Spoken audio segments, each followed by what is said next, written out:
entire life. Yeah, he's the guy. He's the one guy that slaps dates on He everything. So did I'm it, curious not to the lady anybody who said else. that she could date the Earth with a ridge. I'm curious, what was the dating method that they dated the ridges of the Earth? I'd like to hear about that model. Fucking Well, ridiculous. I'm not saying that it's necessarily dated as in terms of it happened at X date, but that it's just relatively younger because you can actually have cameras there and see the lava coming out, and that there's striations that would support the expansion along those ocean ridges. That would mean that that the North America and Europe at once were conjoined and now it's separate, and it's spreading apart along these ridges. So I'm not saying that it's But X they're number of years, presuming the but that there's means what's by that? which That's a they're big leap. presuming the means by which it was altered from seafloor to ridges inland. It could have been some kind of volcanic activity that lifted it up or something, or maybe a big moon that wasn't attached to Earth flew by and ripped up a bunch of dirt and made a mountain range. Like, Can it's you just show us? totally presumed. Can you show us this data on this No, separation? there's no cause and effect relationship in what has been described, is what I'm saying. I don't have to prove shit. You I'm just haven't asking proven the anything lady. as I'm just far as the asking the relationship lady. between She's telling striations us and about. layers in rock as far as where it's found currently. I'm just asking the lady if she can provide us with any data on this apparent separation, because I don't have any evidence of that.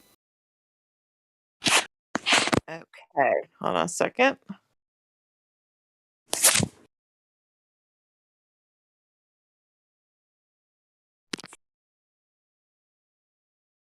About 12, 13 years ago, I saw a video on YouTube where it showed the Earth 1/3 the size of what it is, and there were no oceans. But if you expand it out like a flattening of an orange peel and make it 3 times larger, it would explain how all of the continents fit together perfectly, not just touching on one side, but 100% of the surface area of the previous size of Earth. And it all matched up and looked flawless and completely convincing. But it's just a computer Earth simulation. has a previous size now. According to this video, it showed like a 1/3 size Earth, but then split it apart and separated the as if it was a peel and an orange that you smashed. It would give you every single continent and I don't know, sympathetic coastlines, if that's even a thing. Coastlines that look like they could nestle together. It looked like what you know, but on 3 times larger area. Is there It's any it's parasympathetic 2009 coastlines? YouTube video. That's the only reason I bring it up. Expanding Earth, she said something like that, right? The one that I think you're referring to is Neil Adams' Growing Earth. So there's been hollow Earth theory, growing Earth theory, expanding Earth theory. There's different shades of you know variations on a theme, basically. But Yeah. that yes, it started off with I guess when plate tectonics, there were two competing theories, either an expanding Earth or plate tectonics. And the expanding tectonics is where the Earth was originally 1/3 its current size. There was just one last mass. There was shallow seas, and then through volcanic activity, there was expansion, and however from the molten center of the earth, and maybe it became hollow over time. But the molten lava, as it was cooling, when there's cooling, there's expanding, and that's how things rose up, and then the shallow seas converged and became larger seas. That there's some mechanism, which I can't recall the proposed physics to it, where I guess molecules in the Earth's core will create water, and so there's more water production. So there's a whole, theory behind it. There's this guy in Australia Maxlow, who's done a lot of lectures on how the magnetic poles changed over time, and that's recorded in the rock data and geology. So, but of the fact that curvature is it would have been even more pronounced as a smaller Earth, and we can't really calculate the curvature or prove curvature on today's globe if we had a globe. I mean, it's Okay. just Okay. so yeah. I'm trying to reconcile in my mind some things that I thought sounded plausible. I How would you I go do think that about there are these mid this? ocean ridges, and to me, visually, if we're talking about things that we can actually observe, I mean, I do think that South America was once conjoined with Africa. I do think there's been a spread there, and maybe you're right; it's volcanic. Maybe it was sudden. Maybe it was this or that or the other thing. But how? Let's go back in time. What would the map have looked like? A flat Earth map look like with those continents, even if it was just South America and Africa? Like, what would have Well, looked like? think about this for 1 second. If Hmm. you're in a valley and there's no river running through it, but then all of a sudden a river starts running through this valley that you're standing in, wouldn't one side of it kind of mirror the other side of it? No, one side would have to be lower, or there would have to be a great deal of water coming from one side. It's going through this valley, left to right, right to left, depending on which side you're standing on. No Coriolis involved. But wouldn't one side of the river seem to reflect the shape of the other side of the river? This one bends this way, that one bends the opposite way. It's more or less going to flow downstream, mirroring itself across, because that's what it does. It's finding the nearest level. So, are you saying that then there's the apparent divide is because of erosion? It could be potentially explained by hydraulic forces over time and erosion. What happens on one side is happening on the other in a mirrored form. I'd like to answer a question. She said, what would it look like if you were to map this out on a flat Earth? And I think my answer is it would look like a cartoon model. That's what I think. I really think that we should get back on the subject and try to talk to the new people. Um, Kinky mind, whatever. You got control of your mic. Can you unmute yourself? Say hello. Don't make me try to pronounce your name again, bro. I guess he doesn't want to talk. How about Indio? Can you unmute your mic?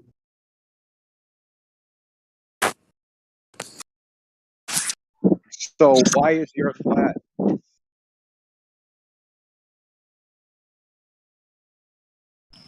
Yeah, I love that question. Why is the Earth flat? That's Maybe metaphysical, buddy. Nobody knows why. maybe it makes sense.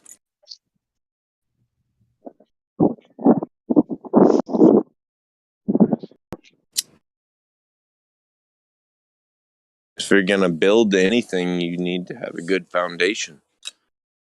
Nice flat surface sounds pretty reasonable to me.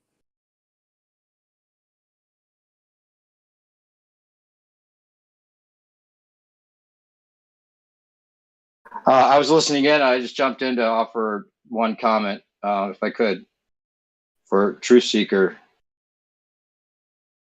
Sure. Hello? Yep. You were talking about the Pangea and the separation of continents. By the way, I also got into the growing Earth theory. I thought that was pretty cool at the time. The idea that it was a smaller ball and then just grew out, and maybe the waters separated all the continents from ball to bigger ball, right? That's kind of Right. a cool idea. But yeah, when you get into the subject, you'll realize that all of the things that you kind of relied on as things that made sense, you have to reanalyze. And even the way the continents might have fit together, that the shapes that we're given might not even be as accurate as they're showing us, or even designed to make it look like Pangea was a reasonable idea. And that's Exactly. maybe that's not how they look at all. You know, they made it look like puzzle pieces to promote that idea. That's how deep this could go. But you made a comment earlier that I wanted to post something in the live stream. You said something about the ocean floor, and you didn't realize how that might work on a flat Earth. But have you ever heard of the abyssal plains? Oh yeah, though that's one of the things that really pushed me more towards the flat Earth camp. I went to oceanography camp. Love the ocean. Always, and yeah, 40 to 50% of the Earth's crust is in these abyssal plains, which Mhm. is with a slope of I one heard you quote that per. earlier. It's actually more than 50% of the Earth's crust is these abyssal plains.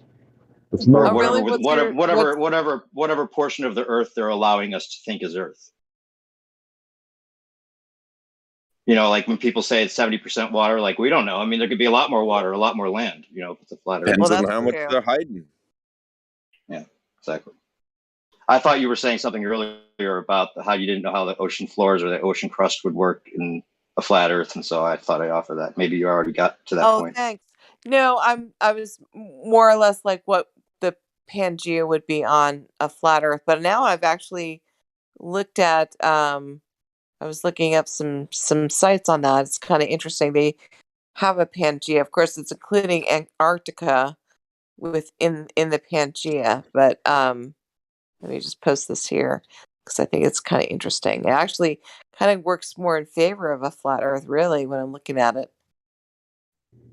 I'm No speaking to way. the 35 and older Surprise, people in surprise. here.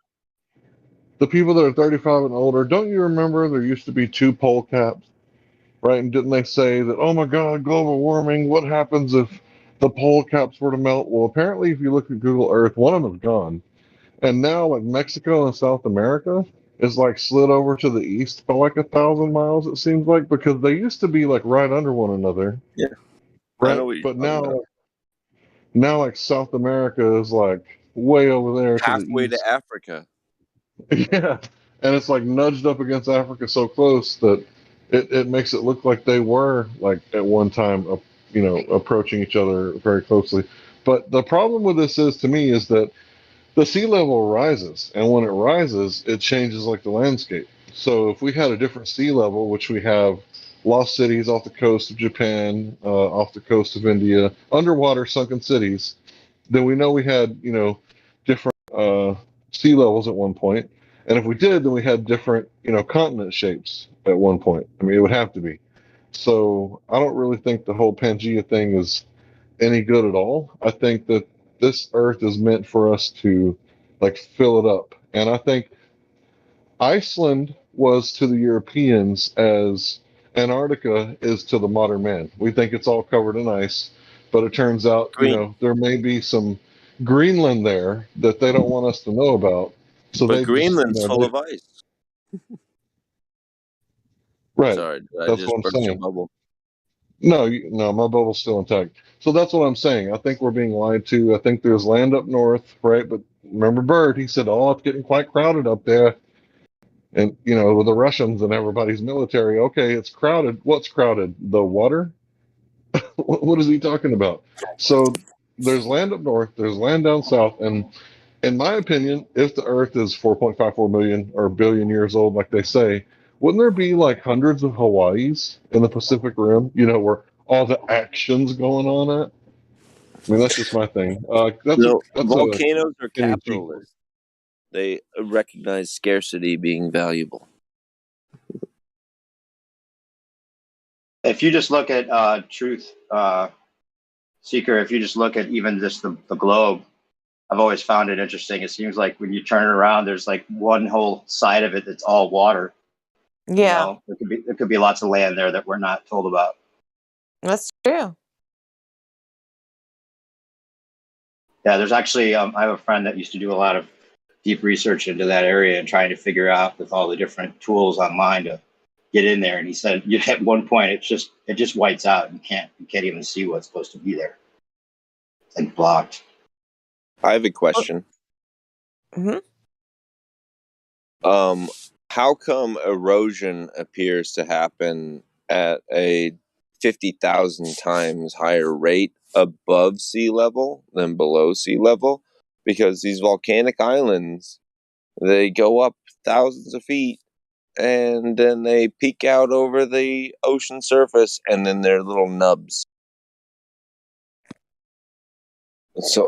So there's less erosion below the sea and the waves crashing on it all day long, every day, constantly, than there is when it rains above sea level. Does that Well, make I don't sense to know that you? it's necessarily erosion.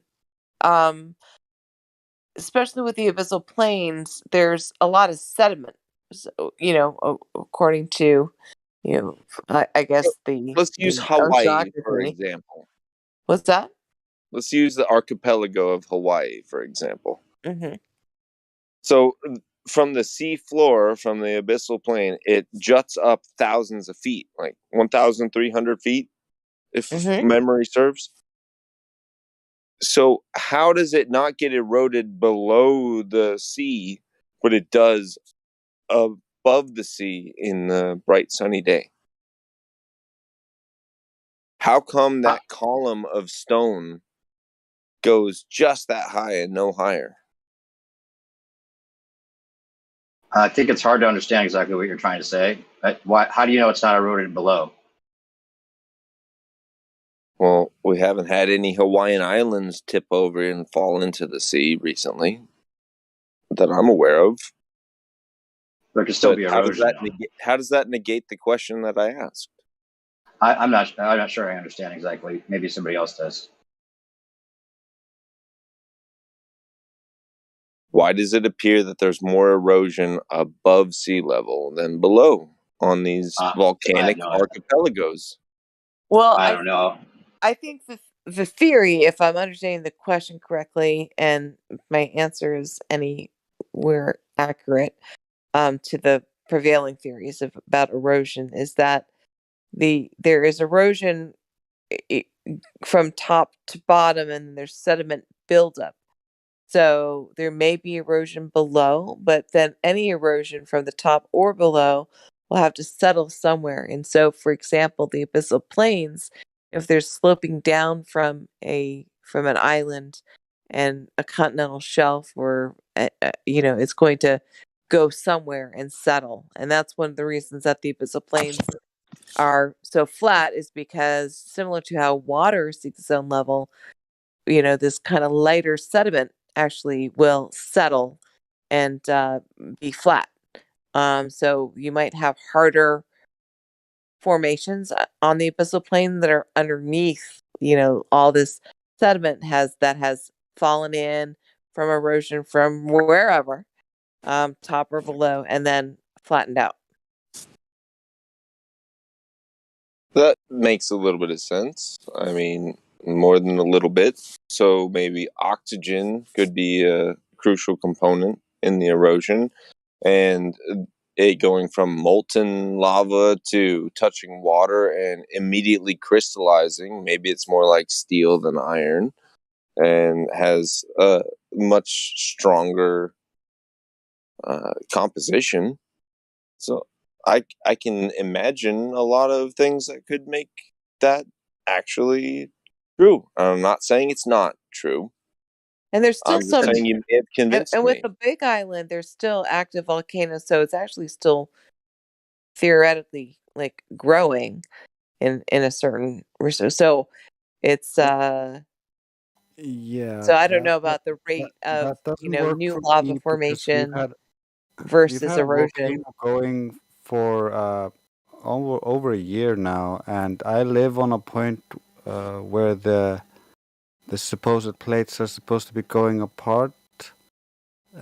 The plates aren't going apart, even though the volcano spews out lava. It's not the distance between the where you can basically stand in what they claim is in between the plates is not getting bigger. Interesting.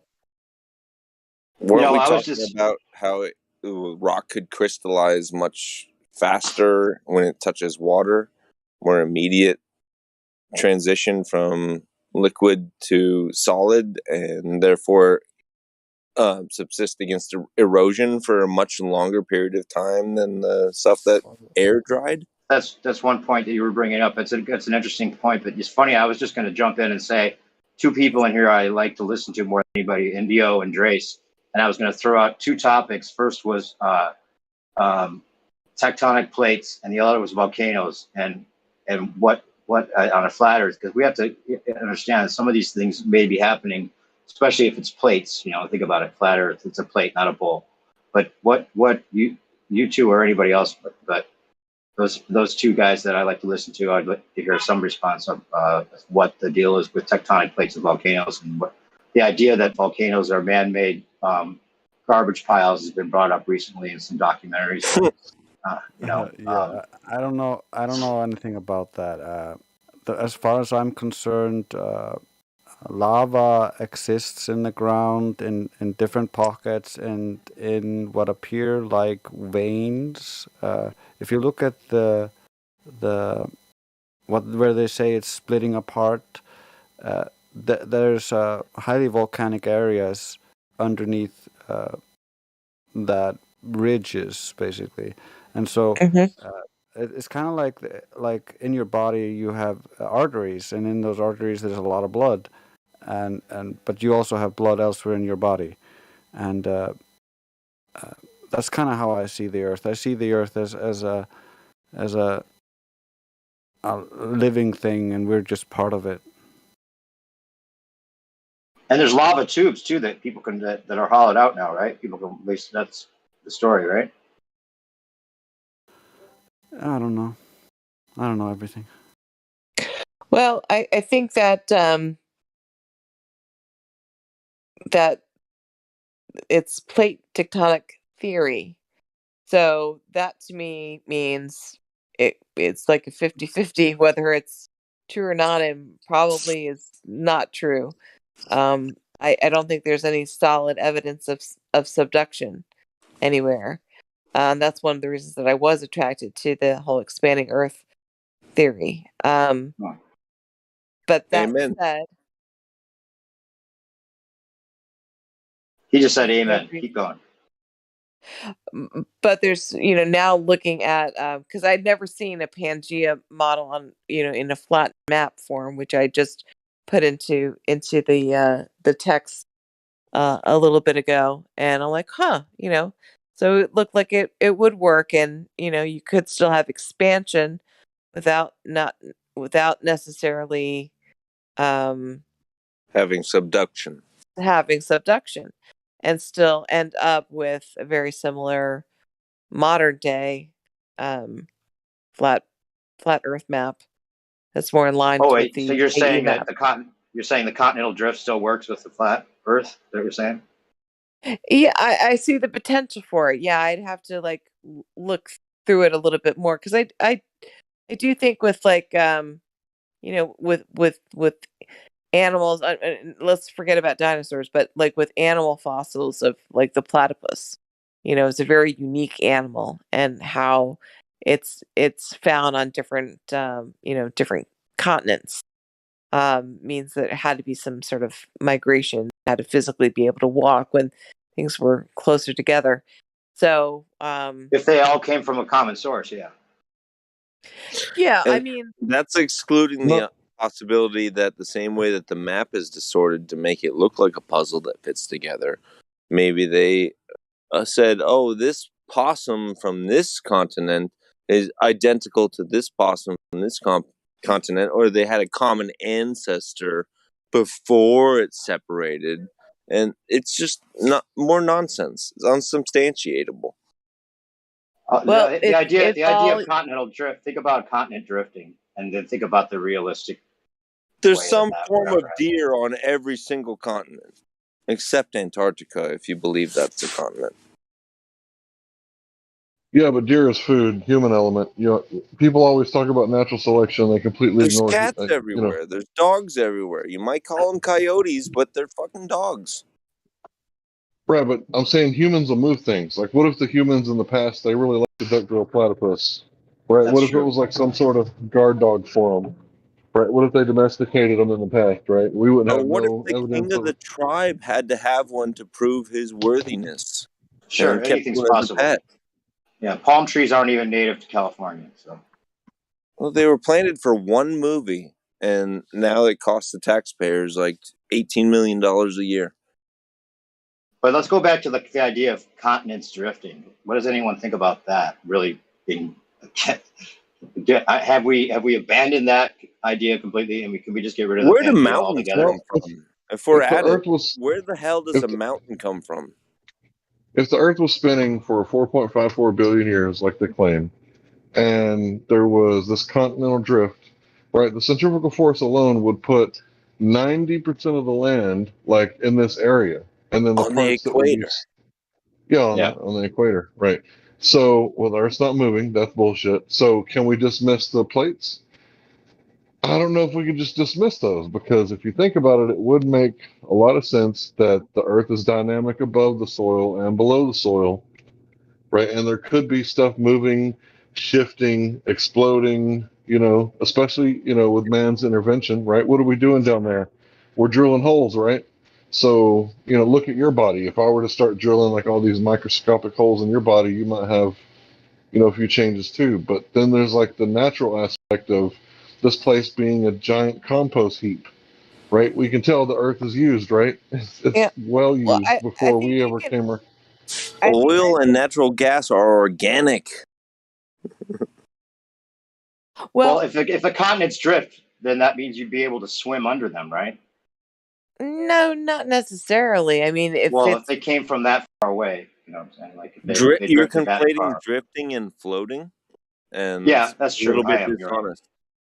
I I, don't mean I, to be I dishonest about it. I'm just saying that there would have to be like just the same kind of evidence we're talking about for the subduction that you're talking about, right? well, I don't think that we have to agree that there's any subduction. We could still say that there's some expansion because there's lava underneath, we that is moving some plates around or expanding it, so that it was one landmass.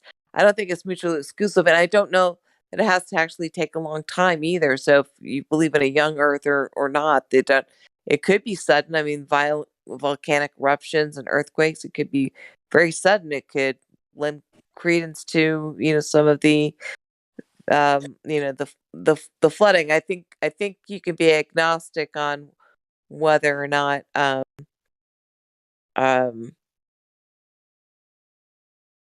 or I guess you can entertain the idea of having these expansion or having the continental drift without threatening a flat earth model.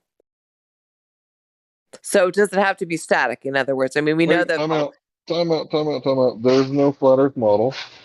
I think people have tried to make them in the past, right? But it's exercise of futility, right? Because we're not free enough to go measure the entire Earth. Like we can't go, you know, past Antarctica to see what's going on, or at the North Pole, right? So there's not going to be a model until we're free enough to make one, at least, right? So that's what got us in trouble last time.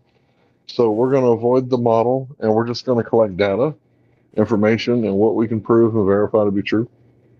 Continue. okay, okay.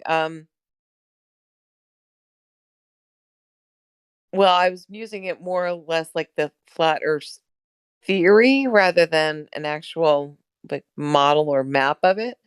So, It's not a theory. I'm not trying to bust your butt here. It's not a theory. It's something you can verify to be true. Theories are untestable, right, in the colloquial sense. So yeah, you can go measure it yourself, so it's not a Okay, theory. how about I say it this phrase it this way? In terms of a flat Earth, we know that it's we have lava and volcanoes, and there are mid-ocean ridges where there is lava and earth crust forming. Whether or not there's expansion, plate tectonics, I think that is still open for debate, but could work on a flat Earth. Has anybody thought about the possibility that there are fissionable materials in high concentrations in some places, and they have created a runaway reactor meltdown type situation in this uranium deposit that happens to be in the middle of the ocean somewhere? And then all of a sudden you get Hawaii out of it because you melt a bunch of rock and it all seeks to go up. And no, never mind. Rock seeks to go up. Yeah, I lost it. But seriously, though, about the fissionable materials, and how do we know that volcanic activity isn't caused by uranium deposits in the ground that have gone on a runaway reaction? And it Well, doesn't then every time you burst found out, but every 80 a years. hill, it'd be full of lead, wouldn't it? Every time you found a hill like that was really big or a mountain, it would have lead in the center Have you ever or been to a lead depleted. mine? No. I have, and it was in pretty hilly territory. Okay. It's in northern New York. What part of New York? I don't remember the town that it was in, but I know it was 4.5 hours away from Auburn.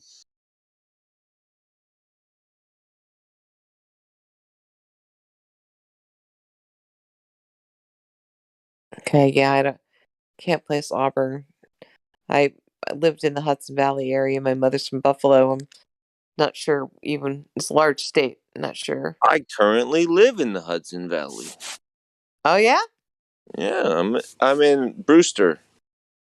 Okay. Yeah. I was in Po Town, Poughkeepsie. It's not that far, like 45 minutes. Yeah, still have a good group of friends there in Kingston, Newburgh. You know, beautiful area. I didn't appreciate us fully living there. You As know, far as New York goes, it's as good as it gets. Best mm. weather, least crazy people. Hudson Valley area. Gotta give it props. It's good.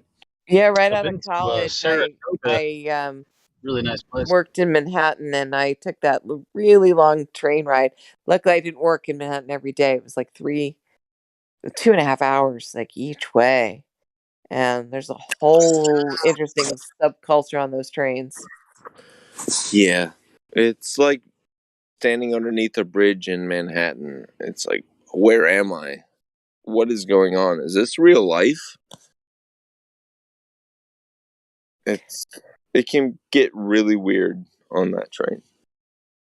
Yeah, well, there's the whole like the cart playing cart, then there's the bar cart people, and then there's the I was just like, wow, I couldn't do it day in, day out, every day. I like the variety. I liked having the opportunity to go in, at least a couple days, but there's no way I could have do it day in, day out. When I've been on that train, what bothered me most was that everybody on that train knew each other, and I was the stranger. They're like, The first they say, Stranger on a "Hey, Train. Mom," Isn't that a movie? Stranger on a Train. and let's throw Mama from a train. Danny DeVito. Wasn't there a movie, motherfucking snakes on a motherfucking train? Snakes on the Anyway, back to Plane. the flat Earth.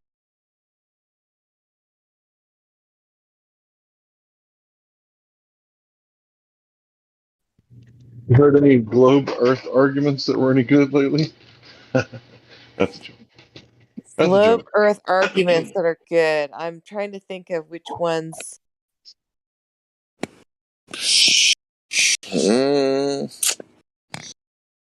No, I can't think of any. Shit, baby, you know unicorns don't exist. Keep moving on. The pictures, man, the pictures from space. Don't you get it? We have pictures. I'm being obviously facetious, but that everyone thinks that clinches it because they've seen it.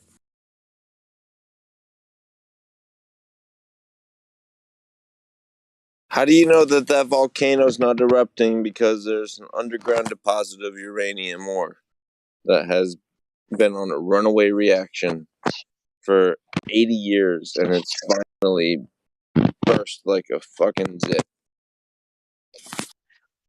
Well, with all that expansion and radiation, I guess maybe it could cause things to heat up a bit.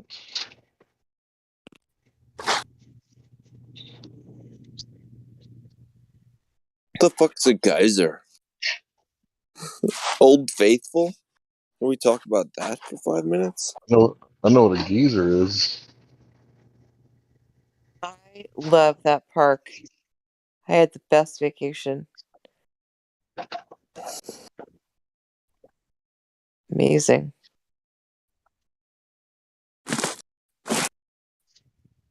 And How's what that? about those How is that those not a nuclear the reactor pools? underground?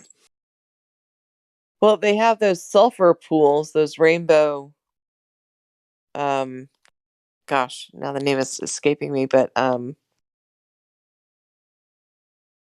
they're really, really hot. Uh Talking about the vents underwater? no.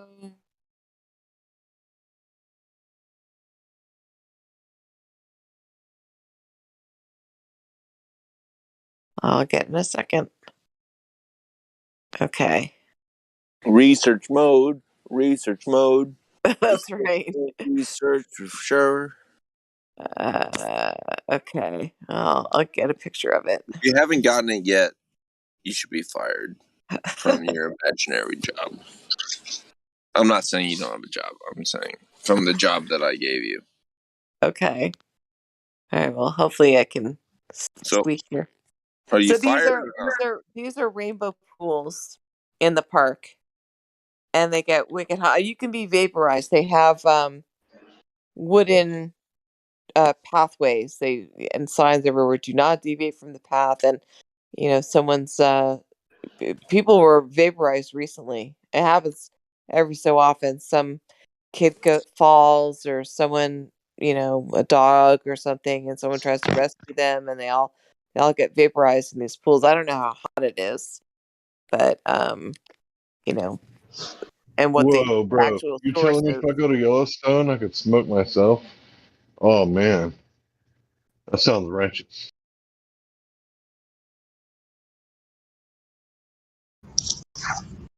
Yeah, let's see.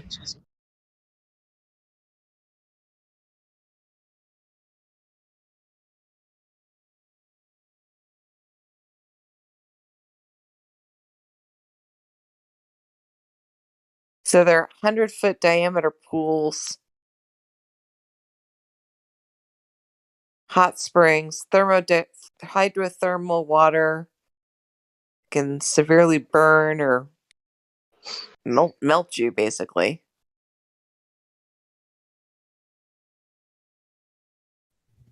I'm going to need to be vaporized in like one solid go because I'm not really suicidal and I don't like pain, but if we could smoke Hank. Ooh, I guess dive in first. Man's body dissolves after falling in Yellowstone. Ugh. THC content increased by 13%. Accidentally fell in it. Now, I don't know how you accidentally fall in it when there's clearly marked. He was petrified. In a His very skin was short replaced order, by there was a minerals. significant amount of dissolving.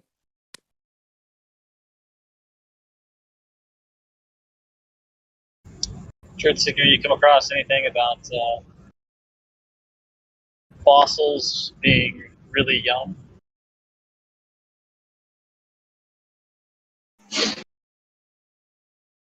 Oh, the fossils being young? Yeah.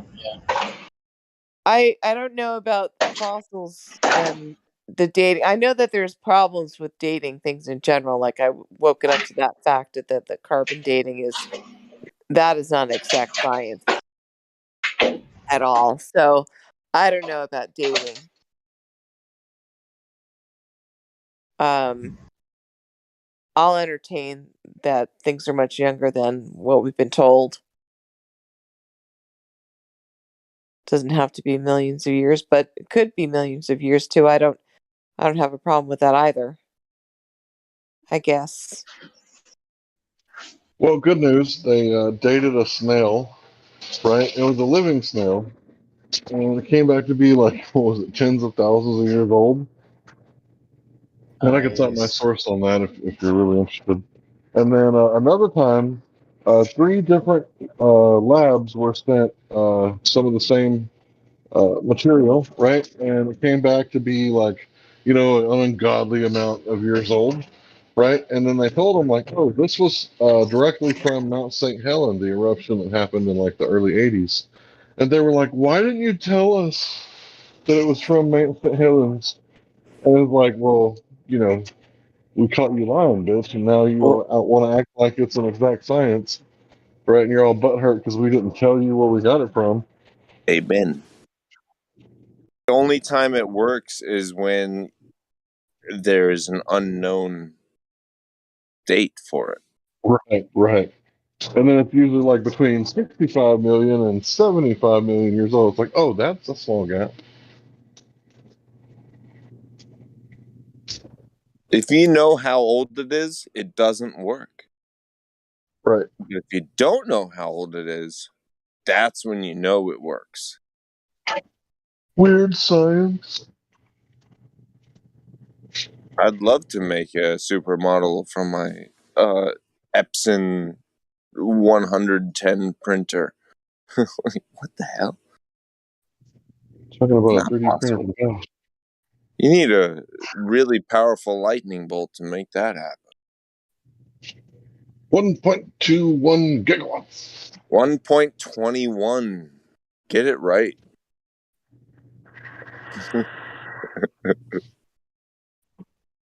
I'm just So kidding. is this a conventional wisdom here that we're on a young flat earth and we're following more of a biblical Not necessarily, no. point of view? Yeah, Yeah, not I would necessarily. agree. Yeah, age So is here's the unknown. thing. Yeah, here's the thing. We're hyper empiricists, or at least we want to be, right? Uh-huh. And what that basically means is that if we can't confirm it, then we can believe whatever you want to believe. Like if you come in here and you say that you believe in Lucifer's testicles, we don't care, right? But if you say that you know that his That is a testicles thought exist, I'm never going to get out of my head. Thank you very much. sorry about that. I'll Okay, try to I be got to learn more. how to. Now I really have to teach myself to forget that one. Sorry. I'll try, Well, try to be more. Lucifer was a beautiful angel. You don't have to worry about that. So let He me was let me try God's again. favorite. Okay, I'm sorry. Let me try again. We don't care if you believe in Luciferianism. Really, it's none of our business.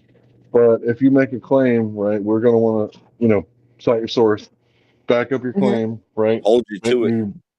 yeah, we're going to hold your feet to the fire on it. But if you say you believe in something, we don't really care what you believe. But if you know Mhm. something, show us, right? Show me. How do you Mhm. know? So that's kind of how it is here. As far as I know, that's correct. Um, so believe what you want, but if you know something, be ready to show how you know. It's akin to a court of law. Anything you can't substantiate is ignored. Cool. You might be right, but can you prove it? Can you give me some reason to believe you? If you can't, then obviously no, I'm not going to take your word for it. This is a court of law. is not just let's all share ideas with each other and believe everybody for no reason. In fact, you'll But see that a lot of people here have many different beliefs and argue about those beliefs.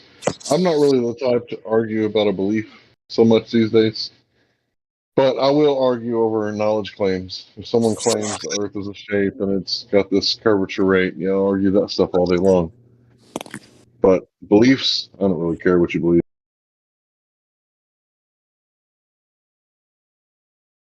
God-given right. Think whatever you want, just don't fuck with me. So the strongest empirical arguments, then, from what I'm gathering, are people have done all the different testings of the distance of or the absence of curvature. Second law of thermodynamics. We can demonstrate that nature abhors a vacuum, so ergo there could not be space. What are the other ones that you say are like? We like to stick to the surface of the Earth a lot, Okay. right? But sometimes we'll talk about the spin, the axial rotation, the vacuum of space. But most of what we find is we're in here trying to talk about the surface of the Earth, and everybody is using like all these different tactics, like red herrings and baseless claims, and they'll switch the conversation to something else, talking about the sun, moon, or stars, and we have to go, yeah, but where's your Earth curve? Where's your Earth geometric horizon? Where's your, where's your Earth? Bring her back Right? to The Earth. one that you're saying. Yeah. So we're Bring her back to constantly Earth. it's flat earthers that do it too. Like earlier, somebody was arguing, and a flat earther jumped in and said, well, what about the moon? And it's like, no, we're not supposed to do that. We're supposed to keep the conversation on point until it has been exhausted, right?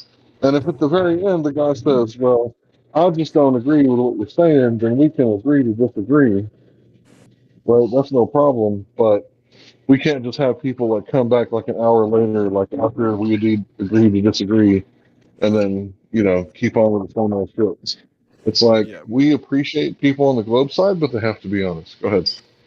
yeah, we want them to concede or get to a conclusion because we record all this, so they can't do what they used to do, which was basically just uh, come in, say something, and then come in again in an hour or next day and say the same thing and ignore everything that was being said. Ad hominems and strawmans and shotgun fallacies. Just relentless fallacies. Well, the most all those. empirical. Can I say real quick? The most empirical evidence that there is what you have right now.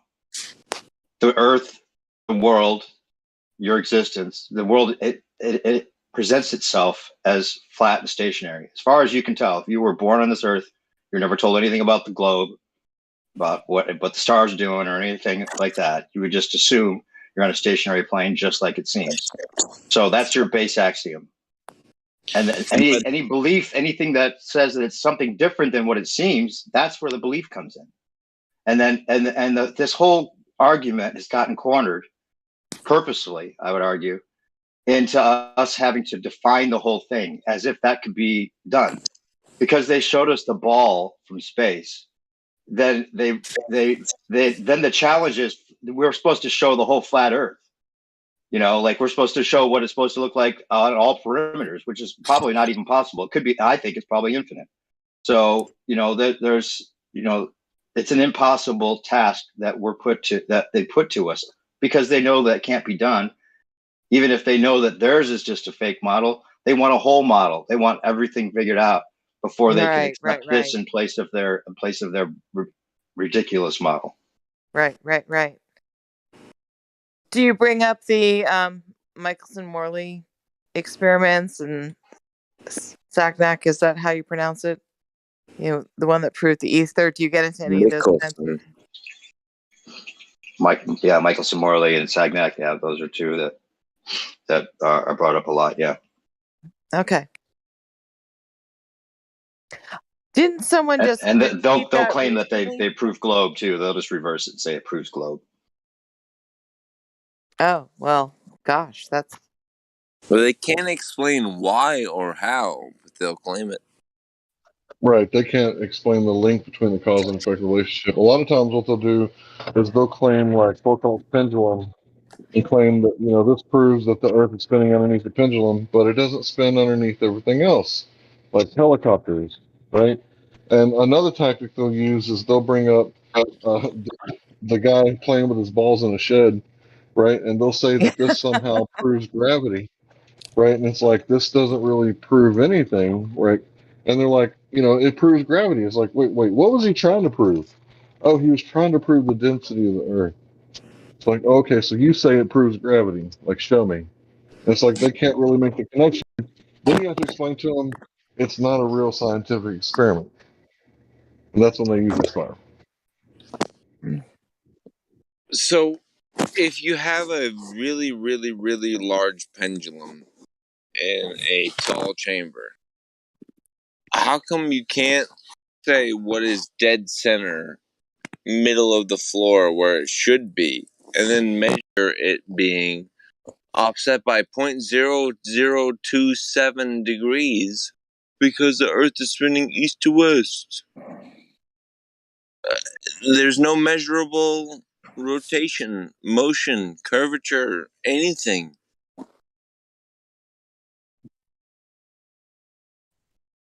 Basically, what they do is they think that they're like, proving stuff scientifically, but what they're doing is, a baseless claim, right? Affirmation of their indoctrination. So Dr. Bob, right? He's some sort of doctor. He That makes said a that lot of money doing it.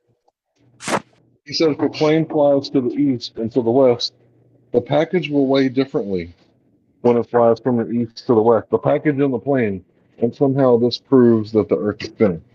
And I said, how did you jump from the package weighs different when you manipulate the direction of flight, that being the cause, to the cause is actually because the Earth is spinning? Like, how did you manipulate the Earth spinning? And he's He's like, too stupid to realize he shouldn't even be a professor. yeah, he's not a bright one in my opinion, or he's dishonest. I can't tell which. Maybe a little of both.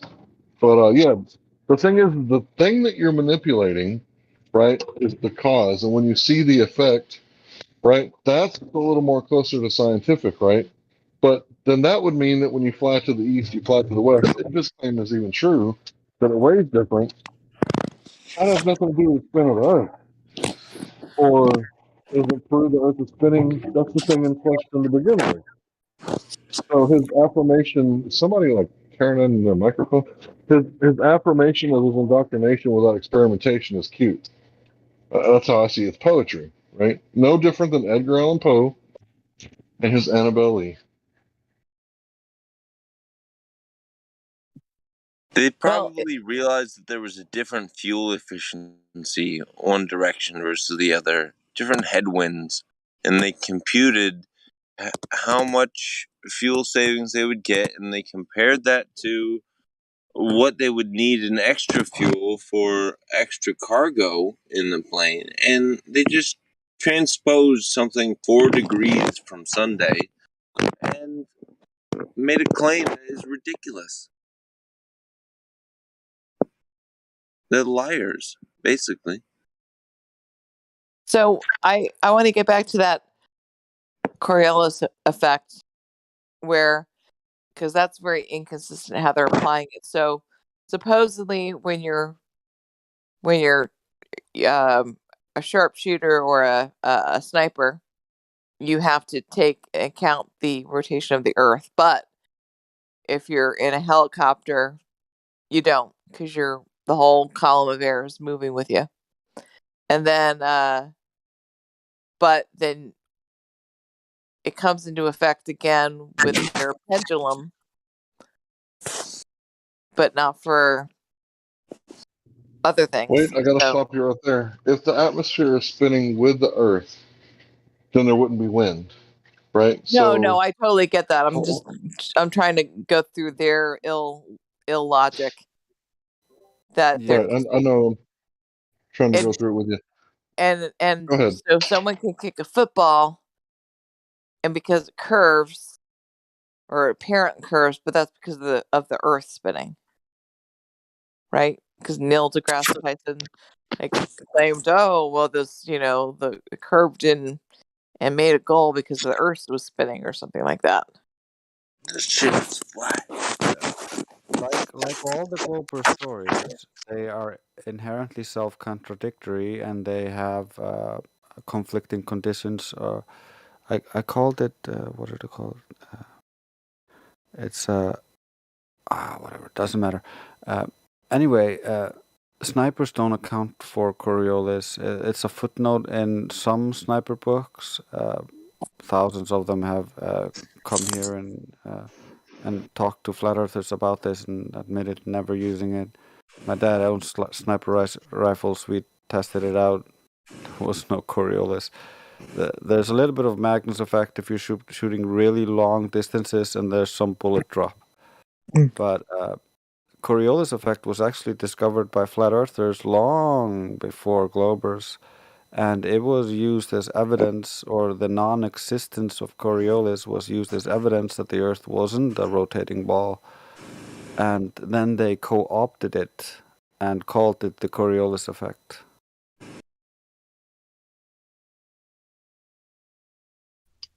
Imagine that. They're always asking us for the edge when we're the ones asking, where's your geometric horizon? Where's your edge of the Earth that boats are flowing over?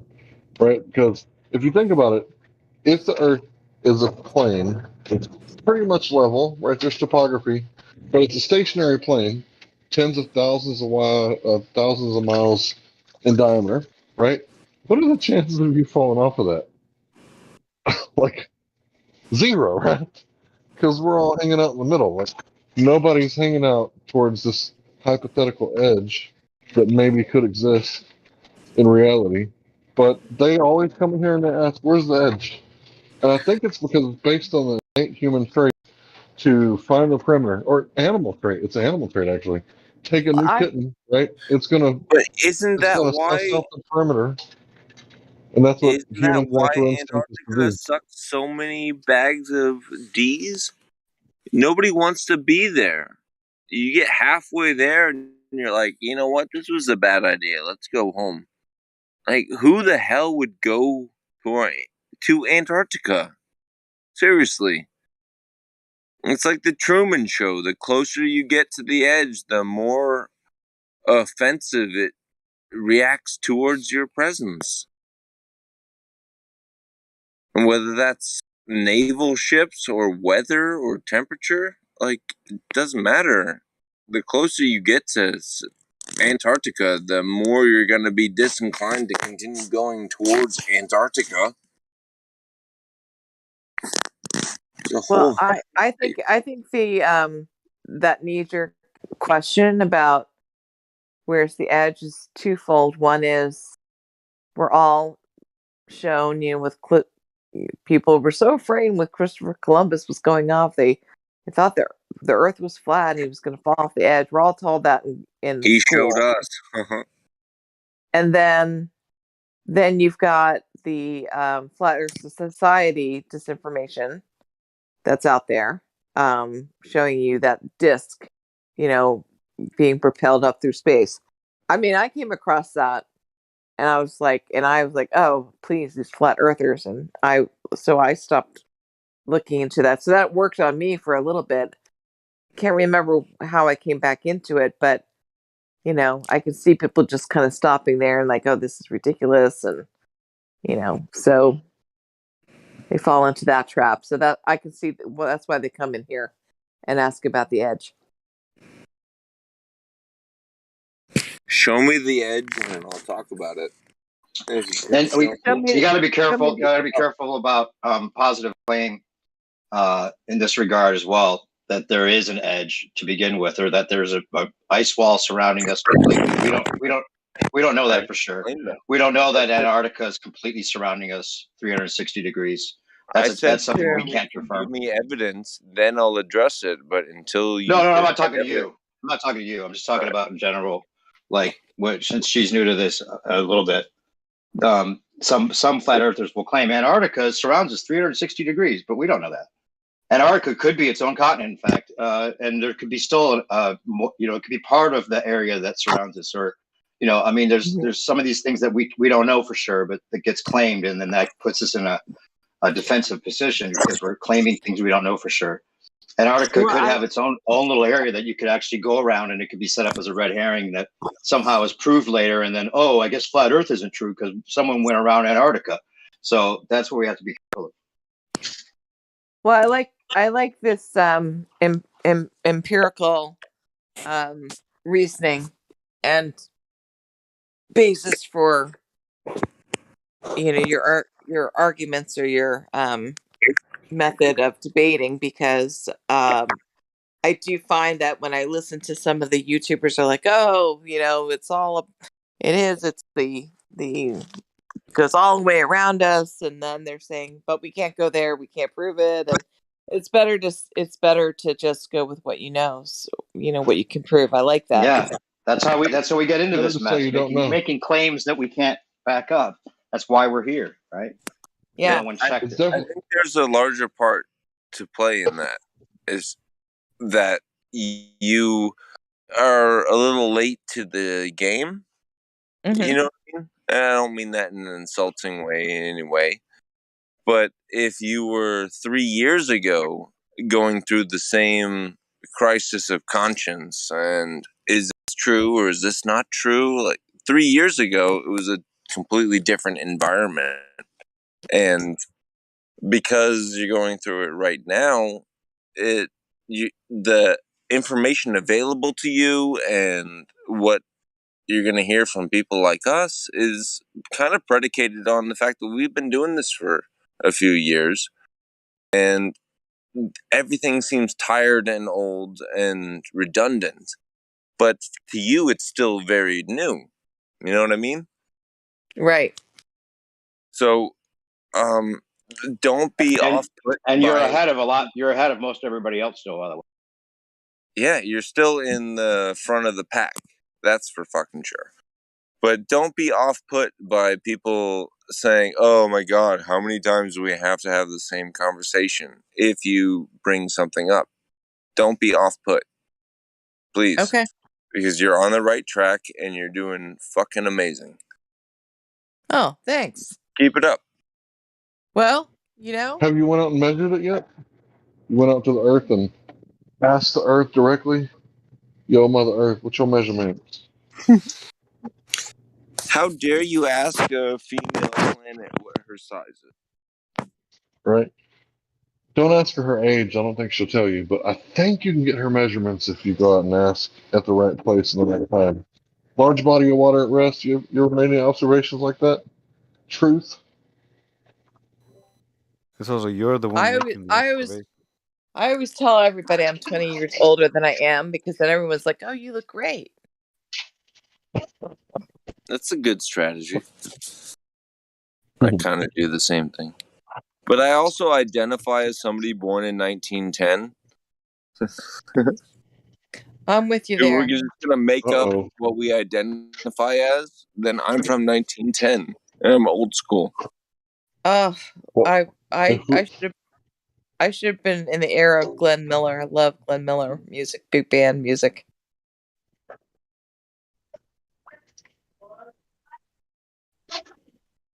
It's time to drop some money. I actually wear a cowboy hat in public. Everywhere I go. I'll wear a 18 shooter everywhere I go, but nobody can see. You were talking about snipers before. I've got to buy my gun. Gotta go. Is that a Glock 18? Glock 17. I'm not sure what kind of gun I want. I want to get something. I did a women in Can I give you wilderness. some advice? Yeah. So you want the ergonomics to be like matching your hand, like fitting it like a glove, and you want the caliber to be at the highest that you can handle. So if you can't handle a 9mm, don't worry, get you a 380. If you can't do a 380, get you a 22. I don't know what your wrist strength is, right? But 22. you want the most amount of surface area from your hands on the gun, and the only way that's going to happen is if someone shows you how to hold it right, and then you go in and you test every single gun that you find until you find one that fits, and then you go to a place where you can shoot that gun before you buy it and see if you can hold it accurately, because some people like to hand females like a 357 Magnum or some kind of rifle bullet that fits in a pistol, and Or I think some that kind shit of is extension ridiculous. of their lacking of having certain organs. Well, I just think it's ridiculous for people to do that to women, because what you're supposed to do is fit it like a glove. And I'm If a she, six she foot can't three, handle it, 300 then pound. you're Three, getting her in I'm a trouble. six. I'm a 6'3", 300 pound man. The Glock 17 fits me like a glove. Like literally, it fits me perfectly.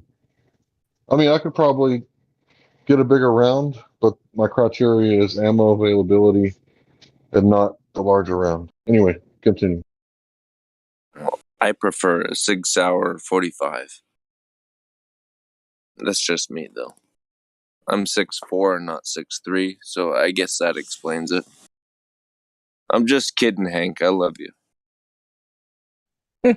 We'll be back. Yeah, I don't care what you like. Just make sure that you can actually use it, because I think a lot of people make mistakes and they get buyer's remorse. And if you're talking about buying a gun, you don't want buyer's remorse on something that Well, expensive. I want a gun that well, I guess I want several. I want one for home defense that, like Bill Burr says, that has good spread, you know? So I don't Don't know take if your advice from Bill Burr. That's your first mistake. well, I like the idea though. I mean, maybe a shotgun's a good thing for You, home defense. Not you sure. need one on either side of the bed. You need one in the bathroom. You need one in the kitchen. You need one in the living room. It's going to I'll run check you it. probably $4,000 to Yeah. get that whole spread, but you're not going to get caught off guard. Yep. That's what I need. But then I want a good one for um target practice, like sniper. I was really good at this women in wilderness thing, and that was my forte. Like there's nothing better, I think, than doing the sniper The, shots. I love that. the odds of you needing a rifle compared to a pistol in some kind of extreme No, situation no, I'm saying are in virtually addition none. to for fun. That would be my fun gun for target practice. That'd be my fun gun. Have a long distance scope rifle.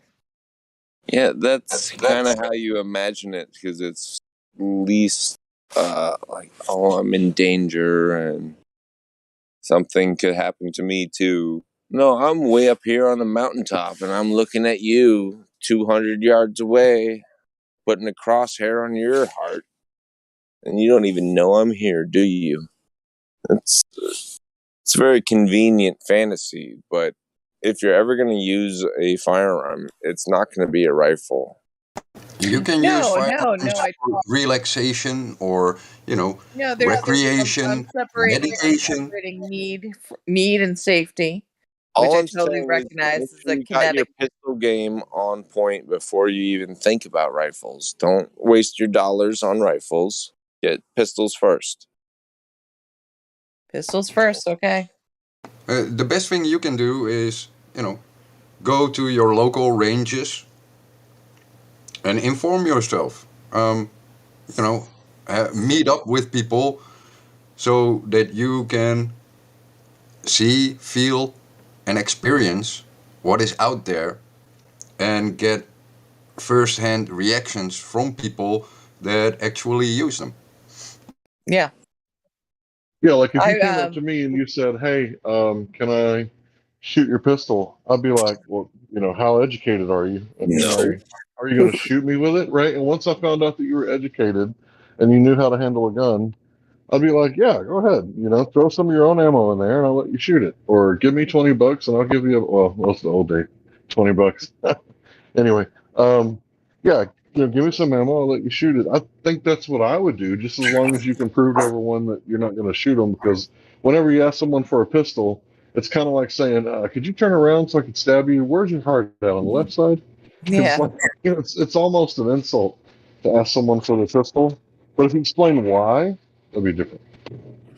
If you know what kind of gun it is and say, hey, is that a 357 Magnum? Same one that Dirty Harry had? Yeah, it is. You might strike up a friendship. But if you're just like, hey, I want to shoot your bullets for free and not even pay for the fucking rounds you fire, dude, you're a dick. And nobody should say yes. Do any of you fill your own rounds? I don't. Where I live, I cannot even have guns, so no. It's hard enough to find rounds to take to the range. Wow. Yeah, I'm behind the 8 ball, but I would have done something over a year ago, but family members didn't want to have one in the house, and now I'm like, you know what? Screw that. I don't care what they say. I'll keep it safe. I'll keep it locked, but I've got to have something for. You have retarded family members too? What's that? You have retarded family members too? Just very, very, very fearful family. If somebody members. was bashing down the front door with an axe, would they rather have you have your sidearm or not? Would I'm they sure they change would. their minds? But if they knew about it, see, unfortunately, I'm going to have to keep it secret, because if they knew about it, they would be worrying constantly about it. Take I them think your with pistol you. should be like your underwear. Nobody should ever see it. If it's printing on your clothes, that's not really that big of a deal because you can't hide everything perfectly. But yeah, you shouldn't really. You don't want anyone in the room to know that you're carrying. There's my I rule of think thumb. 23 states now where you can concealed carry without a permit. Yeah, I'm not in one of those states, but it's a hell of a lot easier to get a gun here than it was in Massachusetts. So thank goodness for that. There is one thing that you need to know about your family members. They are surrounded by deadly weapons all day, every day, all the time. Pencils, Not bleach, everyone has DVRs. eczema. Everyone has a hammer. Everyone has, Yeah, a chair. 100% right. So it's not the weapon, it is the The idea.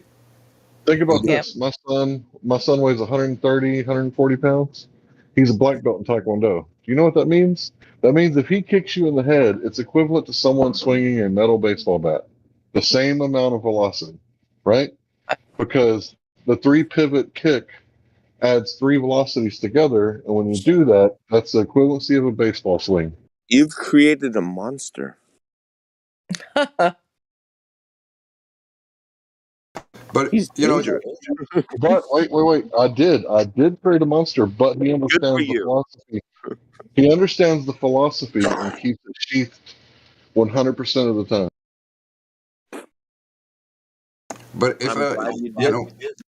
if I were you and you fancy, you know, self-defense, but you Get also some fancy liability insurance.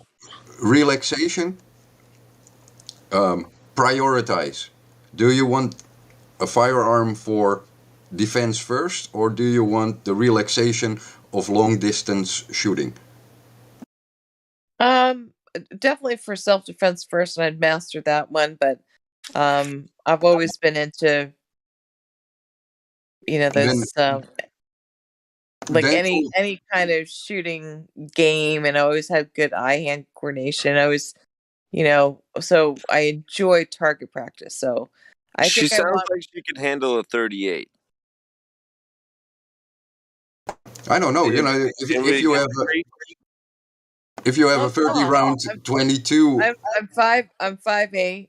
I wouldn't say that I have man hands, but I have, you know, I could hold something larger than the average woman, I think, because 38's not that big. You just need a Yeah. little bit of experience handling and shooting firearms to be able to handle a 38. You can't just slap it in somebody's hand and have them know how to hold it and what to expect as far as recoil or anything. But if you've shot before, then you sound exactly like a candidate for stepping up to a higher caliber. I did. Get the I've 38. shot like I've been to the gun range a couple times with at a gun club, just shooting traps, and then I've done this women in wilderness thing where basically tried all different kinds of weapons, archery and rifles, pistols. I would recommend that you get in contact with two different men. One of them is named Smith, and the other one is named Wesson. And you should get acquainted. Yeah.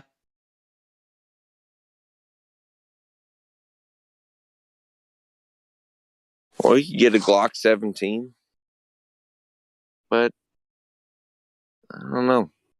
I think you'd do a lot better with 38. Or I think a revolver I'd in recommend general. a If Glock What's you, if you 43. don't get it done with no, 6 rounds, are then there you're those fucked. semi-automatic, or is it like, what if there's like a whole group, like there's like a whole team, they're hanging off a pickup truck and they're coming to ransack your place, and let's say Well, you know what will happen You want a Glock? at least 12% of the time is that your gun with 18 rounds in it is going to jam. And you're not going to kill any of them, and they're going to kill you. But with a revolver, it's pretty much 100% guaranteed that all 6 of them will be fired. Bang, bang, bang, bang, bang. Bang, bang. I think you first got to have a gun, then you got to have the proficiency to use it, and then you Yeah. look into the possibility of dangers. Okay. And Save because And your then bullets. if you start with fear, I'm gonna get drones, and I'm gonna have configure it so they can fire off, So have basically, weaponized no warning drones. shots. There's no such What's thing as a warning shot. That's just a bullet you can't use. okay? If you fire that gun, it better kill somebody. Period. And then you have 5 more, or 16 more, or 8 more, or 6 more, depending on what your setup is. But don't you pull that trigger unless somebody's dying. Yeah.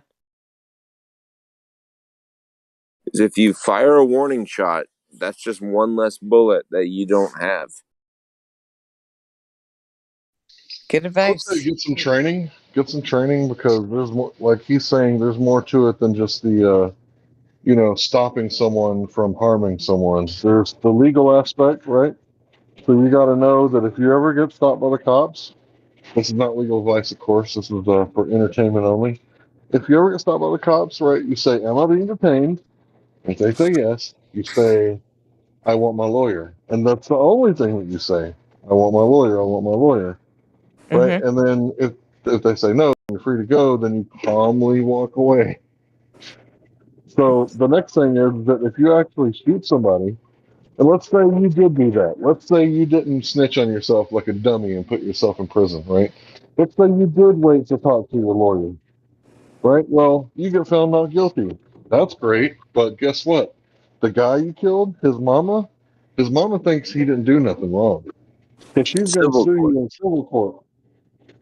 So you might win the first one and lose the second one, even though he broke into your house, even though he's the one that broke through your door, right, and had a machete. The jury might go, you know what? She had a gun and she killed that guy.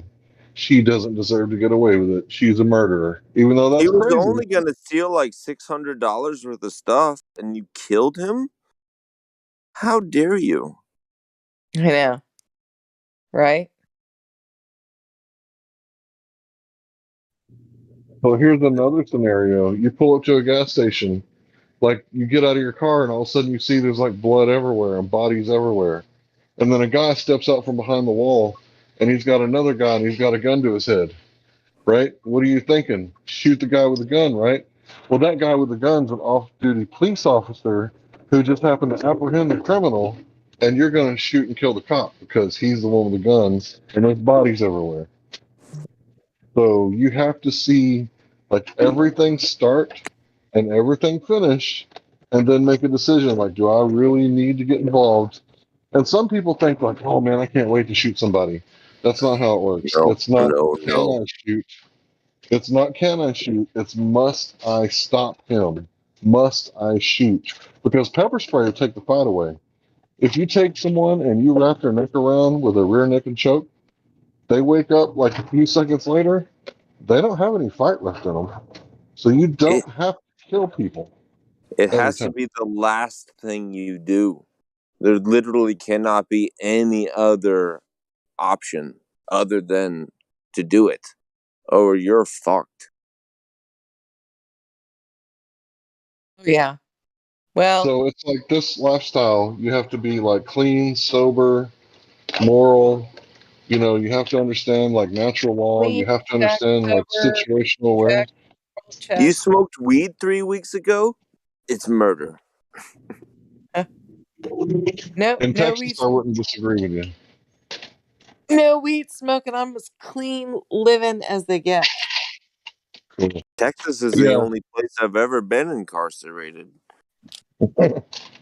yeah, I would definitely say none of that's legal advice. You could I was born obviously in They have Dallas. consider high it for you. standards. I'm still a That's for sure. Cowboys fan. Are you a Cowboys fan after all these years? Bless Yep. your heart. Um, yeah, I was born in Baylor Hospital. Rose Medical Center. Is this a I think competition? I wait a second. That sounds really familiar. I can't. Is that in Dallas? No, Rose Medical Center is in Denver, Colorado. Okay, but no, I meant the gentleman from Texas, Baylor. Is that Yeah, in Dallas? Baylor. Yeah, it's part of the That college sounds of Baylor. really, really familiar. I'm gonna have to look that up because I think I Yeah, might have been they at won the. the UNC UCAA championship last year. Oh, March Madness. We're in the midst of it right now. Oh, Biggest I'm fun. not into basketball. I just Sorry. want to reminisce for a moment because last year I picked them to win and they did win and it was retarded and ridiculous and amazing and it was awesome. Good on you. Yeah, I I don't know. I dated someone for a while who was into the Knicks when they were good. When they When was had the that? Are you like tribal 140 years warfare. old? was that? Are you 140 years old? When No, were the no. Knicks good? This is like What are you 10 years talking ago. Weren't about? they good 10 years ago? No. Not 5, not 10, not 20, not 30. What are you talking about? I don't know. I thought that they were good at the time, They but I might don't have really had a follow half a season basketball. that So was decent for a while, and then the walls came crashing down. they had a good No, coach at the time. I used to call him the brain. He had a big head. I don't know what his name was, but I can't remember the last time the Knicks won a single game. really, maybe I'm confusing them with a different I team, don't pay which is attention. Funny. quite I'm possible. It's, sure they probably won yesterday or something, but seriously, the you said you Knicks, called him the brain. they're It's terrible. hilarious. uh, So you were right to dump him because he's retarded. Knicks fan. Oh my god. yeah. Let's see. Knicks was he? He was a Jets fan. Then He's just compounding his errors. Come on. Is this a real person? yes, yes, but switched. We moved out together to Massachusetts, and he became a Patriots fan, at least for football. Don't tell me he also loved the Star Wars sequels. No, he has never seen Star Wars. Oh, It's worse than liking the sequels, in my opinion. run. It's worse. No, I am a purist. It's the first Me three that too. came out. I I have can't a even question. watch. I moved to Massachusetts and I suddenly become a Patriots fan just to fit in. No, I have a scientific Yes, question. yes. What actually made you initially interested in this fucking loser in the first place? You've just described the worst person I've ever met. Just Like, on sports. That's one facet of this person. no, his movie tastes and his fucking sports tastes. Like, what was the interesting thing about him that got you in the first place? We liked all the same sports that we played together. I joined an athletic group, and we were doing volleyball, softball, tennis, like kayaking. You know, so a lot of other sports related activities that were great. Did So you no, like I didn't like the whole Star Wars thing. I didn't like the whole, I didn't care about the basketball. I could see getting into the Patriots though. I mean, that was good. But after the tennis and the volleyball and soccer, when did you realize he was gay? Oh, you're too much. No, it's not gay. did you like the same food? Yes. The reason I'm laughing is he used to like everything, eat everything, but then Gay? this is the this is the thing I didn't like about him later sorry. on. I'm He sorry. started having stomach problems, and he could only eat like fish and rice. And I'm sorry, no matter how much you might like fish, having that smelly fish stuff every day in the house, it's horrible. I'm going to be honest. That is a point in the direction of not gay. Okay, so Okay. I gotta say, he could have saved his marriage if he would have learned to smoke his salmon outside. Well, he did. It's the winter months. I mean, he loved barbecuing. I love the fact that he Hey, loved we barbecuing because I barbecue in never the had to winter cook. months around here. We barbecue in the shed if we have to. Today was my first day with the propane grill in the season. Awesome. Yeah, I got to get a grill. No, get a smoker. I had a smoked turkey for Thanksgiving. My brother-in-law made that. I Wasn't didn't it taste good? any difference, though. I didn't taste the Oh, difference. he did it right. He didn't do it right then. Meat from the bird is the best.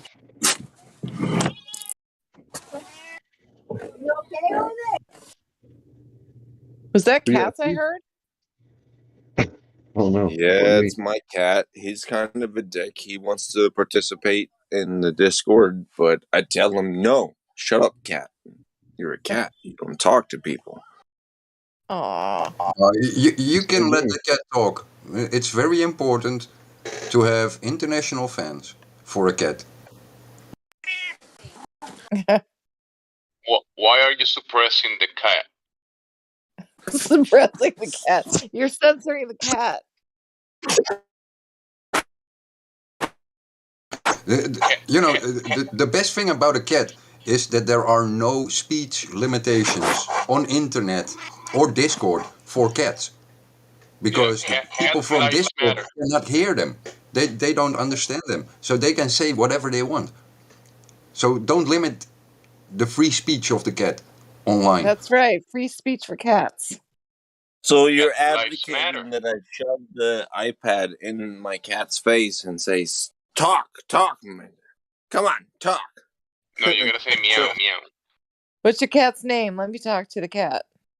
His name is Sniffy. Sniffy Bear. Sniffy. Sniffy Bear.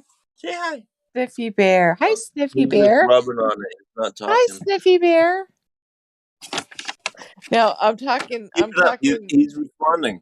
I'm using baby talk for your Sniffy cat, and now my dog is like raising her head, saying, "What? What am I? Who are you talking to?" My cat's like, who the fuck is this voice, and why do I like that person? And I'm just gonna go in circles and rub on everything around me. Aw. He appreciates the chat. When I moved, I had to leave my cat behind because there's a ordinance here. You can only have so many pets, and my niece was allergic, and blah blah blah blah. So anyway, I had to leave my beloved Tiggy behind. That's sad. But his neighbors, they had lost their cat. Was run over, and Tiggy and Frankie had been friends. So, and Tiggy had already been in their house like a million times. So, he had a soft landing. He actually had a better house than I did. So he traded up. He landed in If you had a Lapland. good home for him, that's fine. He had a good, yeah. I'm not going to judge you. You got a real talker there. You got a real talker.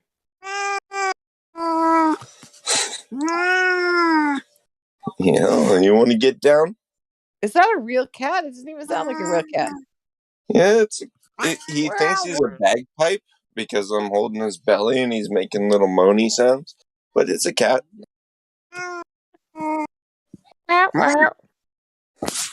You want to get put down? No, put you down.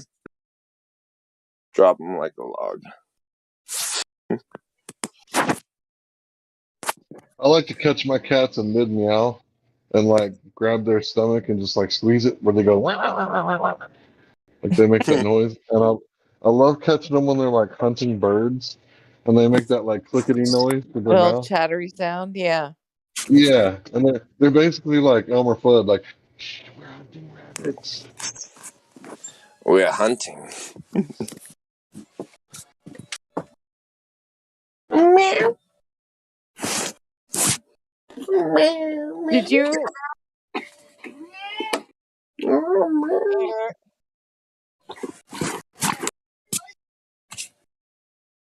Did who what?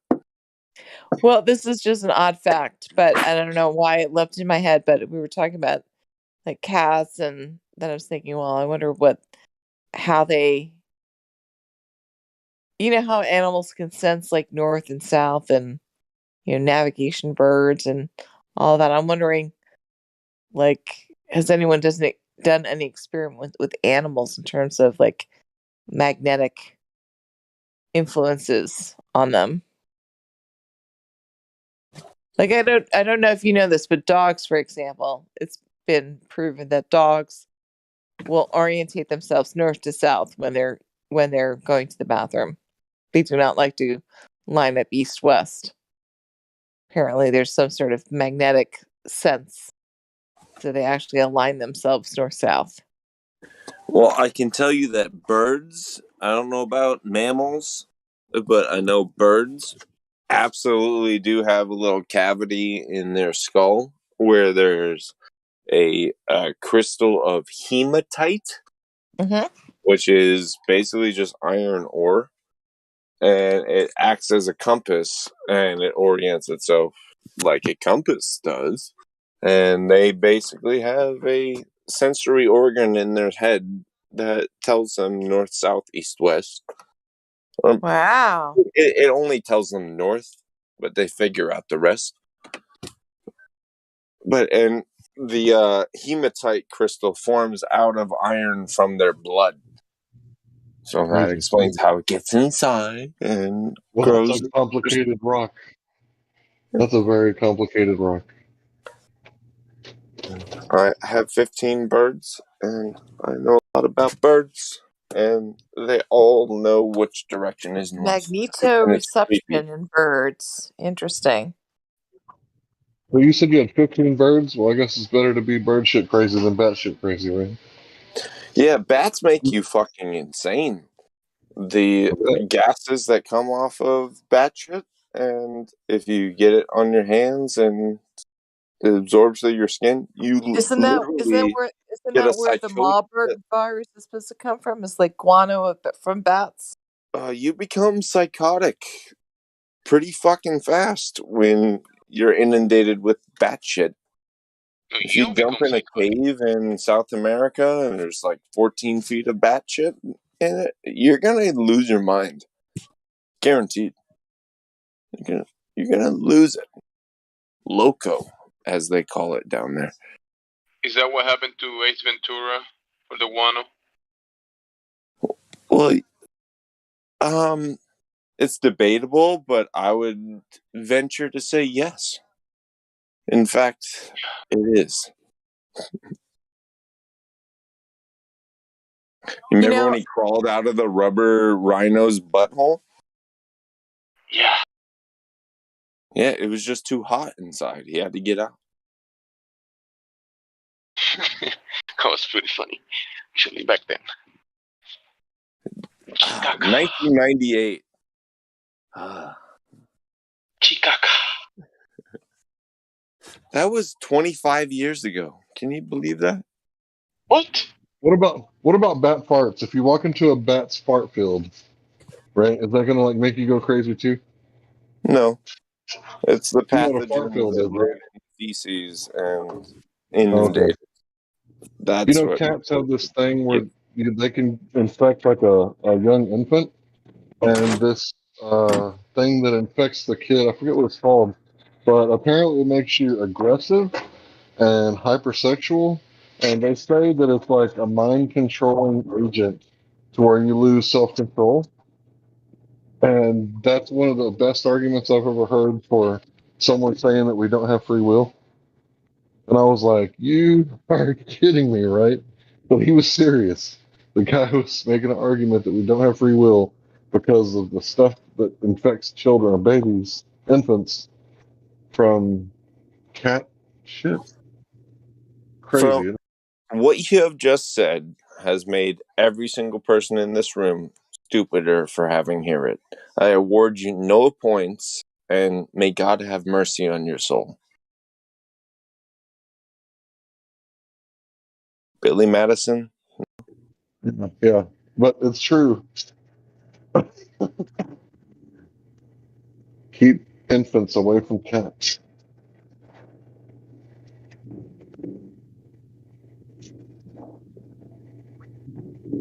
Kind of makes me wonder because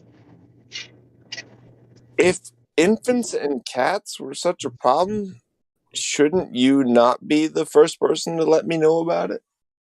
Wouldn't the Amish be well aware of it?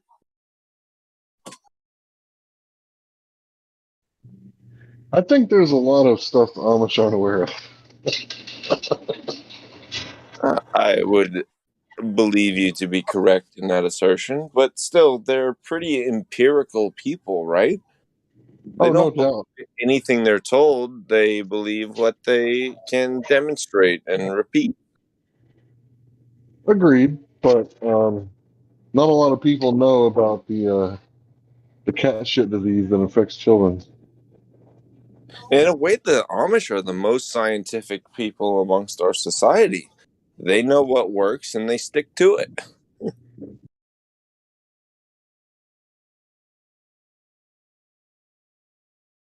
well, this Well, whole thing about birds and migration got me looking up stuff. And did you know there's a bird called the Arctic tern, and it travels 25,000 miles from the Arctic to the Antarctic every year. So it goes from the Arctic, starts leaving the Arctic in March and sorry, did you migrates say all the way Arctic to bird? Antarctica.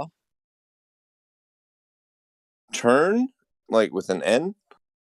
TERN, Arctic tern, known for its long yearly migration. We just need to slap a couple cameras on these birds. They're going to Antarctica for us. Will the camera make them too heavy? Will they drown in the ocean before they make it to the Yeah, coast? I don't know. I don't think PETA would be very happy about that. No, well, they've also done studies that it does affect them, like just the natural balance for penguins, for example. A lot of them get more, a lot more get eaten because they just that little bit of drag on their little legs. They can't swim through the ocean as fast, and they get gobbled up. Did you just tell me that penguins are getting eaten because they're too fast? Well, no, they get tagged. They get tagged, and with the tags either on their wings or on their, they get banded. And just with that little bit of tagging, that human interference puts them out of balance from their environment, and they're not able to swim as fast and avoid predation. So just a little bit. So slapping a couple cameras on these turns probably would, they might not survive. Really a bad thing to be the handicap when an orca is trying to eat you. And have you ever noticed before that when something moves quickly through water, there's some kind of weird, I think it's called a cavitation event, where bubbles form and gas is created where there was not any air? Are you familiar with this? No, but wouldn't Yeah, that if be you're from like underwater and you're maybe punching they're in taking place, air like pockets with them through their feathers or something? Like when something moves really quickly through water with like a rough surface or something, it usually results in a cavitation event or bubbles trailing behind it. As if like something plunged into, you throw a rock into a pond, you assume that all the bubbles that come out of that were brought down with it. But what if it formed its own for the second half of it sinking? Well, I'm looking that up too. I guess where I heard that word before was Red October, the cavitation. The Hunt for Red October? Yeah, Hunt for Red October. Sean Connery. That's a good movie. Some things don't react well to Butch. to So, be or not to be. so if it is possible, we're still getting to the bottom of it though. But if it is possible to create bubbles from underwater just by something moving very quickly, then how does that affect the previous statement?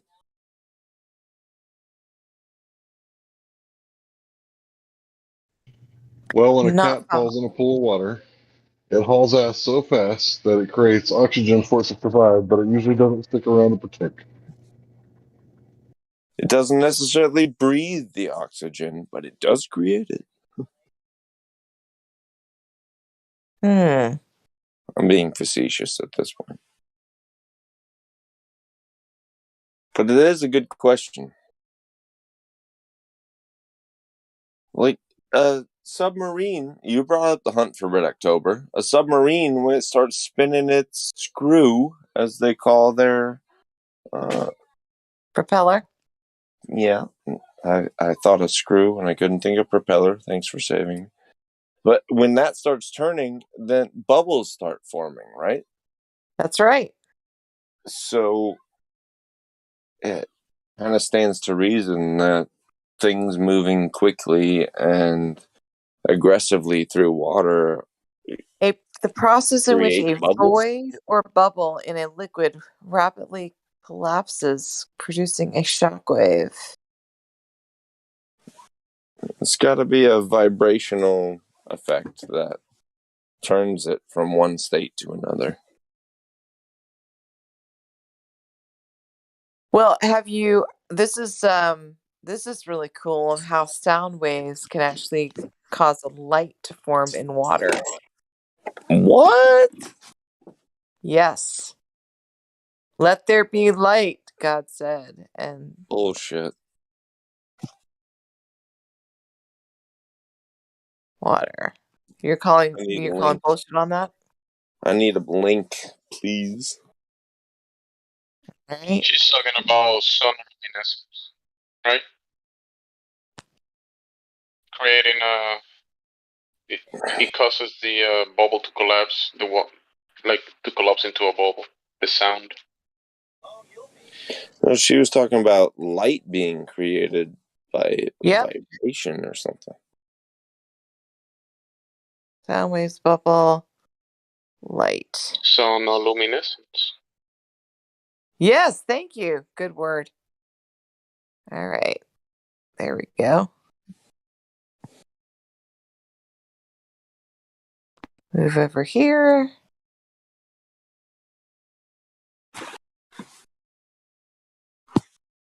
Wow, could the link be any longer? I meant to get right to the video. I was too excited because I found it. Hold on a second.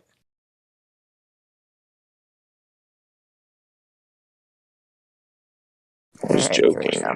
by the way. Star in a jar. Just type that in Google. Star in a jar, sonoluminescence. You'll find a lot of information on it. All right, here's the actual YouTube. Here we go. This guy, I don't believe him. What is it with mantis shrimp? Am I watching the right thing? That's what came up. I didn't actually watch it. It just had the correct term and subtitle. This guy's a knockoff Adam Ruins Everything. And it's about shrimp. I guess the shrimp make the sound. I don't know. So when the shrimp punches, light gets created?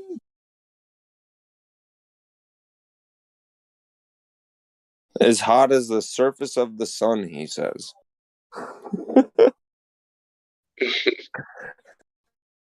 How hot is that? Well, we don't know.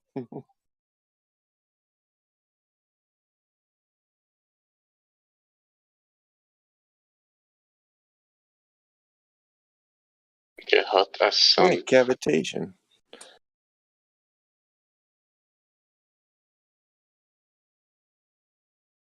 As far as I'm concerned, I've been proven right, and this guy's a crazy person.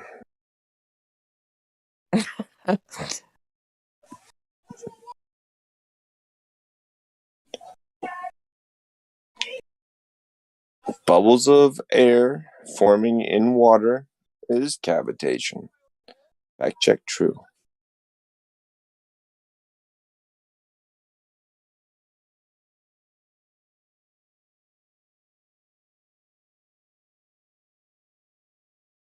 Okay, here's one without the shrimp. So if you want to watch it just from a pure science experiment. Oh, I was. Does it have a Dempsey nerd in a beat me ridiculous to short? do it. You good on you, Dempsey.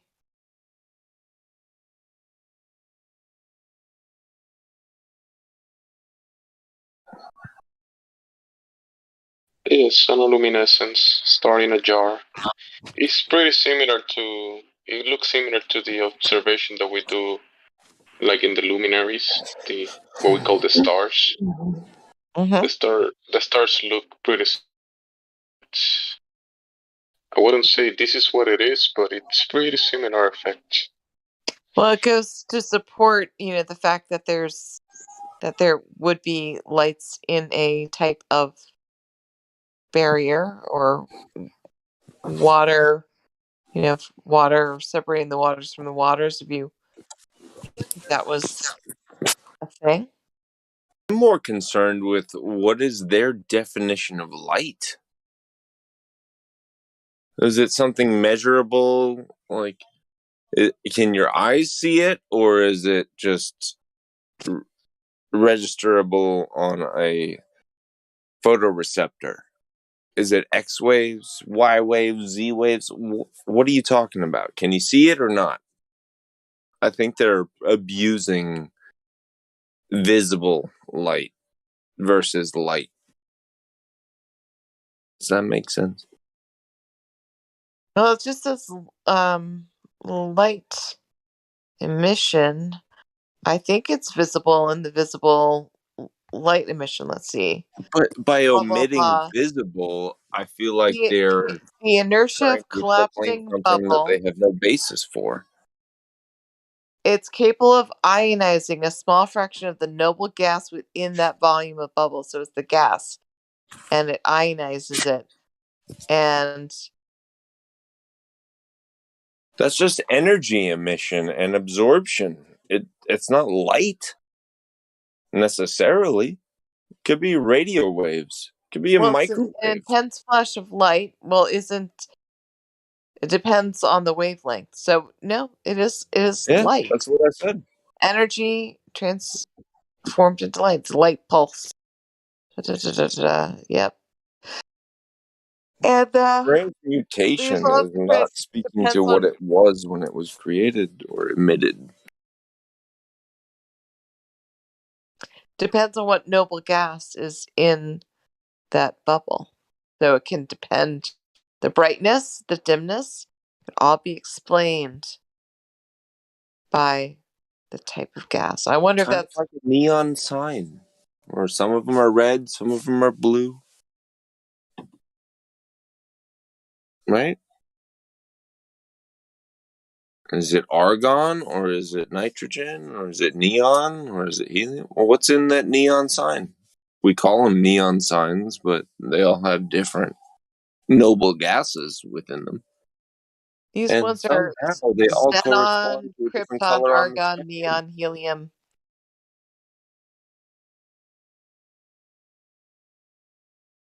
I find it convenient at best. And there's something called the cavitation hotspot, or the heated outer shell. On the collapse of the bubble, a hotspot is produced, and that hotspot. Shut up, Dad.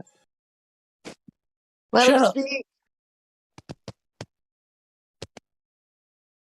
He's very sassy, so if I tell him to shut up, he is gonna speak more. But if I tell him speak up, he's gonna shut up.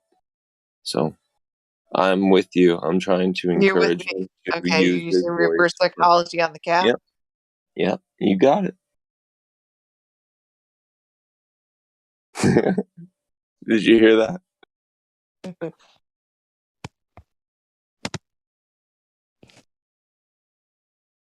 Shut up.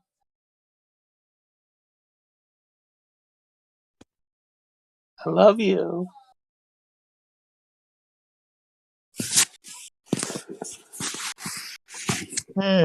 Interesting. With these gems he's setting in these gifs.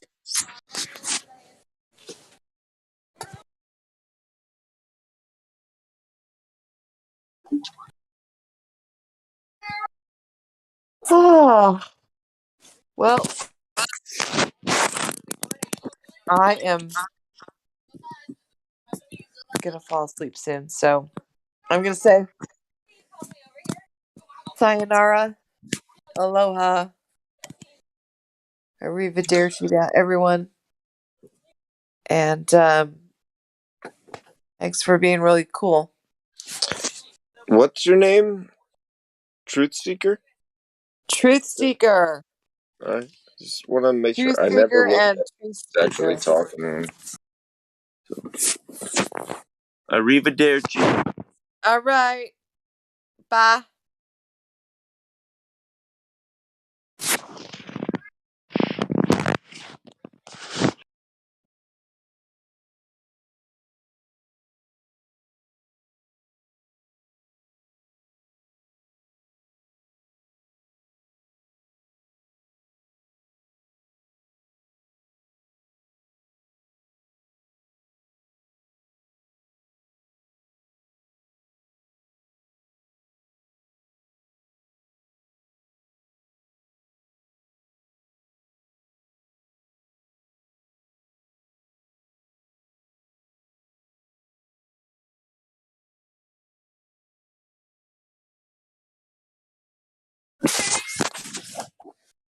Anybody doing the March Madness thing?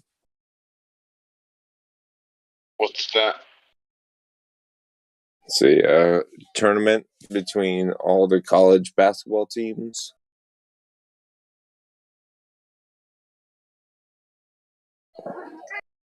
People typically fill out a bracket where they predict who's going to beat who and who's going to end up winning, blah, blah, blah, blah, blah.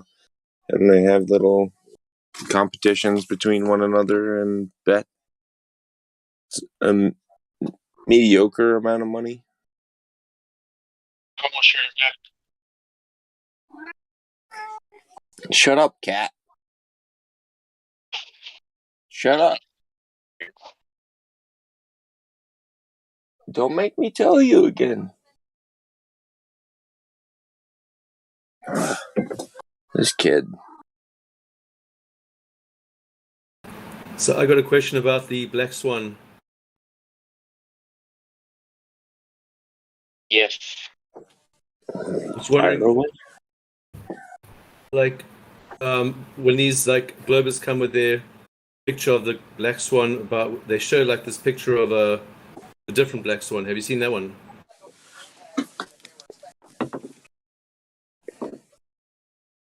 A different black swan? Yeah, they got like a whole different picture. I don't know. Did they make that up, or is it like a fake? Or they got this picture with a black swan, but it's like got it's kind of underneath. It's still got. It doesn't make sense because you can still see too far on the picture, but it's like how it's you like. You mean this one? Yeah, that one. Yeah. What's going on with that thing? Well, do you know what black swan means? He does. Yeah, of course. So it means that you can have 1,000 examples where it's not true. But as long as there is one where it is true, well, then the other 1,000 can't be exclusively true.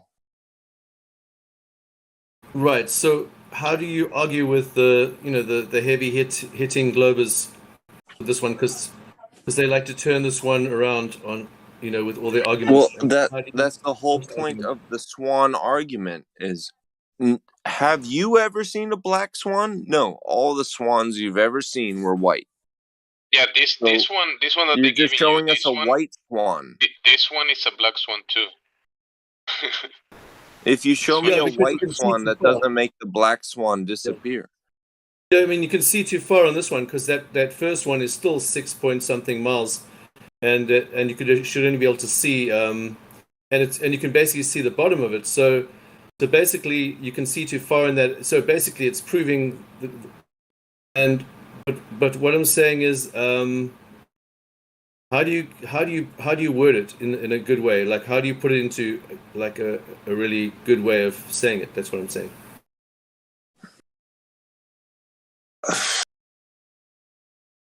I think it's self-evident. That's a good question.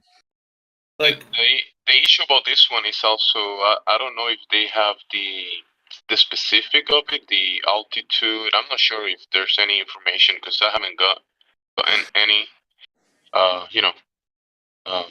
do you say the distance, the altitude, that kind of stuff. So this one is difficult to determine. I don't know if it's the same position. It might be the same position from the last one, but I'm not sure. For how far lower the second platform is in that picture than the first one, it should be turned like 11 degrees away from upright compared to the near platform. Yeah, that's one of my points. Yeah, you're right. It should be tilting. Like if it's behind, they're saying it's behind the curvature. Why is it not tilting with the curvature? To the other one, but yet so far beyond the curve. If one thing moves, the other thing should move too. It should be tilted away, and it's not. Yeah. Going with the curve. Good point. Yeah, that's a good point. Because why is it not curving? Why is it not tilting with the curve? That's a good point. It's optical. When I first saw this, it was like, what? How can it be? How can it be such a big difference? Because, I mean, the other black swan is very different to this one, and they're claiming that first they claim, okay, this photo is real, and I'm saying, yeah, but how do we know it's real? Then they use that to say, but then how do you know the black swan's real? And so they turn it around like you're basically just arguing with people that they're actually not. It's rhetorical. They're wanting to actually just argue for the sake of arguing to win the argument. Yeah, So they're not rhetorical. arguing for reality. They don't even care if the Earth is round or flat. That's the bottom line. Yeah, they just want to keep talking until you hopefully eventually don't find them out to be frauds. And then they talk you so tired so that you, in the middle of the night, like at 3 o'clock, you like, your brain isn't so clever. But when you go back to it the next morning, you suddenly think, man, they're talking total nonsense. But they try to catch you out all at once. They all jump on you, like about 5 or 10 of them at once. And then they just hit you. You can't even get a word in. And they just hit you in 20 different directions and you can't even think straight. And then, then you come back, you get your senses the next morning, and then you think, what was I doing? I was getting sidetracked by their thinking because they were taking me on like about 50 different rabbit trails at once, and nothing made sense. You also You'll know learn. that You'll get there. when you put a finger between your eye and the sun, you can cover the sun, right? But your finger is not as big as the sun. So between the observer and let's say the second platform, there might be a wave that is maybe 2 feet tall. Like a 2 feet wave. Between the observer and the observation, there's a wave that will cover the observation. That's right. And if you're getting to a point where you're letting somebody get you argued down to that position, you've already lost. You got to say, why are we entertaining ideas of if there were massive space bodies in a vacuum flowing and flying around? How did you even get that far into this hypothetical? You fucked up already. You need to hold them to what can you prove? What can you demonstrate? And nature abhors a vacuum, so why are you talking about a place that exists in a hypothetical situation? Right, Like, and they seem to be clever enough to turn that back on you and then say, oh, but you're also using hypothetical because your picture of the black swan isn't even real. That's what they actually turned on me on. That's what they used on me. So they say, have you actually measured the black swan yourself? Have you actually been out there and physically done the measurements of the black swan? So, and I've been Also, obviously I haven't. remember you might be arguing with anti-flat earthers, and they will they'll just make anything up on the spot. Yeah, no, this was Panda server, Oh those yeah, guys. anti-flat earthers. Yeah. They are full on, I mean, anti. But I was trying to, and then I did ask them a final question before I left because I said, yeah, I mean, I'll go check this photo out because I haven't really I've seen this before. But and I said one thing I said to them, I said, so why do you want the Earth to be round? A sphere, you mean? And they didn't really answer me with a very good answer. They answered me with a very. It sounded like they were very dishonest the way that they spoke when they spoke when they said the answer. do you mean it sounded like it meant a lot to them, but they didn't have a good answer? I had a very bad answer for that question that I had. But you could still sense that they really, really, really wanted it to be a good answer. They just didn't have it. They just had a terrible the way they it was a terrible. I mean, they should really have a bad answer for that. If they're liars, I just can't believe they had such a bad answer for my. Which I can't remember exactly what it was, but all I remember was it was really pathetic. The answer. I imagine that they tried to ad hominemly make you feel bad about yourself because they had no other argument. Well, they tried to turn it back as fast as they could on me and say, "Well, why do you believe?" Well, I'm right. They tried to turn around and ask me the same question. That was the first. So they tried so to do you as soon as think possible blah, get blah, their blah? attention to themselves. Yeah. Oh, you're asking me. Why can't I ask you? Come on, man. Exactly. First, you answer me first, and then I'll tell you after you've answered me. Why do you want the Earth to be flat? See how predictable they are? Yeah, but it's so weak. The arguments are so weak. You actually can see the lie behind them, the falsehood, the deception. You just look at them and the way they talk, the words that come out their mouth, the way they talk, you can see that they're lying, that they're not honest. And just that one statement alone proves the Earth. I mean, the lies because you know that they know the Earth is flat. That's one thing. I have two little sisters, and this is exactly how they argue or describe anything and everything. It's all about feelings. It's all about perception. It's not about facts. It's not about proof. It's just, well, I didn't like how he said that. I can't tell you how many times I've had my little sisters tell on me saying, Mom, Matt's making fun of me, when I wasn't making fun of him. I just said a word they didn't know, and they were confused, and they felt insecure about not knowing what that word was, so they went and told on me. Like, Oh yeah, that happens a lot. that's basically where we're at between doubters and scientists. And scientists have lost a lot of ground in the last year. Holy crap. Well, talking about freedom of speech, I was on Facebook the other day, and I said, Christians who think the earth, Christians who are sad are going to be weak because they're not going to have strength, and they actually put that as hate speech on Facebook. I was banned for 2 days, saying that if you had said, I want to kill Russians with my bare hands, I want to beat them to death, Facebook would have been like, upvote. Good for you. Yeah, they would have given me a medal. They would have given me like a free access. They would have opened my You'd have Facebook. gotten a blue check mark on Twitter. Yeah, they would have actually they would have opened my Facebook for everyone to like get access to see, because right now they've what's it called when they restrict your Facebook to just a few people. I've got restrictions for about a month on my Facebook, so hardly anyone can see what I'm actually writing or anything. Are you familiar with the concept of a VPN? Yeah, don't you maybe you should look into it. Don't you have to pay for them? It's like $1.50 a month. Oh yeah, I just don't like the idea of paying for it, but yeah. No, you can say, I'm in Hong Kong, and it'll, on the internet, pretend you're in Hong Kong. You can say, I'm in Dusseldorf, Germany. You could say, I'm in London. You could say, I'm in Boston. I used to get all my VPNs free, but I don't go to those kind of sites anymore because there's too much surveillance nowadays. Like, it's too much trouble. You don't want to get in trouble for that, you know? I used to go to sites where you get all the software free, basically, but I don't go there anymore.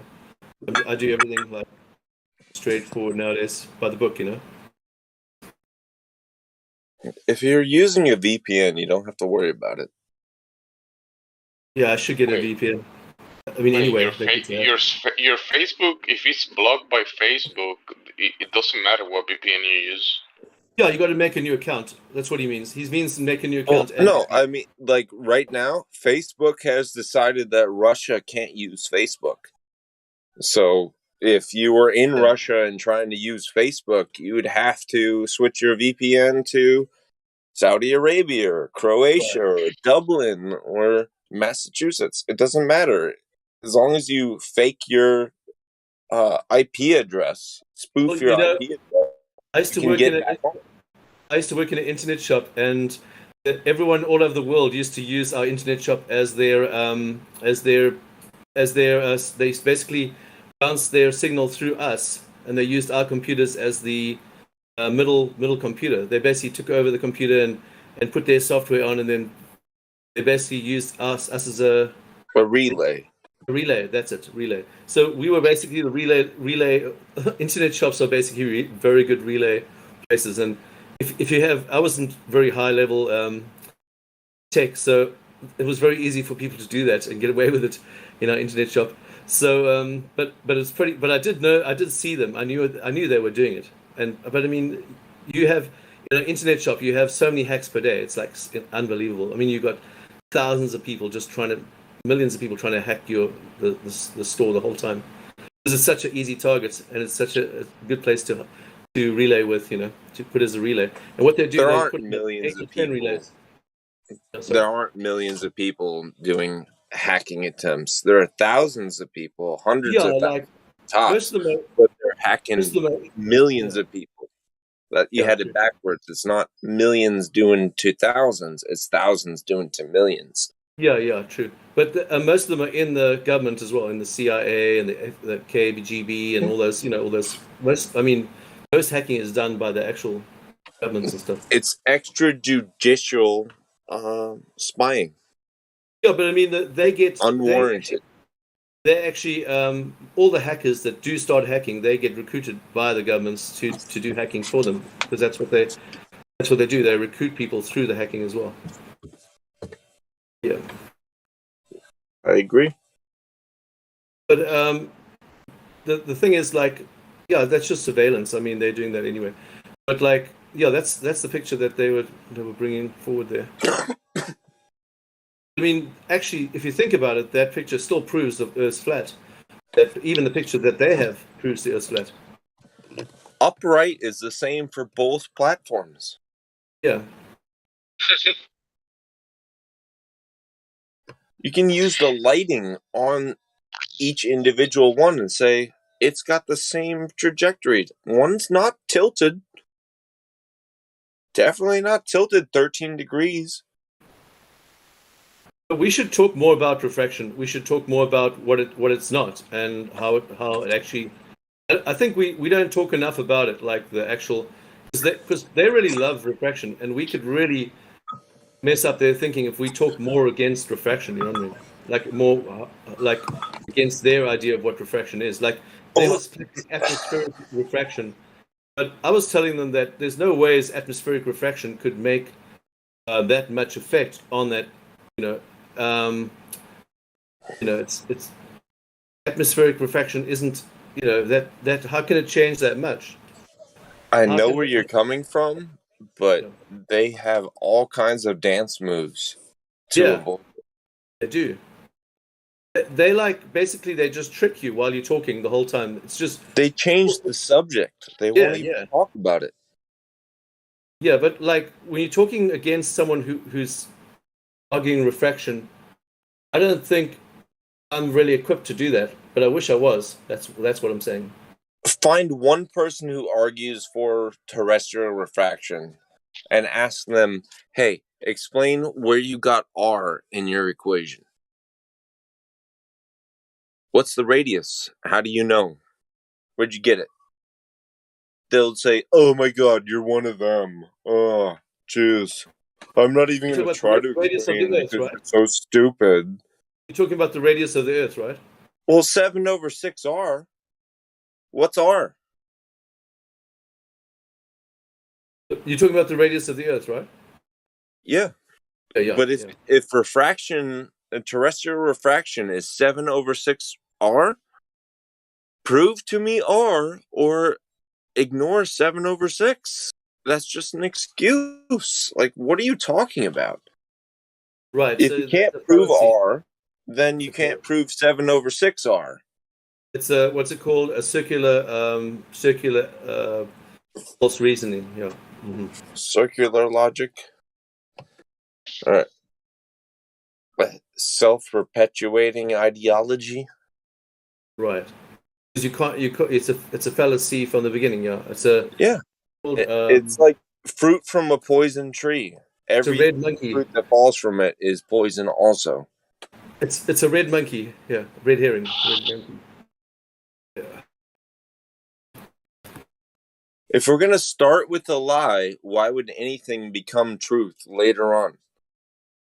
Right. So, are you saying terrestrial refraction is the same as atmospheric refraction? It's the same thing? I'm saying terrestrial refraction is a figment of people's imagination because it requires something to be substantiated that is unsubstantiatable, according to the same people that say it's 3959R. The same people who say that say you can't prove it. But it is proven.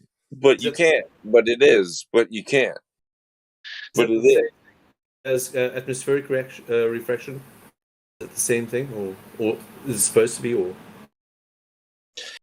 atmospheric refraction is dependent on temperature, humidity, and I think a couple other factors, but that's different than terrestrial refraction. Atmospheric refraction does not require an R value, and you don't have to claim the radius to claim atmospheric refraction. They were claiming but if you claim terrestrial refraction, you have to have an R value that you have to substantiate, or you're full of shit. Oh, right. They were claiming atmospheric refraction, whatever. Okay, and what was the visibility on that day? What was the humidity? What was the barometric pressure? Because all of these things affect the perception visually. Ocular refraction. Refraction. My apologies. Especially when you're looking through seawater, you're gonna have like a layer that is gonna block your view. The further you're looking at, there's gonna be that humidity that is in top of the water that is gonna create this it's kind of like a lensing effect, or basically block your view, and it's gonna look like water. I mean, it's gonna look like it's part of the surface of the water, but it's water in the air that is creating basically a wall between the observer and the object. Are you talking about like almost like a mirage effect on the water? No, That's he's saying one of that the things where that is you happening. see something is not where it actually is. Right. Like that picture with the road and it's like water's on the road, but it's not, because it's just it's not water, but it looks like water. On that Talking about the heat waves on top of a hot road when you're driving, and yeah, you like similar to that. Wiggly space above it. Yeah, like that. You're talking about that kind of thing. There's many variables, and that's one included. That one is included when you're looking through water. I mean, when you're looking, making these observations. The road one does not include water at all. It's just hotter air right above the surface of the road. Yeah. But how do we show with experiments and actually like refraction? How do we break refraction down to specific experiments to demonstrate how much refraction?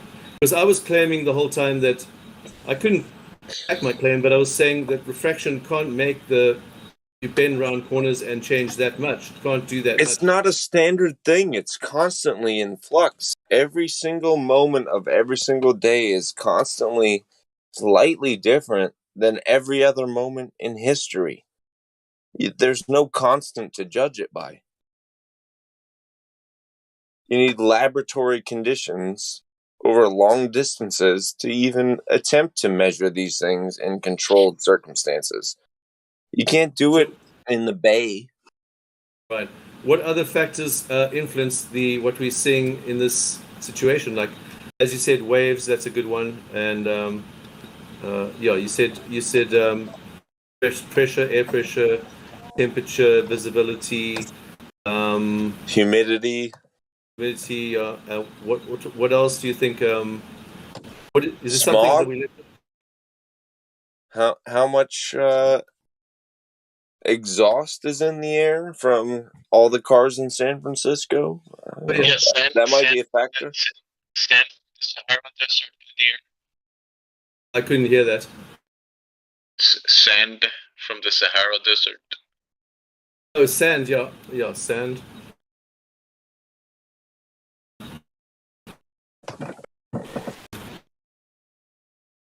And then so there's at least a lot of variables that are potentially at play. Can you eliminate any single variable other than Fukushima radioactive ash from that list of things that might have an impact on your observation?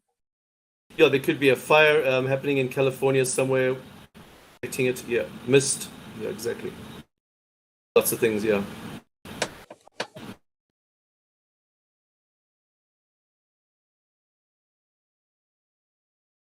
So should we be concerned with things that we can't even substantiate as real? No. Or should we be more concerned with things that are, I don't know, tangible? Yeah, I'm just from a point of like dealing with objections, like counter objections. I just sort of that for that reason, when you're in a debate and you're busy trying to give people like a sensible picture, and you actually, not for them sake but for the audience sake, maybe there's the one or two that you could actually convince if you have a good argument. You know what I mean? Okay. What's your point? Oh no, just the point is to be armed with some good info. But you've definitely given me some good info, so thanks. The problem with being armed with good info when you're talking to a globe troll is that unless you start muting them or blocking them or holding their feet to the fire somehow, they're not going to receive the information that you give them. That's the one thing that gets proven time and time and time again, is that they are doing their best to use whatever trick, whatever sleight of hand. True. That's the problem. So that's why you have to put them on the defensive, of course, and pretty much expose that. But because they'll always just say, "Oh, well, it's refraction." Okay, well, explain how the refraction. Here's what an image that's refracted should look like. This doesn't look like that. So how do you explain this? And what ends up happening is in nearly every case, it turns to, "Oh, well, Google it, man. There's mathematics for all this. Just go Google it." You're the stupid when you can't even do a Google search. Make no claims, put the onus on them, and play dumb. 3 steps to make them retarded. Don't make a claim that you have to back up. Question them when they make one. And when they say, "Oh, come on, you know what I'm talking about," say, "No, I don't. Explain it to me." Bingo. I could not have made that more succinct. That's good. That's good. 3-step plan to That's really telling good. your fucking wife's sister, "Shut up. Leave me alone." Yeah, that's really good, actually. That can keep you out of trouble in a lot of ways, in a lot of different aspects as well. If she doesn't want to engage in explaining why she's right and so smart and such a genius about everything, if she doesn't want to talk about it, then nobody has to talk about it. I don't have to talk about it. You don't have to talk about it. Nobody has to talk about it. Just leave me the fuck alone. You're on notice, though, that if you try to talk about it, I'm going to make you look so fucking stupid. Don't even try it. And then she shuts up, and then everything's fine. That's the way it needs to be. That's kind of, yeah, I mean, right? That's pretty good advice in a hostile situation, yeah. But you obviously don't want to get in that hostile situation because that's probably not a good place to be here. Hey, you don't want to look for that. No. You don't want to make that situation because you don't want to be in that situation in the first place. But yeah, once you're in there, that is some good advice.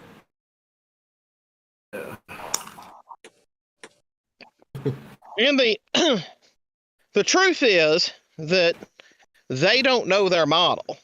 They can't defend their model.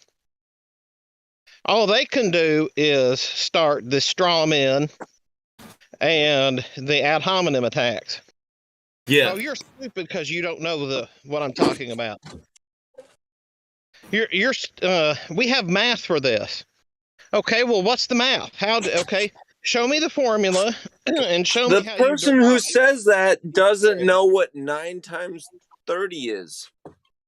270. Absolutely. Bam. Well, the ad hom's easy to deal with. I can just wipe them off that track easy because you can just expose it in their face. You say, "Well, is this an argument about the flat Earth or is it about persons or people?" So take your ad hom and take it elsewhere. We're talking about flat Earth now, you know. I mean, you can kill that in 5 seconds, but that's easy to deal with. Yeah, normally what I do is I ask them, "Wow, you're getting really angry. Why does this topic make you so angry?" Yeah. I couldn't imagine any science topic making me angry. What's up with that? Next And then time You know you what else? think you're talking to a retarded person, just yell at them as loud as you can. What's 11 times Just 2? look in the mirror and tell them to shut up. Right? What's 11 times 2? And if they yeah, can't answer it within 3 seconds, you just smack them in the face for being retarded. pretty much. Well, I was. They were going ad hom. The whole group of them, about 20 of them. They were going totally ad hom. So I said, "Well, you've all surrendered basically by using ad hom. You actually just put up the flag of surrender. So well done, Flat Earth wins, and you have surrendered, and argument's over. And then guess what? Suddenly they were really nice after that. Yeah. A lot of times when they start that, I say, gosh, this topic makes you awfully upset. Yeah. I would really hate that a topic of science would make you this upset. Do you have a therapist, or have you considered seeing a therapist? Is it a fact or is it not a fact? That's really good. I mean, yeah. And usually they start to look at you like, what? And I'm like, well, seriously, you're kind of exposing something here that Exactly. this really, really, really makes you angry. And that's not, I don't want you to give yourself a coronary or something. I don't think a lot of those guys actually care really about flat Earth, or even I'm talking about the anti-flat Earthers. They only care about one thing: to look good and to win arguments and to feel good about themselves by looking cool. They don't really care about who's right or wrong. They just want to be right. If you want to have that argument, and when you ask about the black swan, right? They say refraction, right? Remember, but Yeah. they don't. They're actually have to claim terrestrial refraction because that's the model that they're defending. But they're not saying that. They're just saying a word. They're saying refraction. But then you bring them back, like the other guy said. Bring them to the radius 7/6R, right? And where did they get R from in the first place to claim refraction? And just keep their feet to the fire. Right. I'm just going to say to you, Google it, man. It's been well accepted. I mean, Google it, man. You can Google the R value. Yeah, but funny enough, It's a preconceived notion. It's not a fact. It's not a measurement. It's not a reality. It's just a belief. Man, and okay. tell them that. And everybody says that the R value, and you can look it up. I mean, you're not going to take what I say, so go look it up. I can look up what you believe, yeah. Well, they didn't even use the R value. They didn't even use. No, they just say refraction. They say refraction. They ignore that it even is a part of the equation. They just use atmospheric refraction. That's when I asked them, what refraction are you talking about? And then they said atmospheric refraction. They didn't even go to the other one, the one that you're talking about. All right. I, for one, really have a strong adherence to the idea that honesty is important. For one. I'm assuming that all of you here agree with me that honesty is important. Of course. Yeah? No doubt about it. Yes. So, what the fuck has happened? How has the world gotten to a point where there's so many people taking money and saying, what the fuck? Honesty doesn't really matter that much. I'll just... Never mind. Yeah, that's why like your 3 steps earlier, you can't get into R values and other things with them because they are whores. They don't even know their own model. They don't know their own model, and more likely, what I always say is, unless these globe trolls can prove differently to me, I presume that they're in a wheelchair, or they have some other disability that prevents them from leaving their parents' house, and that they're just lonely, looking for somebody to keep them company. Probably not wrong. And because then, I don't know if you all have seen any of the awards that I give out to Globe Trolls, but most of the time when they start on this stuff, somebody says something to me like, yeah, Google it, man. I say, man, that's the best rebuttal I've had in a long time. Somebody told me, that you've told me to Google it. Man, I tell you what, that's a really good argument technique. And, my favorite thing about you is the number of hours you spend around this community that you profess to hate. And so I just hope that you'll stay around with us, because most globe trolls stay around us for a couple days. And our community would not exist without globe trolls like you. So please stick around. For And, somebody who does not like being inside of a burning building because it's like really hot and it's melting their skin, you seem to hang out for a long time. Yeah, absolutely. it's funny. Yeah. I'll sit here in a minute. I'll try to send over this award that I send them, and I always tell them, look, and I'm very proud that on behalf of the Flat Earth community to present you with this award as honoring your meritorious volunteer service and your commitment to our community, and we just can't thank you enough. And you'd be amazed when you start taking a different tack and you start complimenting them. And, no matter how stupid what they say something is, just compliment them. And that's basic psychology. Oh, yeah. I've noticed a lot of flat earthers get triggered though by them. Like they get triggered real easy because they actually really trigger you a lot. They do try trigger. I mean, that's what they're doing the whole time. They're trying to trigger you nonstop. It's like everything. And if you're not careful, wait, hold on. Are they triggered or are they trying to trigger? You could just completely reversed your. Well, I saw people getting triggered. I saw flat earthers getting triggered last night when I was there at But you said they went from trying to trigger other people to they were trying being to trigger triggered. everyone. So which is it?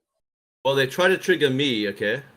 And they try to trigger the others, and I was noticing I didn't get triggered, but because I was in a really good mood, but I probably could have got triggered on a bad day. But they were sound getting like triggered. a liar. No, I mean, you sound drunk. Okay, first of all, do you ever get triggered by things?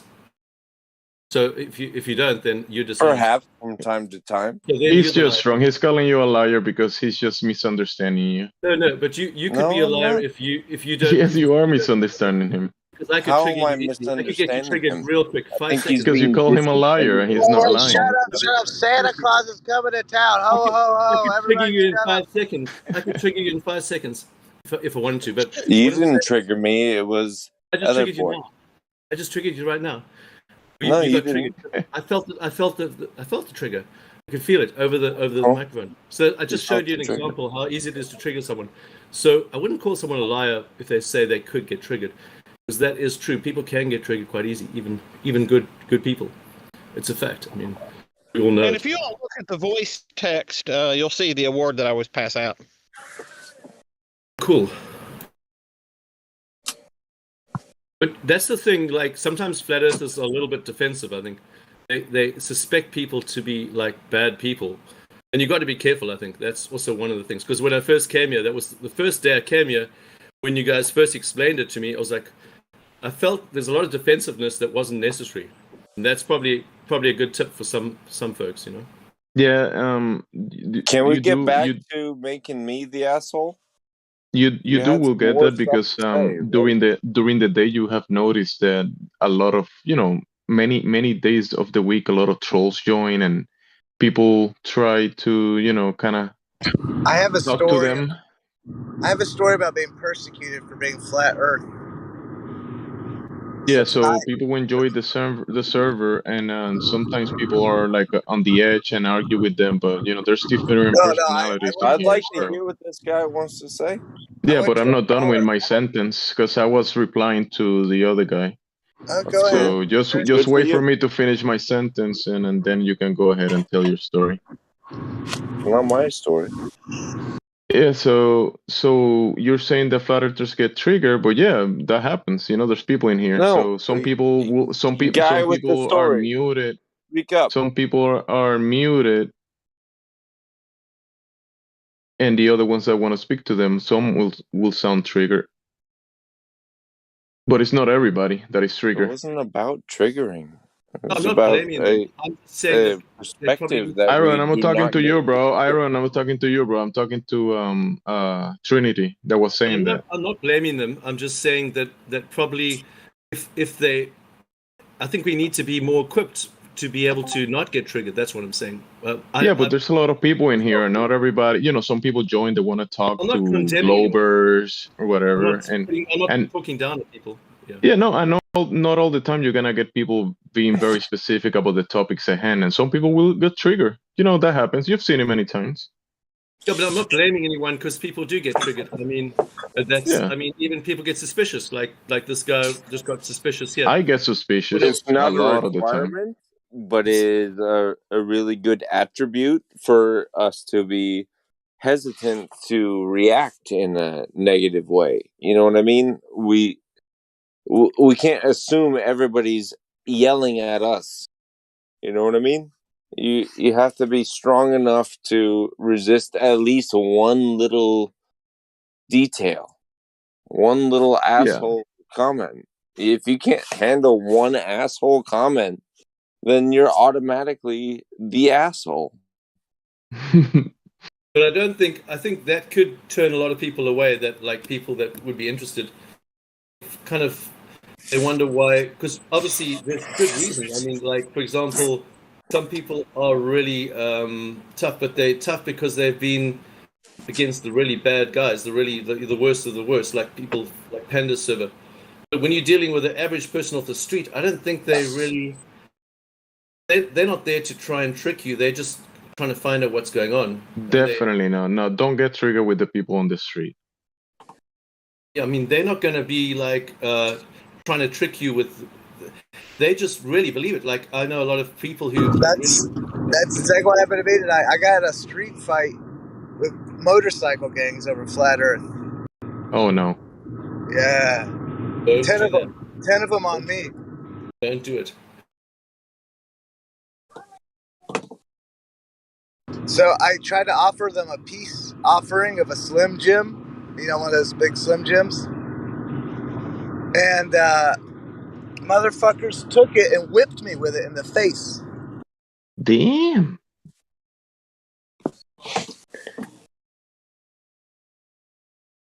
I'm disappointed in white people for doing that to you.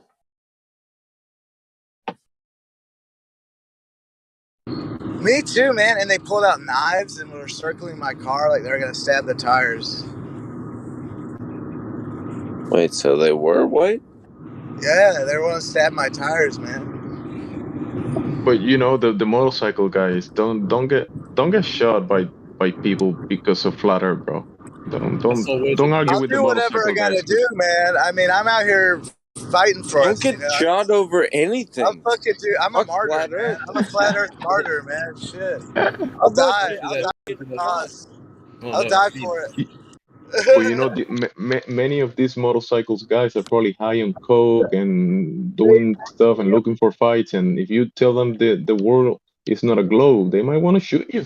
This is the Yeah, second so fight maybe keep your mouth shut. man. Second Live. fight this week. I won the first one. They won this one, so we're tied.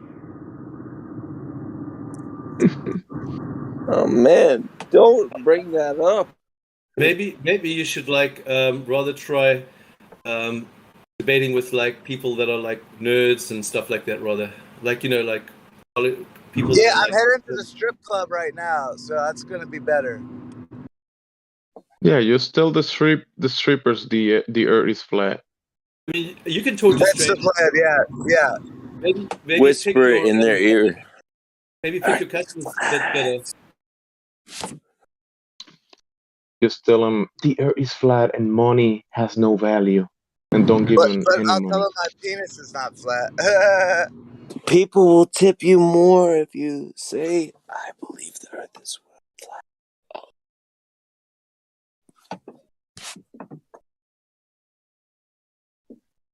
And I'll say, "Honey, will you kiss my boo boo?"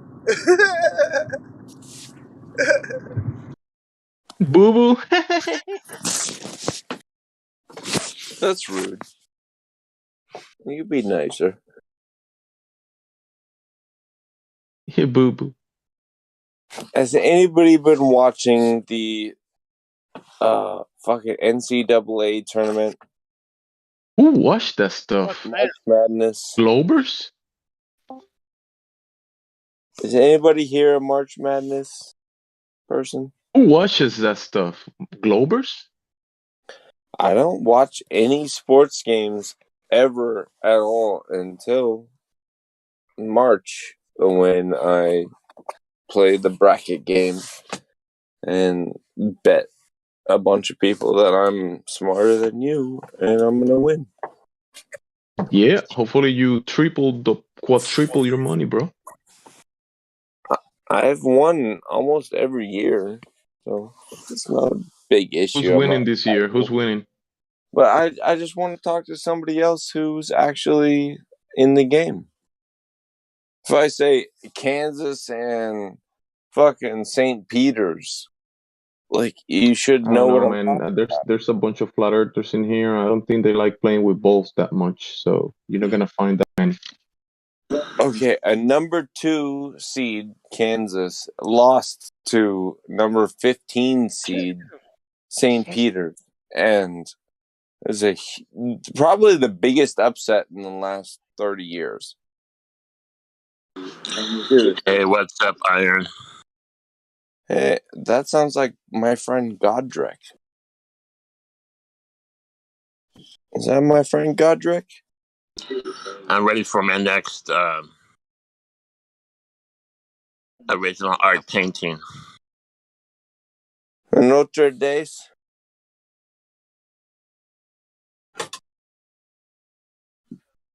No, but seriously, back to the college basketball tournament. Come on, nobody cares about it. Nobody cares about it. Nobody. Not Hey, I even watched Godric. Chattanooga in Illinois. That was a good game. Now, is basketball where they hit that like little triangle shaped ball or whatever it is, like, and they hit it with the big bat and it goes over like some net? No, basketball is the one that they use the oval ball and throw it to the other side of the court. Is Ginger Billy somebody who's in our conversation? Ginger Billy's here? Yes. Wow. Ginger Billy. Welcome, Ginger Billy. Welcome to Flat Earth. Yeah. You should change your name. Ginger Billy 06. Yeah, but how does this apply to women? He's in the strip club and trying to speak Flat Earth. Let's put a more feminist perspective on this.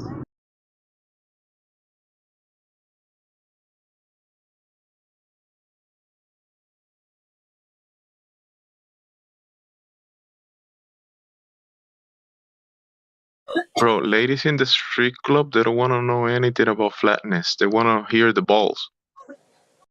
The balls argument. Well, when ladies have flat titties, they don't have any assets. Isn't that fucking funny? They That's don't not have funny tits at all. and they lack ass. Hablo inglés. ¿Dónde está la biblioteca? That's exactly what Deadpool said. I'm gonna kick you in the fucking face. ¿Dónde está la biblioteca? Yeah, he learned Spanish from Hollywood. Good job, bro. Shit.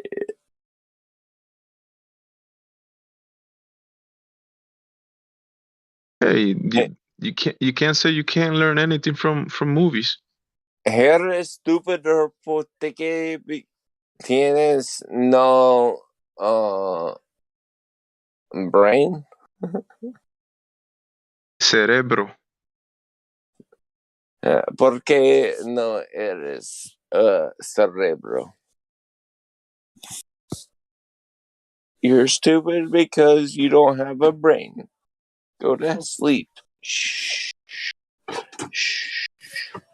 But just the statement saying that someone doesn't has a brain, that's a stupid statement. Because if someone didn't have a brain, No, the thing is, nothing's stupid. Everything's pretty smart out there, if you really think about it. yeah, especially And when you you're have in the strip Mexican club music in the listening to background Mexican while you're music. saying that.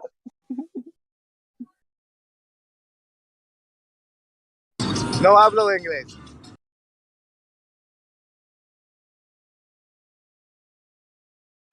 How did he have Spanish music in the background organically? He's getting ready for the Spanish ladies strip club. I think 10 points to his bank account.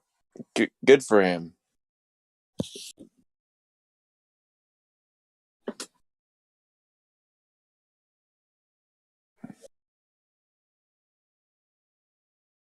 Even if it is just totally coincidental, I still think he should get bonus points.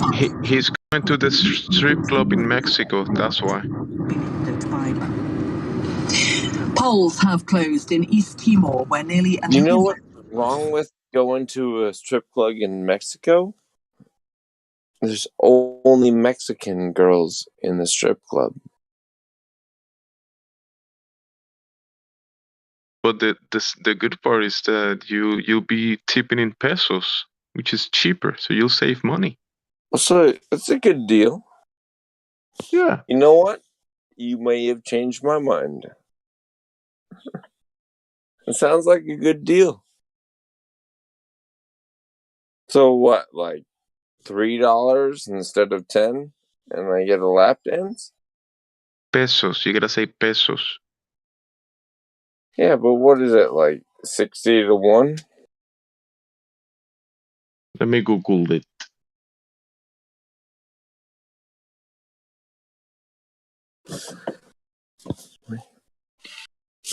I think women are just as valuable in North America as South America, and putting a dollar value on them is really fucked up. And One you're United kind States of an dollar asshole. equals You're one kind of United an States asshole. dollar equals 20.36 Mexican pesos.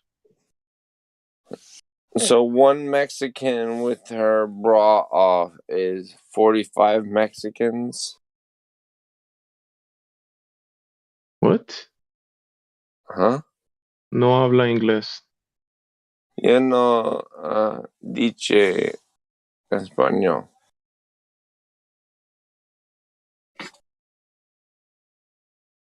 All right, let's bring it back.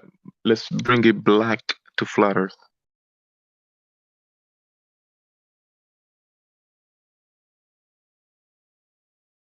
Do it. You know that lady in the strip club is dependent on a flat stationary stage. If it was curving and moving, it would be very difficult to perform. If the Earth was moving, she would fall off of that pole. Yeah, facts. She would loop around one side and then fling off the other side.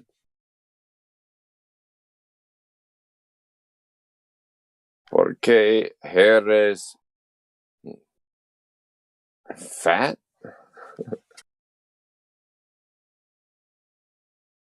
Because you are non-white. Gorda? Wait, is the Earth moving 66,000 miles an hour through space, but we can't feel it? Yeah. Hey guys, That's how you know. That's how you know, because you can't feel it.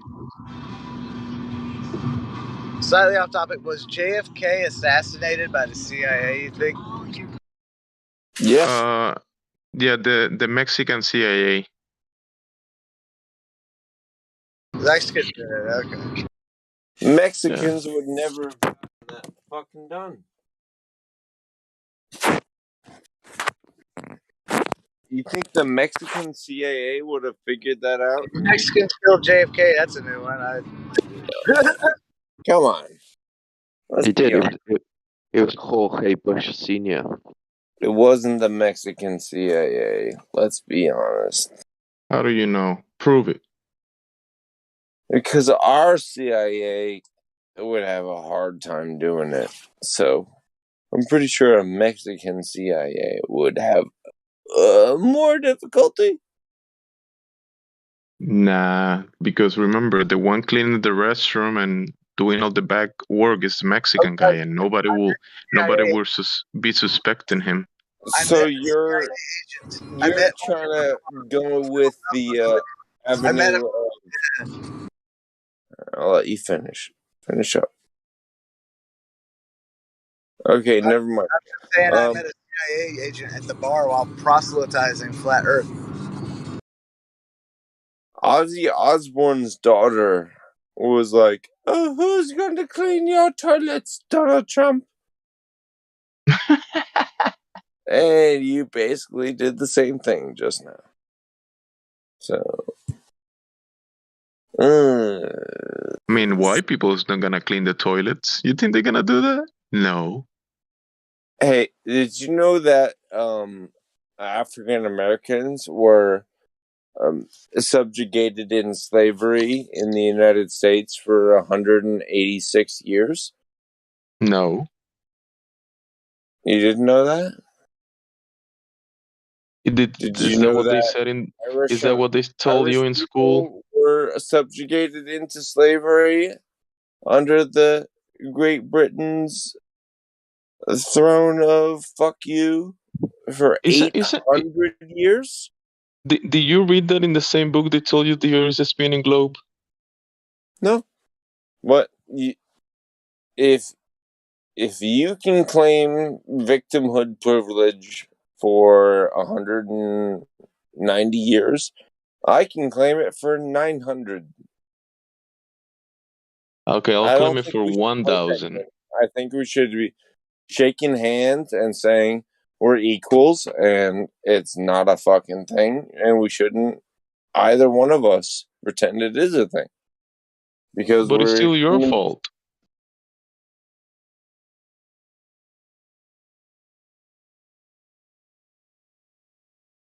140 years, 800 years. All right, know. let's smoke let's smoke the peace pipe. Let's smoke the peace pipe, and everything is I'm good. perfectly willing to it.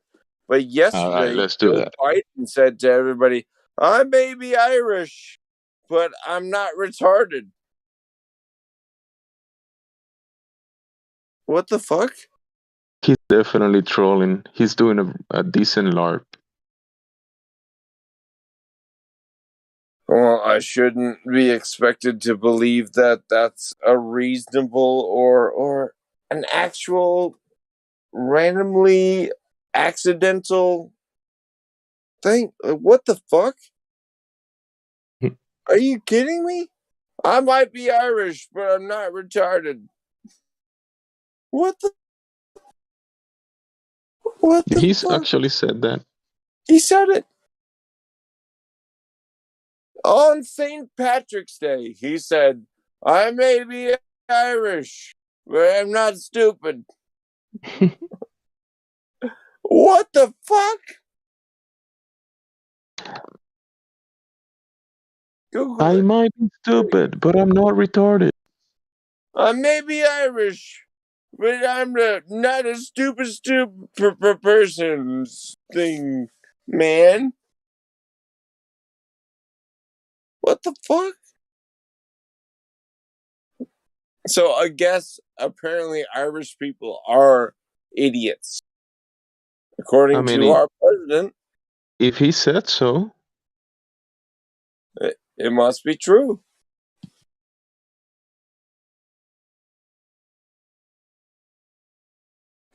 I may be Irish, but I'm not stupid.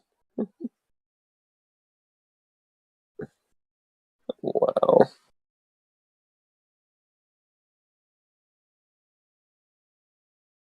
I miss that truth seeker lady that was here. If she was still here, she would have found the results 10 seconds, 30 seconds ago.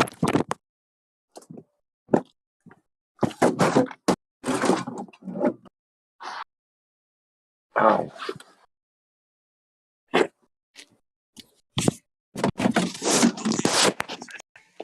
Truth Seeker would have done a better job. What the fuck are you doing? It's so loud. He's just drinking some Mexican tequila and learning Spanish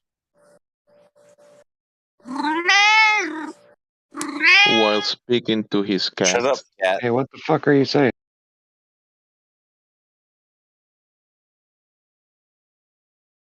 Shut up, kitty cat.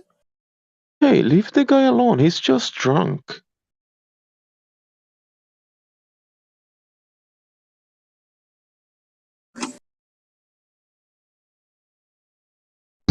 I have a message for you. If you're a mom, thank you so much for being a brave mom.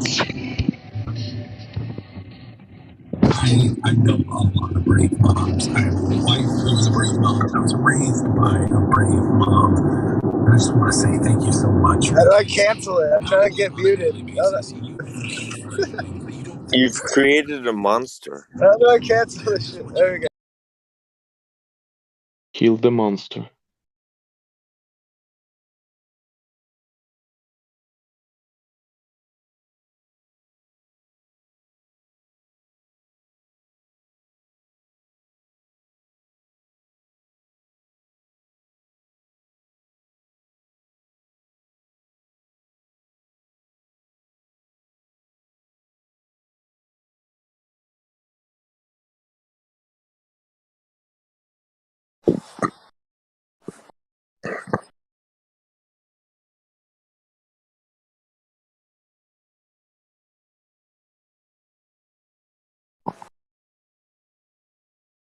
Hey, thank y'all for being a brave mom. Thank y'all.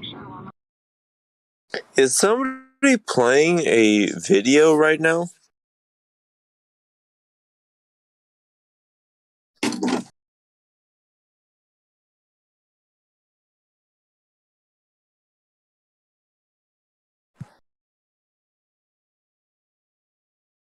Who is talking?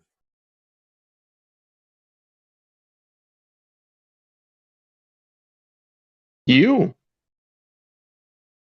You're talking, silly. What's no hablo inglés? What's up? What's up? Say habla en bleu. Huh? I can't hear you. Oh my He god, doesn't YouTube running in the he background. doesn't habla inglés and he's deaf. Roboting. Yo quiero una oportunidad. Hablo español. Español. Sí, Oh, bien. Tú. Y mí. sí. Sí. También. Y ya, también, sí. Un momento, por favor. Hablemos para que putas de Colombia, ¿sí? Sí. You want some pussies from Colombia? Sí. Alright, that's reasonable. I hope Sí. you get Sí. You do you, dude. Sí. Get, Gracias. get some. Gracias, amigo. Gracias. Gracias.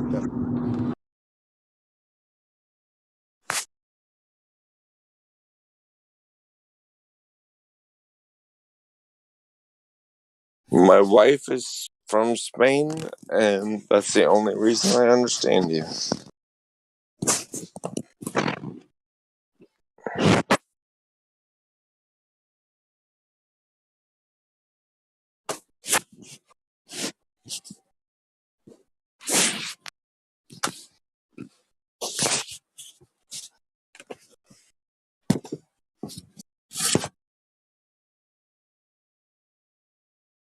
Porro. Mamá. It's a cute cat.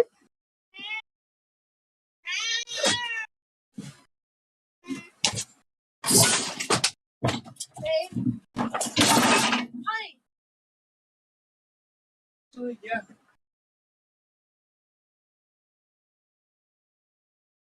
Got everything.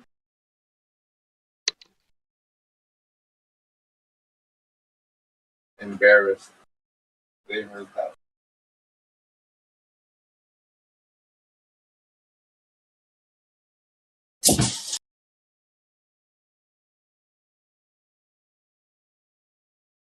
Mine is broken.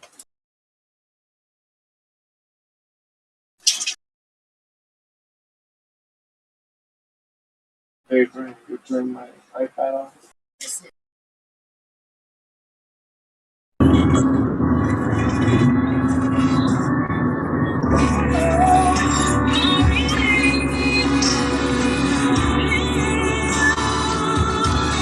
All right.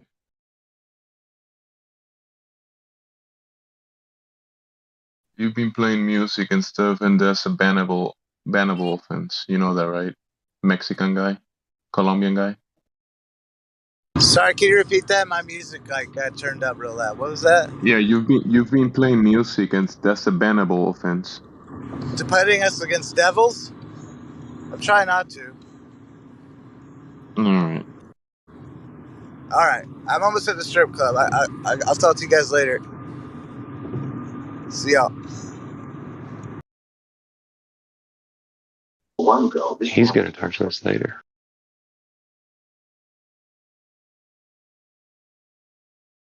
He's going to cook this.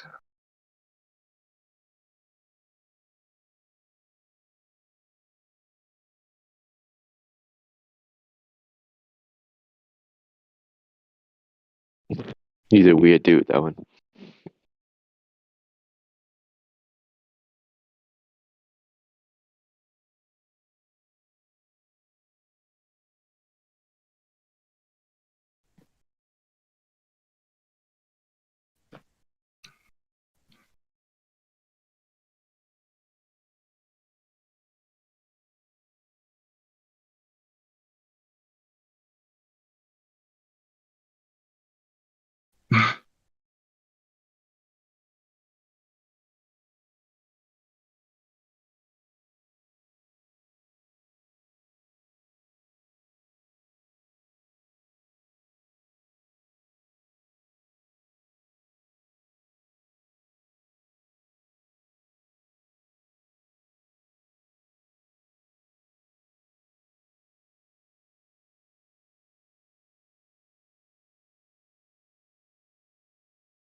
Where'd everybody go?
America Got Talent. America No, they don't. Got Talent. Extreme.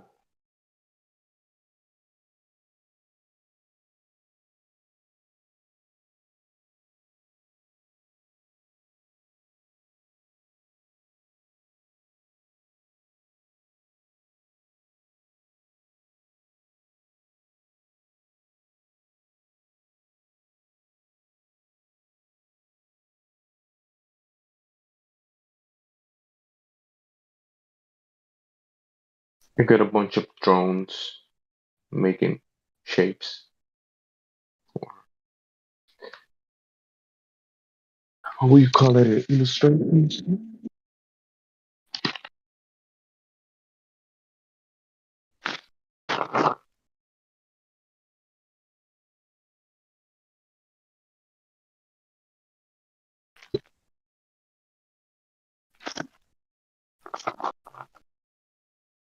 Bunch of people with masks.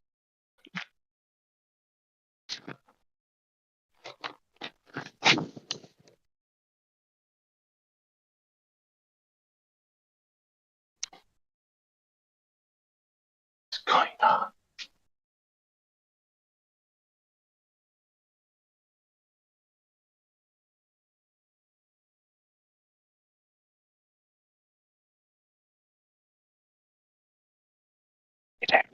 Fall asleep.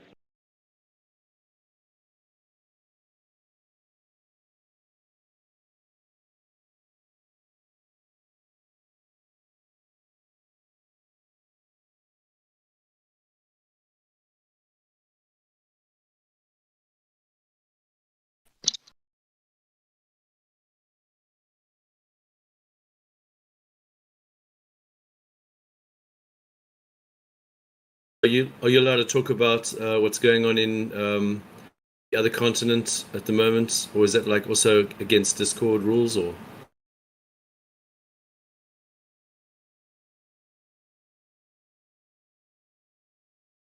I don't see any issues with it, but there's nobody talking about anything at the moment. So, what's up?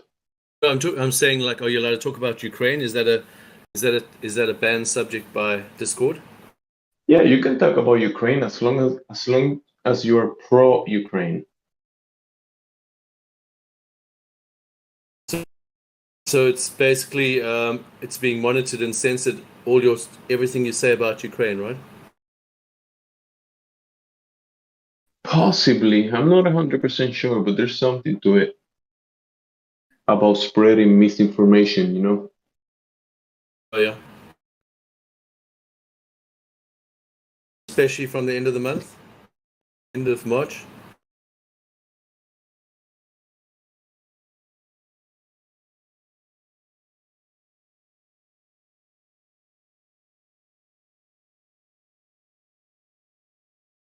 that apply just for the YouTube feed, or is that for like the whole Discord? What exactly? Like talking about, I mean, like, are you allowed to say stuff about Ukraine on Discord or not really? I mean, I think we can talk about Ukraine. oh, okay, sweet.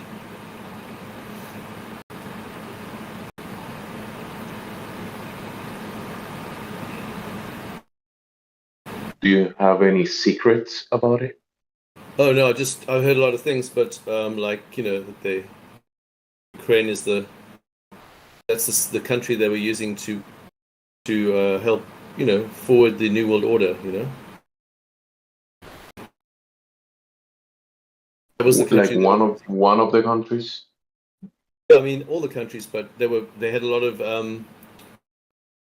biological weapons and they were doing a lot of evil things they shouldn't be doing, and they had a lot of plans that were coming out of that country. I mean, they probably had them everywhere, but Yeah. It's a lot of corruption in that country for a long time, just like many other countries. I mean, I mean, I definitely believe there's a lot of innocent people in Ukraine that are getting injured and hurt and killed, and That's the whole point. That millions of people moved out, and what now? I guess the people are just gonna people from the outside are just what take control over this nation. because I mean, there's a lot The of innocent people. politicians. Yeah. There's a Yeah, lot the of innocent people are the ones paying the price, definitely. And I don't think a lot of them know what's going on. I think they're very ignorant of what the situation, what's really going on. The people Yeah, in the Ukraine, Russians and the governments are just playing good cop, bad cop, and like, abusing the people. they have no idea what's going on. The people in the country themselves, they completely got the whole wrong picture of what's going on in Ukraine. People inside Ukraine who are being sieged by the Russians and are being killed and murdered and wiped to pieces. They really think the situation is a completely different situation to what it is. I mean, they really think that they're fighting. I mean, they basically think that they have a good government. That's what I mean. Yeah, I agree.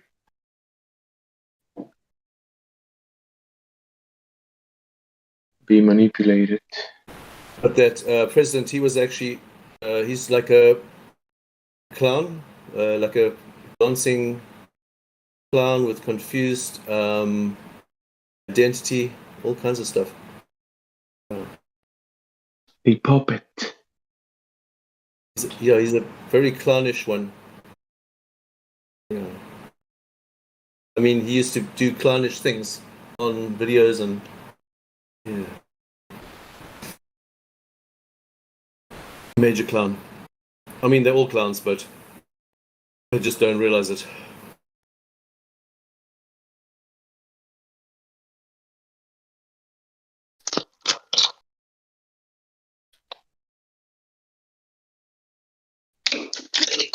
But it is sad for the people involved, people that are there and that think that they're just fighting for their country or fighting for a piece of land, a bit of piece of dirt, their houses and their possessions. And that is sad for them. Their livelihoods. Yeah, their business, their families, their possessions, all the stuff they built up. They're fighting for that, but it's sad.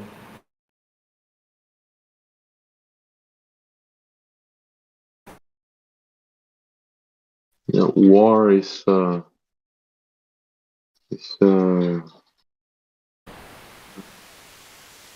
bad thing. You can get very negative if you think about the actual situation because it is quite a horrific situation.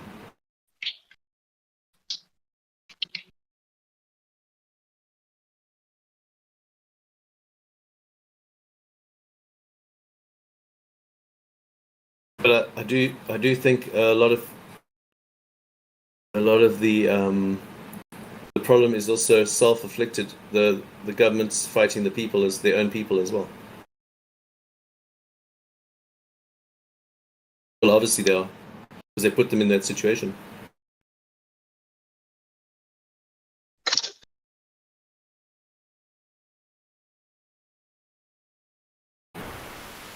Politicians, they always play like they're actually helping, but they're just conspiring to. Yeah, they're part of the whole problem. Yeah, they're just making it happen. They turn on each other. Basically, they're turning on their own people. Sold them out. Trade them. Backstab them. They're all Judases. They're all servers. Yeah. Every single one of them.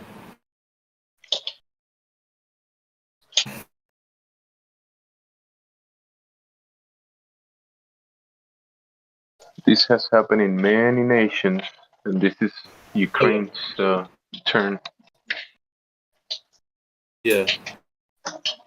I mean, most of the nations, they've actually replaced the presidents with people with the mask. They look like that person, but they're not that person.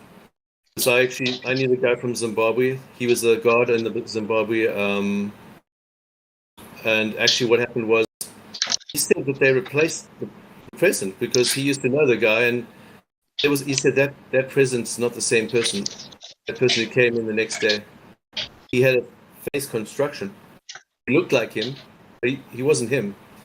When you're a guard and you sit in front of the palace and you know that person, you know the president because you see him every day, and you suddenly see another guy come in there, you can tell that that's not the same person. So what they do, they replace the people with other people, and they put like face reconstruction on the other people, make them look similar. Apparently Biden's been dead for a long time, and so has Putin. Putin's been dead since 2010.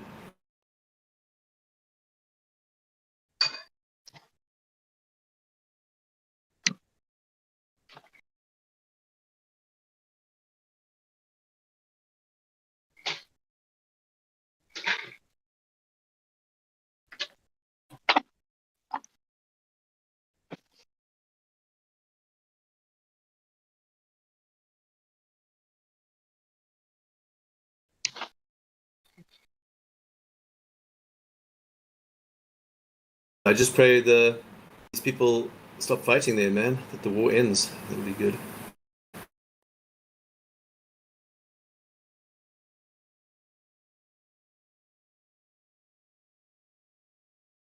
Then you just wonder, when the war ends, what's the next trick they're gonna pull out from underneath their sleeves? You know.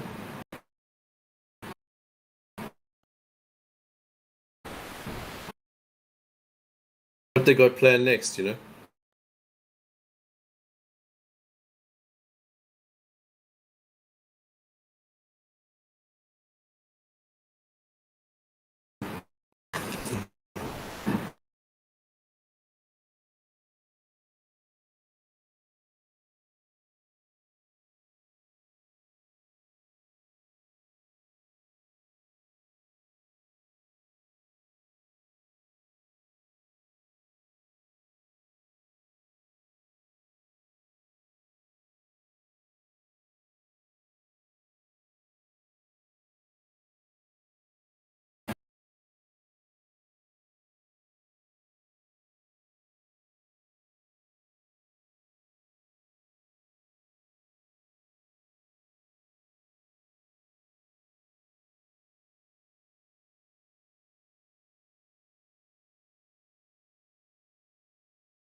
I'll be interested in some more information on refraction if there's ever if you got some more information on refraction on you know on how to go into the subject deeper, because it seems like a subject that if you can master that subject, it's going to definitely help a lot of conversations with these people.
now I'm going to discuss how we would look for a new law.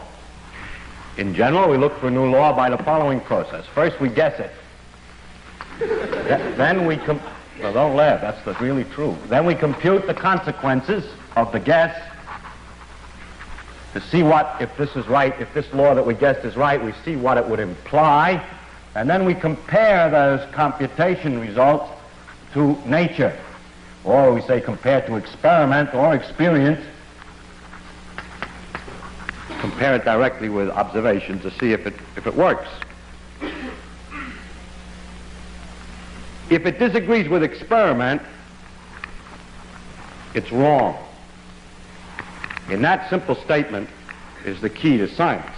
It doesn't make a difference how beautiful your guess is, it doesn't make a difference how smart you are who made the guess, or what his name is. If it disagrees with experiment, it's wrong. That's all there is to it.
There are great ideas undiscovered, breakthroughs available to those who can remove one of truth's protective layers.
Houston, we have a problem. Do you think the Jesuits and the Freemasons have anything to do with the perpetuation of heliocentrism? I think without a doubt. I went to a Jesuit high school and became disillusioned with school and education because of the fact that I felt like I was being pulled in two directions. I was taught in one class about religious studies, and the next class about science, astrology, biology, or astronomy, sorry. But I never quite grasped, why are they teaching me both of these? And it took until I was 35 years old to realize that the Jesuits want you in a belief system, and they don't care which one. They don't care if you believe in religion, or they don't care if you believe in science. They want you to be adhering to one of those beliefs. So they didn't do a very good job on me, because the fact that they did that made me gravitate more to the center.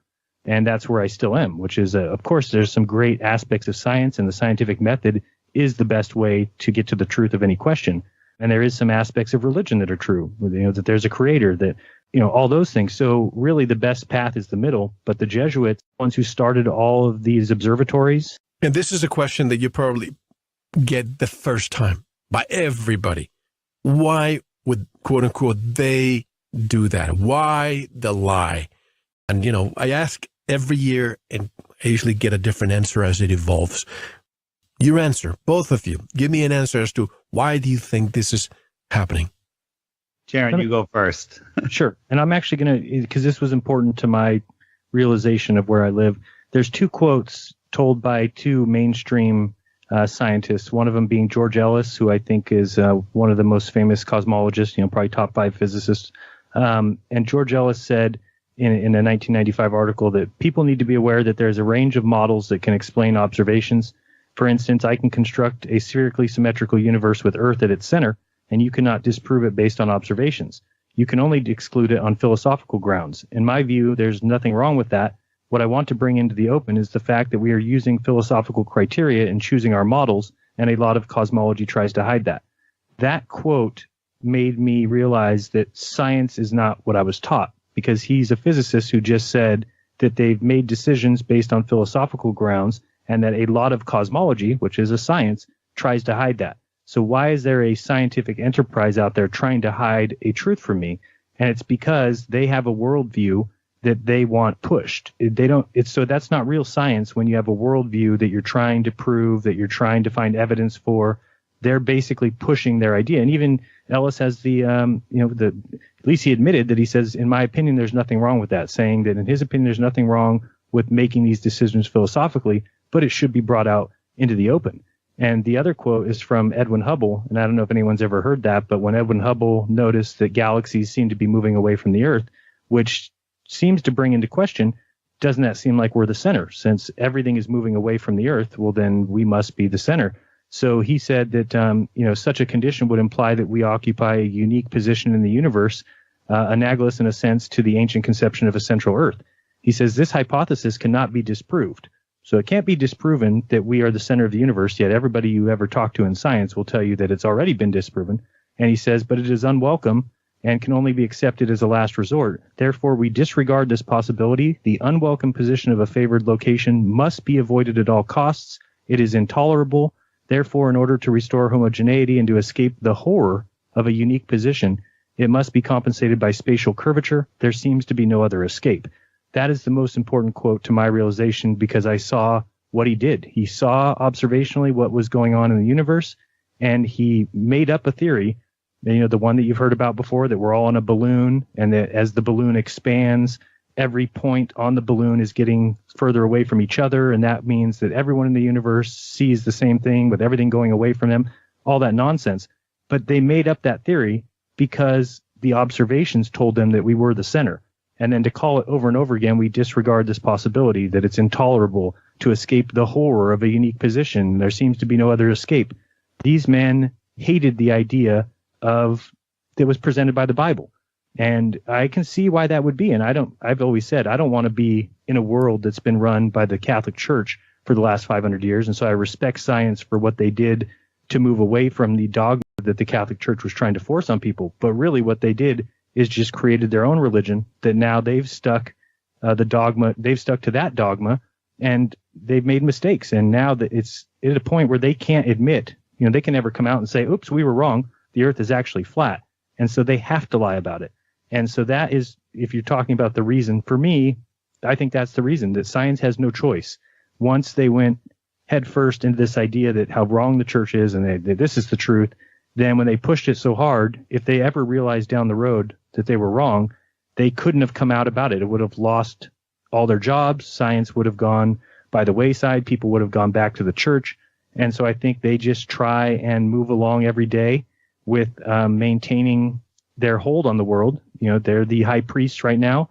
They're the ones who dictate truth to everyone, and they're not going to relinquish that position just by admitting that they were wrong about something. So I think there's enough quotes that tell us that the world that we think we live in has been decided by people who have a certain worldview and are pushing that worldview behind the name of science.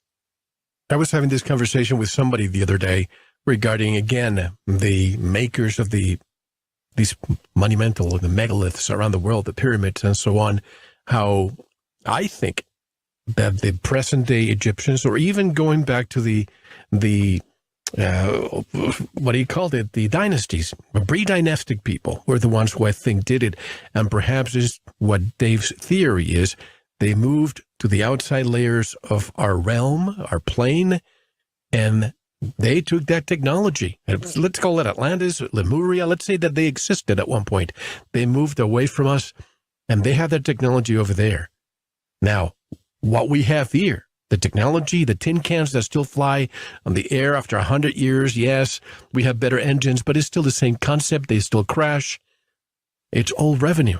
Fossil fuels, all this stupid backward technology. We need over unity. We need, 0-point energy. And perhaps those civilizations that are out there have it. But because we live in this revenue paradigm that we need to, we used to fight wars. We used to make weapons to fight wars. Now we fight wars to make weapons. Yeah, as long as we have that yoke that subjugates the entire planet, we're not going to be allowed to make contact with those people. What do you think? And it's not speculation. I get it. And David said it great earlier when he said that the people who were left behind here during the Ice Age, they would still have civilizations here. Not everybody would move out, but they would have out Atlantis. They would have stories about times past. Oral tradition. Right. And that's what we get is a broken up, kind of convoluted understanding of what was in the past because, the people that better understood it or would have written that down have moved out. And the people that were here, kind of were able to remember stories, but that's about it. So I think that's absolutely the truth. And the way that we're told about Pangea and these continents all broke apart from each other, people don't realize that all the continents are connected by the ground. There's a ground underneath the ocean. It's not as if we're all islands that moved apart from each other. We're all connected to the same ground. So that doesn't even make sense. And they tell us that these continents are shifting 1 foot per year. And then you have to say, well, if Stonehenge was built 5,000 years ago, then that means that it's moved 5,000 feet, which how can it be astronomically aligned if it's moved a mile since it was built? So, their stories just don't even add up anymore. Or the Giza Plateau. Mm-hmm. Yeah. I agree with everything Jaron said on why the lie, and take it a little further. And I'm sure, I think Jaron is on board with this also, is they don't want us to know who we are or where we are or even what we are. They want us to believe there is no more. Everything has been discovered, Truman, if you remember that line from the Truman Show. Yep. And to believe in scarcity, to keep us in fear, so we're in a low vibration and we don't realize our true natural power. We lived in a natural world with natural processes that all worked perfectly, but they have created a artificial world with technology, and they've separated us from the earth. They've separated us from our true essence and for control. So, they're hiding more land. They're hiding everything so they can have dominion over us. And I think that is the main reason why they can't let the secret out, because they would lose power. Imagine with all the stuff that's going on just here in the United States, if people found out, hey, there is no government doing what they're doing here, there would be a mass exodus.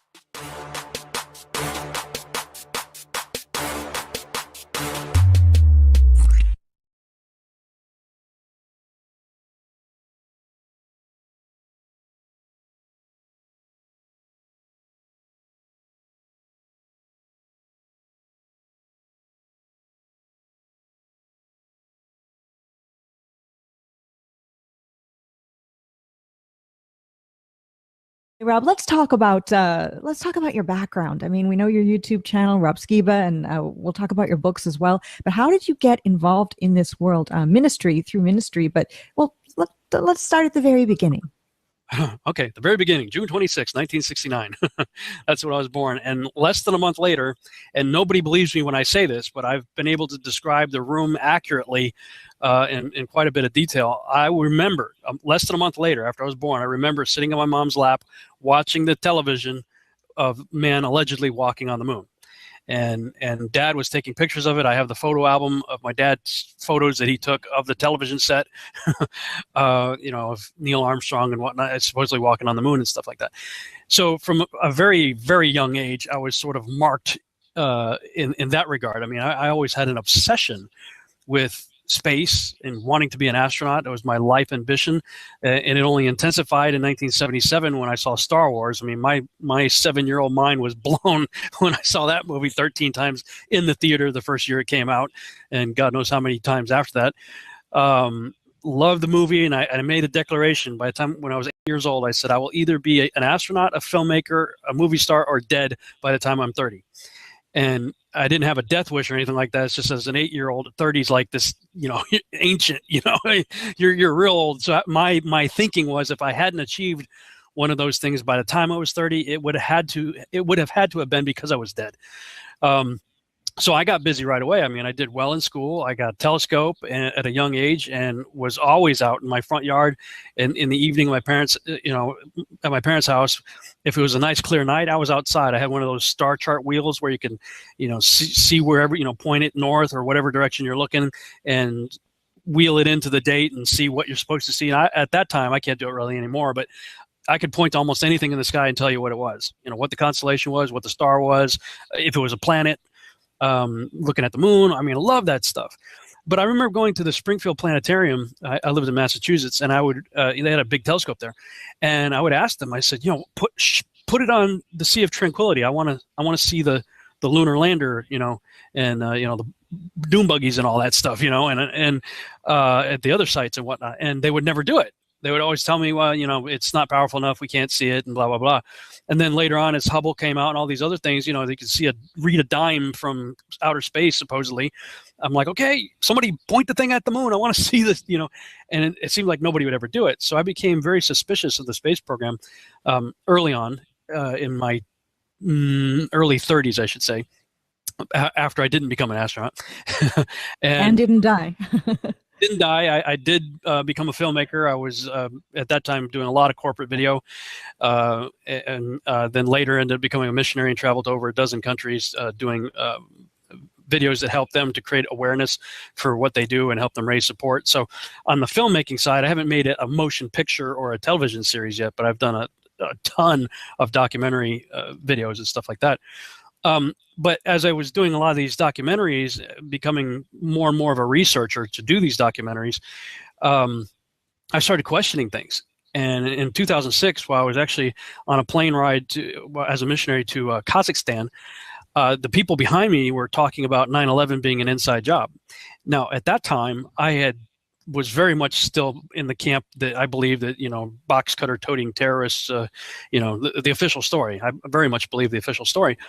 And for the whole flight, it was like 14 hours, I'm listening to these guys behind me, and I'm furious. I am like just so mad because I was in the Army for 8 years. And one of the reasons I joined the Army because I wanted to fly helicopters. I became a helicopter pilot because I had heard that the astronauts had to learn helicopters to fly the lunar landers. So I figured I'd fly helicopters, then transition into the Air Force. Once I got that down, fly jets, then put my application in for NASA.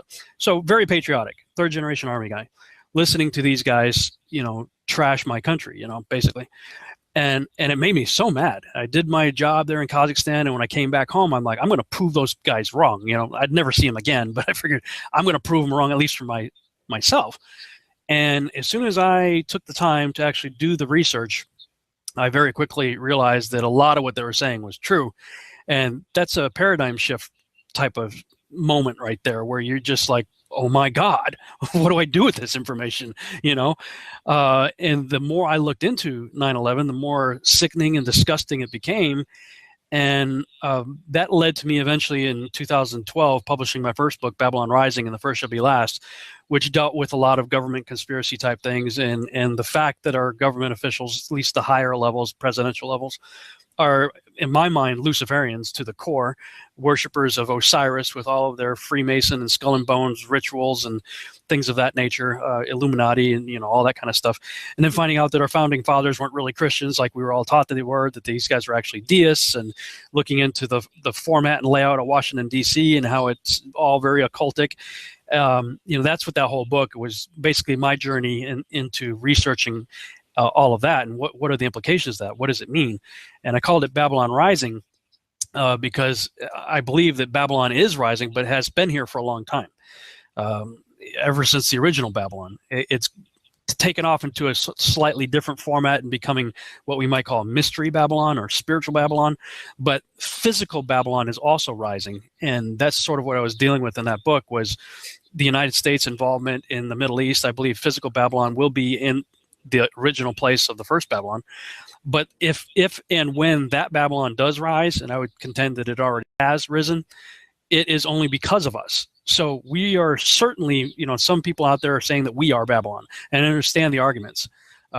They're very good and compelling arguments, but I believe that we are Babylon in the sense that we are the system that has carried that philosophy and all the mystery religions and all that forward in what Francis Bacon would have termed the New Atlantis.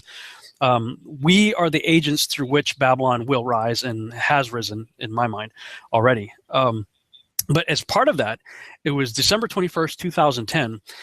I'm a late nighter, and my wife and I both are. So we were out walking at 2:22 in the morning, Central Standard Time, which was 3:22 Eastern Standard Time. And I'd already done a lot of research on Skull and Bones and their logo with the 322 underneath it, and all kinds of stuff on the numbers 322. And so here it is, 322 Eastern Standard Time, 222 Central.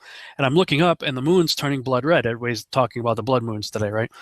Well, December 21st, on the winter solstice of 2010, the moon turned blood red at 322 Eastern and was blood red for 72 minutes, floating over the shoulders of Orion, which is the stellar constellation that Osiris became known by, and Osiris is Nimrod. So Nimrod's the mighty hunter of Scripture, and this is the mighty hunter constellation in the sky, and he was decapitated. The story, Mary Shelley's Frankenstein is a stylized version of Osiris, basically. It's the Osiris/Nimrod story. So here I'm seeing the mighty hunter with his head looking like it's floating back over his shoulder, like a decapitated head. And I told my wife, I said, I don't know exactly what's going on right now, but I know this is very significant. We've got to get home right now. So I got home and I started researching like crazy. I had like 50 browser windows open. And there's another YouTube guy out there, Dutch Since. And Dutch is always looking at like HARP and weather anomalies and things of that nature. Well, he was online live at that moment, tracking on the Internet Seismic Server website that tracks earthquake activity around the world. And he's got it live on the screen, and everything's going in the black. Like literally the graph is showing that the whole world was shaking at that moment while this decapitated head's going over Nimrod's shoulders. And the next morning I found out that while that was happening here at nighttime in the United States, it's daytime in the Middle East, Iraq was announcing its fully formed government, saying, hey, we're back in business again, as Nimrod, the founder of Babylon, his head is kind of going back to attach to his body again. So I'm going, oh my gosh, what's going on here? And it was within weeks of that event that we all of a sudden had hundreds of thousands of birds falling from the sky, breed specific. It wasn't like random birds. It was like, one breed of bird was falling, and millions of fish beaching themselves. Same thing, breed specific. And then they added the 13th sign to the zodiac, Ophiuchus. And Ophiuchus in the mythology was Asclepius, and he was known for his healing abilities, and specifically he raised Orion from the dead. And he got so good at his healing abilities and resurrection powers that he actually began to empty Hades, such that the entity Hades got mad that the domain Hades was being emptied. So he complained to his brother Zeus, and Zeus said, okay, I'll take care of the problem. And he throws Asclepius up into the sky, and he becomes the constellation we now call Ophiuchus, the serpent handler. Your zodiac sign was determined by Babylonians based on what constellation the sun was in on the day you were born. But astronomers at the Minnesota Planetarium Society point out things have changed over thousands of years. The Earth has shifted on its axis and shifted us up one sign on the zodiac wheel. Right between November 29th and December 17th, there is a new sign. It is Ophiuchus. The constellation is a dude wrestling a snake.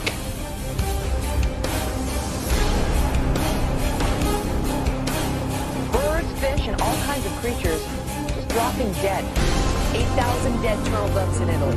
Hundreds of birds dead in Rockwell, Texas. 500 red-winged blackbirds in Louisiana. 3,000 dead red-winged blackbirds in Arkansas. Several hundred dead in Kentucky. On the fish, several hundred snapper fish in New Zealand. Thousands of dead fish in Florida. 40,000 devil crabs in the UK. 80,000 drumfish in Arkansas. 2 million spotted croakers in Maryland. In the last 2 weeks.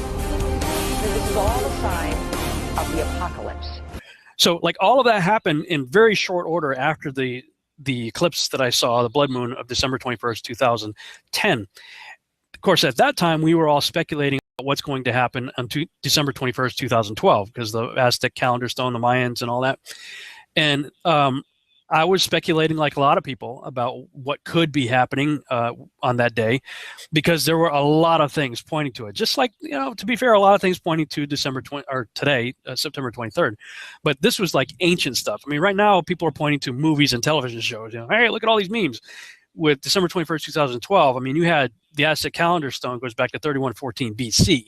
And, I mean, you had lots of cultures from antiquity pointing forward in time to this date.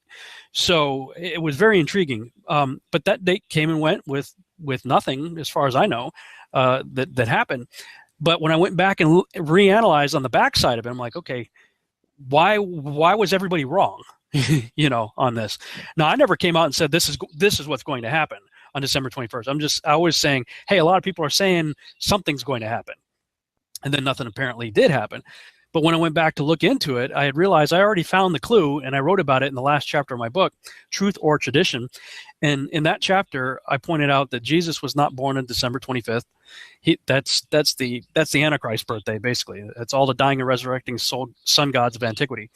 He was born during the fall feast season, which we are in right now. Day of Atonement begins today at sunset. I believe he was born on Feast of Trumpets, and I give all my reasons for it. But the biggest reason for it was the scripture in Revelation chapter 12 gives a stellar alignment for his birth. A woman clothed with the sun, 12 stars at her head, and the moon at her feet.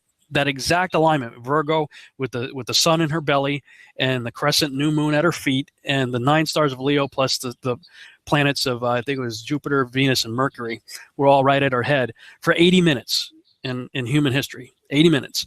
And those 80 minutes took place on September 11th, 3 BC, which on the Gregorian calendar is reckoned as -2 because of no year zero deal.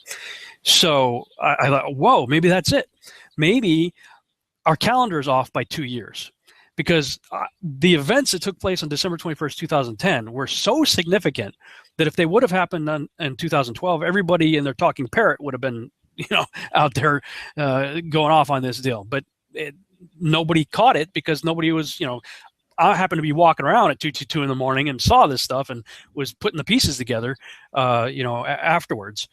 But if all the events that happened on December 21st, 2010 happened on December 21st, 2012, I think everybody would have probably agreed, oh, okay, this is it. And I think the reason, like I said, is because our calendar's off by 2 years based on the birth of Christ being in -2 on the Gregorian calendar.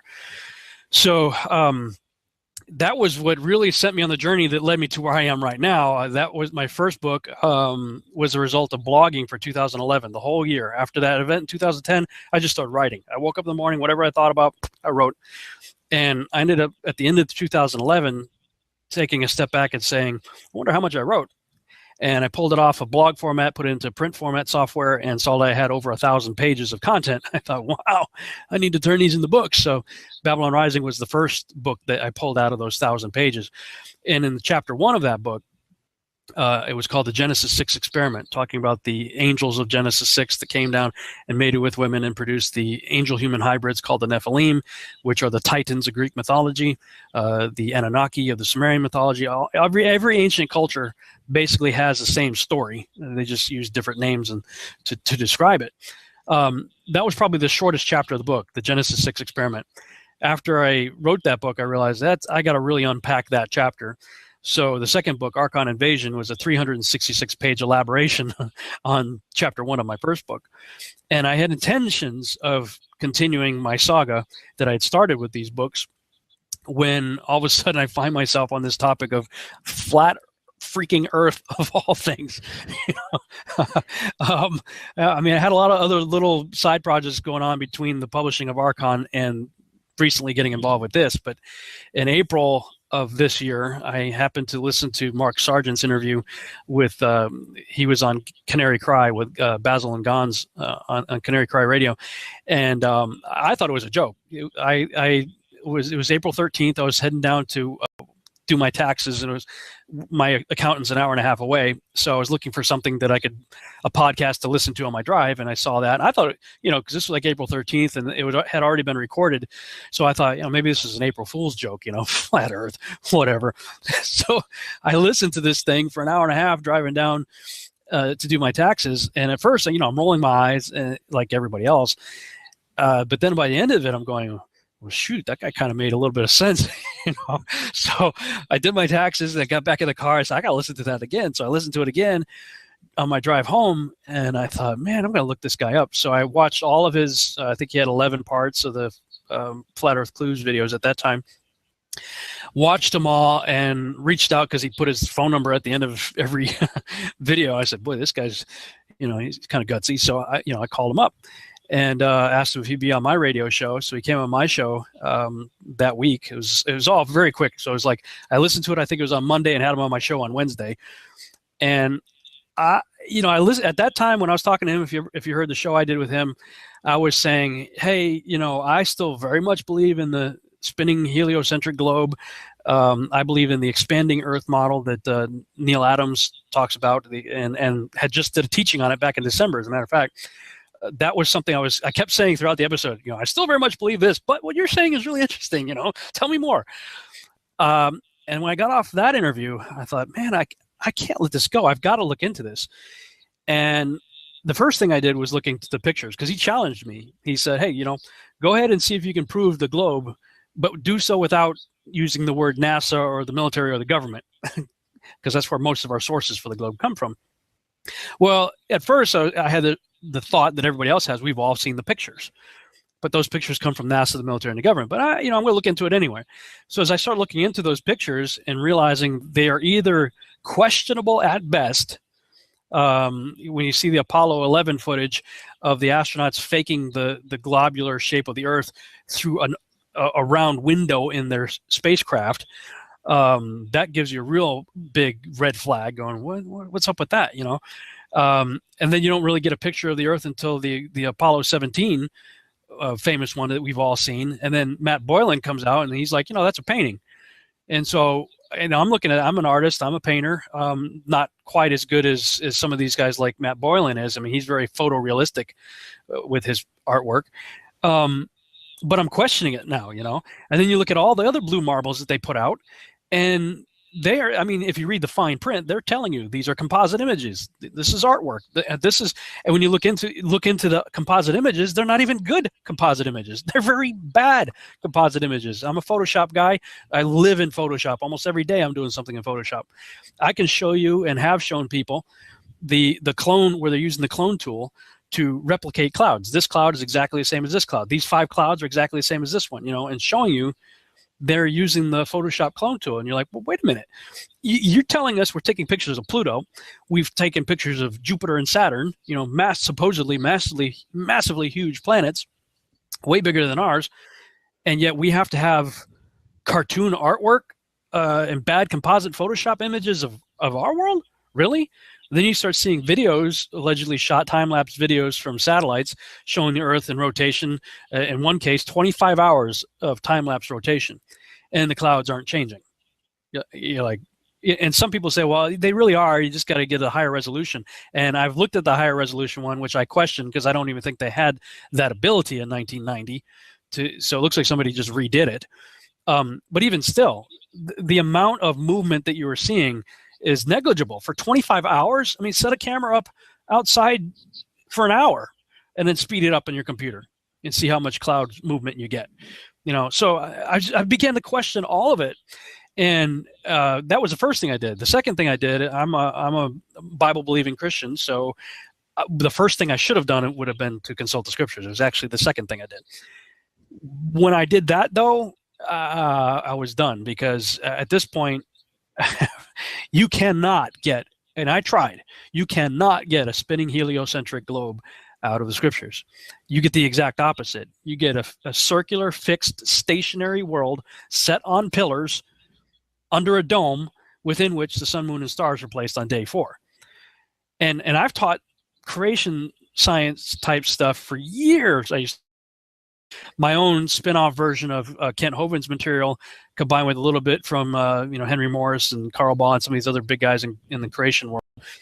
And we always had this model. Carl Baugh, I think, was the originator of it, and Kent Hovind certainly talked about it a lot, of the canopy theory, that the globe was covered with basically an ice canopy, and that was the firmament. I taught that as recently as December of last year. But when you go back and look at it, because all of us approach the text with preconceived biases from things that we've been told. And when I decided, okay, I'm going to look into the scriptures, but do so with the mentality that I have never heard about a globe. I've never heard anything about the earth as a ball. So I'm going to come to the text as freshly as I can come to it, as freshly as possible, without preconceived notions and biases, and just let the text say what it says. What would I get out of it? And I didn't get very far. Genesis chapter 1, and it tells you that on day 4 he put the sun, moon, and stars in the firmament, not outside and around it. And I'm going, how did I miss that? I have read that. I can't tell you how many times I've read that. I can tell you how many times I've taught that. I can't tell you how many times I've depicted it in PowerPoint presentations and stuff.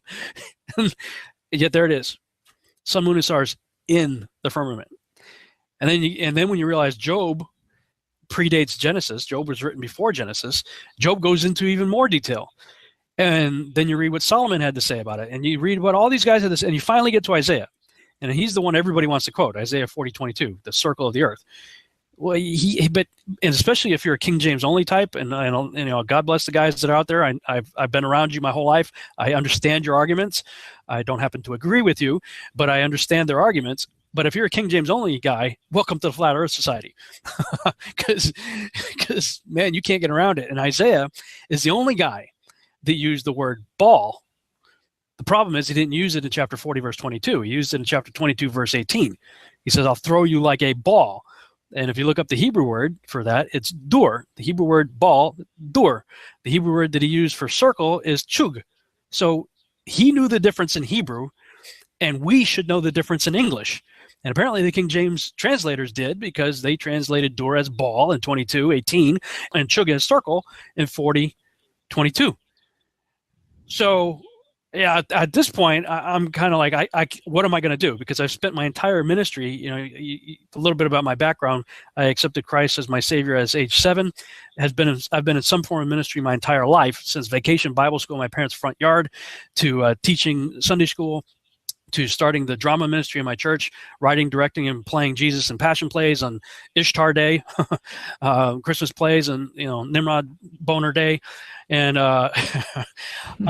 then become a missionary for 6.5 years. So I've been in the scriptures my entire life. I've been in ministry my entire life, and I've built my ministry on saying that the Bible is my source for truth, that it is the absolute truth, and that we can take it literally. Well, but when you do that with regard to this particular subject, you're stuck in a snow globe. And so here we are. This has been my journey since April 15th, really, of this year. And, I haven't been, with the exception of a few health issues and family drama and things like that, this has been all I've been able to do. I'm obsessed with it. I wake up in the morning and that's all I think about, and I'm doing something related to it till I go to sleep. That's why I created the website testingtheglobe.com. And people ask me, well, are you a flat earther? And I keep saying, well, no, right now I'm still a questioning globalist, but I don't even think I can say that anymore. I don't think I can even say I'm a questioning globalist anymore, because I had somebody said, well, why do you still believe in the globe? I said, well, because I haven't seen that one foolproof, indisputable piece of evidence for the flat earth. Textually, yes, it's there, no, unquestionably. But the physical, tangible evidence, I mean, I've seen the tests. I've seen the horizon footage of the weather balloons. I've done tests myself, and they indicate flat. But there's always the yabbut guy that shows up and, well, that's a mirage, or that's a light bending, this is that, whatever. There's always some kind of marginally plausible counter argument. And so I had made the statement, I haven't seen that one indisputable evidence for the flat earth. And somebody said, well, what indisputable evidence do you have for the globe? I said, got me. So I can't, I don't know where I am right now. Frankly, I think I'll say I'm a zetetic agnostic when it comes to this. Maybe that's the best title I could go with right now. Textually speaking, no question. The ancient record, not just the Hebrew biblical or even extra biblical, no question. The Hebrew text was very flat earth, snow globe. But the Egyptians thought the same way. The Hindus thought the same way. The Sumerians thought the same way. The Babylonians, even the early Greeks did. The Greeks, by the time you get to about 3 to 200 BC, started to change their views on some things. But you go further back, everybody's a snow globe. So then you got to ask yourself the question, well, wait a minute. We have all this technology, right? We're so smart. Yeah, we've got all this stuff, but yet we're so smart we think we came from monkeys. So, how smart are we? The ancients are building megalithic structures that, with all our modern technology and all of our equipment, everything that we have, we can't figure out how they did it. And they had a keen understanding of the cosmos, so much so that the Aztec calendar stone shows up in 3114 BC and is very, very, very accurate. So we've got to throw out the evolutionary mindset of the further back we go, the dumber cave dwellers they were. No, it's the exact opposite. The further back you go, the more impressive it gets. We're looking back on here we are in the 21st century. We don't have a clue how they did that. And yet the same guys who did all those things that we today can't figure out how they did all that while thinking that we were in a snow globe. So at this point, I don't know. I have to keep searching. And maybe that's the point. Yeah. Maybe that's it's the most exciting thing that's ever come around in my lifetime, and I'm so happy to have figured it out. I kind of watched Mark Sargent's Flat Earth Clues, and the Something Funny Happened on the Way to the Moon, kind of throwing NASA aside first, and the Apollo missions. And since then, I've been, like you were saying, obsessed. It's all I think about and all I do. It took me a while to digest it all before I started speaking out about it, quite a while, in fact. But I did do lots of research, and I watch and listen to so many videos per day. It's scary. I eat, breathe, sleep, and even dream. Even last night, my very first flat Earth dream. This whole subject. It's exciting and it's inescapable, and it affects almost every aspect of our life. You hear a story about, like, asteroids, like we were talking about before, and you can say to yourself, well, that really can't happen, so I don't need to really worry about it unless they fake one. So at least that's my perspective on it.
The Dauntless Astronomy by Ebenezer Breach.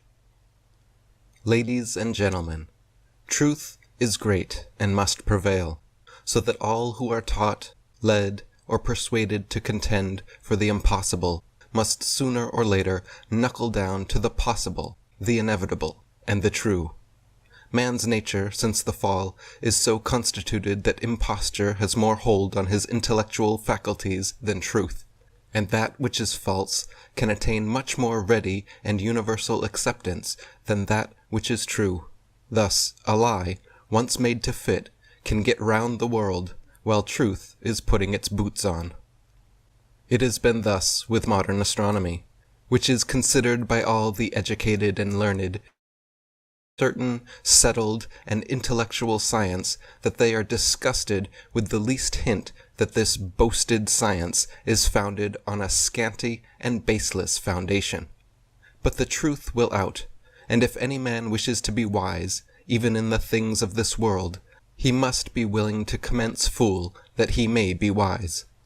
Prince Bismarck said, "I have always endeavored to learn new things, and when I have had, as a consequence, to correct an earlier opinion, I have done it at once, and I am very proud to have done so." A Portsmouth tradesman said when spoken to on the subject of astronomy, "I am quite satisfied about it, and if I am wrong, I have no desire to be put right." An American writer says, "The man who does not care to learn if his decision is right or wrong is not half a man." This is a lamentable state of mind on any matter, but on the subject of astronomy it is very inconsiderate.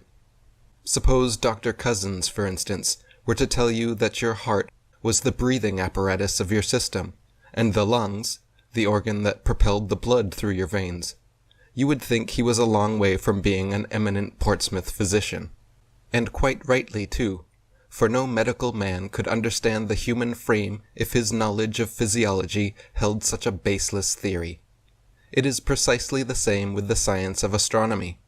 No astronomer can be correct with the science unless he understands fully the relative and active positions of the sun and earth, the sun being the anima mundi, the soul and heart of the universe. It matters not how many lines, angles, pretty wheels, and cat sticks they may draw, nor how wonderfully they may seem to magnify, calculate, and exaggerate the distances and magnitudes of the heavenly bodies. If they reckon on a revolving earth, and simply a standing sun, all is wrong. They make their boasted knowledge the mere tool of astonishingness, not the natural or sublime science of astronomy. Much will be the surprise to most readers to learn that all modern measurements of the heavenly bodies are based upon the results of experiments that really mean the peculiar position and toss-up of a halfpenny. Mr. Richard Proctor, the great modern astronomer, tells us, "Anyone can tell how many times its own diameter the sun is removed from us. Take a circular disk an inch in diameter, a halfpenny for instance, and see how far it must be placed to exactly hide the sun. The distance will be found to be rather more than 107 inches, so that the sun, like the halfpenny which hides his face, must be rather more than 107 its own diameter from us, so that the supposed distance of 95 million miles rests upon the peculiar position of one halfpenny. Whatever the halfpenny should happen to reveal, that decides and regulates the magnitudes, distances, and calculations of all the rest of the heavenly bodies ad infinitum to the world's end. For he says, 'We are so constituted as to seek after knowledge, and knowledge about the celestial orbs is interesting to us, quite apart from the use of such knowledge in navigation and surveying. It is easy to show that the determination of the sun's distance is a matter full of interest. For on our estimate of the sun's distance depend our ideas as to the scale, not only of the solar system, but the whole visible universe. The size of the sun, its shape, and therefore its might, the scale of those wonderful operations which we know to be taking place upon, within, and around the sun, all these revelations, as well as our estimate of the earth's relation and importance in the solar system, depend absolutely and directly on the estimate we form of the sun's distance. Such being the case, this being in point of fact the cardinal problem of dimensional astronomy, it cannot but be thought that, great as were the trouble and expense, sometimes reaching $250,000 of money, of the expeditions sent out to observe the transit of Venus of 1874, they were devoted to an altogether worthy cause, to establish and vindicate the gigantic fabrications given out for an educated and trained youth, as well as the public, to swallow as the pure and undeniable results of a toss-up of a single halfpenny. Some have ridiculed the bun. What about the halfpenny? Well, sure enough, astronomical falsities are like the proverbial lawyer's lies. They are official, therefore current.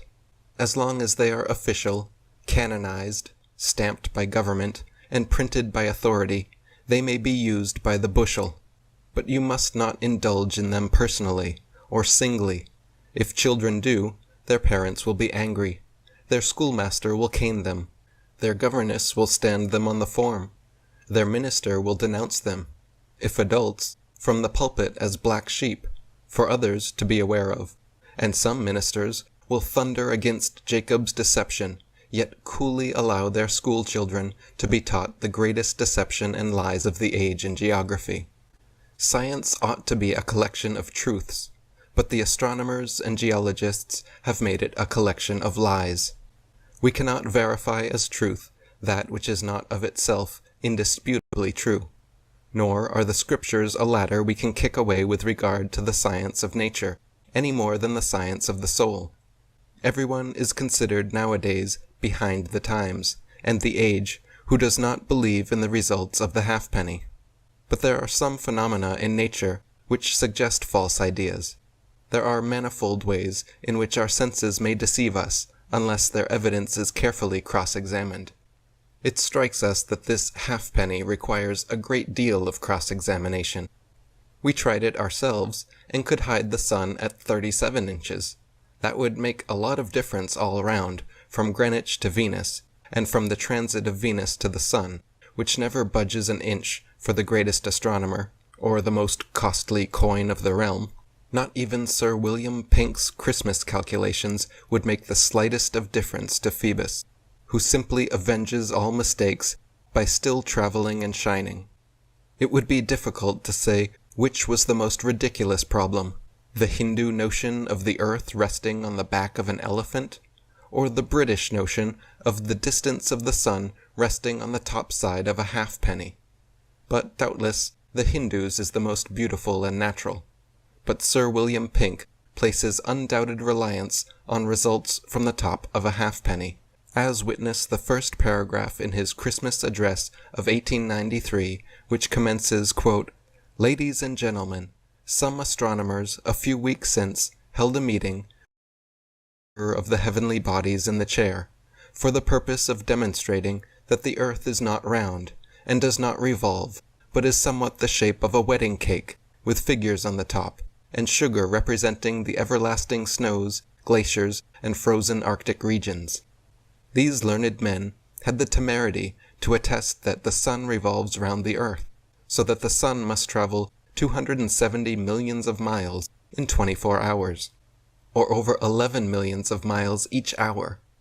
Well, if this assertion was true, we are afraid we would not get any seasons, and Christmas addresses would not be required, or perhaps all the inhabitants may want to burrow in the huge plum cake. However, as the season has arrived, notwithstanding all these opinions, we again resume the pleasing duty of addressing you. The sun is a concentrated body of light, heat, and attraction, not an expanded substance at all. Its actual distance less than 6,000 miles. The worthy alderman makes a mistake when he says that we held a meeting for the purpose of demonstrating that the earth is not round. We thoroughly believe it is round, like a table, or like a circular wedding cake, but not globular, like an orange, nor a spheroid. Then astronomers could not afford such a luxury as sugar to represent the everlasting snows. Pure white wadding did that, the iceberg represented by grocer's soda. which Bet Mullins was unaware was to be found at the North Pole. Then Sir William says, "We had the temerity to assert that the sun revolves round the earth. We only had the temerity to assert that which the glorious sun has had the temerity to perform for the last 6,000 years. And even Mr. Richard Proctor, the late great astronomer, details very graphically the railway of the sun. If the sun has its daily, monthly, and yearly pathway round the heavens, the earth can have no pathway round the sun. That phenomena would be entirely obnoxious to the economy of nature, where nothing is arranged but on the basis of philosophical necessity. Consequently, he who made both heaven and earth always proclaims the sun the traveller, never the earth, so we render unto all their dues. We can assure the Knight of Shire that it is only necessary for the sun to travel in a spiral path 15 miles per minute, 15 degrees every hour, from east to west, altering its position northward or southward about 1 degree a day, and will be done by its constant journeys through the 12 signs of the zodiac, the belt of the sky, which if he refers to Keith on the globes, page 4, he will find mapped out for each month in the year, which movement alone, and constantly, regulates the seasons, which produces in regular order the Christmas fruits he secures for his customers, and which he acknowledges in his next paragraph was produced by the extraordinary warmth of the sun. Perhaps the address was commenced in the middle of the day, when it was time for the afternoon nap, and we imagine therefore the pen dropping on the desk, and a respite is had in dreamland, and lo, one of the alderman's fields may produce next year 1,000,000 pumpkins that will produce 1,000,000 threepenny bits from his millions of customers, who surround him millions of times during the year, from all parts of the known world. And lo, in the middle of the field, one bumper pumpkin grows to the representation of the sun, that may go to the drill shed in November, and win a first-class prize. Won't that be good luck? He is astonished at the dream. It does not matter what those fellows said at the Albert Hall. I've seen it all in a dream. Talk about the sun not being larger than the earth. Why, it had to travel 270 millions of miles in 24 hours. It must burst asunder soon, and if my sunny pumpkin burst, all the juice would run out, then my prize would be lost at the show. Oh, I will never have that. But there, we will believe the wholesale grocer understands the evolutions and revolutions of tea, cheese, and bacon much better than the sun, moon, and stars, so grant a free pardon for all astronomical blunders. If the earth, therefore, remains in the same situation while the sun revolves round it, its mass must be much greater than that of the sun, for it is contrary to the laws of nature for a heavy body to revolve round a light one, as its center of motion. The fact is, there is no doubt that our Creator has worked upon the number 10 in the creation.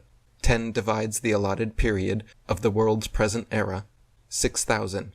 10 divides the millennium, 1,000 years, to be spent by the redeemed of all nations in heaven, not on earth, as is usually reported. 10 divides the Jubilee and the captivity, the life of man, the plagues of Egypt, the kings, and the horns of Antichrist, also the 10 days of persecution.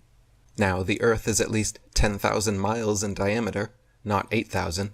Enough has been allowed for the South Pole, the circumference of which no ship approaches within 2,000 miles, while the center of the earth is the North Pole, immediately under the North Star, the center of the heavens, which never varies its position.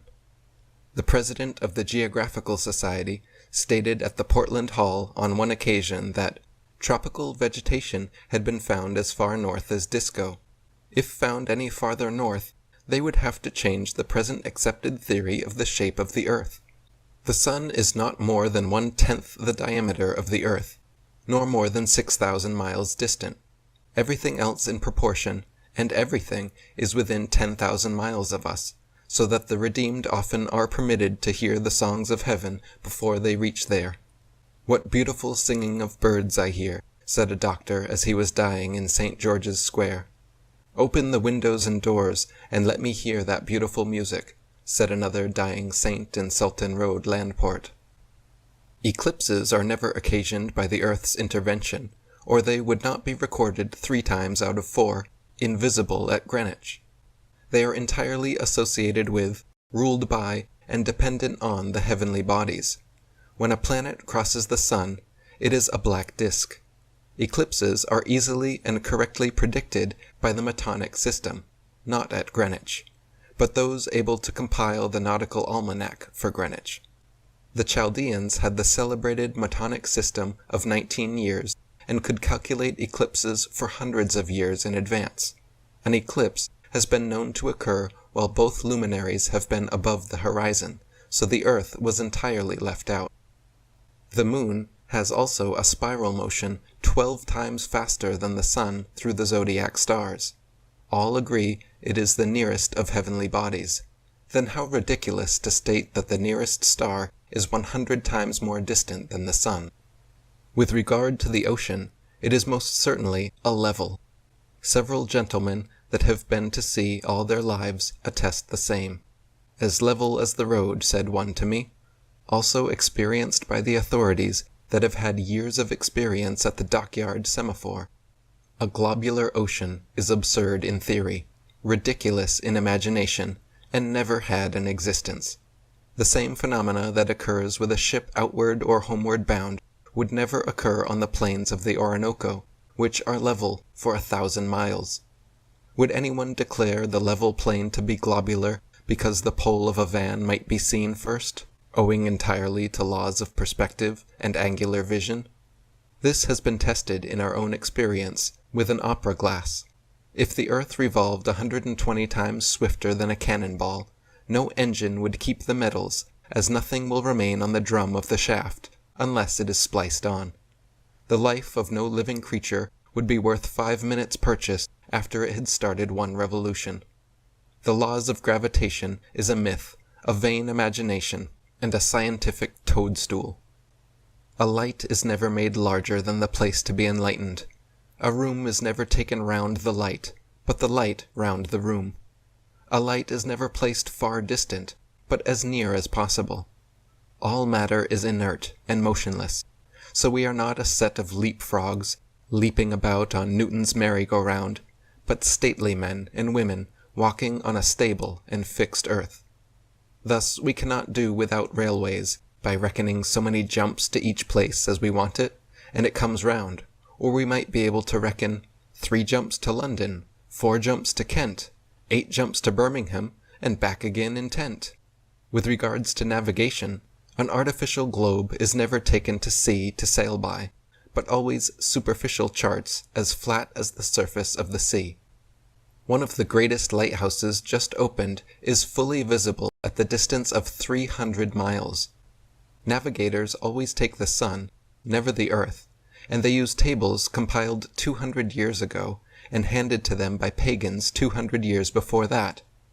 How much more simple would navigation be if the dictates of nature were accurately and fully followed? Captain Perry and several of his officers on ascending high land in the vicinity of the North Pole repeatedly saw for 24 hours together the sun describing a circle upon the southern horizon, a spiral motion. And the moon, which has charge of the tides, Captain Perry says, had the appearance of following the sun round the horizon. Nature can be watched and tested, and no baseless theories can long survive attack. Truth is great, and must prevail. It cannot be too emphatically impressed on the reader's attention that the earth has nothing whatever to do with regulating or causing the seasons, no more than a guard's van has to do with supplying the locomotive power for a railway train. The mandate at creation was, let them, the heavenly bodies, be for seasons, not let it, the earth, be for seasons. When Job was asked by his Creator if he could bind the sweet influence of the Pleiades, or loose the bands of Orion, what was meant was, canst thou prevent the return of either spring or winter? For the turn of Pleiades referred to certain stars or constellations denoting spring, and Orion to certain others denoting winter, as was well understood by the people in the East. Mazzaroth is the Chaldean name for zodiac. So the Creator acknowledged the direct cause of the seasons, and all his works praise him, and are sought out by all them that have pleasure therein. See the rising hills 'neath yonder azure sky, and under spreading woods the sloping valleys lie. Yours faithfully, Ebenezer Breach.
Astronauts to the moon. Ignition sequence start. 3, 2, 1. Houston, we have a problem. We copy you on the ground. You got a bunch of guys about to turn blue. What you're seeing here is a mirage. What is going on, everyone? It's Jaron from Jaronism back with yet another live stream for you. It is a meeting of the minds. It is a first-time encounter. I want to treat it like speed dating, except for James, there's no chance of you getting laid. That's the only thing. So sorry to tell you. But besides that, I want to treat it like speed dating. I want to learn about you. No, this is James True. You guys might know him well.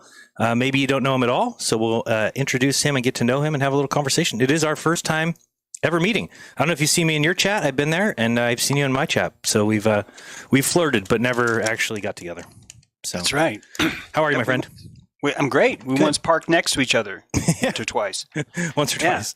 Yeah. So happy that you're here. And I think I told you this in the Telegram. It's kind of funny that one of the things I can't stand when people say about me is they say they fall asleep to my voice. And I'm like, this. I don't know if that's supposed to be a compliment, but it kind of pisses me off. But if there's anybody at all that I fall asleep listening to, it's you. So just to let you know, I don't know if that's a good thing to tell you or not, but I usually just, I don't know. It's something about your voice. You're just talking about something, and I can just put it on, put my little earpiece in, and I'll fall right to sleep. I do listen to some of it. I do get through some of it, but just to let you know, I don't get through all of it. Why don't you lean back right now, Jaron, and just close your eyes? Somebody said that you're going to fall asleep during the show. Yeah, let's imagine some orange light. See, there it is already. I could just pass out already. So no, don't do that to me. Do it at the end of the show.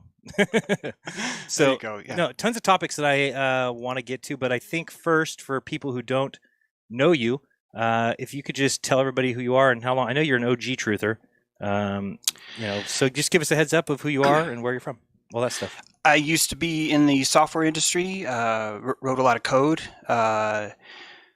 found it difficult.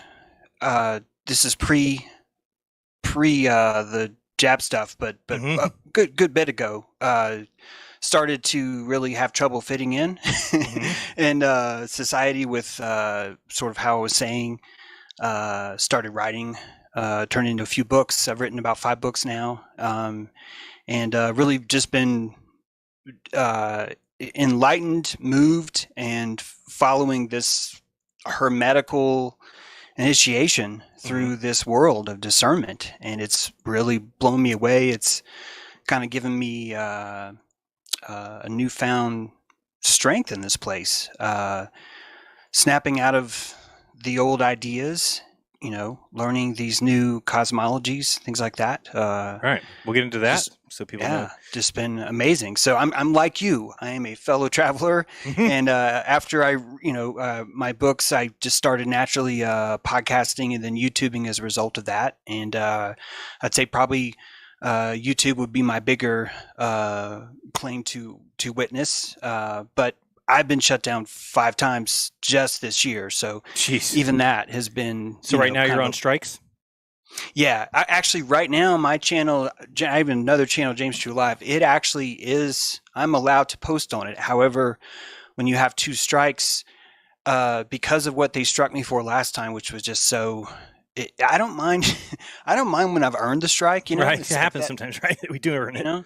But other times because it's like a hockey foul. You're proud of it. But if you weren't even putting an elbow into it, right, and you're getting knocked out. So the last one was for child endangerment, and that's funny. That's what I kept getting nailed for too. Yeah, did you have anything that was child endangerment, or because they don't tell you what it is?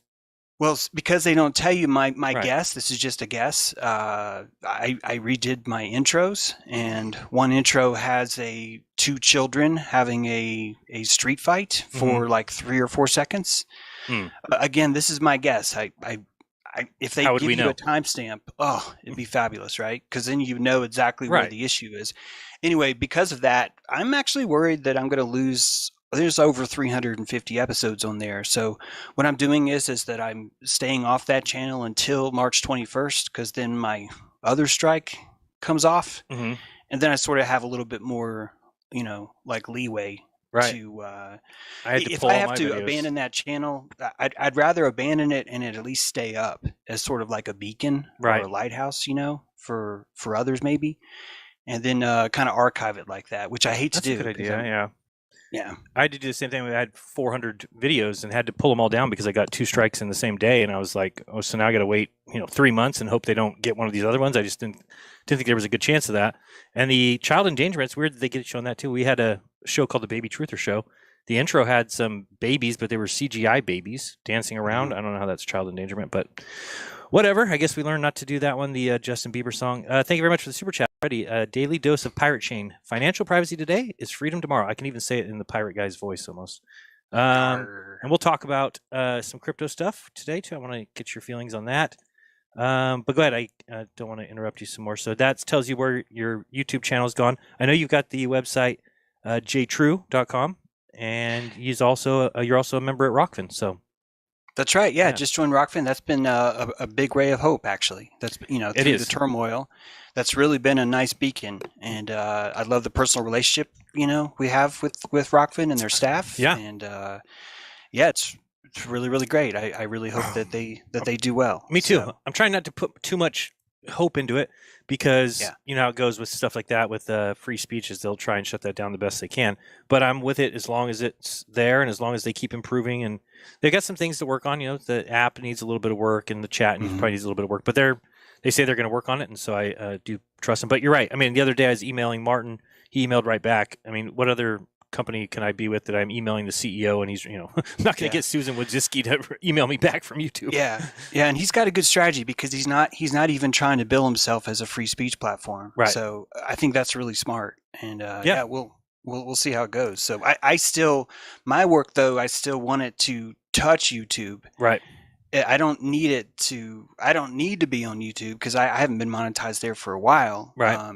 I pretty much, if it wasn't for patrons, there's no way I'd be able to still do this. So that's pretty much runs our airship. At least you make that concession because the other day I was listening to RV Truth, who I used to have some level of respect for. It's kind of going out the window, but he was saying, I can't trust anybody who does this for money, and it's like baffling to me that I don't know what's expected. But if we can do this is obviously our choice, right? We're getting to speak truth. We're getting to do what we want to do, what we love to do. But it's not free. I mean, we can't live for free. So I'm very thankful to those who help us. Yeah, apathy hides itself behind righteousness, right? Mm-hmm. And that's a great way to, just support people not doing anything. Right. Facebook is free. Right. That's so free. And that's, look at what you get. Right. Well, I tell people all the time, truth is the most valuable thing that there is. And yet they've convinced the world that truth should be free. And I was one of them. I fell for that psyop. I remember second year into YouTube or something, I was telling people, truth should be free. I don't want to charge for my content. You shouldn't have to. But then I kind of realized, wait a second, they're spending billions on lying to us.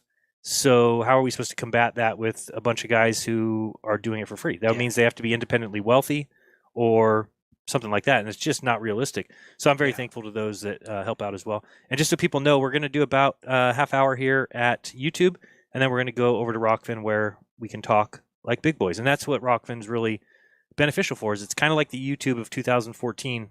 At least when I first started, we could kind of get away with talking about most things.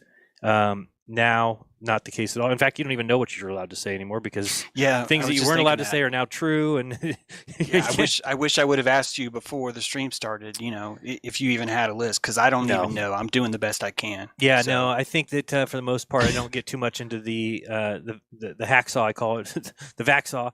That kind of thing that we know that they're going to frown upon. But we can talk about that at Rockfin, and that's what's great. And so it is free, guys. If you are watching live when we go over there, just come over. You can watch it for free. You don't even have to log in or anything. Just click the link that'll be in the chat, and we'll be over there. And then after the show, I put it on premium, and then it's only $10 a month, and you get everybody, which is a really good deal. There's not much else you can find like that. $10 and you get every channel. So that means you can watch all James stuff, all my stuff, Glowbusters, Crow 777, you name it. There's like over 200 channels, and they're always adding people. They just added Owen Benjamin. I saw he's starting to stream there. So yeah, a lot of people that they're adding, and I think they're going to continue to do so. Hey, is your number one book or the book that you is the Blueprints of Mind Control, or what would you say? Probably. Yeah. Probably. My last book is doing Best Apocalypse Ever is doing pretty well. Is that at Amazon or? Yeah, that's on Amazon too, and a few other places. But Blueprints of Mind Control was kind of my first breakout book, I guess you could say. Right. And that was my second book I wrote. That's 40 or 50 different small chapters. Each of them are their own mini book. Basically, you don't have to like read the whole thing. So it's kind of like you pick a topic, and I bring you into that topic and just show you some of these hermetical things that are there.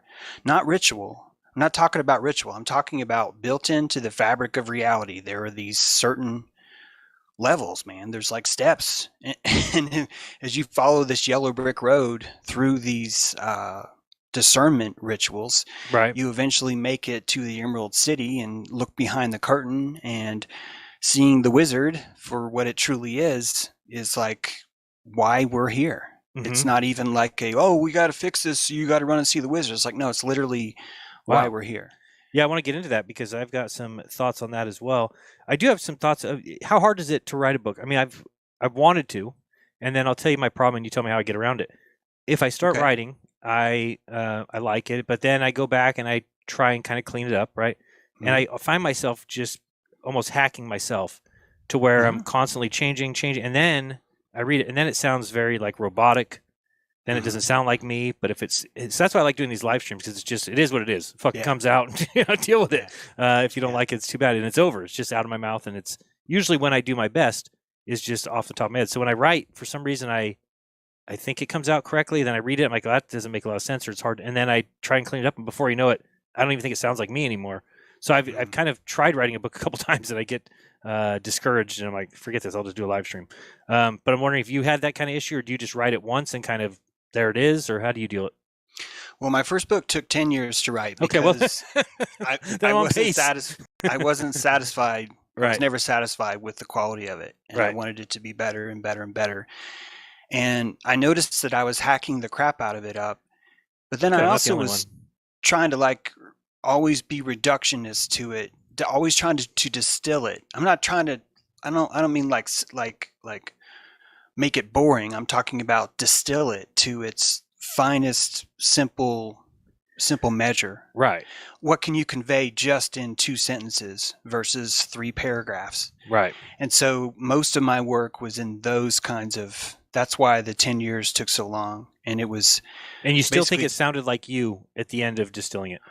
Well, because my first book was mostly, I'm going to call it poetry, but really it's more just like short story. It's like really, really specific vignettes that pull you in, so you can be the director and create the scene, and so you get to experiment with that scene and the storyline.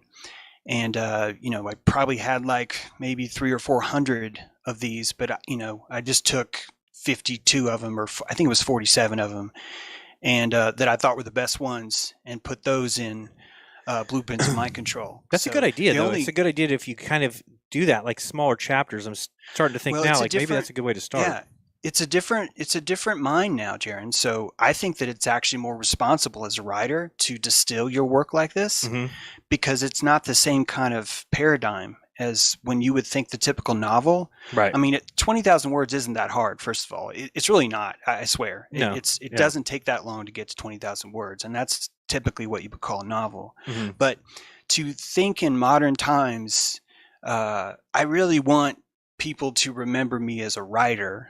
And so I put a lot of time into my writing. I only live stream because it helps me move books. Right. I mean, I love live streaming, don't get me wrong, but it's like that's my music. And so I find that the more that I play with the words, I certainly can hack stuff apart, but really, after you do it enough, after you slay enough of your children that you're like, why did I kill you? You were a beautiful paragraph. What have I done? You know, That's after you do that a while, you start to you get used to the murder, to the pain. yeah. And once you can learn to let go of those things, and a chef does the same thing. There's certain pieces. I figured everybody must go through something like that.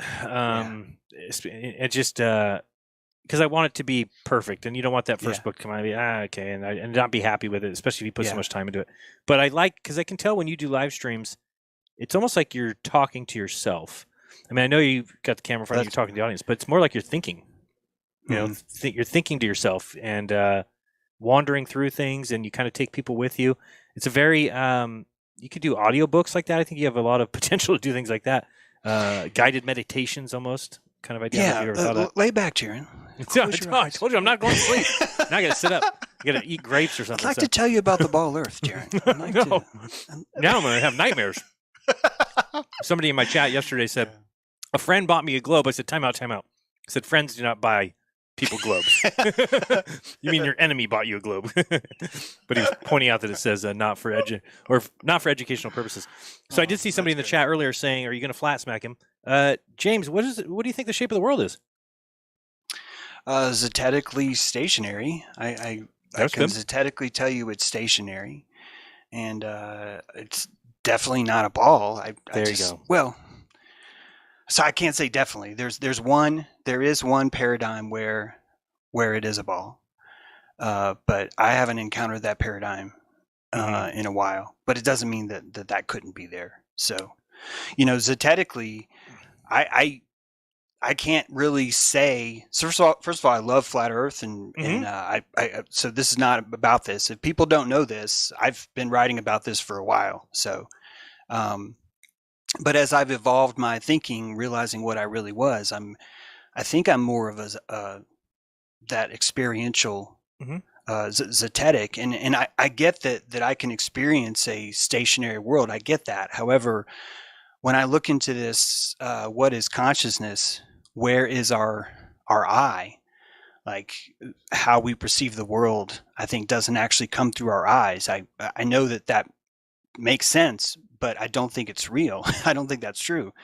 I think that it comes into the center of our head and then is rendered into our eye. And simply because of me believing that, I actually can't really accept that that the world is anything, if that makes sense. No, I mean, I'm at the place now where the only way I can describe it is that we exist in the mind of God.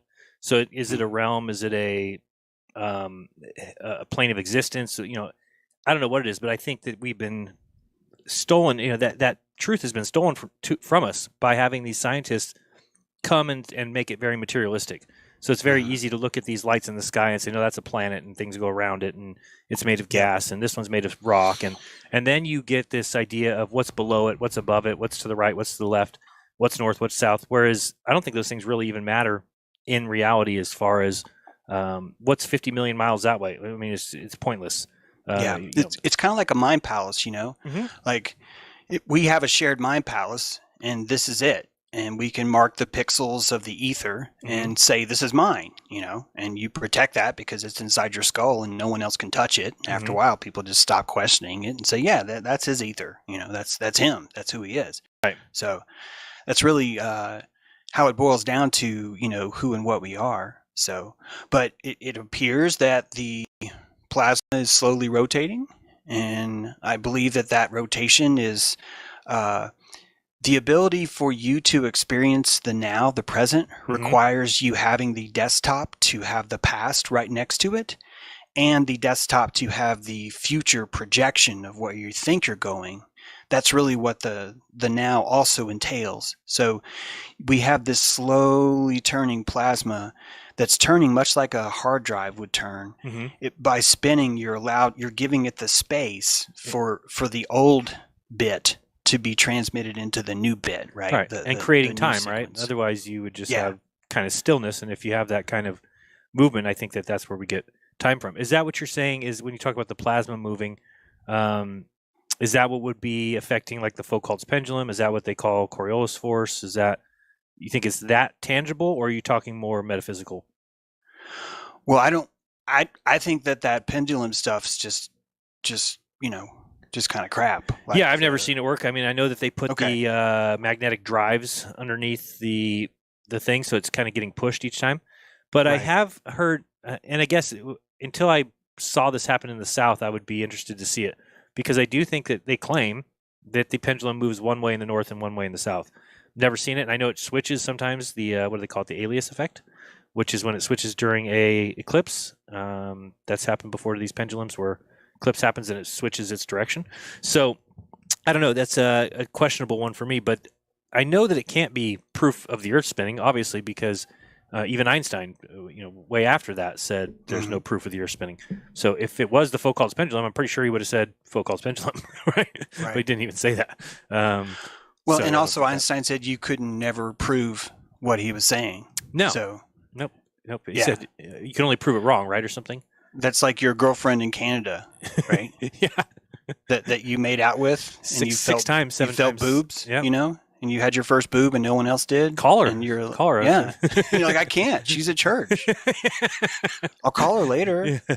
I'll call her after. Yeah, we'll talk. I will. I mean, she's going to come to the dance. She might. She's going to come to the dance. I wouldn't tell you this if she wasn't going to come to the dance. Sure, I'll look forward to seeing her there. It's just like that.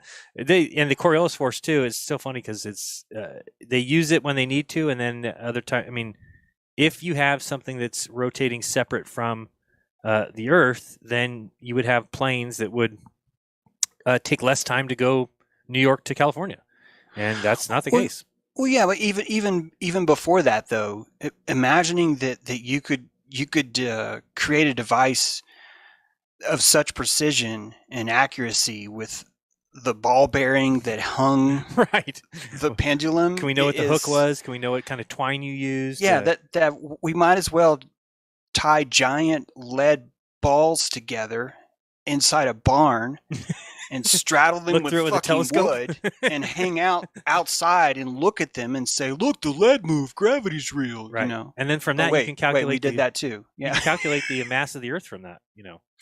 Of course. Pretty impressive. Beautiful things they did back in the day. And then you find out all the things are lies. I think that the model we're looking at, and I don't want to speak for you, but I want you to know that I've heard you say this too.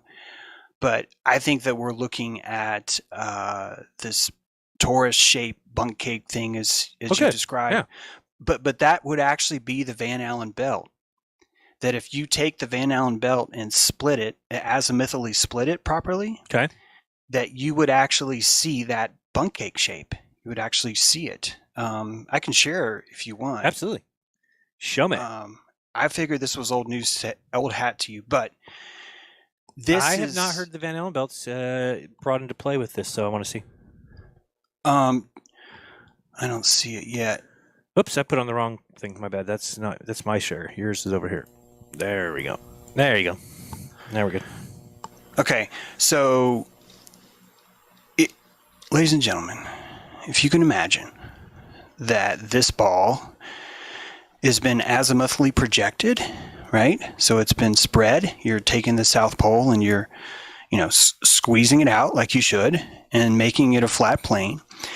If you follow the round curves of the Van Allen belt, if you stretch those two, it would create this toroidal bunk cake shape that people are talking about. And you would have a magnetic pole in the very center at the North Pole, and that you'd still have that shape, that little bung hole, and the outer edges of the Van Allen belt would be the ice wall. Do you see what I'm saying? You're talking about laying it on its side? So you're actually splitting it and stretching it out. Man, how do I explain this? God, I was just telling you I was a writer, and now I can't think of the fucking word to say this. But if you notice how the red curve zips around to the bottom of the Earth. I'm looking at the image on the right, for example. Okay, got you. This one here. If you look at that red curve, how it zips down to the bottom to the South Pole. Mm-hmm. Well, if you imagine that globe is azimuthally projected onto the proper shape, right? Sure. The flat Earth map, then that curve, that bottom of that crescent, would also be azimuthally curved. It would end up stretching up a little bit and becoming flat, and you would see that arch. So again, that arch though would look like a torus. It would look like that half bunk cake shape that would stretch around it. Mm-hmm. And so the satellite, which are satelloons, but the satelloons have their own channel, which actually allows for an orbit. And you're onto something there. I think I've been weighing that option. Is that do they have something either electrically tethered or magnetically tethered, or some way that they do have things that are moving about the Earth? Yes. Yeah. Yeah. And I'm just guessing on this, but I think it's just noble gas. Mm-hmm. That there's just a natural noble gas buoyancy that is. So to really get kind of funky on you, it could be Mount Olympus. What I'm getting at is that so the satellites on the right image, you see the red with the little green core. That's the satellite channel. And again, you have to imagine this azimuthally halved like we're talking about. But now above that channel is this other giant red arc. And that red arc, actually, if you think about how that would be stretched out inside the top of the bunk cake, that would give you a natural round channel that you could orbit in some sort of tethered a electrostatic balloon or through some sort of noble gas.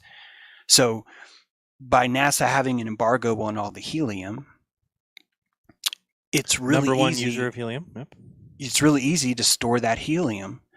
What I mean is because of the shape of this world, all you have to do to collect all the helium is just let it go. Wow. Yep. Do you see? Because it's just going to rise, and because of our natural buoyancy of everything, we're going to have a tequila sunrise, like one of those drinks you would get, right? Where it's like part grenadines at the bottom, then you got orange juice right at the top, and it's the same kind of thing. So all your helium would be gathered up top. With all those noble gases being gathered up top, it seems like if you were like super rich, you'd be like, dude, I want to have a house up there. You might call it Mount Olympus. You might have this whole other thing happening up there, but it's electrostatically just stuck in that crevice of the dome, simply out of buoyancy's sake. It's a crazy idea. I wouldn't say it's crazy. There's definitely crazier. Have you ever heard of the heliocentric model? You want to talk crazy? There's people who think that there's that ball there is floating around in space. If that's our threshold, yeah, then you're fine. I'll tell you. Can talk about anything. If that's our threshold, I'll tell you about my hamster cosmology later. Then, okay, yeah, go ahead. It'll probably be better. Does it involve flying around at 1.2 million miles per hour and the atmosphere not being affected? If not, I'll go with the hamster theory. Yeah. No, it's ludicrous what they've gotten people to believe. And you talk about discernment. I talk a lot about. I don't know if people anymore, because they were taught that truth comes from outside, right? Truth comes from the teacher. Truth comes from the professor. Nobody's ever taught that any truth can possibly come from inside you, and that's, to me, where the truth does come from, is from inside you.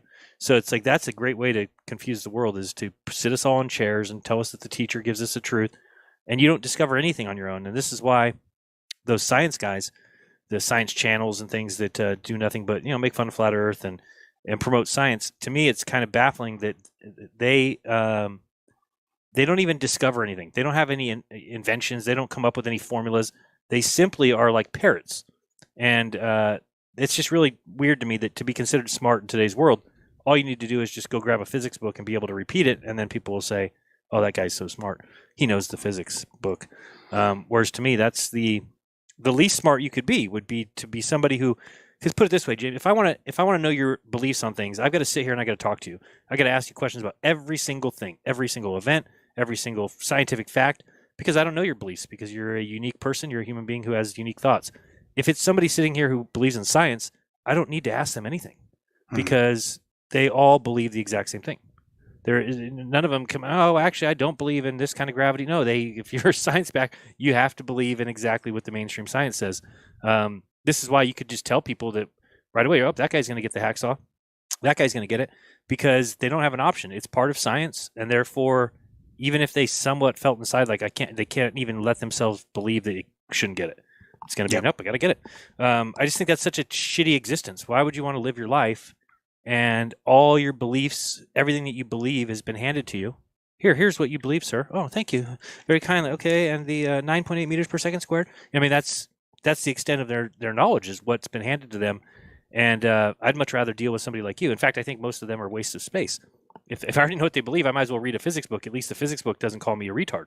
So with with you, it's and the same would be true for me. If somebody wants to know what I believe, unfortunately for them, they're going to have to sit down and ask me, because there isn't a book that matches my beliefs. I'll tell you that much right now.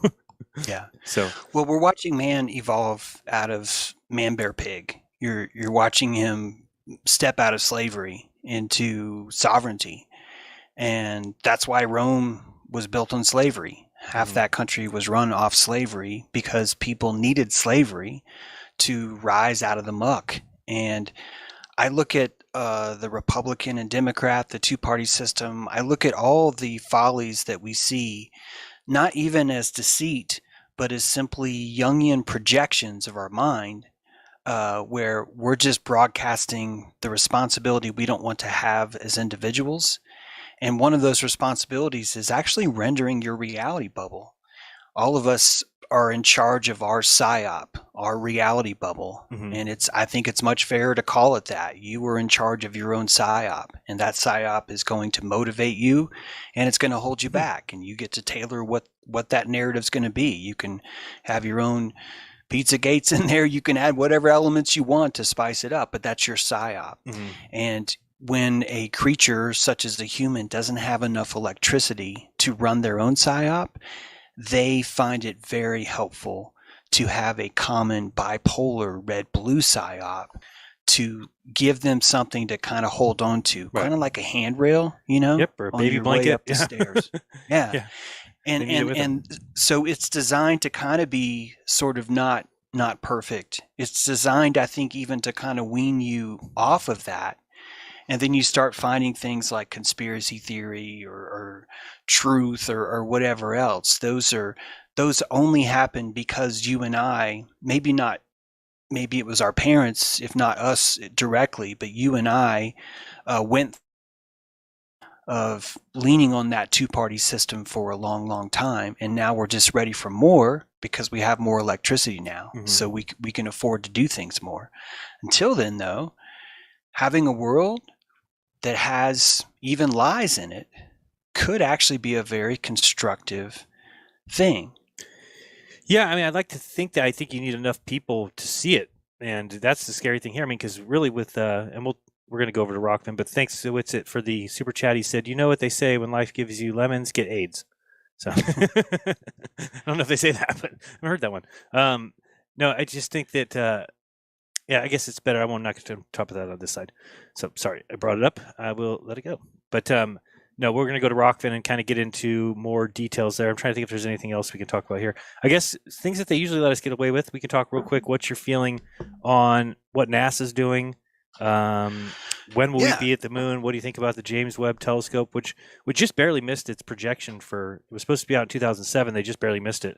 And came out in 2021, and then the budget they barely missed as well, $500 million, and it came out at $11 billion. So if you or I did that, I'm sure we would be celebrated too, and put on the news and celebrated and praised, not fired. You don't fire people that are over budget like that. Yeah. Now, your thoughts on NASA? Well, first of all, I think we should all really take a moment and light a candle right now because of the Russians. Yes. There's a good chance we're going to lose an astronaut on the ISS right now. Yes, they say they're going to let it falter and fall into the ocean, which I've been predicting for a long time. So it's sad that I'm actually like, okay, maybe I want that to happen. No, and you and I are gallivanting around as if that's not happening. It's true. As if it's some sort of propaganda story or something that's been... No, I even had a little laugh right now. I have to apologize for that. There's another one. See, that's two, damn it. I can tell you that I believe that the ISS is a blackmail hot potato. It's a very important...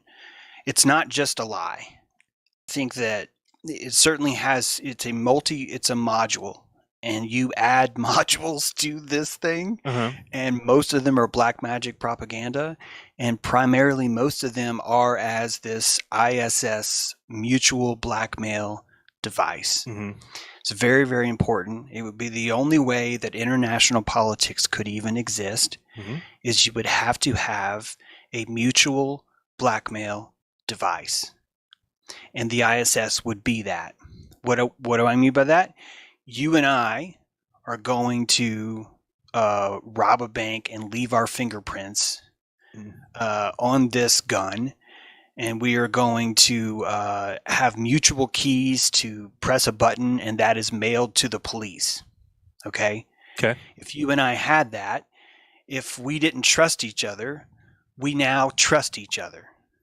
Good point.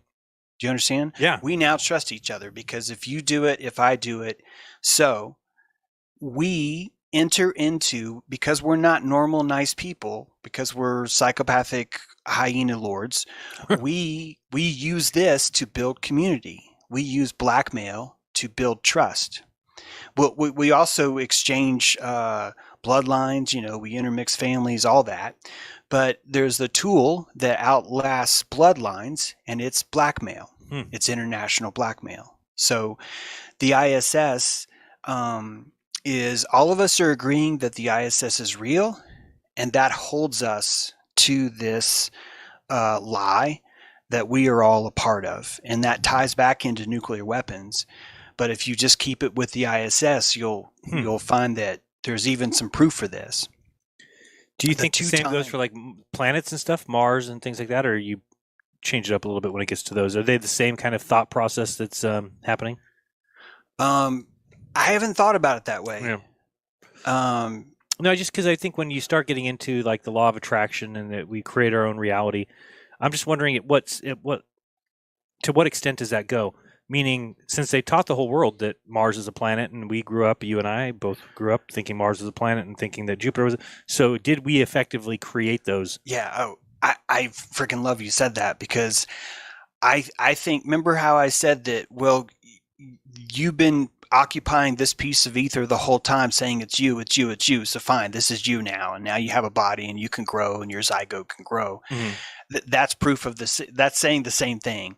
So yes, I do think that if you are the first person to witness something, you have a very special ability in that event. And as everyone else comes piling in, it's you're writing to ether, right? It's raw hard drive space is the ether. Okay. So if you can point to something that everyone else can see, but you can point to it before anyone else can, you have write permission on that file space. You can create your file. Well, guess what? Now that file belongs to you. Now it's read-writable by everyone else. Right. But because you were there first, if you abandon that and someone comes back 1,000 years later, the Mind Palace of God still has it written that this is called Saturn. Right. That this is Kronos. So the oldest names that we can find in our environment are the ones that were written to the hard drive first. So you could see how there would be an entire religion built on heritage and on discovery and on naming things, that would be a natural desire or quest that we would have. And so maybe when you're looking at the Crab Nebula and no one else is able to see it, you're painting that thing, but only once. Just like any quantum experiment, right? The double slit experiment, passing it through, which if you have some marvels on that I haven't seen, please correct me. But the idea that as soon as you witness what happened, the wave collapses and now it's particle. So in the same way, as soon as you witness what's in space, it collapses and it's painted at whatever the probability wave said it was when you witnessed it at that time. I wonder why science goes in that direction, because doesn't it almost get to the point where like they should just stop? Like if really you've gotten to that point of quantum theory or whatever, that everything changes and anything can be in any place at any time and things can be replaced. I mean, then you just have this, then I don't know why they don't throw in the towel at that point and be like, all right, we got to the bottom of it and now everything changes.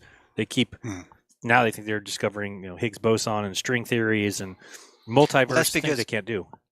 That's because it's a fashion. It's not a epistemological right. It's not truth like that. Solution. It's a fashion, right? And when you have a fashion, your point is just to be made or known or heard of, right? Your point is just to contribute. It doesn't have to be positive. That's what politicians do, right? Right. Your job is I want my name on a bill. Right. It's like Neil deGrasse Tyson, right? I mean, I was talking about it yesterday. He keeps saying over and over again that science is true whether or not you believe in it, and that is there can't be no more of a false statement than that. And you can look it up. Is science true? And everything will tell you no. I mean, you can't say that. It's a collection of knowledge. It's a systematic enterprise. If your foundations are wrong, then your end result is wrong.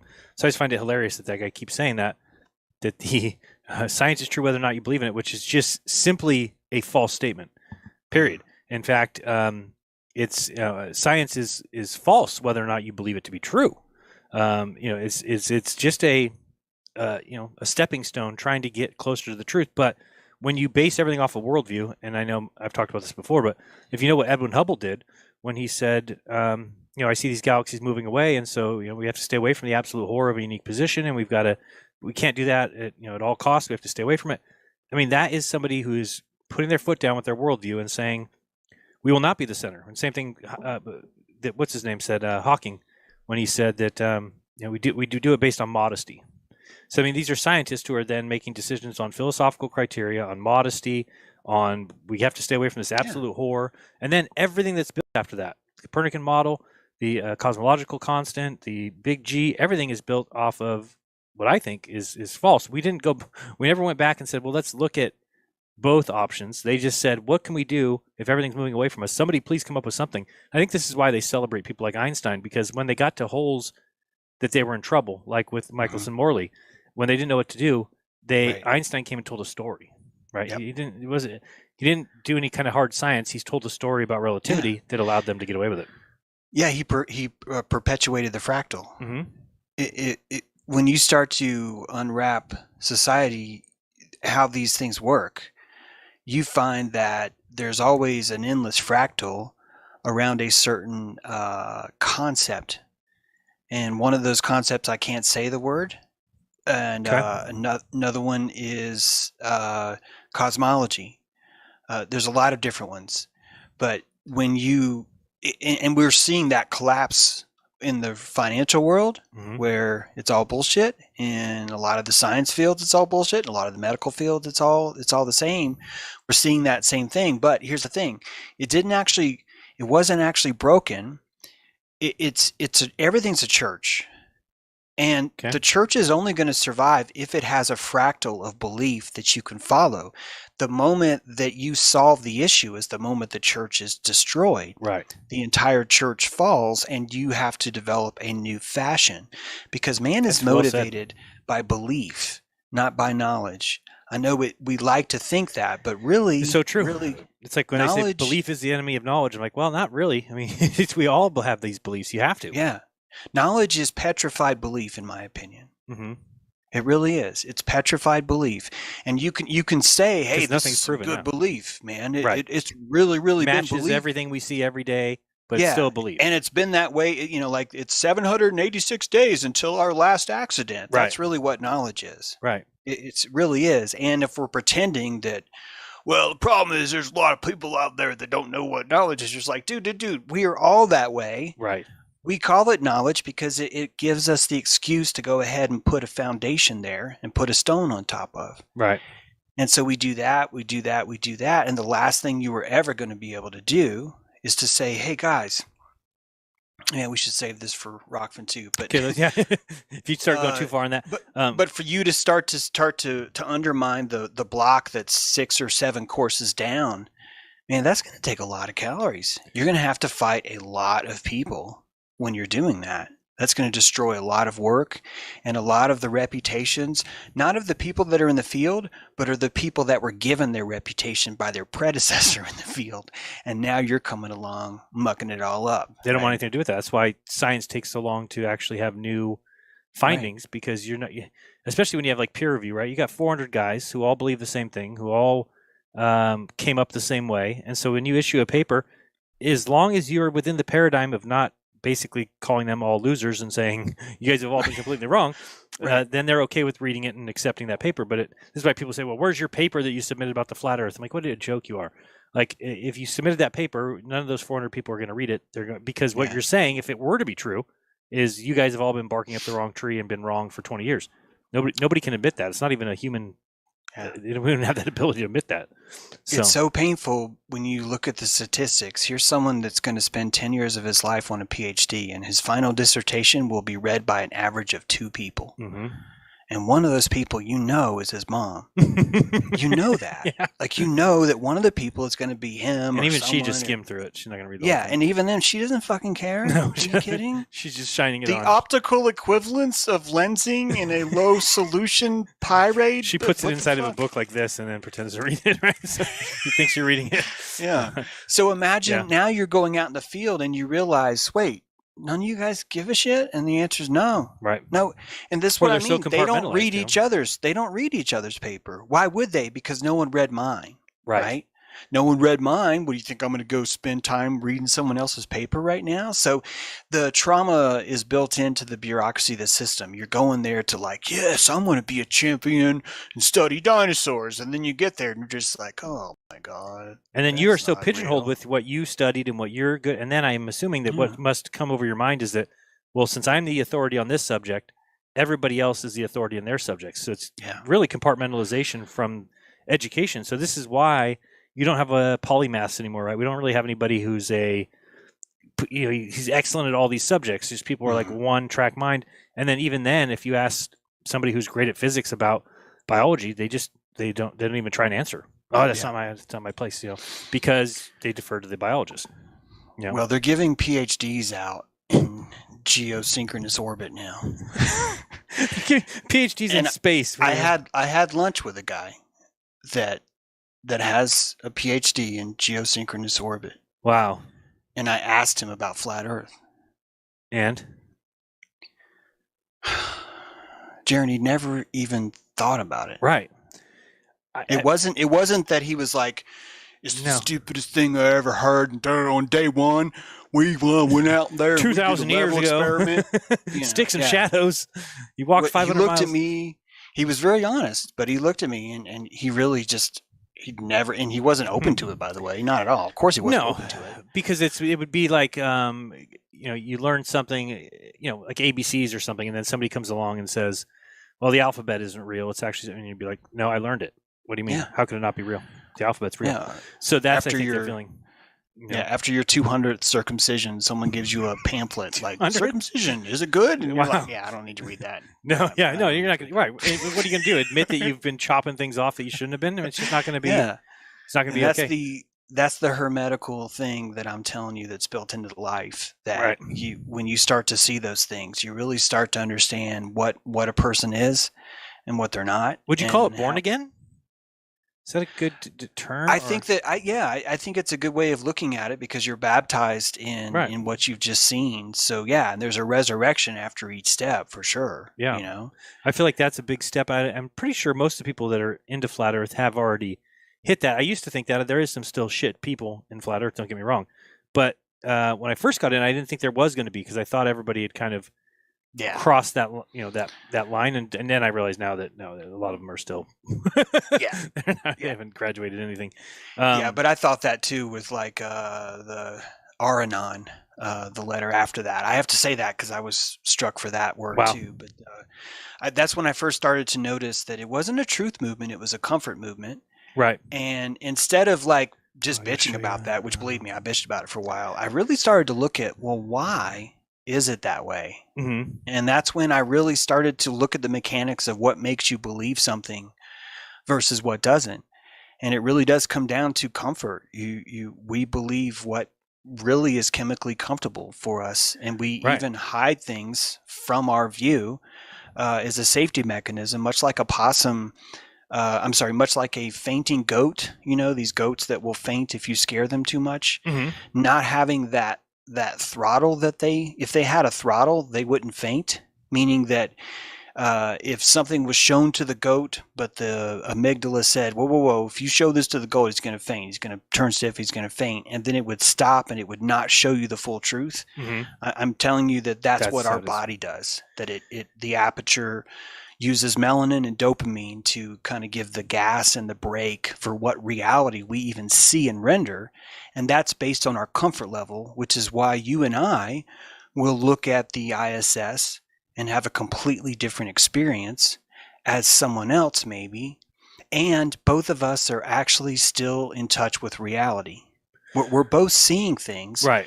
But because of these throttles of the dopamine and melanin, they don't have the same kind of dilation that you and I do. So they're not able to pull the same resolution of truth out of that. But it doesn't necessarily mean they're wrong. Doesn't necessarily mean right. They're actually not wrong. Right. And when you start, I believe that when you adopt that posture with someone, you gain immense insight, compassion, patience, and energy. Right. Because you're seeing just the natural flow of the humans struggling to perceive their environment without freaking out too much. Right. No, I've tried to get to that point because I've seen so many people that aren't like that when I got into the truth, the coolest thing was you could have an open mind, right? So now you could look at anything and you really get to think for yourself. But then I noticed that quickly they still try and push you into these camps. And I don't know if it's done from within or if it's part of some way of keeping the truth down, because all you need to do is introduce words like shills, things like that, and all of a sudden now you've got factions And at least I've always said, at least science isn't that dumb, right? So science, rarely will you have a Neil deGrasse come out and say, I don't agree with Bill Nye on this subject, because they're not that stupid, because they know that the collection of science needs to move forward together. And so you would never call it. Now, Flat Earth isn't that smart, because they'll just, the second you say, I think there's a dome, and somebody thinks you're not, now they got to go make a video. This guy's an idiot. He thinks there's a dome. I don't know. What you've done is you've created divide. People are now forced to choose a side. Neither of you know the truth. Neither of you have the answer, but now you're fighting about it. So it's kind of disappointing that happens so much. Well, yeah, in that person, you're really just seeing where their comfort quotient is. And so they will start to call you a shill, because if you paint this reality for them that makes them see too much light, that's going to burn. And the melanin actually makes me look like a shill. They actually flood their body with chemicals until I am rendered as a shill, and then they feel better from that. So it's a regulatory response from our polyvagal system, that we're literally squeezed by this nerve that squeezes our throat and all of our organs. I want to show you this video that I saw yesterday, and I was watching it first. Somebody sent it in a group, and I was like, "Oh, what is this video?" And then I just want to know what you think is going on here. What are we supposed to do with stuff like this? I have to share my right side of my screen though, because I was listening to it. So this guy, this guy, I guess he's a QAnon guy. He has a radio show, and he basically is telling the audience that he had a FBI and who else showed up at his house? FBI and local police were asking him questions and things like that. Let me see if I can get this on a better looking screen. I'm going to put it right between us, right there. All right, so I'll just put it there. So he has some people that come over, and he's talking to them. And I was listening because I wanted to know what did they come into his house for? What is the point? And I want to show you. He'll show you. All right, y'all. This is ML with Redneck Renegade Radio. Today is Thursday, March 10th, 2000. So he talks about these FBI agents coming to his house, but I want you to hear where he goes with it. Certain movement, and you are sharing sensitive, credible, nonetheless, but sensitive intel. So then he says the FBI is telling him the reason that they're there is because they found out that he's sharing intel, and he needs to not be doing that. He's telling his audience this, and then he goes a little further here. Notification for further instructions. Further instructions? What are you guys talking about? He said, right now, sir, we're not at liberty to tell you, but we're here on official business of the U.S. government. I said, can I ask you guys a question? Who's the president of the United States? He said, sir, the president of the United States is Donald J. Trump. Not to laugh at him. Oh my goodness. I didn't know this was still going on. I didn't know people were still on. I mean, is he lying to people? I mean, what are we doing here? I've just seen so many so-called truthers or whatever that are like, is it delusion? Is it confusion? Is he not wrong? Is he believe that strong enough that that's his truth, that Trump is still president? Where do you think what is causing that in people? I think that his goal is to sleep at night, just like you and I. Right. And pretty much all of us are going to behave in a way that's going to allow us to sleep. Yes. Comfortably. And so when you're looking at someone like that, you can use your compassion. Compassion is not consent. This is not consent at all. Right. But you can use your plasma to simulate what would my melanin dopamine quotient be like for me to have this reality shown to me. And what I believe you're looking at is that everything that he told you, he firmly believes. And he had an experience that made it feel like the FBI was watching him. And because he had an experience that made it feel like the FBI was watching him, that was the FBI confirming that his information was correct. Remember, he said that the FBI didn't just say they're watching him. They said, and my information was correct. Right, it was also like they stopped. No, sir. Just want you to know that we're here. First of all, your information's credible. Everything's good. You've been that right all about checks everything? out. And now we're going to punish you because we're worried that this might get out. By the way, here's some pictures and some slideshow we did to help you with your credible information. And You got Trump's us. president. And it's You like got us. he starts filming like they just left. I'm like, okay, you could have taken out your phone 15 minutes earlier, 5 minutes earlier. Yeah. Film these SUVs driving away. So I've always wondered, is it lies? Like, have you noticed all the? And I know it's happened since the war, so-called war. Have you noticed all the fakery going on? I mean, do you think that is? It can't be truthers. To me, it doesn't seem like that makes any sense at all. Or else they're not really truthers. I mean, I've never fabricated one piece of evidence in my entire 7 years. I mean, I couldn't live with myself. So the fact that that's happening is, I'm wondering, is this part of the psyop? Is this the government or the mainstream media now that are like, okay, perfect time to throw all this crap out there because these guys believe anything anyway? Yeah, yeah. So Project Bluebeam is probably like so much bigger. Like we're already in Project Bluebeam. Probably, right? Like it probably is. Yeah. And so you're seeing that. But I do think that there's something very specific that is happening that doesn't get a lot of credit in the truth movement because it's kind of good news. Okay. And a lot of truth movement really enjoys being afraid of things too. Too much. It's very complicated prawn economy here. But there is good news, and I think it goes something like this, just something like this. Okay. Watching how easy it is for Man Bear Pig to fall for health scare information. Right. Seeing that the Constitution has always had this shunt or stint in it with Article 1, Section 9, which basically says the writ of habeas corpus is null and void if public health is an issue. Right. That's a big, big problem. Big problem. So you, as a young, up-and-coming, patriotic person that watched Keanu Reeves jump out of a surfboard because he was an FBI agent, you want to help your country, and you don't want to just serve in the military, so you sign up and join the CIA. You are a legitimate, organic human that wants to help. Mm-hmm. Okay? That is real. That's not hard to imagine. Right. I was one of those too myself. Sure, I'm disillusioned now, but the point is that there actually are decent people inside the CIA. Some of those people, not all of them, some of those people did that 30 years ago, 40 years ago, 50 years ago, and they got promoted. They were able to survive, and they had a budget, and they were able to do things to defend the country with that budget. Those people said, holy shit, look how stupid everybody is.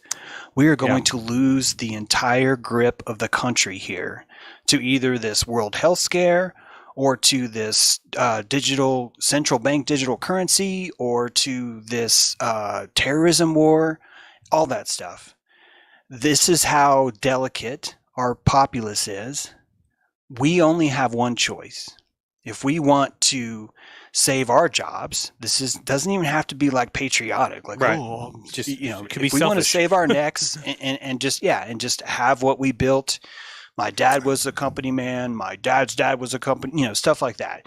If they want to preserve that house of cards, and everyone does, that's very natural, they would start to implement Merry Prankster type Waynell Sexton things that would be implemented on the public to expose the everything.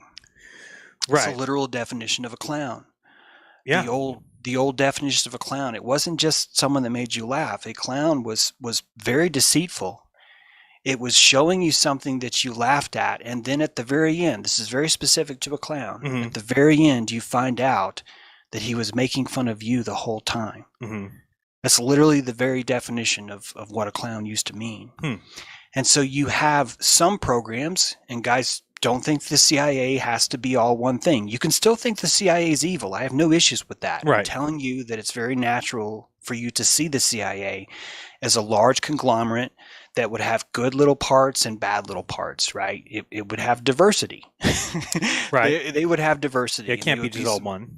Yeah, it'd be a lot of crooked stuff for sure. Don't worry, you've got your skull, making love to skulls. You got all your weird pedophile island stuff. You can still do all that. Right. But in addition to that, there are these other core, and that core has been implementing programs, one of which was a demolition. They saw a demolition in a very, very large public arena. a demolition was planned for a new building to be erected, and they bought that contract to fulfill that demolition, and they used that ritual in this Waynell Sexton Merry Prankster way by initiating everyone into a hermetical order, and that hermetical order is you seeing Building 7. They want you to see that not everyone is going to see Building 7. Right. Yeah. When you see that people don't see that, the whole world opens up, right? And then you start to go down this path, basically. So it's an initiation ceremony. Yeah, and it seems like that they're almost trying to show. I don't know if they're trying to rub it in our face, but it seems like they are so capable at this point. They know they are, and so they just do it out in front of everybody. I mean, at this point now, and I don't know if it's a good thing that happened with COVID, but we'll talk about the other side. Let's go over to Rockfin because I don't want to go down there.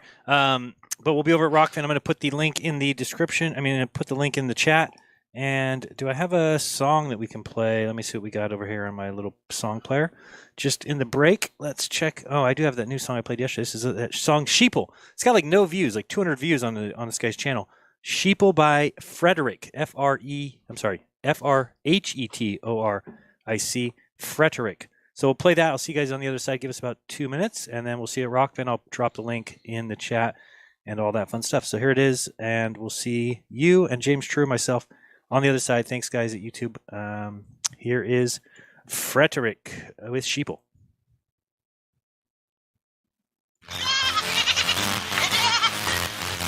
Anyone here want to stand up and say, I'm a sheep, I'm a lamb? Good for you. Anyone else? Good for the rest of you. Fine.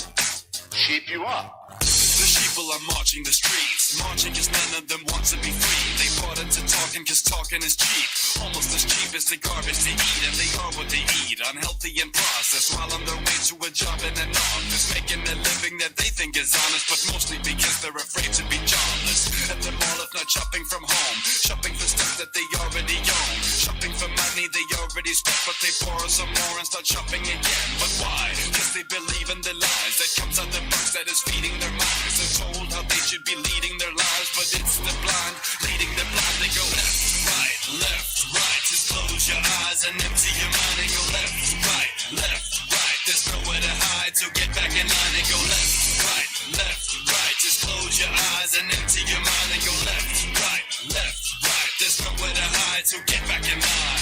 See, most of the sheeple are scared that one day they will have to care. They can't make a stand cause none of them dare, so they elect someone who's full of hot air to talk and promise a lot and spend all the money that none of them spent. They did it before but probably forgot, but the sheeple don't care if he's honest or not, as long as someone else is leading them and watches over them when they are sleeping. Sheeple are mostly afraid of the freedom the Lord is their shepherd, and that's why they need him. The question is now, do you see the sheeple are you and the sheeple are me? With empty eyes and empty minds, side by side behind yellow lines, we go left, just close your eyes and empty your mind and go left, there's nowhere to hide, so get back in line and go left, just close your eyes and empty your mind and go left, there's nowhere to hide, so get back in line. Go back to sleep, just count some sheep and have some sweet dreams. Mess up the sheets because you think you're on the TV screens, cause when you wake up reality hits you harder than that of a magazine issue. Life is nothing like what they describe, but you shut up the moment you're offered a bribe. Yes, you too can be a celebrity, talent the practice is not a necessity, cause Simon Cowell is written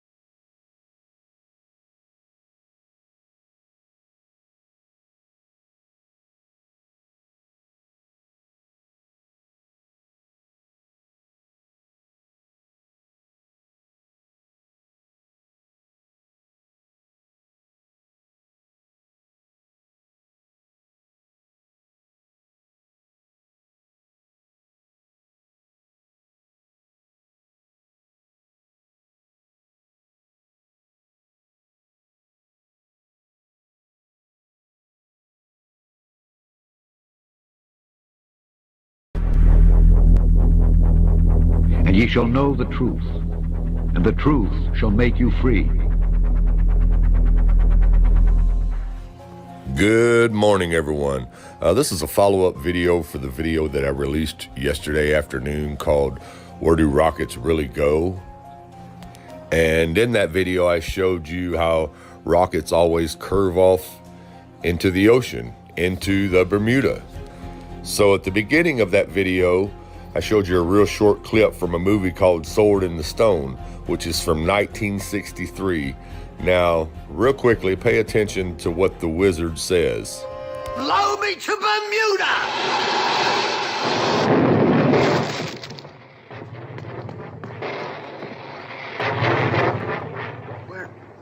Where did he go? To Bermuda, I suppose.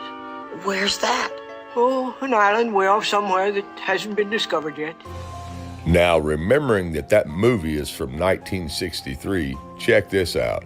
During the early 1960s, Bermuda played a crucial role in the United States lunar programs and other space flight missions. Cooper's Island, Bermuda. Cooper's Island is part of the chain which makes up Bermuda. It is located in St. George's Parish in the northeast of the territory. The island has been used by many United States government agencies, having been the property of the U.S. Army, U.S. Air Force, and U.S. Navy from 1942 during World War II to 1995. It also is home to a NASA space tracking station recently renovated in 2018. Now you'll notice in 2018, around 2018 is when they started this rocket stuff up again. Now let's take a look at how close the relationship is between NASA and Bermuda. As an integral part of the National Aeronautics and Space Administration's manned spaceflight network, the Bermuda Station played a vital role in the United States Apollo lunar program and other flight missions. The Cooper's Island Station was located on the southeastern tip of Bermuda, 600 miles in the Atlantic from the U.S. East Coast. Radar dishes and helical antennae were used to track anything from spacecraft to sparrows. Because of its location in relation to Cape Kennedy, Florida, the Bermuda Station had a dual-purpose role for the manned spaceflight network. At the time of the launch, the primary mission of the station was to provide trajectory data to the computing facilities at the Goddard Space Flight Center. Computations based on data obtained during the final portion of powered flight were used to confirm the orbital go, no-go decision. Bermuda normally acquired the spacecraft at approximately 3 minutes after launch. Bermuda also played a role in shuttle launches. On the right-hand side, Dragon SpaceX trajectory nominal. you can hear the call out. Trajectory is nominal. Nominal trajectory. And we've heard the call out Bermuda. That means Bermuda Ground Station has the signals from the second stage of the Dragon and Falcon 9. Great. Ladies and gentlemen, welcome to today's ceremony at NASA's Bermuda Tracking Station. My name is Jeremy Eggers. I'm with NASA's Office of Communications. And without further ado, it's a great, great honor for me to introduce our U.S. Consul General here in Bermuda, Constance Dearman. Thank you, Jeremy.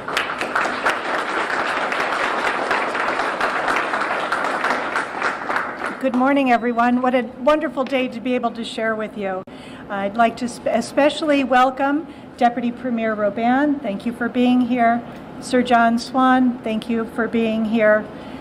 Director Sam Shamimi, we're delighted that you're able to visit us from NASA headquarters. Dr. Grace Shelton, Ms. Lori Garver, Deputy Administrator of NASA, Mr. Al Cundies, Deputy Associate Administrator, ladies and gentlemen. Good morning and thank you for being here on this day in the most beautiful part of Bermuda, the Cooper's Island Nature Reserve. Today marks a combination of 2 years of negotiating between NASA and the Department of Airport Operations. However, the NASA and Bermuda government are certainly no strangers. During the 1960s, NASA developed a tracking station at Cooper's Island to support its national space program. Now, as you can see, Bermuda and NASA has been affiliates since the early 60s when they first started sending rockets up. because they planned us out from the beginning. As you can see right here, you see the Bermuda Triangle, and then you see the island of Bermuda.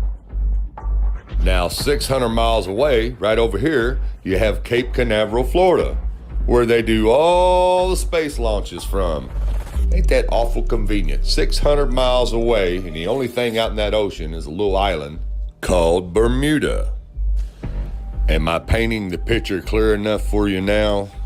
You can go watch all the space launches you want to in Florida, but you can't see 600 miles away to where that rocket or shuttle is curving off to.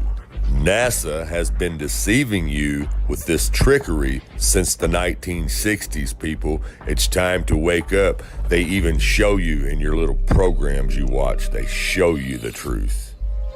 Blow me to Bermuda!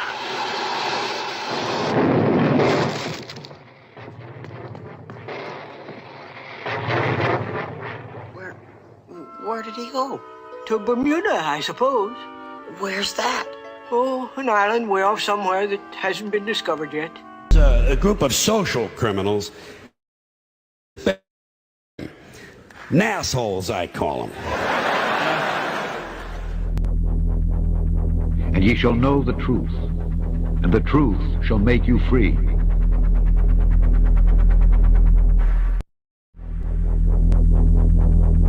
And ye shall know the truth, and the truth shall make you free. Next tonight, into that question I mentioned, is your TV watching and listening to you? New smart TVs with internet connections able to transmit your private conversations. Here's ABC's Rebecca Jarvis. Hello, Mr. Yakamoto. A warning tonight straight out of Minority Report. How those assorted tank tops work out for you? From Samsung, your smart TV is watching you. What's really eye-opening here is you watch your TV, but with this hack, your TV can watch you. Show us how that works.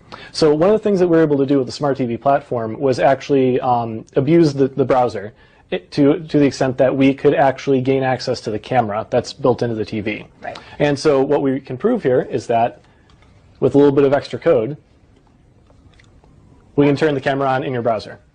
Wow. And while this is evident to you right here because we've designed it that way, this is something that we can do invisibly and actually have the camera running behind the web page that you're looking at. So what this means is I could be sitting here watching TV from my bedroom, and you could be anywhere in the world looking at this image of me watching. Yep, I could be sitting on a laptop in a cafe in Paris, and as long as I have a network connection, I'd be able to get into your TV and access the camera. The kind of scary things about it is that it doesn't actually give any indication that the camera's on, and there's no little LED that shows up when the camera's on. So it could actually be watching you and you never even know. What is a smart TV, and why is it a playground essentially for hackers? Right. It's a computer. So instead of just being, a tube and some other electronics, now it has a web browser, and it has, a lot of devices are running Linux. For those of us who are a little freaked out and maybe don't trust all these updates, what's the easiest fix? So one of the things that you could do with the Smart TV, which you can also do with your laptops, is just cover up the camera. Put a little Post-it note over it, a piece of tape, and next time that you want to Skype with your family, just take it off. Hello, wake up. You, yeah, wake up. I said wake up! Get your ass up!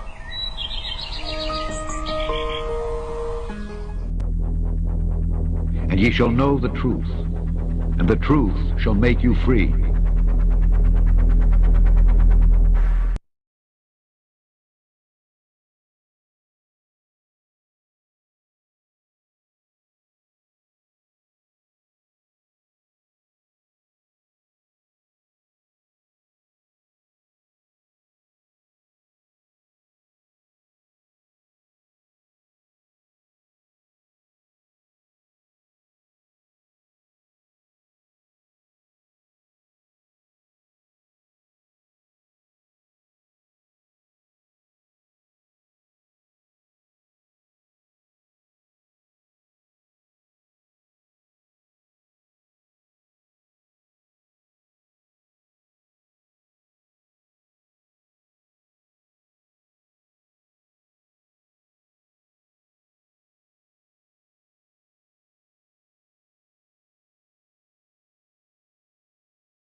ye shall know the truth, and the truth shall make you free. Welcome back to Smarter Every Day. Now, a lot of the pictures you see from the International Space Station come from the cupola on the inside here, right? So the cupola is on node 3, is that correct? Node 3. Node 3. All right, so this is astronaut Don Pettit. You may know this guy. You've done all the city tracking. Yeah, I've done a lot of cities at night, and then the nighttime aurora and time-lapse sequences of Earth. Many of those that you see have been done in this module when I was at the helm of the camera. He's the junk. Let me just say it that way. You're the junk when it comes to space photography, right? Can you say that? Say I'm the junk? No, I can't say that because I get too embarrassed. I'm going to meet you on the other side, okay? So, seriously, he's the junk. Like all the really cool aurora stuff, Don's the guy that took it. Now this is a cover. Okay. So we call it a shutter, and it protects the windows from micrometeorites. Okay. The shutters are closed, the windows are protected, and also thermally insulates the windows from the radiation environment of space. So can you shut these things from the outside? No, you can open and close it from the inside. Oh, okay, wait. On the inside, you're throwing a lever or something. Yeah, you're turning a knob. And it's open. Yeah. On the outside. On the outside. How do you do that and maintain a pressure seal between them? O-ring type seals. No, you don't. With a rotating shaft. All our hatch seals are O-ring type seals. Yeah, but how? My brain's up here. Let's go inside. We can see it. Okay. Watch your head. All right. Oh, oops, thunk. So you have a whole series of O-rings in here, and a shaft that you rotate. So I mean, like on the space station, how many of these would you have? 7, because we have 7 windows. What happens if you get a leak on that? Then you have a leak. You just have a leak, and what you would do is is lose air. Yeah, you would probably seal the whole cupola off, and then there's probably a plan. I don't know off the top of my head, but there's probably a plan for replacing the mechanism. Might require a spacewalk. So my question is, how can you operate a lid on the outside of the space station by manipulating something mechanical on the inside of the space station without losing air pressure? It's called real good engineering.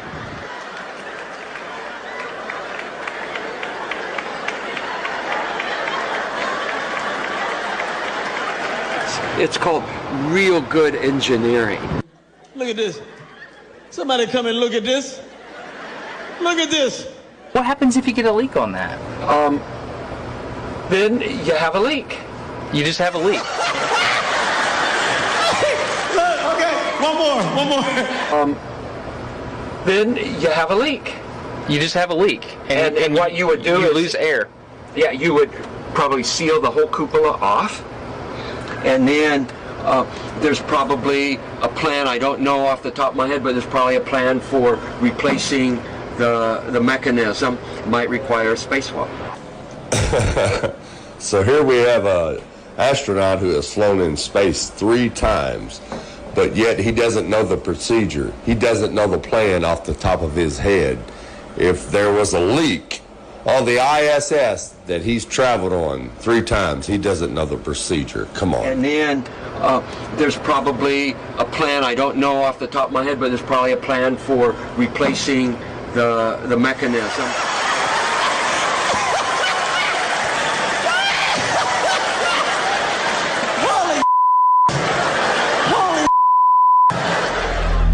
The reason he don't know the plan is because it's all fake. He was caught by surprise with the question.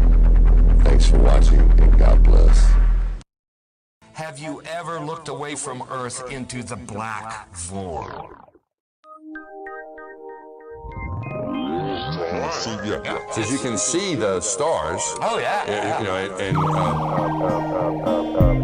were never able to see stars from the lunar surface or on the daylight side of the moon. It's not a black void. I mean, it's black, but there's all kinds of polka dots. Space is fake AF. Space is fake AF. There's more than stars. You can see planets. You can see moons. you see the gas. It don't matter. See the stars.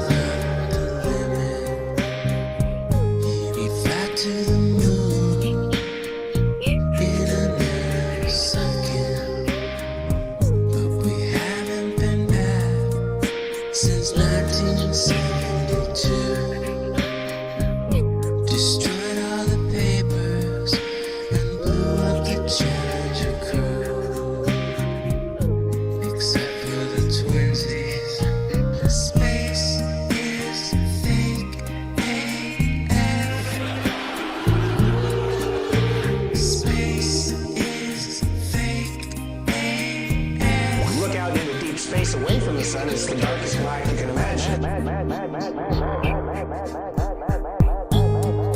Hey, space boy, you broke my rocket man heart. Where are the stars?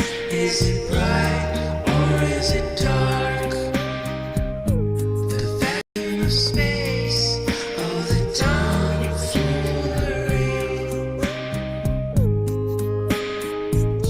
What happens if you get a leak on that? You have a leak.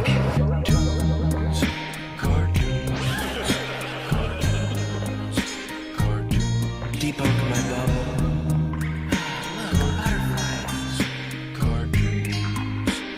It's hard to comprehend. Space is fake AF. Two little bitty O-rings. Space is fake AF. It's not what you think, homeboy. Space is fake AF. It's all just start doing this. Space is fake AF. Research Eddie Bravo. You just have a leak. And what you would do is lose air.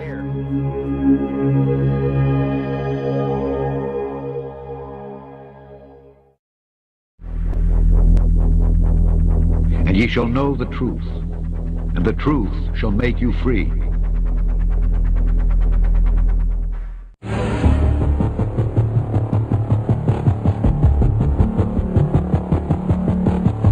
Orion is getting ready to launch.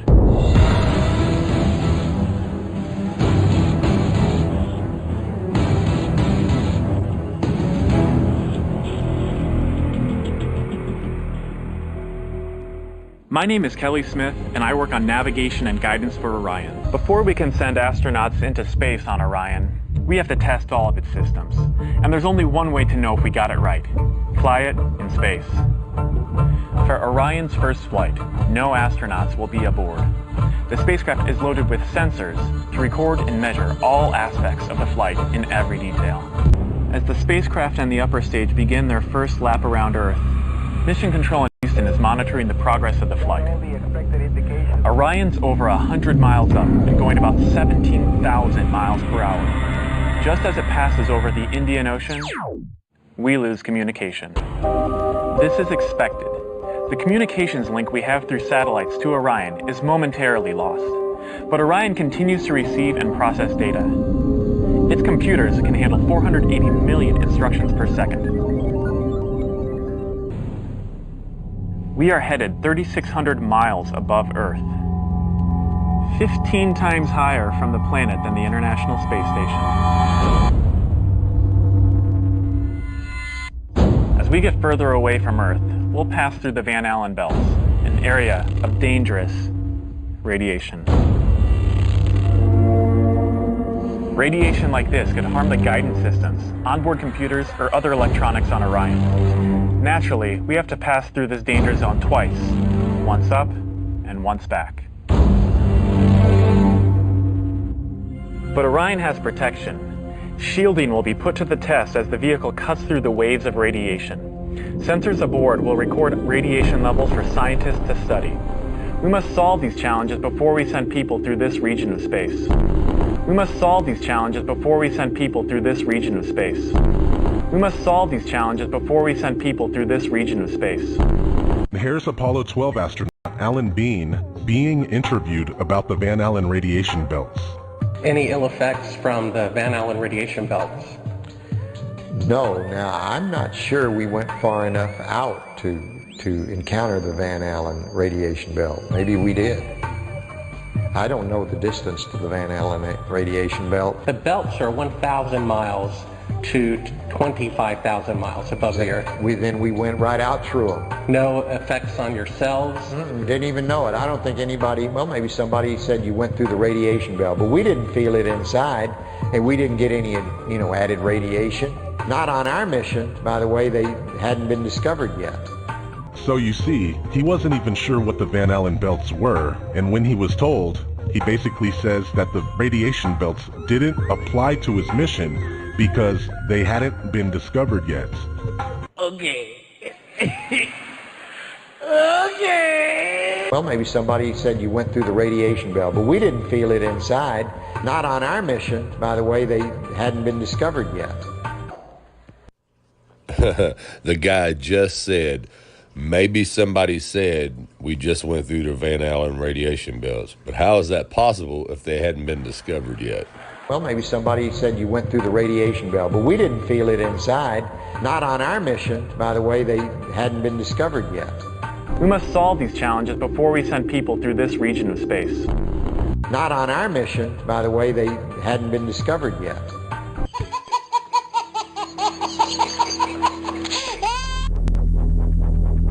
And ye shall know the truth, and the truth shall make you free.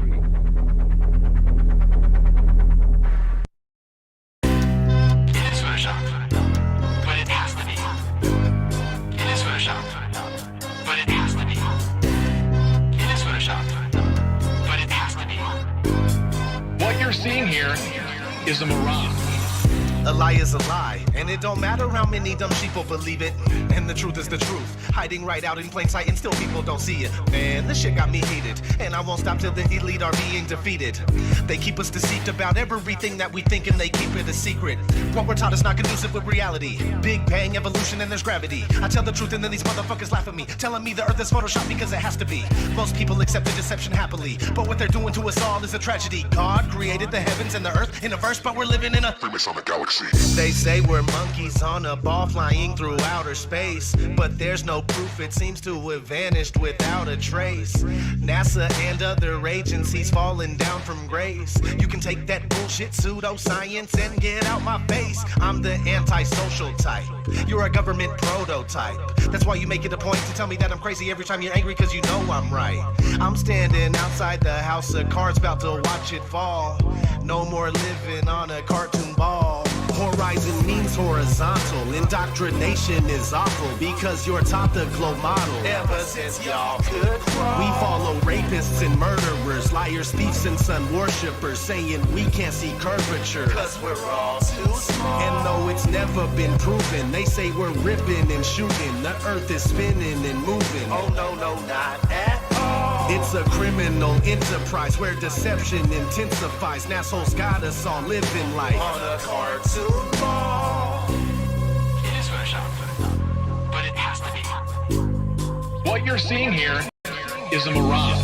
They say that we went to the moon 6 times, but pure BS is the way that smelled. Now they're telling us that we can't even leave the planet because of the Van Allen radiation belt. Yeah, okay, sure. NASA, what you lying for? You lying now, you lied before. I can't take this anymore. The only thing they took to space was your imagination. Fake aliens are coming, now they have you waiting. We need to do something about it, no procrastination. Trying to cause the masses to awaken, that's the path I'm taking. But you can see if you check all the percentages. So many people having cognitive dissonance. But that's what happens at the loss of your innocence. Then you get involved with all of this wickedness. They try to do all the humans this way. So are they just idiots? Who is to say? Conditioned by the television, it makes your decisions, opinions, and you just obey. Stuck in the material domain of Satan, where everything in each and every day is pagan. Mandela effect, cause the game is changing. People waking up and now the cage is shaking. The earth is flat, and that is a universal fact. If it isn't that, then tell me where the fuck the curve is at. They tell us that we can't see it because we're all too small. And now we're spinning on a cartoon ball. Horizon means horizontal. Indoctrination is awful because you're taught the globe model. Ever since y'all could crawl. We follow rapists and murderers, liars, thieves, and sun worshippers, saying we can't see curvature cause we're all too small. And though it's never been proven, they say we're ripping and shooting. The earth is spinning and moving. Oh no, no, not at all. It's a criminal enterprise where deception intensifies. Assholes got us all living life on a cartoon ball. It is the world that has been pulled over your eyes to blind you from the truth. Like everyone else, you were born into bondage, born into a prison for your mind.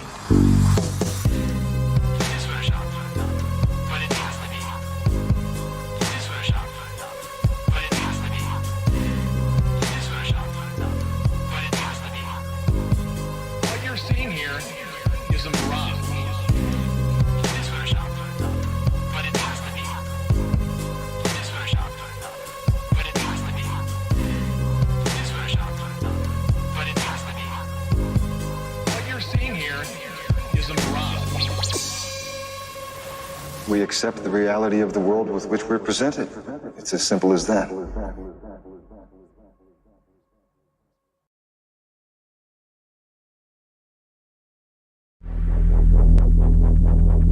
And ye shall know the truth, and the truth shall make you free. Well, this might be a good conversation starter at the Thanksgiving dinner table next week, or at least an interesting one. Do you believe the Earth is a sphere? The answers you get might surprise you. The curving horizon, the sloping sea level, the spin of the Earth. Unless you can see these phenomena with your own eyes, they may not be true. Unlike what we've been told in school, the Earth looks like a snow globe, round but not sphere. The North Pole is at the center of most flat Earth maps, with the ice of Antarctica holding everything in. The round or spherical Earth theory is propagated by some conspiracy. And the number of people who think so is growing. Thousands, if not millions of people still believe the world is flat. Now, scientists say that's actually a symptom of a bigger problem, and it's the subject of tonight's special report. WCIA3's Aaron Eads is here with us now. And Aaron, as far as conspiracy theories go, flat Earth theory is actually getting pretty popular. Yeah, believe it or not, the number of people who believe the Earth is flat is actually growing. Scientists might have an idea of why that is, and it's worth talking about. And what better place to do so than one of the flattest places in the country, right here in central Illinois. It doesn't get much flatter than this. Geological survey data shows Douglas County is the flattest county in Illinois, which is the second flattest state in the whole country. On a clear day, it seems like you can see forever, but you can't. Through the eyes of a person of an average height, the horizon is about 3 miles away.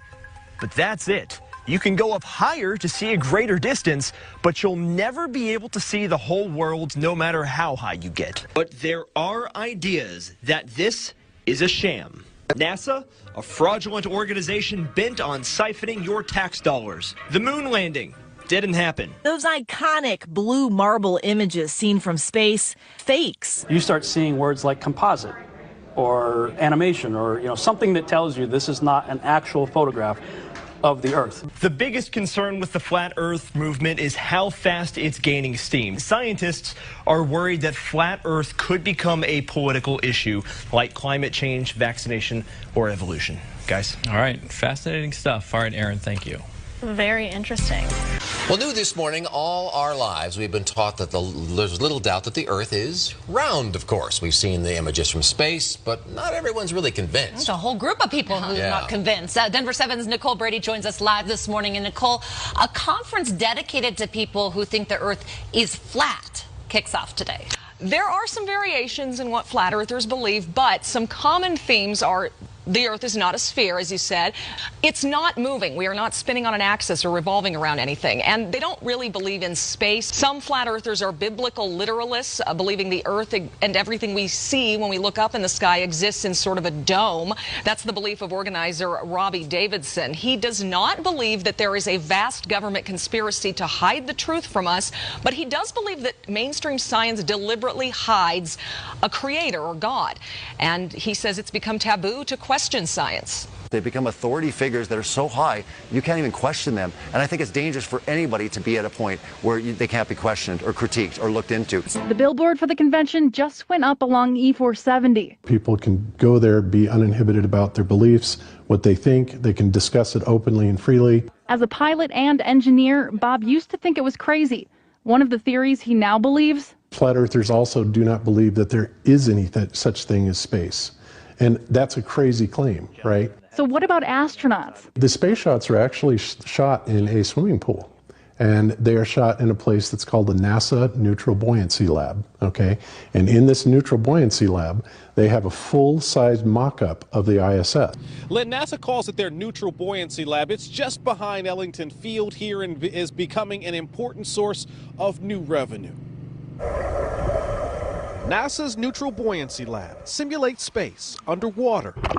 In a pool 4 stories deep and so wide, we saw astronauts floating on one full-size International Space Station replica.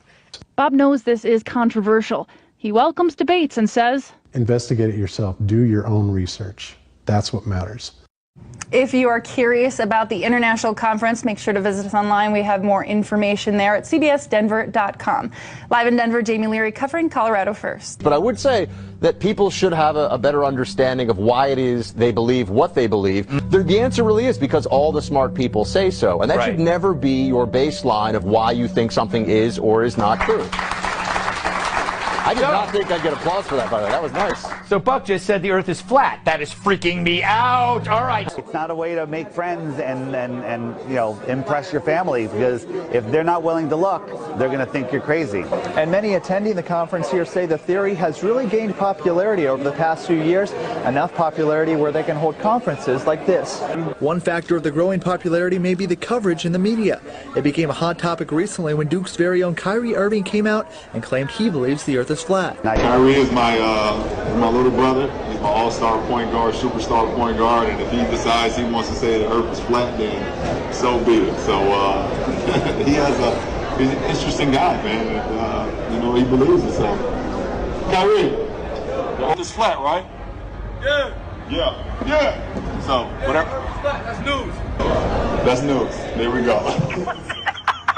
No, the Earth is flat. Oh, here we go. The Earth is flat. There's no concrete information except for the information that they're giving us. They're particularly putting you in a direction of what to believe and what not to believe. Is this like a long troll game? Are we being trolled?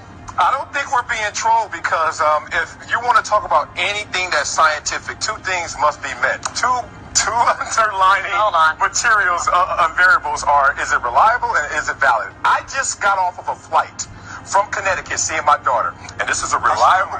She's doing good. And then let me guess, the plane went straight. So let me just say this, Mama. So I heard Kyrie talking about it, and I said, let me do my own scientific experiment. Let me take a look out this window. Nope. At 36,000 feet, I saw the skyline, and you know what I didn't see?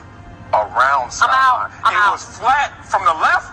And I went on the other side of the plane, it was flat on the right. You know what? Kyrie broke it down. And flat earthers admit while many will say their beliefs are ridiculous, they believe the theories and conferences like this will continue to grow. Probably most people who hear about it will laugh at it, think we're idiots. But we're not idiots. We're intelligent people from all walks of life and all ages. In Cary, David Hirsch, CBS, North Carolina. And ye shall know the truth, and the truth shall make you free.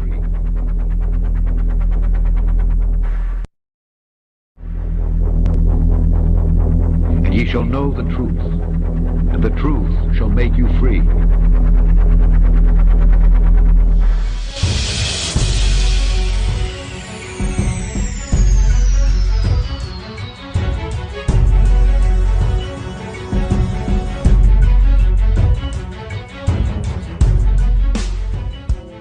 HMS Protector spends up to 330 days a year in the ice-packed seas of the South Atlantic and fulfills a unique support role. This ice patroller is equipped with 2 cranes capable of lifting up to 60 tons of supplies.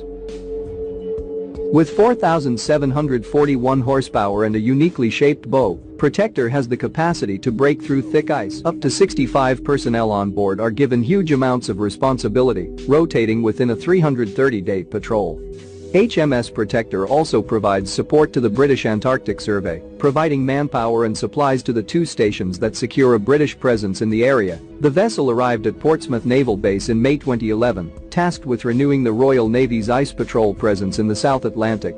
But the Protector, which finally departed Teesside at the end of last week, is a ship far better suited to serving on the edge of the frozen wasteland. The ice makes it impossible for ships to reach any of the bases for about 8 months of the year. We can only get through between November and March. That's summer down here. After that, the power of the ice is so great, even a modern ship would be crushed if it was trapped in it.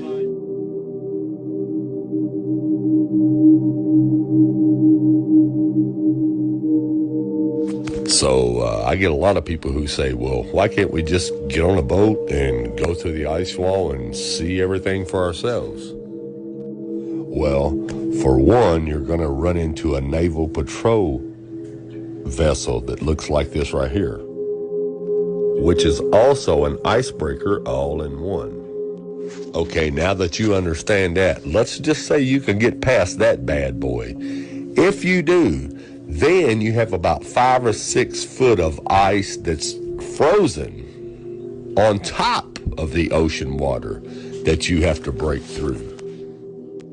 And you have to break through miles of that ice before you even get to the real ice wall, which, if I'm correct on this, is estimated to be at around 200 foot in height. So let's say if you can get past all the ice on the ocean and make it to the wall, then you have to find a way to get up the 200 foot wall. Okay? Now let's say you can get past all that. Then what you have is an ice desert full of mountains, about 300 miles of it in 150 degree below zero weather that just goes on and on forever, filled with mountainy terrain and temperatures that are 150 degrees below zero. Now, if you can somehow make it past all that, you might find the firmament. Everyone, thanks for watching, and God bless.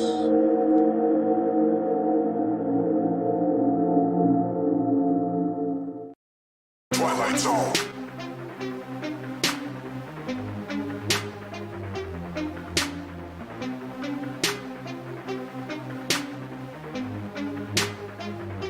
We're living in the Twilight Zone. We're living in the Twilight Zone.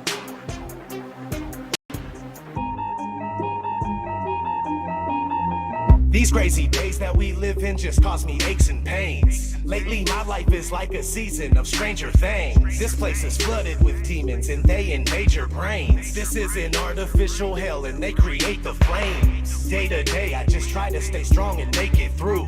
Wake people up from their slumber, that's what I came to do. Please don't believe what you see on TV and think it's true. It's all just targeted programming and it's aimed at you. It's everywhere, you're getting lied to and yet you barely care.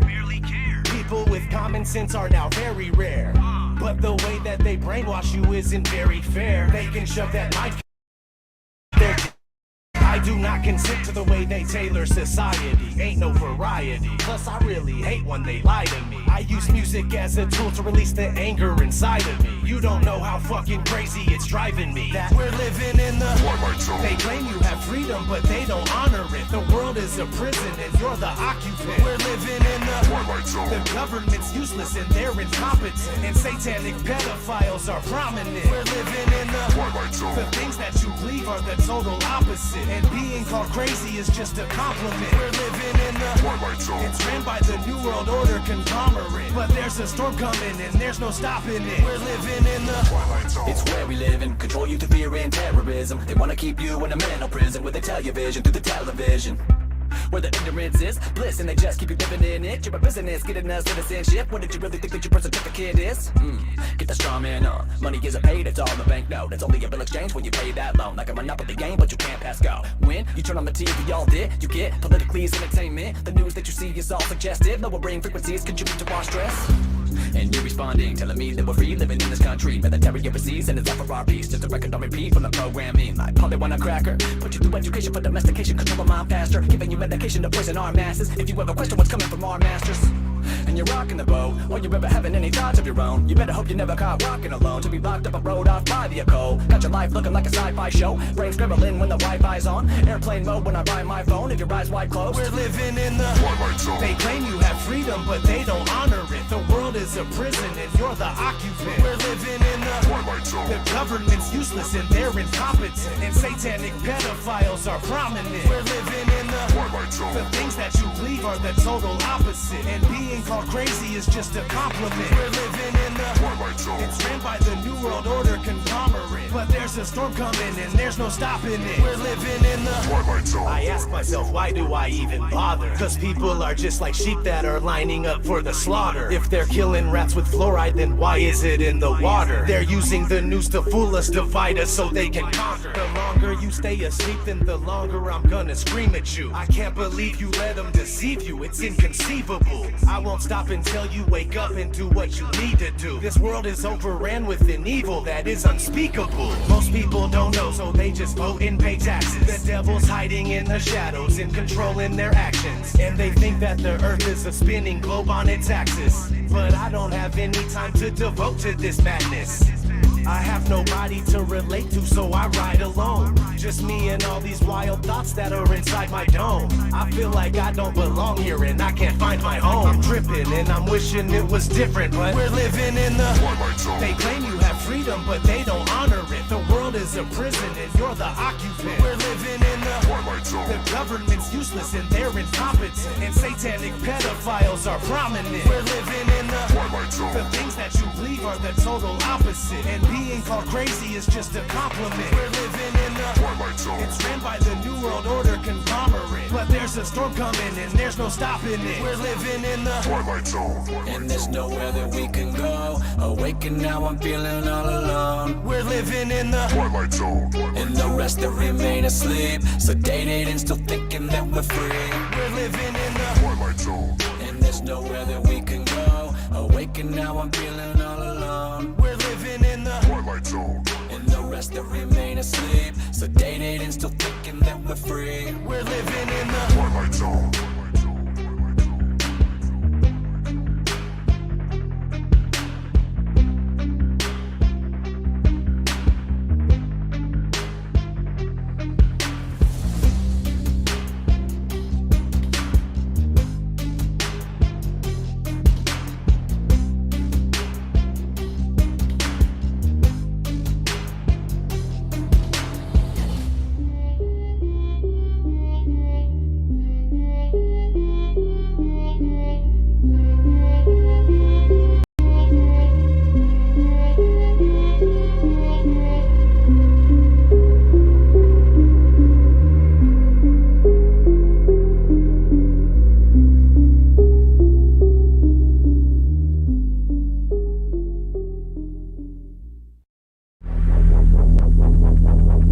And ye shall know the truth, and the truth shall make you free. I'm sorry, Jay. I'm sorry. I can see that how that would affect your Christmas. I made that whole thing up. What? I'm sorry.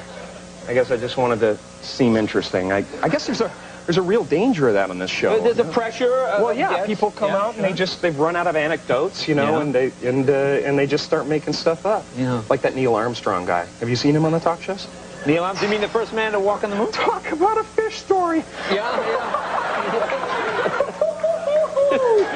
Man, and they're buying it. Oh, yeah.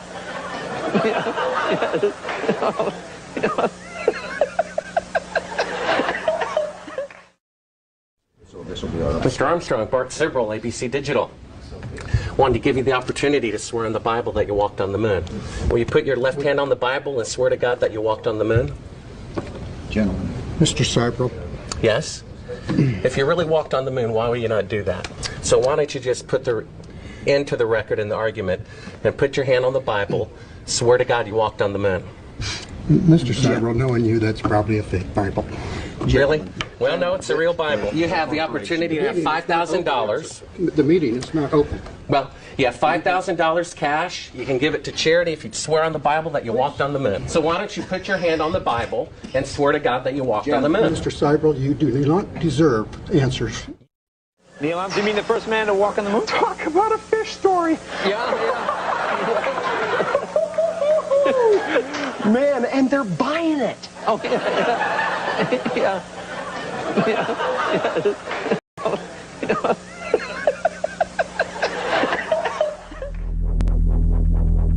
And ye shall know the truth, and the truth shall make you free.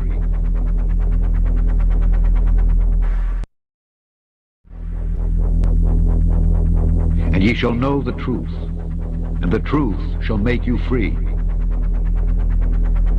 In the fight with somebody and you hurt them, the objective of the fight is not to back off and let them recoup. The objective is to smash into oblivion. But the law says if you made a mistake, you rescind. Whose law said that? The law of the United States? Yeah. Or who controls the law of the United States? Legislatures? Yeah, legislators that have their whole own agenda. Laws mean nothing. You give me the currency of a country and you can make all the rules in the world. And that's all that matters. Who's in control? That's all that matters. Who's in control? That's all that matters. Who's in control? Do you know it fucking rains diamonds in certain planets like Jupiter and shit? What? It rains diamonds. What? Show him. You believe that shit they tell you, right? If that shit tell you it's true, you believe it, right? If that machine, that shit that these geeks made tell you it's true, you'll believe it. I don't know if it's true, but those geek motherfuckers told me it was true. Imagine we live on a flat fucking world. All this time we thought we lived on a round planet, huh? We have no fucking evidence to believe that we're on a round planet, only by people telling us. But we really don't know who we are, where we came from, who the fuck was our purpose here. I'm not going to go for that. You're not going to tell me that on a round planet, though. How do you know that? You never been out of space, nigga. Go ahead. What did you say? I'm telling you. Yeah. Now, listen, I'm a 3rd grade, 4th grade dropout, and I know this shit. And ye shall know the truth, and the truth shall make you free.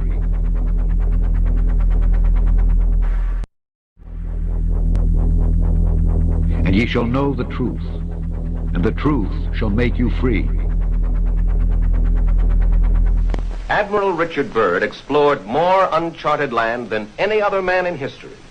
He was a man of action, but he was a man of thought as well, an explorer and a scientist, an adventurer and a philosopher, a complete man, one of the men in history who had to lead the way.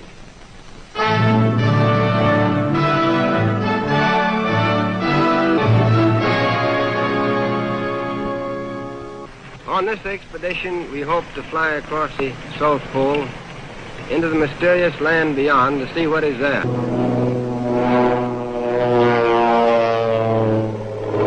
To the cameramen who made this picture, I want to give full credit. They did not hesitate to risk their lives at their job. Now, the North Pole is the center of a deep ocean, whereas the South Pole is a high plateau which averages 7,000 or 8,000 feet in altitude. There is no life whatever beyond the edge of the world. There are no Eskimo. It is too cold for human beings to live there permanently. When we left on this expedition, we were, to put it very mildly, extremely anxious to find out if it existed. Would we be able to find it? And that was the great question. We left on this expedition from the Navy Yard at Boston. Here is our supply ship, the Rupert, just a big unprotected iron ship of 8,000 tons. And here is our icebreaker, the Bear, which we took as a protection for the personnel of the Rupert, and also to use exploring in dangerous ice areas. We took with us this time 150 Eskimo dogs, and more than 14,000 different kinds of items for 2 years away from civilization, where there were no supply depots around the corner. Day followed day, week followed week, as we penetrated the great Pacific. We headed straight south, and here we have an ordinary unprotected iron ship, sailing in seas no ship had ever been in before since the world began. It wasn't that we were any better than our predecessors. We simply had a more open ice here. We bucked the ice until we were finally stopped by an impossible pack. Impossible, at least, for the Rupert. But we wanted to see what was beyond the horizon. That's what we came for. And for that purpose, we had another string to our bow, aviation. We retreated a few miles and managed to find an open lake in the ice field. So we proceeded to put the plane overboard. We had to execute this maneuver as rapidly as possible, because we knew that under the influence of the wind and the tide, the fields would soon close in around the ship again.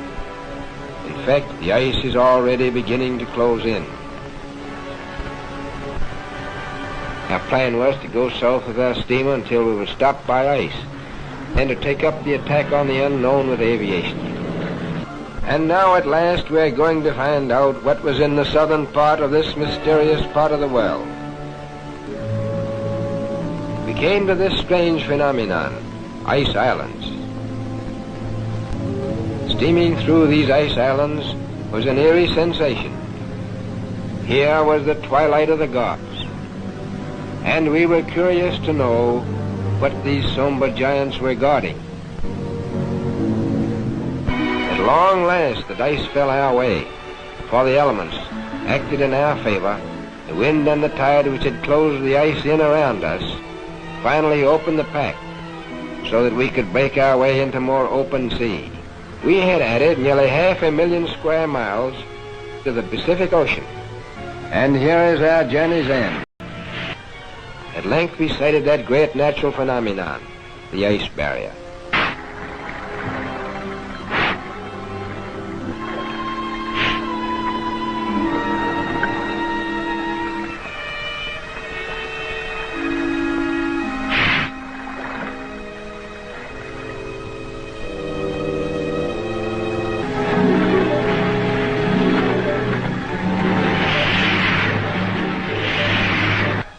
I knew it would be taking a big chance, but it seemed the only way. As we started alongside the barrier with our ships, suddenly the edge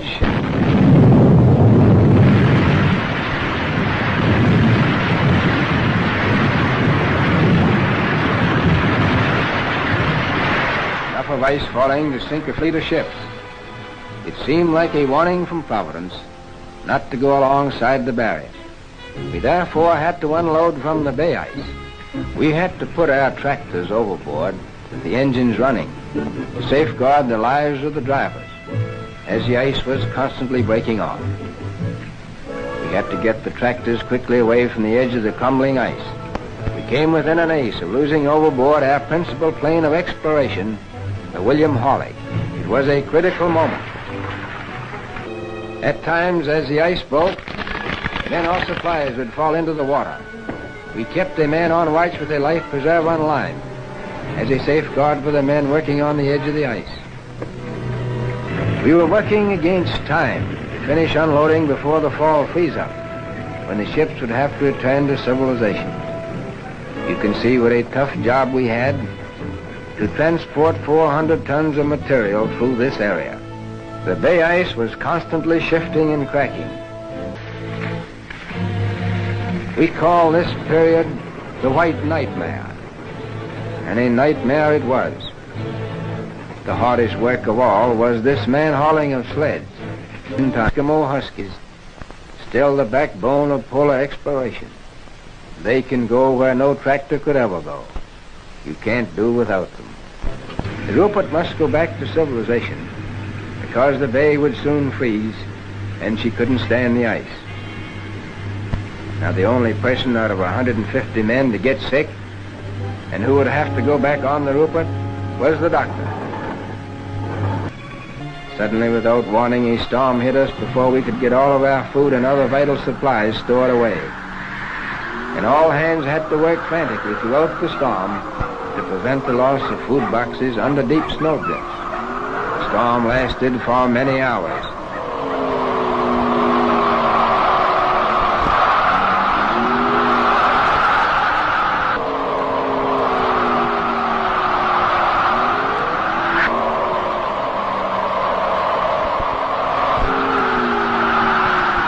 We found it chilly, working in the wind.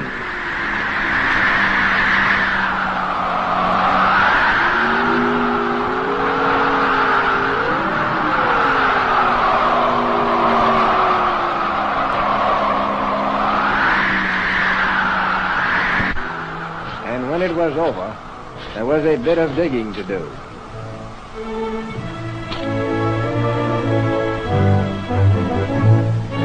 And here is the original commando.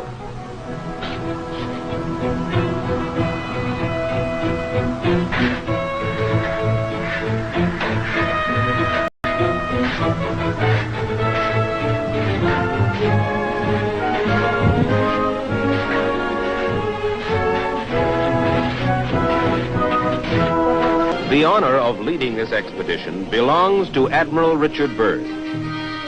It is a gratifying experience for this 58-year-old explorer, who in the past had to raise his own funds for exploration, and who now has the resources of the United States Navy at his command. In 1955, 2 years before his death, Admiral Richard Byrd departs on his 5th and last expedition. But it's not simply an unknown continent or a distant ocean that lures adventurers like Richard Byrd. As he put it, here is a door ajar through which one may escape from the noise and chaos of civilization into the solace and harmony of the cosmos, and for a moment be part of it.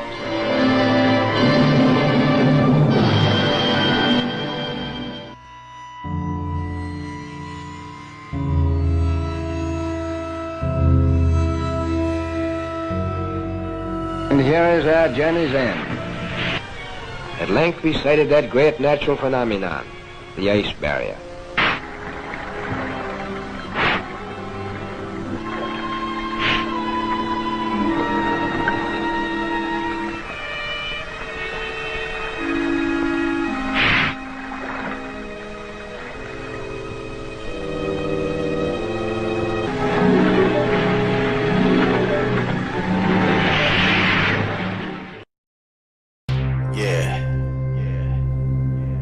ODD TV, Payday Monsanto.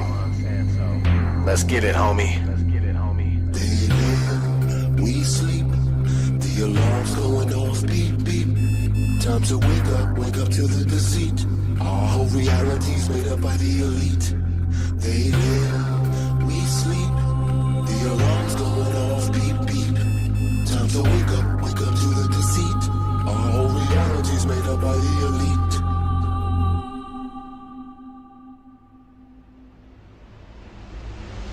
They live, we sleep, the alarm's going off, beep, beep.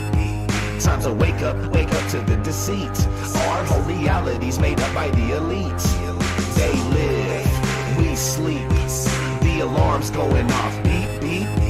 Time to wake up to the deceit. Our whole reality's made up by the elite. I came here to kick some ass just like Roddy Piper. These motherfuckers that walk among us, they got me hyper. But don't be chewing that bubble gum, it's got aspartame. It's a chemical directly targeted at your brain, just like the fluoride that they put in the water supply and all the geoengineering we got in the sky. I'm trying to tell you, and I hope that you're hearing me clearly, this ain't no bullshit speculation conspiracy theory. They live and they're controlling every move you make, from the apartment that you live in to the juice you drink. They give you television to help you ignore this prison while feeding you genetically modified organisms. They want us like the Walking Dead, just obey and consume. Don't worry about anything, keep awaiting your doom. To all my warriors out there, this is indeed my call. It's time to put a fucking end to this elite cabal. They live, we sleep, the alarm's going off, beep, beep. Time to wake up to the deceit. Our whole reality's made up by the elite. They live, we sleep, the alarm's going off, beep, beep. Time to wake up to the deceit. Our whole reality's made up by the elite. When they try to prove their spinning ball Earth, it's remarkable. All their arguments are absolutely fucking farcical. It's clearly been shown your problems aren't resolvable. Your theory has been blown into tiny little particles. The pharmacological drugs they got the masses on precludes them from putting their rowdy Roddy Piper glasses on. And even when they do, they're unable to gaze too straight, cause for most of them it's way too late for them to see past their conditioning. They will not be listening to anything outside their paradigm imprisonment. They are ensconced in a nonsensical certitude, brainwashed by devils to revel in their servitude. It's idiocracy, pure hypocrisy. Waking these dummies up, it used to mean a lot to me. But nowadays I wanna tip their canoes, and as they drown, tell them this is what you get when you snooze. They live, we sleep, the alarm's going off, beep, beep. Time to wake up to the deceit. Our whole reality's made up by the elite. They live, we sleep, the alarm's going off, beep, beep. Time to wake up to the deceit. Our whole reality's made up by the elite.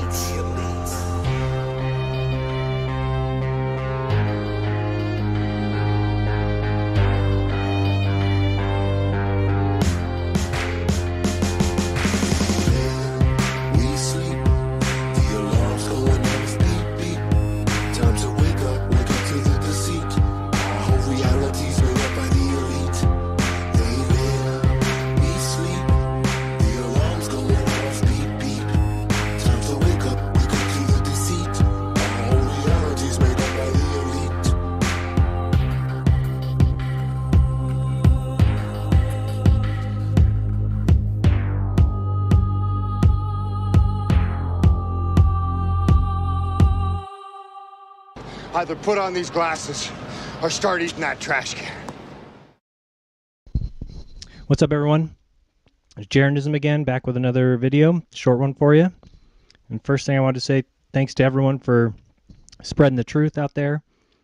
Just keep doing it. Don't let the science preachers change your mind. Use your brain and your eyes and decide for yourselves.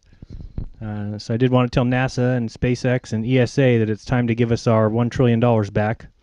And I think Alex Jones sums it up best, my feelings about NASA. I mean, it's just like scum, Nazi filth, trash, garbage, maggots. So first things first is I get a lot of questions about GPS. What about GPS? How does GPS work if we're not on a globe? And I need to explain to them that GPS means Global Positioning System. It does not mean Reality Positioning System. It means your Global Positioning System. Where are you if you were on a globe? So that's how it works. If it were a Reality Positioning System, it would say flat. You're on the flat Earth. So the second thing is, again, I always want to bring this up because I think it's one of the best evidences for you to think about. Water will always find its flatness. It is always flat. It can't be curved. It can't have a hump in it. Scientists and these science preachers will tell you that it can because of gravity. But all you need to think about is that from California to Hawaii is almost 2,500 miles. And if you believe in that, which I do, then you must believe that there is a 770-mile high hump of water if you believe in the globe. And if you believe in that, then you believe in make-believe and pretend. And I think you should start believing in reality. Joseph Jastrow, in 1935 said, "Create a belief in the theory and the facts will create themselves." So if you think about that, you can start to see the deception that they're playing on us. Take a look at gravity and just think to yourself that all it is a construction of mathematical equations that don't jive with reality. And there's a lot of these equations. They're all over the place and they don't make any sense.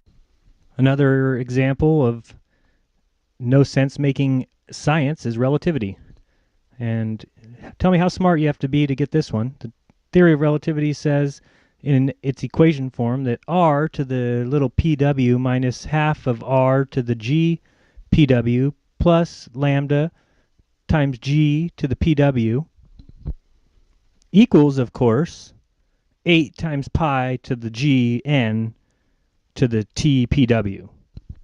That makes sense, doesn't it? Right. Who is this really? What's going on? How come you want me to do all these weird things? The person who wants you to do all these weird things is people like Neil Tyson deGrasse, who's quoted here as saying, "The good thing about science is that it's true whether or not you believe in it." So that's fantastic advice, Neil. Thanks very much. I don't believe in it, so if you want to say it's true, that's up to you. Basically, guys, they have every base covered. They have done the work they need to do to make sure that all their math works, and the only tool we have to combat them is our brain and our eyes. So I suggest you try it out. Next, we've got 1984. If you have never read it, if you were like me, which was supposed to read it in high school, and I think I probably got an A on whatever test I was supposed to take, but I never actually read the book until just this week. And if you read it, I think you'll be very, very shocked at some of the info that you'll get out of it. The book was written by George Orwell. It was written in the late 40s. He died about a year or two after he wrote it, and you'll probably see why here in a second. I took about 8 or 10 different parts of the book to read to you right now, just so you can get an idea of why it's important for you to read it. Don't watch the movies. The movies are different. They take out the parts that I'm going to tell you about. The slogan of the Big Brother, or the political party, the party in the book, is "War is peace, freedom is slavery, ignorance is strength." So here's some quotes from the book. "It isn't very important about the top hats," said Winston patiently. "The point is, these capitalists, they and a few lawyers and priests, and so forth, who lived on them, were the lords of the earth. Everything existed for their benefit. You, the ordinary people, the workers, were their slaves. They could do what they liked with you. They could ship you off to Canada like cattle. They could sleep with your daughters if they chose.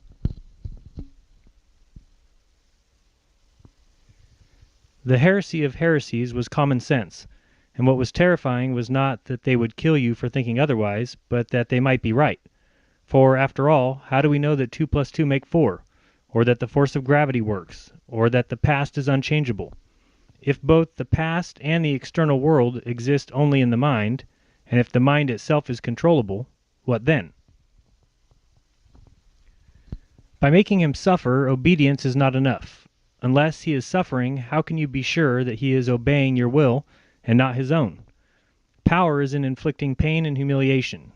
Power is in tearing human minds to pieces and putting them together again in new shapes of your own choosing. Do you begin to see, then, what kind of world we are creating? It is the exact opposite of the stupid hedonistic utopias that the old reformers imagined. A world of fear and treachery and torment, a world of trampling and being trampled upon, a world which will not grow less but more merciless as it refines itself.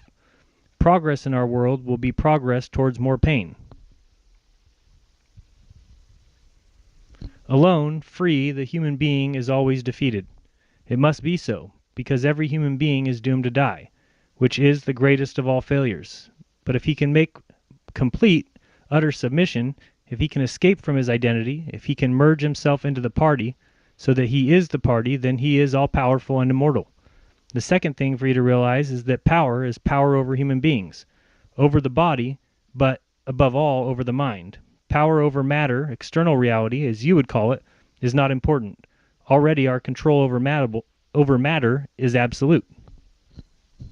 The next few portions are in the book a conversation, so I'll try and change my voice a little bit so you can follow along, but very interesting and telling information here. But how can you control matter? He burst out. You don't even control the climate or the law of gravity, and there is disease, pain, and death. O'Brien silenced him with a movement of his hand. We control matter because we control the mind. Reality is inside the skull. You will learn by degrees, Winston. There is nothing that we could not do. Invisibility, levitation, anything. I could float off this floor like a soap bubble if I wished to. I do not wish to because the party does not wish to. You must get rid of those 19th century ideas about the laws of nature. We make the laws of nature. But you do not. You're not even masters of this planet. What about Eurasia and East Asia? You have not conquered them yet. Unimportant. We shall conquer them when it suits us. And if we did not, what difference would it make? We can shut them out by existence. Oceania is the world. A speck of... and man is tiny, helpless. How long has he been in existence? For millions of years, the earth was uninhabited. Nonsense.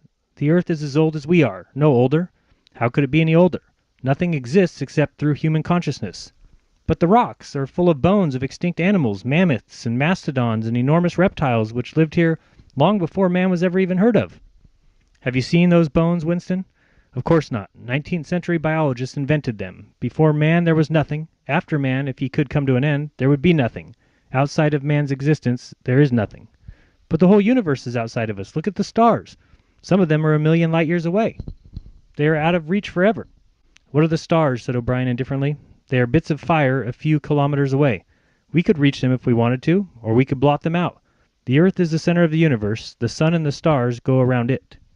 For certain purposes, of course, that is not true. When we navigate the ocean or when we predict an eclipse, we often find it convenient to assume that the earth goes round the sun and that the stars are millions upon millions of kilometers away. But what of it? Do you suppose it is beyond us to produce a dual system of astronomy? The stars can be near or distant, according as we need them. Do you suppose our mathematicians are unequal to that? Have you forgotten doublethink?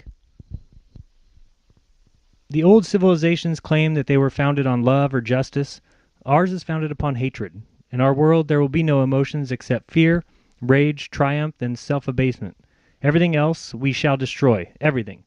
Already we are breaking down the habits of thought which have survived from before the revolution. We have cut the links between child and parent, and between man, and between man and woman. No one dares trust a wife or a child or a friend any longer. But in the future, there will be no wives and no friends. Children will be taken from their mothers at birth, as one takes eggs from a hen. The earthly paradise had been discredited at exactly the moment when it became realizable. Every new political theory, by whatever name it's called itself, led back to the hierarchy and regimentation, and in the general hardening of outlook that set in round about 1930, practices which had been long abandoned, in some cases for hundreds of years, imprisonment without trial, the use of war prisoners as slaves, public executions, torture to extract confessions, the use of hostages, and the deportation of whole populations, not only become common again, but were tolerated and even defended by people who considered themselves enlightened and progressive. And remember that this is forever. The face will always be there to be stamped on. The heretic, the enemy of society, will always be there so that he can be defeated and humiliated over and over again. Everything that you have undergone since you have been in our hands, all of this will continue, and worse. The espionage, the betrayals, the arrests, the tortures, the executions, the disappearances will never cease. It will be a world of terror as much as a world of triumph. The more the party is powerful, the less it will be tolerant. The weaker the opposition, the tighter the despotism. Those are very few of the amazing quotes in this book. I recommend you read it today, tomorrow, this week. You can go online and just search for it. It is in the public domain, so Project Gutenberg and other places like that. You can get the free ebook. Check it out. I think that George Orwell knew a lot, knew more than a lot of people at that time, and he paid for it with his life. He only lived to be 47 years old. He also wrote Animal Farm, which is another great book. If you have never read that, I recommend it. Basically, the book teaches us that exactly what's going on now, exactly what the government's doing, exactly what the Masons are doing. They have taken us over from the inside, meaning they have gotten in our heads. They have taught us all in schools exactly the world that they want us to live in, a world with a million planets and a million stars, and we were created from stardust, and we will all live and die, and our existence is unimportant. And if you're following along with my channel and others like it, you'll realize now that that is the biggest lie in the history of the world.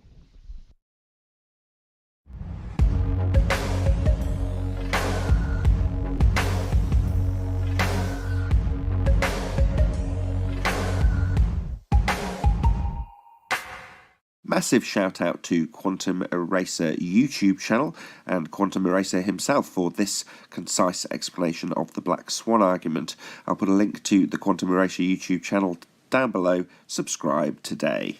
The death of the ball-tard spinning space monkey religion again. Now, here's the argument. If the Earth is a sphere with a radius of 3959 miles, then every horizon distance measurement must be no more than 1.225 times the square root of the observer's height in feet. That's the geometric horizon. There's the kill shot.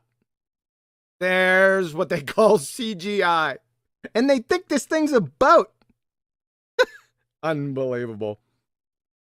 Observer's height is 1 foot. The distance to the horizon is greater than 9.41 miles. Why? Because we can see the horizon behind the second platform. The argument isn't in regards to the oil platforms. This one, or their boat. Right? The argument is solely the horizon behind the second platform, which everyone can see. I don't care if there's a Chinese Superman on a hobbled refracted unicorn wearing a tutu on these platforms. Don't care. That's not the argument. If you bring it up, it's a red herring fallacy. That is a diversion or irrelevant. My argument is purely on the horizon behind the second platform. I hope that's clear to everyone. In about 9 months, it should be. They should be able to restate the actual argument. Like I said, the observer's height's 1 foot. I gave him 5 feet, and I'm going to show you that here in a minute. Distance to the horizon is greater than 9.41 miles. Like I said, it's behind the second platform. The distance to the horizon maximum for a sphere with a radius of 3959 miles is 1.22 miles. based on geometry. That's it. It's hardcore. That's it. Even if he was at 5 feet observation height, which he's clearly not, but I gave it to him, the maximum distance to the geometric horizon is 2.73 miles. So way up in here. Even if he was at 35 feet observation height with his camera next to the water, the maximum distance to the geometric horizon would be 7.24 miles. That is, it should be between the first and second platforms. So they have no argument here. None. Here is the actual argument. Modus tollens. Holy shnikes, this is going to leave a mark. If P, then Q, not Q, therefore not P. Listen closely to the argument, Globies. If the Earth is a sphere with a radius of 3959 miles, P, then every horizon distance measurement must be no more than 1.225 times the square root of the observer's height in feet. That's Q.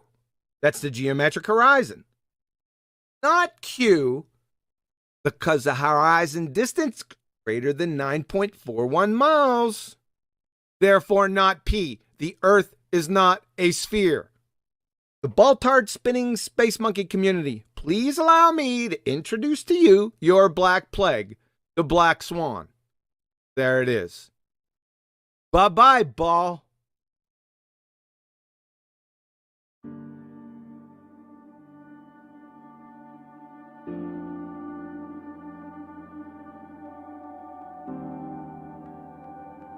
Now, I don't want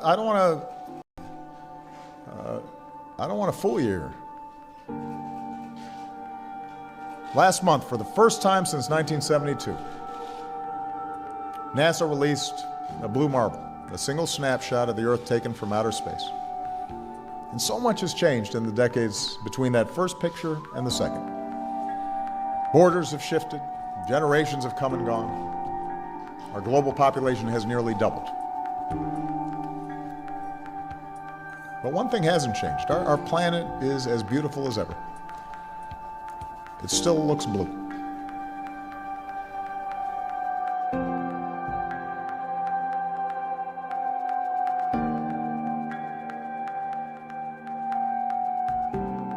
In 2002, Blue Marble 2.0, NASA's Rob Simon made this.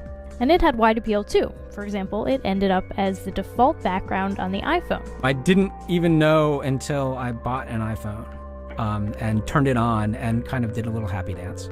Simon's job is... It's primarily taking data and making pictures out of it. That's what this is, a composite of data sets from several different instruments translated into a picture.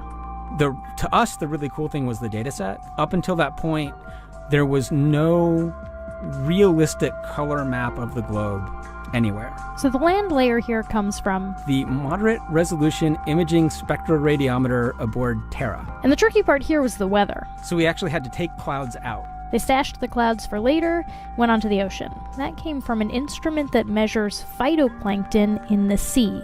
Where it was low, I colored it dark blue because they're low mostly in mid-oceans. And then where it was a little bit higher, it was like a little bit brighter green. Then add the clouds back in. There's a small problem with it because there's a very slight gap in between each orbit. So some of those are painted on. It is photoshopped, but it's has to be. Then there was another layer to sort of simulate the atmosphere. And then there's this little bright spot. It's called the specular highlight. So it's the reflection of sunlight off of water. Those are the pieces, but you can't just slap them all together. It just didn't look realistic. It looks kind of flat, or the clouds are sort of too see-through. So I just hit Command-Z a lot. There's artistry to creating the world. What I imagine it to be. Unfortunately, I'm not an astronaut. I've never been to space. But I've looked at these images over and over again, trying to sort of get the essence of it. It is photoshopped, but it's has to be. It is photoshopped, but it's has to be. It is photoshopped, but it has to be. It is photoshopped, but it has to be. It is photoshopped, but it has to be. What you're seeing here is a mirage. A lie is a lie, and it don't matter how many dumb sheeple believe it. And the truth is the truth, hiding right out in plain sight, and still people see it. Man, this shit got me heated, and I won't stop till the elite are being defeated.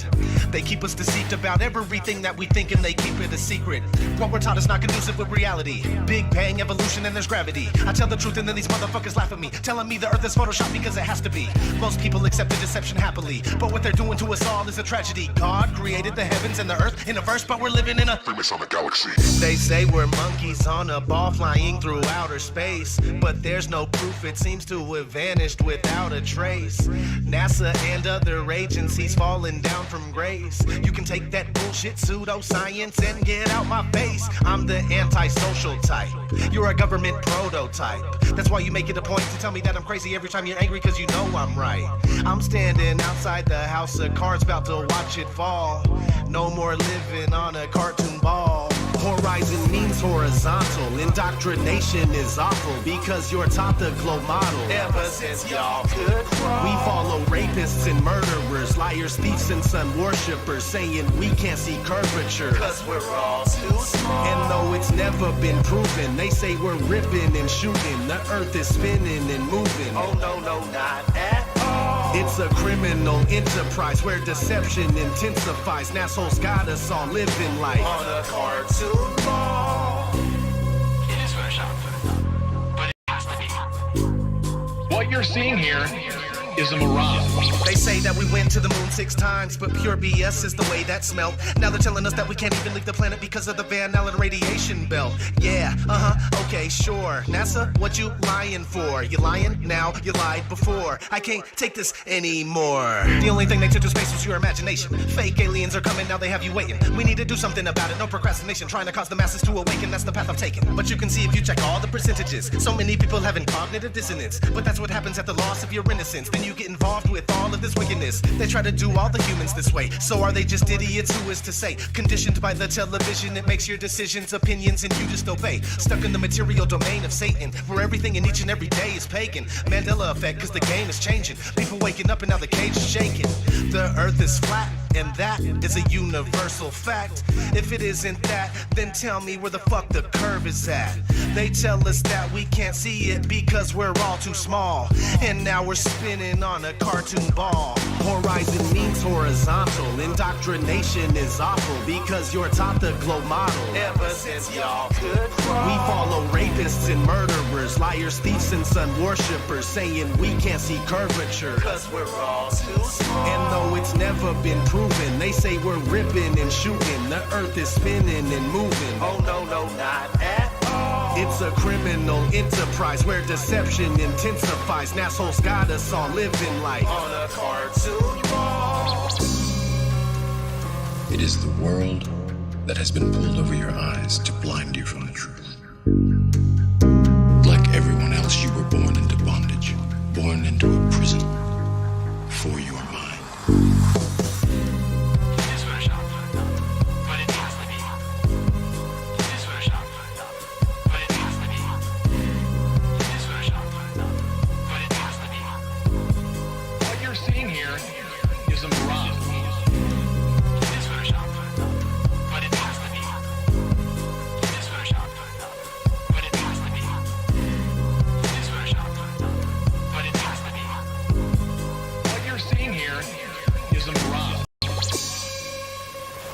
We accept the reality of the world with which we're presented.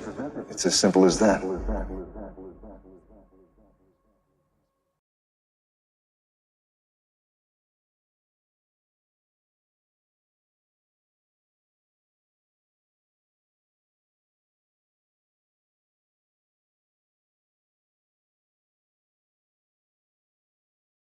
It is Photoshop, because it has to be. That's right. Guys.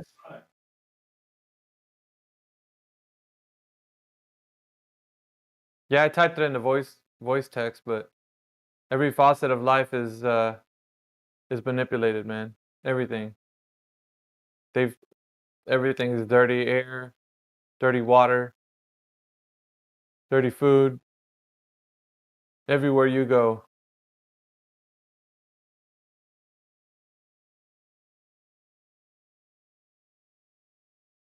We wonder why the older people generation, they used to live to like 90s, the 90-year-olds that we have now. I don't think in the next generation of people, we're not going to see that any longer. We're going to see shorter and shorter lifespans. Look at the stuff they shove into our foods. And it's only in the stores where you have to go and shop because you're not a hunter-gatherer, are you? You don't go out and kill your food and eat it.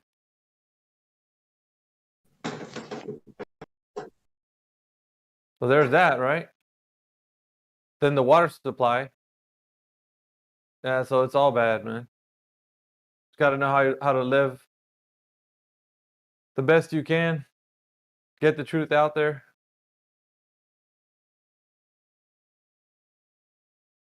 It's all about truth, man. It boils down to it. Yes, well, truth in this world has been corrupted Well, it's and not truth. defiled. It's not truth if Yeah, it's not truth, though. It sounds yeah, like people saying that they're woke or wokeism is a thing now. People yeah. are everybody's woke. You're not Mhm. woke. You're dead sleep. Yeah, There's no such thing as super woke.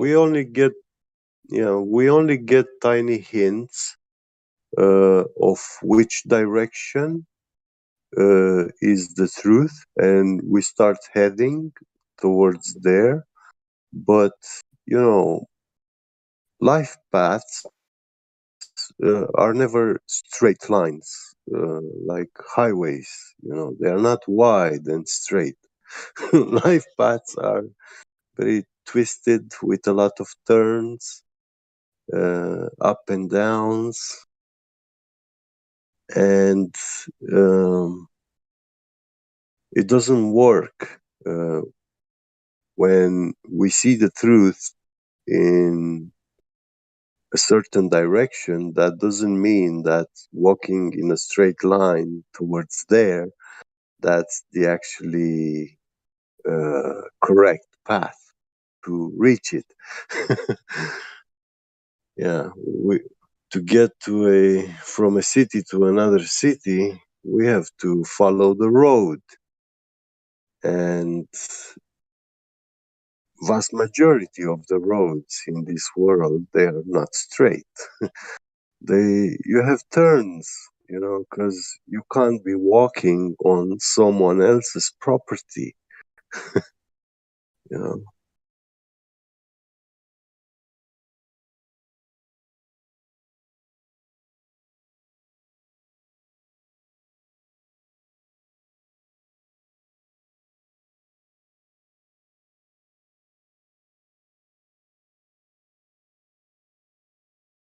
How's everybody doing here?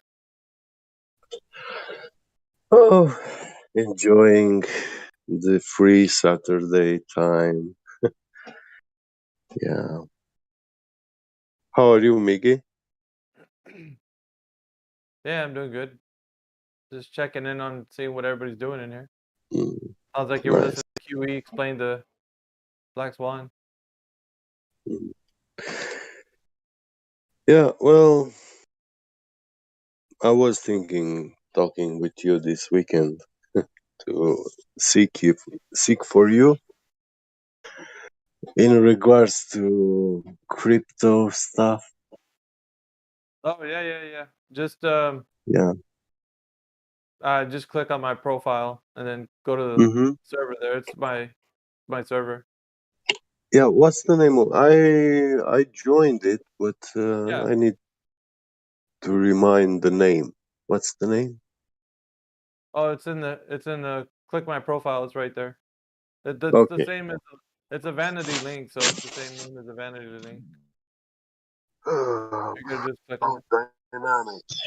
Yeah. So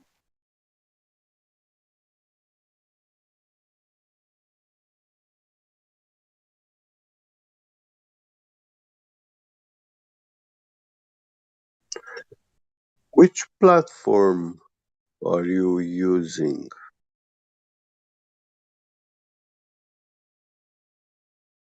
I use Telegram and I use Discord, so both of them. Oh, okay, yeah. But I mean, for crypto trading, investing? Oh, dude, there's hundreds of platforms, and they just Yeah, I know. yeah, there's so many. So I wouldn't be able to give you one specific one because there's way too many to look into.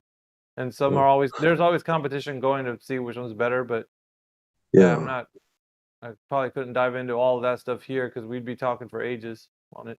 So Yeah, but I mean, probably you have an account opened on more than one, like Binance, and you know what I mean? yeah, that's the bigger known centralized exchanges.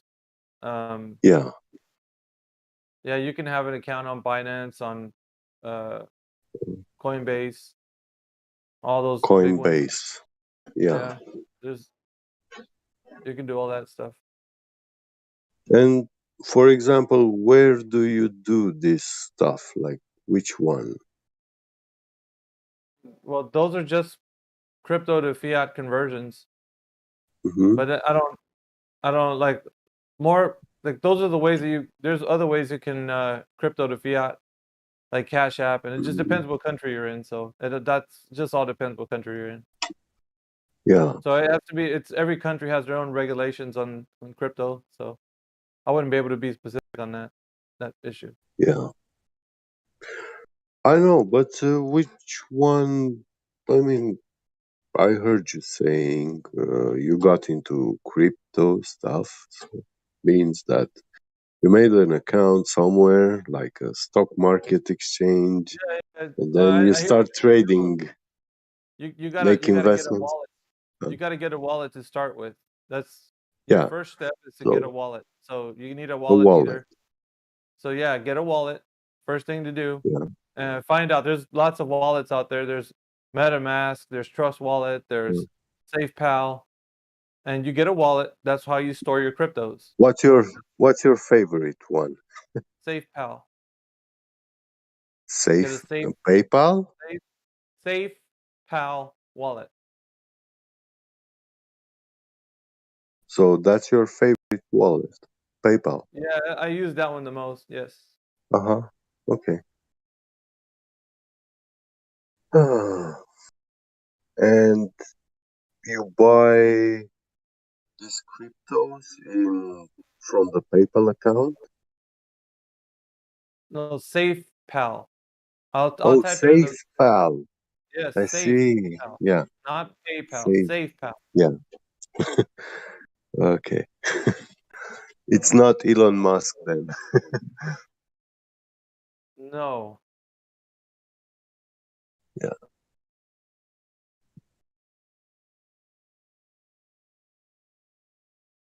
Yeah, there's a lot to it though. I mean, everybody really just has a knowledge of like the blue chips, you know, Bitcoin, Yeah. Litecoin, Dogecoin, all that stuff, and the bigger known exchanges. But that's all people really know.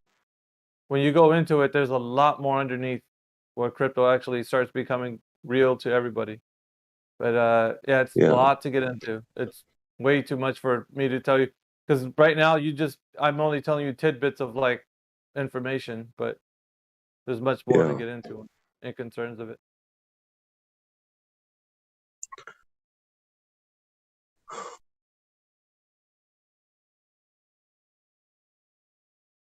So this is the website platform you registered when I know about 2 years ago you were saying, "Oh, I'm gonna get back into crypto and um, work in there." So this is where you actually started SafePal. Yeah, no, SafePal, I started with MetaMask. SafePal came later. Uh-huh. Okay. So a wallet is a wallet. It Yeah. doesn't Yeah. you can it's just like going to the store, buy a wallet so you can put your cash money in there. It's just a wallet Yeah, is just where correct. you store cryptos. It's not Yeah. nothing more. Yeah, Some and with this wallet you have access to some exchange oh, markets or There is some that have features on there that can give you those things, but it's primarily used to store crypto. There's links that some of the wallets have, so that depends what wallet you use, right? So not all wallets are the same. So yeah, like I said, it gets technical, and we're gonna start talking about I tell crypto. you something. I just Yeah. want to keep it on Let- flat Earth, because it's I can. yeah, sure, no problem. Yeah. So Um, that's why I didn't want to get into it here, because I'll be talking your ear off, and then we'll be talking about it for hours. I know we talk about something else. Yeah.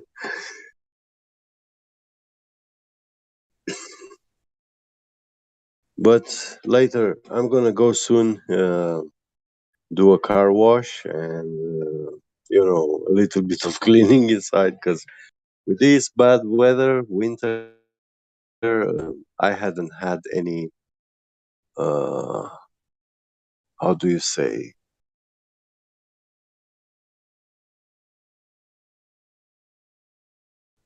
Like taking care of the car. The weather was too shitty to work outside. Yeah, man.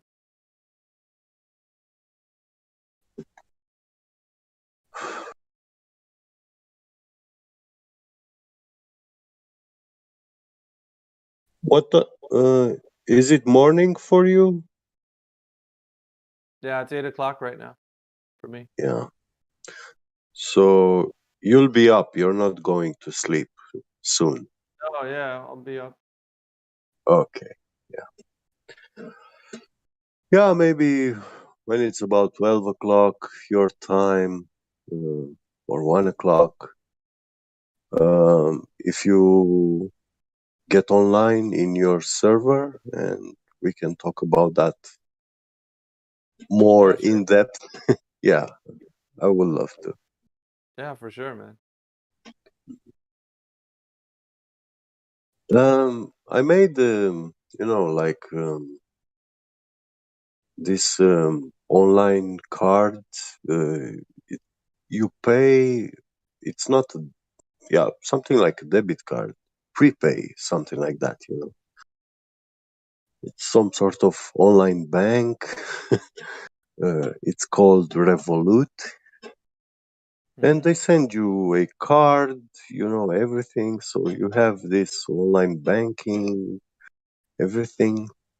And they have a area where you have crypto, and you can make investments. You can transfer funds from your card into that side of the account and invest in crypto. You buy all sorts of coins, and then you see how they rise or drop, day after day. And I noticed one, OGN, a cryptocurrency, and yesterday they had like a 30%.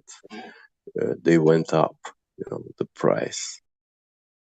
I had a few of them bought, uh, small amount, like €10, you know. But yeah, I saw a little rise. Yeah.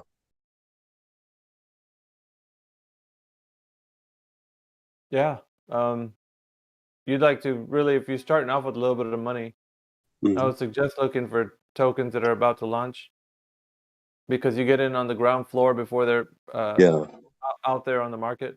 Yeah. And And there's a lot of those. you can buy them like for very cheap price, like $0.001 or, Yeah, yeah, yeah. yeah. But it just depends on the market cap, on the supply. Yeah. There's a lot of things that are Mhm. involved. But anyway, yeah, Yeah. Those are details, but yeah, I saw those €10. I put in like February. It was very low price. And now it's like, uh, let's say if the price of this coin was $2 for one of this coin, it increased with almost $1.5 or something like that, you know. And it's quite a lot, because those 10 euros are now like 13, 14 euros, you know. Yeah. Good stuff. Yeah. But they are showing me also the graph, like back in the past 1 year, you know.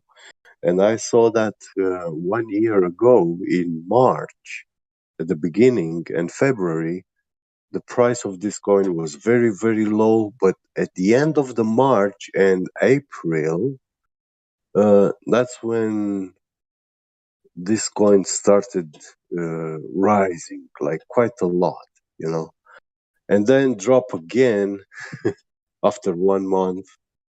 I think it's something that with this coin, people are using it in this time of periods more than usual. And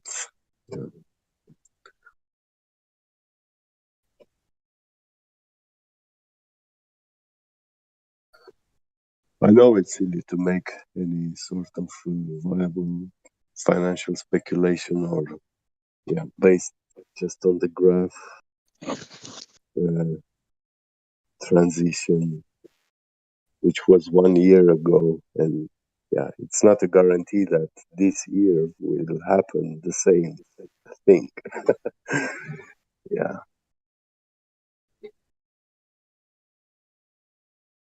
But I saw its price 1 year ago. It was, let's say, $1, and then it became like $12, $14, and then dropped again to about $1, $2.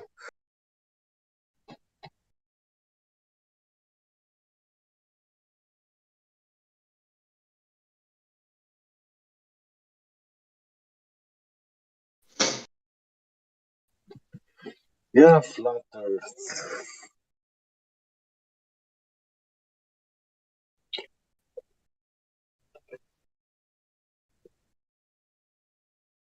Everything works only on a flat Earth. Nothing can work on a globe.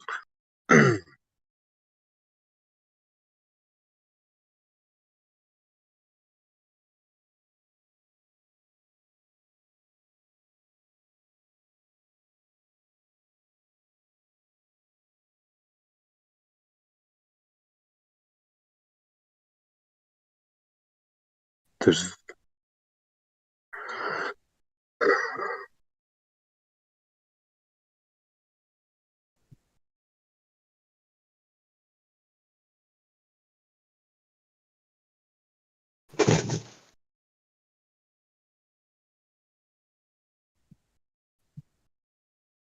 How can you stand still on a spinning wet ball? Ooh, you know what my favorite one is? And this is what Sir Vagabond brought up quite a while ago.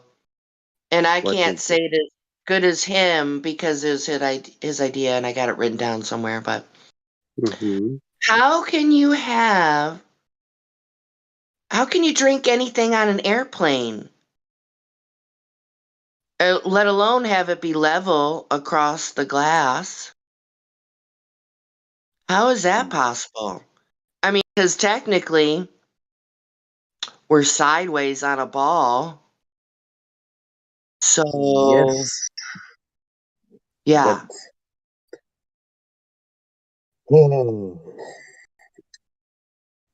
not the ordinary globers, but the experts like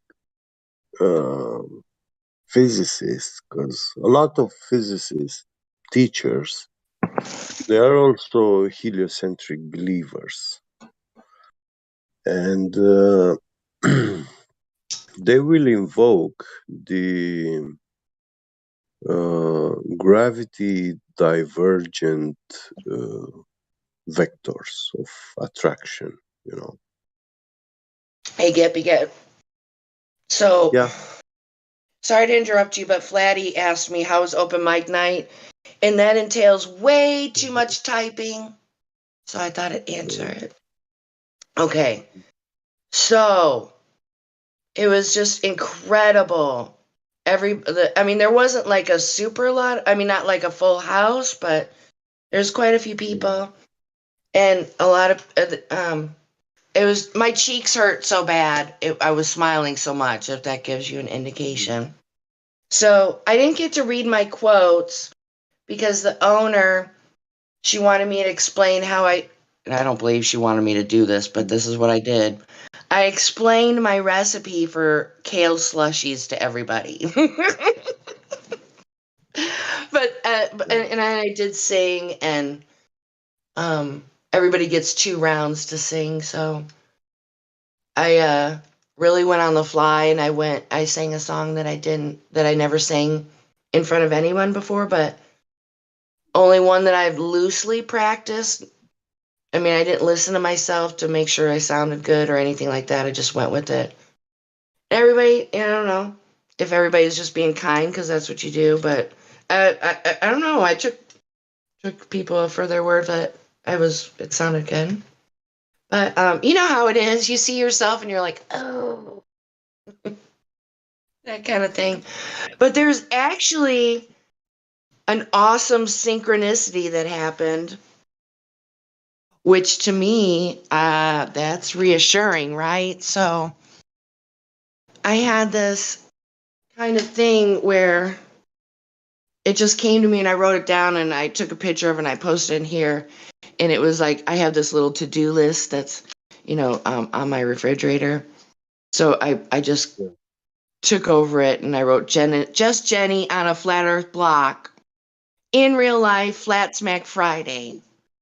So I have my sights on a particular individual, and just as a friend, he's a great person. I think he could probably quit his day job and become a comedian. So you guys know me. I'm attracted to comedy and laughing. Laughter's the best medicine. So unfortunately, he didn't show up. And then, so I made some awesome connections with people in the community, good people. And that's a whole nother conversation in itself. But anyway, my synchronicity. So after the open mic night, a handful of us are standing outside talking and stuff. And then my individual pulled right up in front of us. So like, and he says, I promise I'll be there next month. So we talked for a few minutes, and then, so anyway, I'm setting my sights on him, and I don't want to give any more information because I don't want to jinx it. I don't know. Do you guys believe in that? I don't know if I believe in that anymore. That's something I used to say. We all said it, like as kids or whatever. But anyway, if I can gather anything Believe on my in what? synchronicity. Believe in love? Yeah. Or, yeah. Well, if I'm going to gather anything on my synchronicity that he showed up late, because actually, Yeah. we probably, I think it went long for the evening. But anyway, so if I can flat smack my friend, I will have all the flatter comedy probably my heart would desire. You know what I'm saying? So my mission is not done yet. I was hoping I'd do that last night, but it's not the time to. That was saying that. I can't hear you good. You're.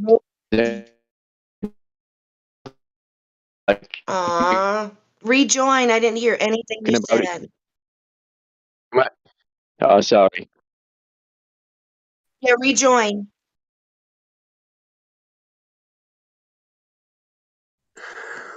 Well, Jenny, I wish you Okay, there he best is. of Hold on. luck.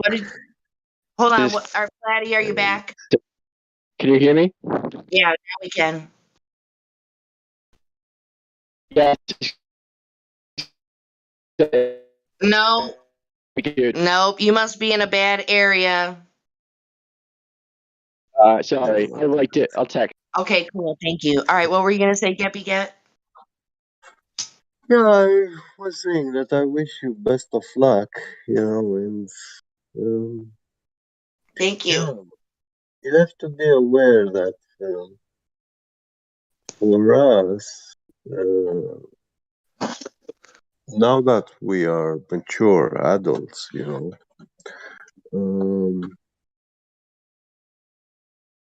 there is this thing when you meet a new person. A mature person is not simple as a child. We are already engaged into doing a lot of stuff, knowing, and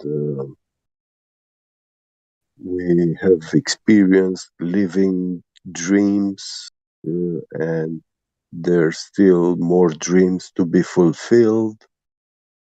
And yeah, when two mature people meet, they have to pay that patience to get to know each other, because there is quite a lot to discover. Oh my gosh. Yes, that was wonderful, Geppy Get. You are so Yeah, right. thank you. Yeah, I am not interested in the beginning portions to be. I know this is gonna sound crazy. I'm not interested in being like physical. Yeah. I mean, I am.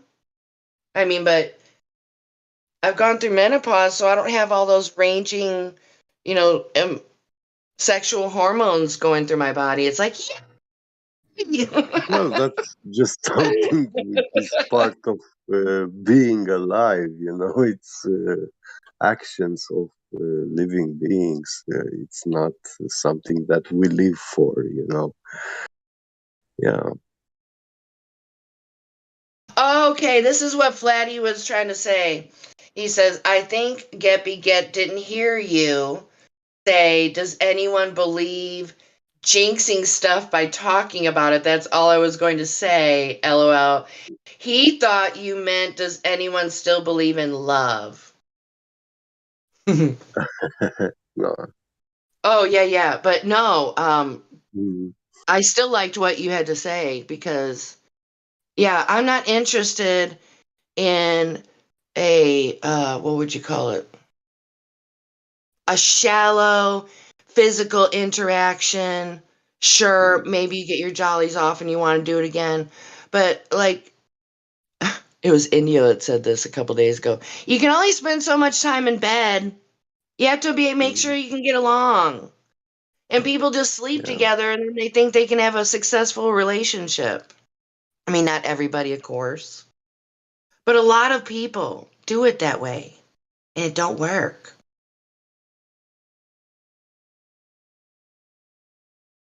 I know because I've tried it many times.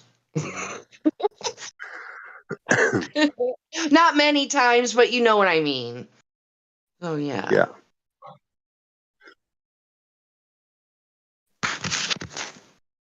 All right, but anyway, I got to scooch out of here because I got to be at work in 45 minutes. So good to see you guys.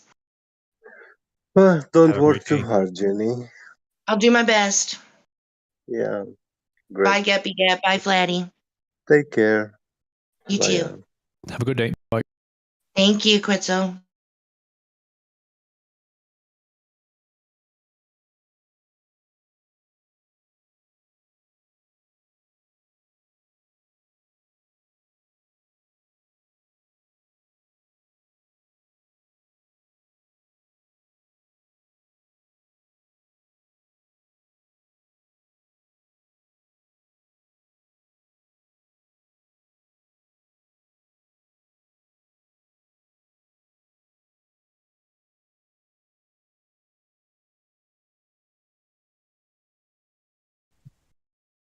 Funny. This conversation with Jenny now set my mind on a track, thinking about how love cannot work in the Big Bang, heliocentric, pseudoscience, religion, belief system. Because a very good definition for what is love I found about a decade ago.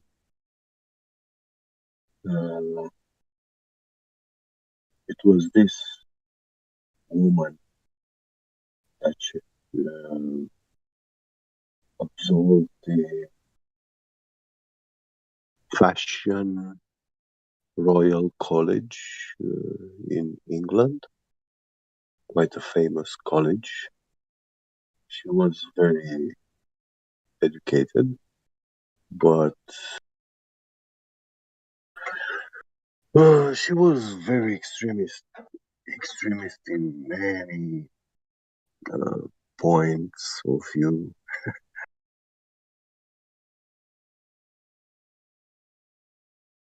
Under her guidance, I watched preachers' videos, and I saw them defining love by three words: law, order, and judgment. These three words together actually define love, are the very definition of love. I don't know now to relate everything exactly ad literam, how those people explain it, and with the Bible verses and everything, and some interpretations, which honestly, those were very intellectual interpretations that I've seen. And yeah, when these words define love,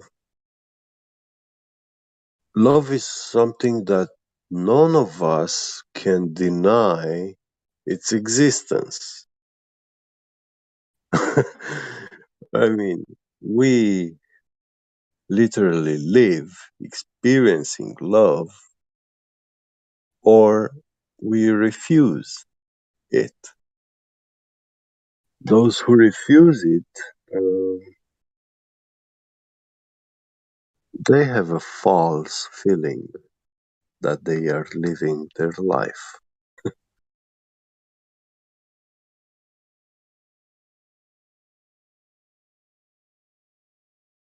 But how can law and order and judgment, because judgment is making use, is actually applying the law and order, If you just throw clothes on the floor of your room, that's obviously not order. That's everything opposite to what order is.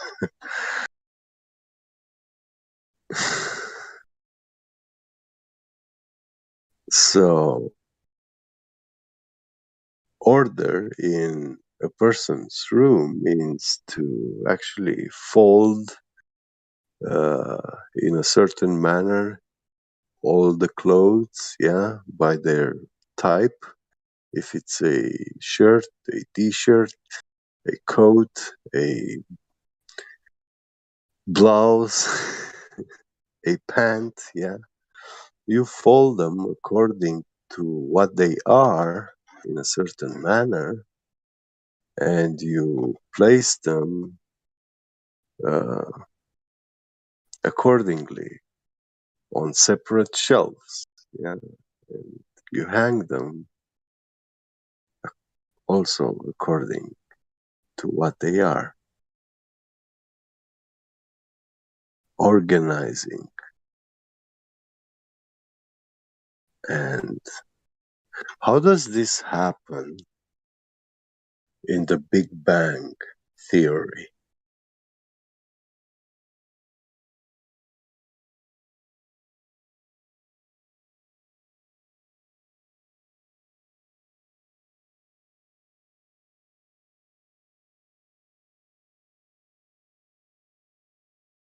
Or in the randomness theory. And actually, can someone show me a true random number generator?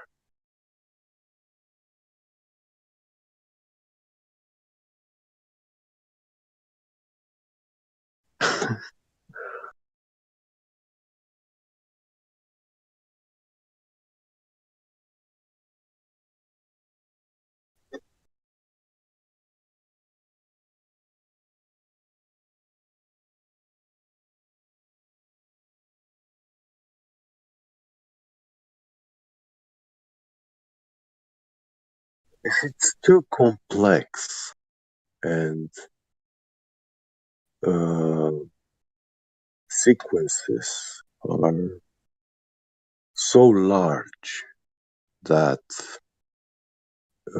it makes it impossible for a man. His limited lifetime makes it impossible to actually account for that certain sequence. That doesn't mean it's random.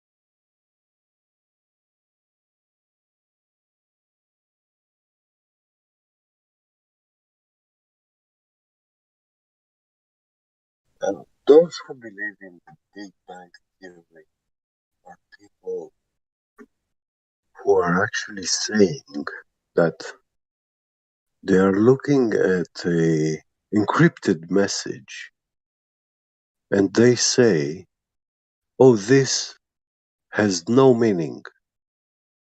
There's no way in the world that all this that you see would ever have a meaning.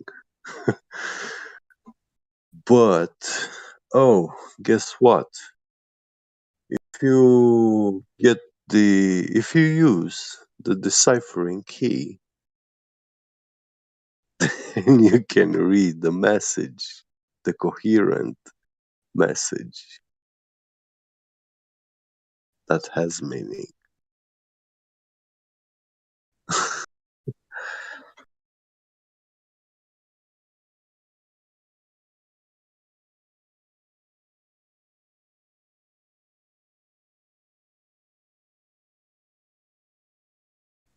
And I don't think a person really needs to be a scientist or super genius, super brain smart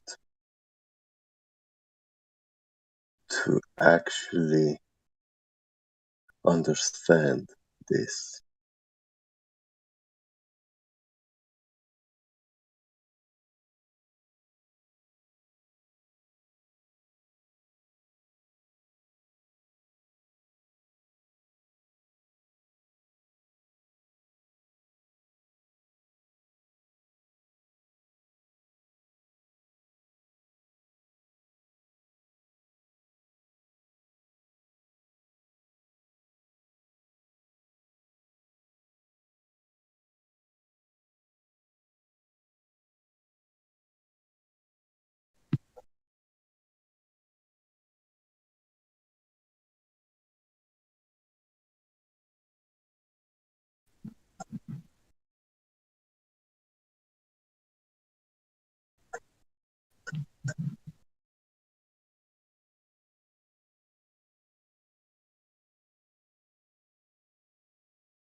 Yeah, I went to go eat breakfast. What's up, guys?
Mic issues, eh?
I don't know. I wasn't here.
desperation to the point where now everything is evidence of curvature.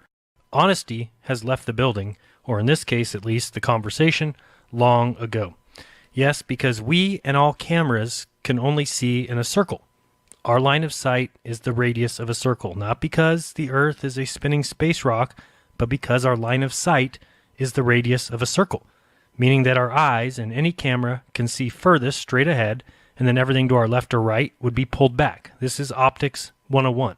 But wait until you see the desperate attempt here to prove curvature. I've never seen anything so funny. So let me set it up for you. We have Red's Rhetoric. We've got Sean's Stuff Blurred and crew. They took a drone up to about 1,600 feet or so. They then took a photo. Okay, great. They then grabbed that image and condense it left to right in order to show curvature. So they grab this image, they compress it left to right in Paint or Photoshop, and then they have the nerve to say that what results is proof of curvature. I thought at first that they were joking, but you got to hear this, and then stay tuned as I show you how easy it is to disprove this desperate attempt, and I do mean.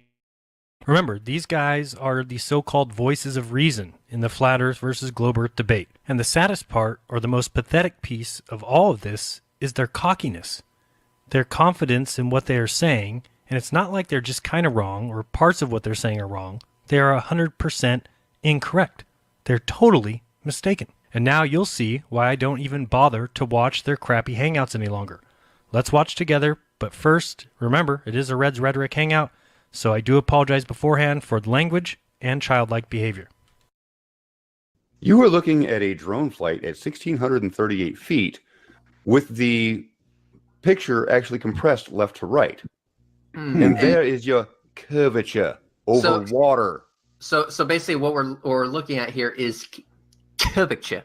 Yes, curvature over water. Water sticking to the exterior of a spinning ball. This is a processed fucking image from a drone that has the ability to be squished and looked at and scrutinized in a way that looking at shit with the naked eye you cannot fucking do with. Ranty, this is a image that's been compressed. The very moment that you're able to do that with the naked eye, maybe then you'll have reason to call bullshit on Neil deGrasse Tyson.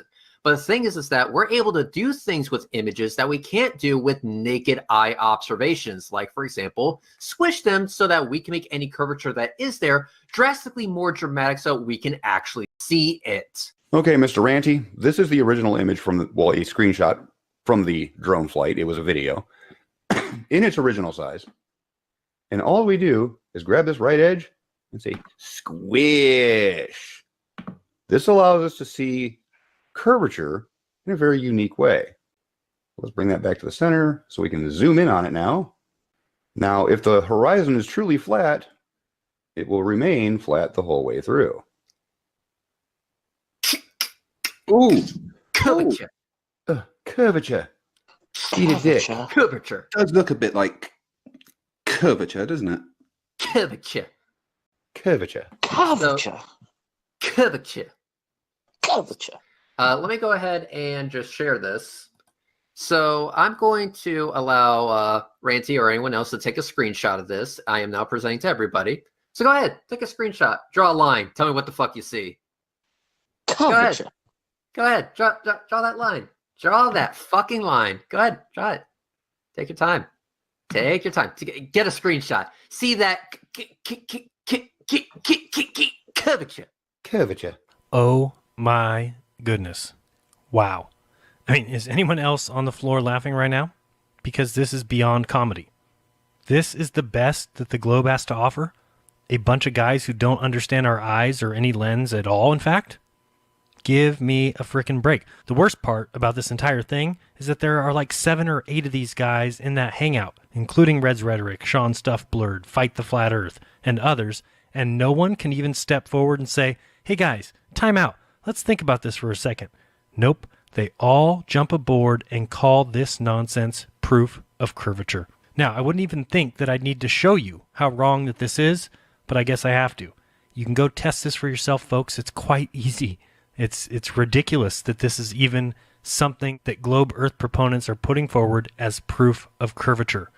Again, this is sad how wrong that they are. So go find something very flat, very level, anything that is a straight line, stand above it, like the drone above the water, and take an image. Because of how lenses work, it will always be curved. Red, Sean, fight the flat earth. You guys are joking, right? So I'm taking images here of my granite countertop. If you take a photo and then you compress it left to right, you will always get curved lines. Always. Is my countertop curved, globe proponents? You seem to think so. I mean, look, in every single case, you'll get a curved line. And for the ultimate proof, watch this. I drew this image, which is just a white line, perfectly straight, drawn on a completely black background.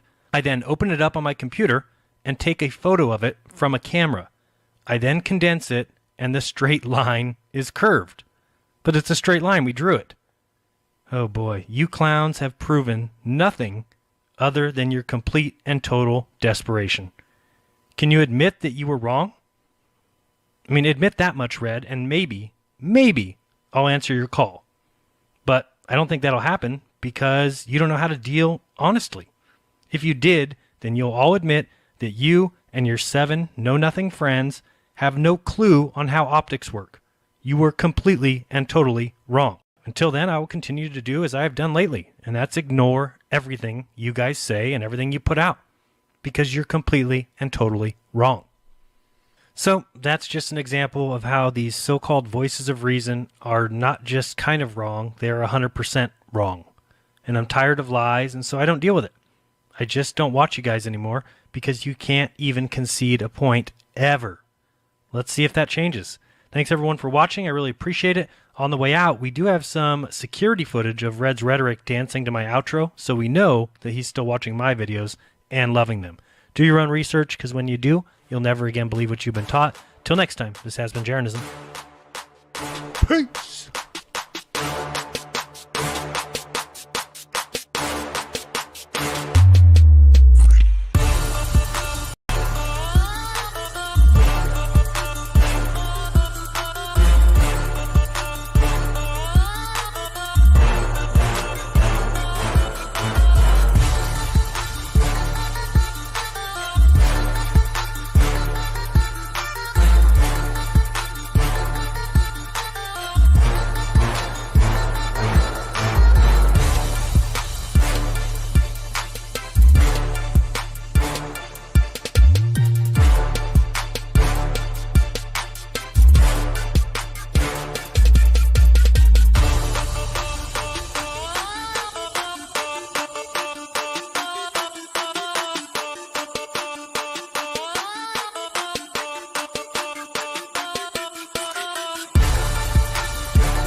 What's up, Helio? Science will change when actually the population says, we don't believe you guys anymore.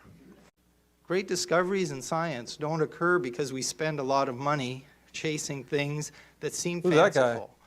They occur because some quiet scientist somewhere that everyone has ignored has been Yeah, I in got the a lab question about the working, video that just and played. That person If anybody made knows a this, discovery which led to new understanding. isn't Ranty like a Glober again? In the 1990s, Dr. Robitaille set what is possibly the most important world record for nuclear magnetic resonance imaging. When they said the power required to use 8 Tesla magnets to improve cranial MRIs would pose a major electromagnetic risk to the patients, he showed that they were wrong.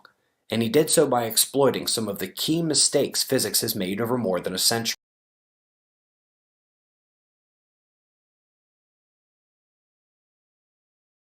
Miggy. What up, Helio? Hey, is Not much.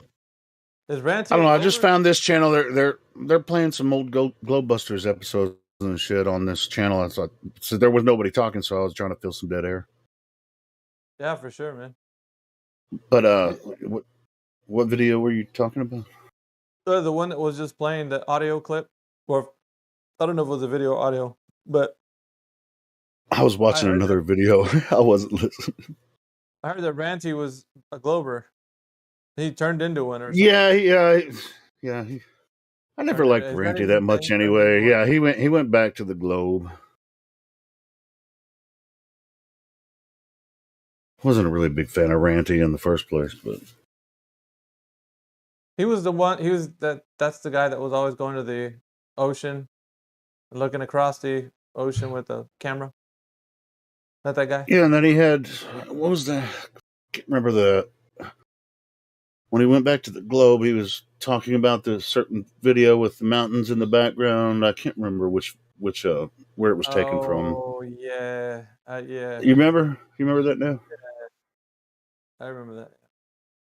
But that Yeah, was and it didn't make any sense. And anyway, I'm still like, well, that I these are the old arguments, dude. Like I remember these arguments. Like I remember we used to get heated with these like pictures and like images and all kinds of stuff, man. We would be in here like, no, you're wrong. No, you're wrong. It's like you can't defeat that. yeah. Yeah, it's you don't get anywhere. Those guys and like what they do, right? That satisfies their search is that they compress the image, which is what they sound like they were doing in that audio clip or video, whatever that was. They're just compressing the image and look, now it's curved. Well, yeah, you just compress the image, man. What do you think's gonna happen? You talk about when they take it from side to side and squish it. And squish it. They So- squish it together, and then there's a little hump in the middle. I think Mm-hmm. Jaron, after they started doing that, taking they compressed the horizon from side to side. He took a video of his flat table, and then compressed it. It did the same thing. Yeah, it's ridiculous the lengths that they'll go to for satisfying their need to keep the ball dream alive. But it's Yeah. it's whatever. But we used to get into those arguments about that image with the mountains in the far distance and the elevation and all that and how curvature should be there and so on and so forth. But I was always of the mind of like, it doesn't matter what we provide. I came to that point, at least in my journey through Flat Earth. It doesn't matter what we provide. It's not about providing. It's about them getting to think about what they know the globe is. Because we're always providing. You got your evidence, I got my evidence. Let's put those two side by side and see which one comes out on top. That Yeah, never convinces anyone of anything. That only Yeah, you have to change your own mind. Nobody can change your mind. So that's usually, people come in here and they're like, they want to get into that heated discussion of how things are not logically consistent with the globe and so forth. And you got the characters that come in here, they're all like, well, Sexton provides evidence that the Earth is a globe. And it's like, dude, nowhere in anywhere has that ever been shown to be the case. Like people just really making whatever information up and just coming in here and spewing it like it's something to know. That's never been the case ever. Hey, did you listen to the when 10th Man was on here talking about the sextant? Elijah interviewed him about the sextant. And there's been numerous people that I've heard already, like, and then of course QE had it. Yeah, they talk about it all the time. But anyway, there was a specific like interview that Elijah did with 10th Man. Have you heard that one? But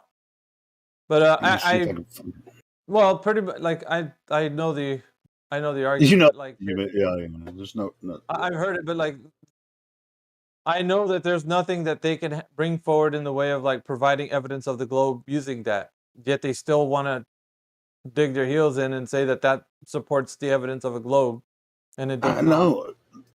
And 10th Man proves it in that. Well, he's proved it on Nathan's show many times, and then that one interview, he proves it on that one too. So, because they base it on a plane, but it's from the center of the Earth, So it's the plane, it's the circumference, So it's just really dumb. Like they're planar toward the center of the Earth. They just extrapolate it. I'm addressing the arguments different now. Like in the late 2021, 2022, it's completely the discussion has changed for me. It's now I'm not anymore. I used to be before, like combating the knowledge with knowledge, kind of you bring your proof, I'll bring mine, and it was back and forth, right? And it's entertaining for everybody for the most part because everyone likes to hear how they get exposed by, the truth seekers, I should say, would see how they get exposed by how they don't conform to reality. They're just basically going off of what they think is, what's been taught. And so like when we bring the logically consistent arguments, they don't know how to rebuttal. So they spew off into their own tangents, and it's ridiculous. But I've seen how like that, even though it has its merits, right? It does have some kind of like where the listener is actually getting something out of it. I fear that we're not addressing the underlying issue, which is their confirmation bias has not been shooken at all. Not been in any way, shape, or form given them time to think about like why they even think the Earth is a globe. And so Yeah, but I mean, there's not much we can do about that. well, there is. Like I started with the idea that the Earth can be questioned with those three pillars, and I call them the 3 points. But when I started talking to people about them, Helio, like I'm not demonstrating to them what I know. I'm actually demonstrating to the people what they know. So I'm always starting off with, okay, you want to get into this discussion? That's great. That's great that you have some kind of head knowledge about the Earth, and you laugh and you say, you guys are stupid for thinking the Earth is flat, and you're pointing fingers and whatever. But I need to know what you know. You think you're smart. You think you got it all down. Everything's good. The Earth is a globe. How can it not be? But you haven't even looked into the questions. How do we have curvature that has never been measured, or even if we have the metrics of the Earth? How did they obtain those metrics? Like, you don't question that. You just look at it and say, oh, yep, sure. Earth's a globe. Can't you see? That's not the point. The point is they haven't challenged themselves in this arena, this area of knowledge. So now, sure, when I do put it in context that way, and I'm like, okay, now we're gonna sit here as people to listen to what you got to tell us about what you know of the globe. Then it's like they're on the hot seat. Either they're going to provide the evidence or they're not. And they're going to either be sophists, right? They're going to continue to make up these excuses, arguing and well, I'm not really talking about the Earth. I'm talking about the evidence. It's like they try to find their way out of the point that they can't provide any evidence. And then we'll know for certain that no one who's ever come into the server has ever came straight over here and said, look, here's how we know we've got curvature. And sufficiently provided the evidence, not going to Eratosthenes or going to another form of way of doing it where we can't extrapolate real measurements out of it.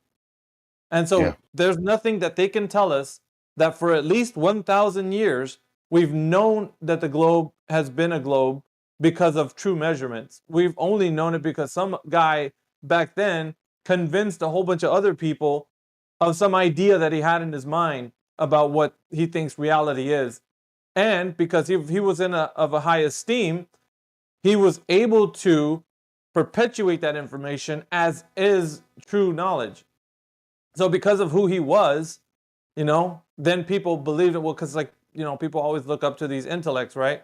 So because of who he was of high esteem, then they all looked up to him, and then it almost sounds like, well, that's not the same as, I mean, a lot of new people that jump in, they don't even know anything about Eratosthenes or Cavendish, and they just know what they saw on TV and what they've been taught in school. So that's another way, So you believe your teachers, you see what you saw on TV, and most, I was a huge fan of like space shows and stuff like that. I mean, so yeah, I mean, it's why wouldn't it be?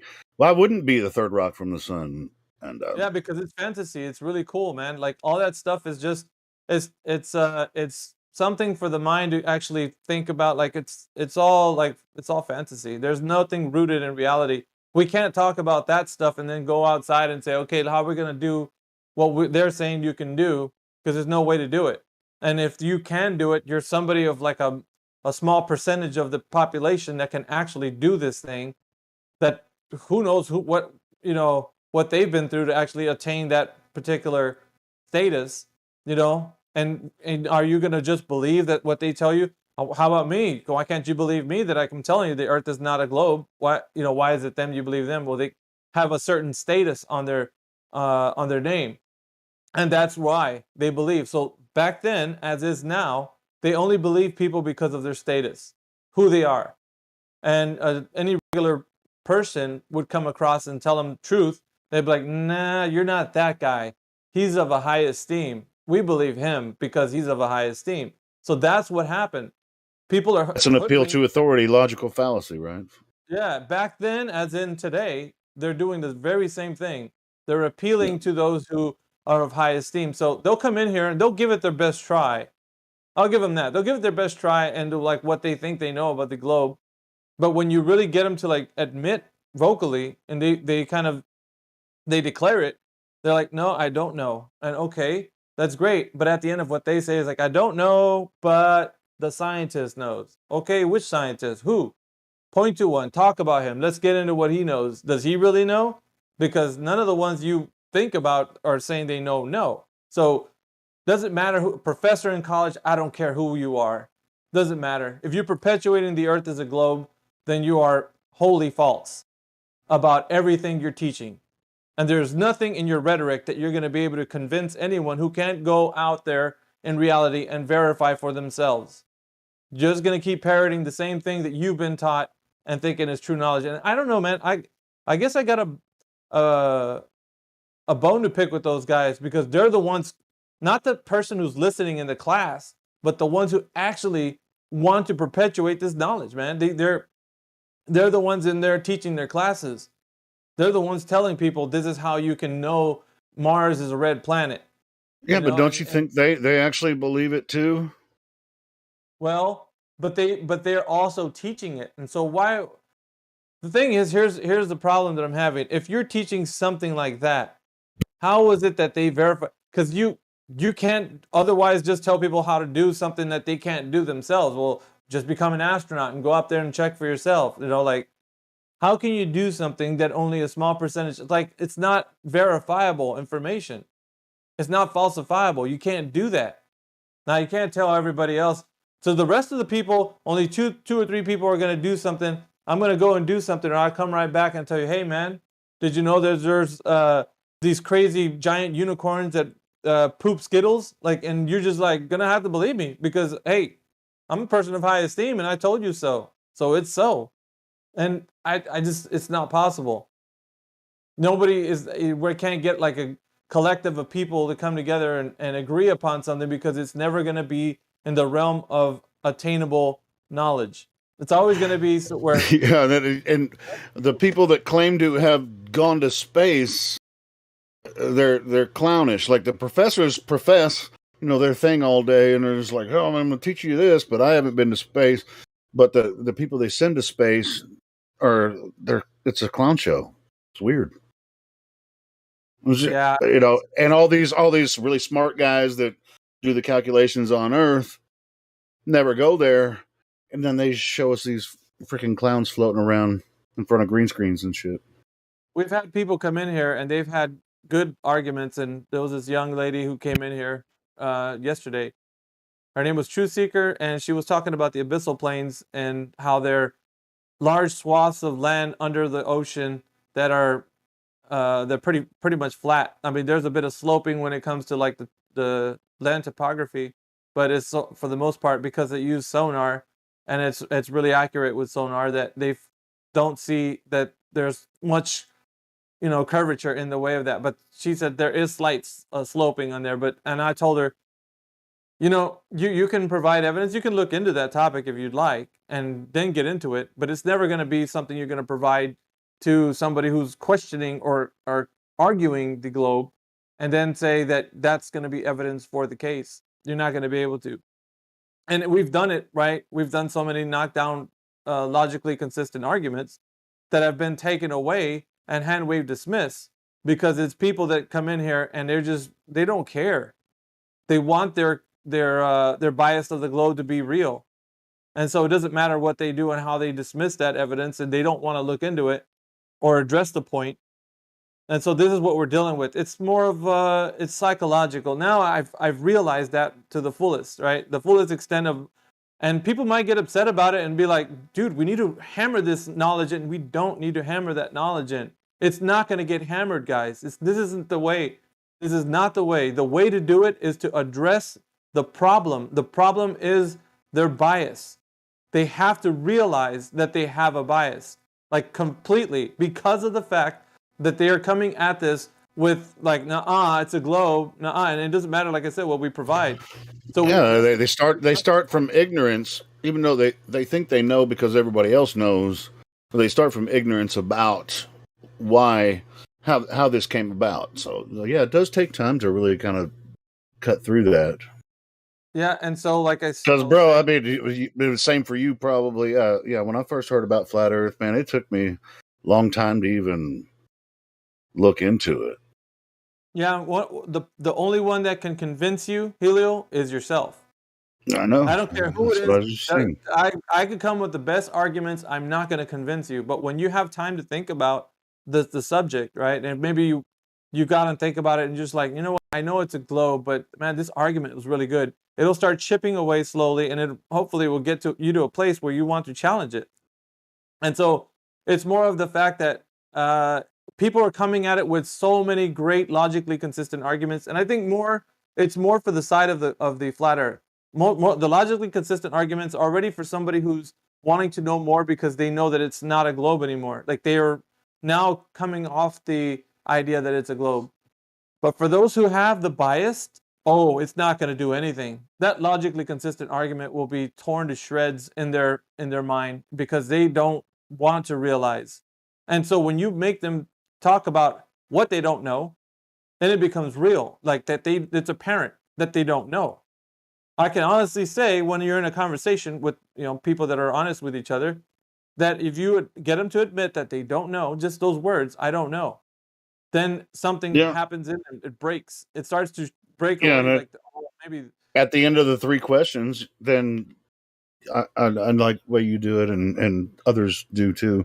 So when you get through the 3 questions with them, so that you admit that it's just a belief that you have, based on what they told you.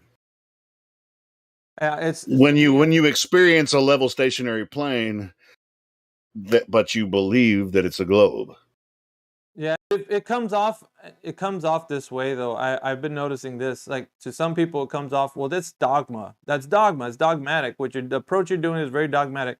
What I do is simple and effective. It's not the fact that it's something that gets them to realize, okay, you say the basis of it is, it's okay. You say you know something, then let us know how you know so that we can know ourselves. This is what the basis of what I'm doing with the 3 points. It's okay. You say you know about the globe. Tell me how, and the way that you're telling me has to be able to be verified, falsified. Because if I can't do that, then I can't. Nobody's gonna know, right? So, how you know that you came across the Earth as a globe, then you have to tell us. So that's the foundation. Yeah, because all of us experience the Earth as a level stationary plane that's not moving. Correct. Right. Yeah, and so you're gonna have to. So if you're going to tell us it's a globe, you're going to have to show us, how you know that. But so many times, because of the fact that they have this bias, they don't want to talk about it. You hear it very, very often when new people come in here. I just want to know why you think it's flat. Can you tell me why the Earth is flat? And many people have good intentions to talk to them about that. Well, yeah, let me tell you. Flat level water. We got, the black swan. We can get into that. Like, that's great. That's wonderful. Logically consistent, right? Even. But what happens is, because they've not even looked into the fact that they don't know that it's a globe or not, you're not getting anywhere with them. And if it's a few and far right, if you start to explain the flat Earth right away, and they're brand new to the topic, they won't even know what you're talking about. So it's good if the 3 questions need to come first. You tell me why you think it's a globe, and then we can go into the the larger argument. Yeah, and I think most of what I'm doing here is I'm exposing as far as because they're convinced, right? We already know people that come in here, they're convinced it's a globe. Sure, I was too. So for the most part, they're curious about the topic because it's contrary to what they believe, so they want to know more about the flat Earth. So they're going to be asking questions and coming in here and posing those questions to us, and we all enjoy having a great conversation. I just feel that because we can feel like the logically consistent argument is the way, then we're gonna jump on that idea and then just write it out. No, the black swan. Can't you see? They're gonna be like, no. See, they can't see. Yeah, I'm with you on that, man. When they ask, "Why do you think the Earth is flat?" You don't start answering flat Earth questions right away. You have to get them in the conversation and get them to talk about their globe first, so that they're really in the conversation, not you preaching flat Earth to them. because that's what I honestly like. And you like the intentions behind it are well-meaning. I mean, I don't disagree with everybody in here. They know their arguments. That's great. But the problem, there's the issue. The issue is their bias. And that is where it's like a giant wall that's in between you and them. And if that wall don't come down, you are not going to convince them of anything with your logically consistent arguments. It will just won't happen. It will not happen at all. So Well, they don't teach logic in high school, or depending on which. You can go to college and still not understand logic. You can have a bachelor's or a master's degree and still not understand the depths of logical arguments and stuff. Right. And I mean, I did. I mean, I didn't. I never had a debate class or anything like that. Logical arguments, all that stuff. I just did the best I could, but I always had, for some reason, I don't know, some kind of. I had some kind of thing.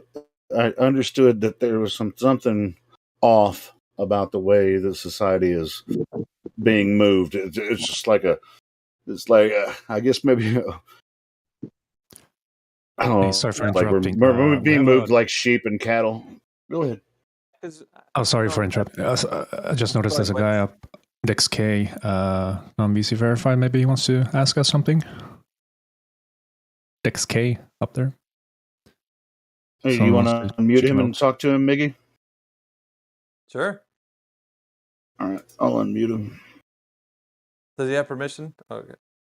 No, I he just have a hasn't mic check. verified yet. Hey, Dex K, can you talk to us? What's up, Dex K? Hello, yeah.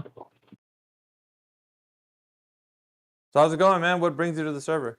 I just wanted to see some call this. Hold on. What I want to say is I just wanna like hear you guys' opinions and a little bit of yeah, I just want to hear your opinions, that's all. I don't. Okay. Yeah. Quetz, you go ahead, man. I saw you unmute your mic. Go ahead, bro. No, nothing. I just I just want to listen to this. Direct questions, just ask away. Don't be shy. Like, we can answer it all. Basically, the globe model is, been through like 1,000 times of scrutiny. So yeah, just go ahead and ask anything. No, it's fine. I just want to listen. I have If you're nothing to wondering do. about how we came to the conclusion of flat Earth or measures flat and such things.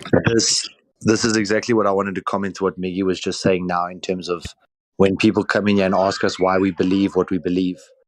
In certain instances, there are people like the guy who's just come in now who maybe wants a 30-second elevator pitch of crammed evidence as to what the preponderance that he can then further investigate. And I think we're often very sensitive, or we don't want to make positive claims, so we don't claim models and all that sort of stuff. But there are the occasional people who just want maybe like the top 5 reasons. We know it's not spinning. We know water measures flat. We know gas pressure can't exist adjacent to a vacuum of space.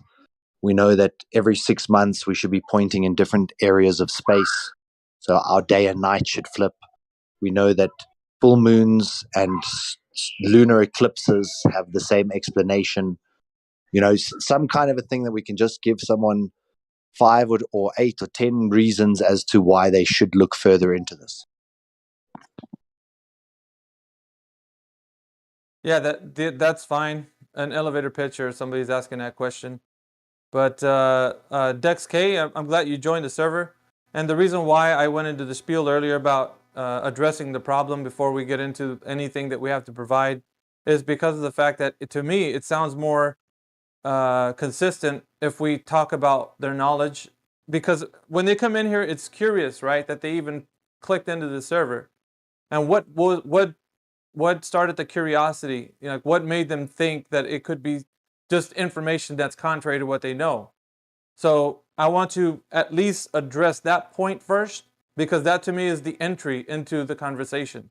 It's almost like if you address, okay, why were you curious? What made you even think that the Earth could be flat or have that idea? Like, what you guys think? So if I know what you know, if you tell me, if you could say, hey, this is why I think the Earth is a globe, and blah, blah, blah, and you say it, then you can declare, and everybody can hear it, and we can have a conversation about it. So then the elevator pitch can come right after that and say, you know what, well, if that's what you know, then, you know, some of the things that we talk about are claims that you can verify. So here are the things that you can verify for sure. You can make sure that the things that I'm telling you with the elevator pitch is going to be consistent. But you're going to have to look at the information you just provided and see if that's consistent as well. So if you can compare, that challenges the mind. We want to challenge you to think about the information that has been given to you, because that's how you handle that elevator pitch, that information I'm about to give you, that you'll be more well equipped to do that. So I don't know where people stand when they come in here, but when we actually talk about what they know, then it becomes apparent to everybody where their knowledge is, whether they're staunch in their position, or they can actually have more of a mind to be open, and you know that we kind of be able to have a better conversation in that sense. We'll know if they're honest or if they're not.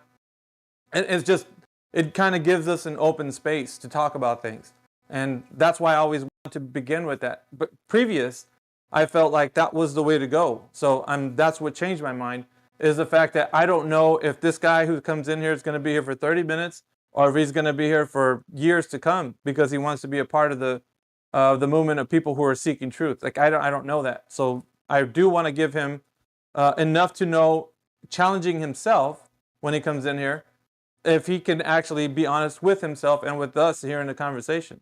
That's why I established that.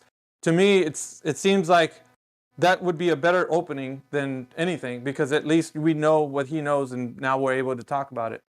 So Dex K, I mean, the information has been provided to you. You think maybe the Earth is a globe for such reasons, but this information that you heard probably on the internet or wherever you saw this information, did a friend tell you about this server, or how did you come to find out about this server? Like Dex K? I got invited in the server, but I'm not gonna tell their name because for reasons, because I'm pretty close with them. Yeah, that's cool.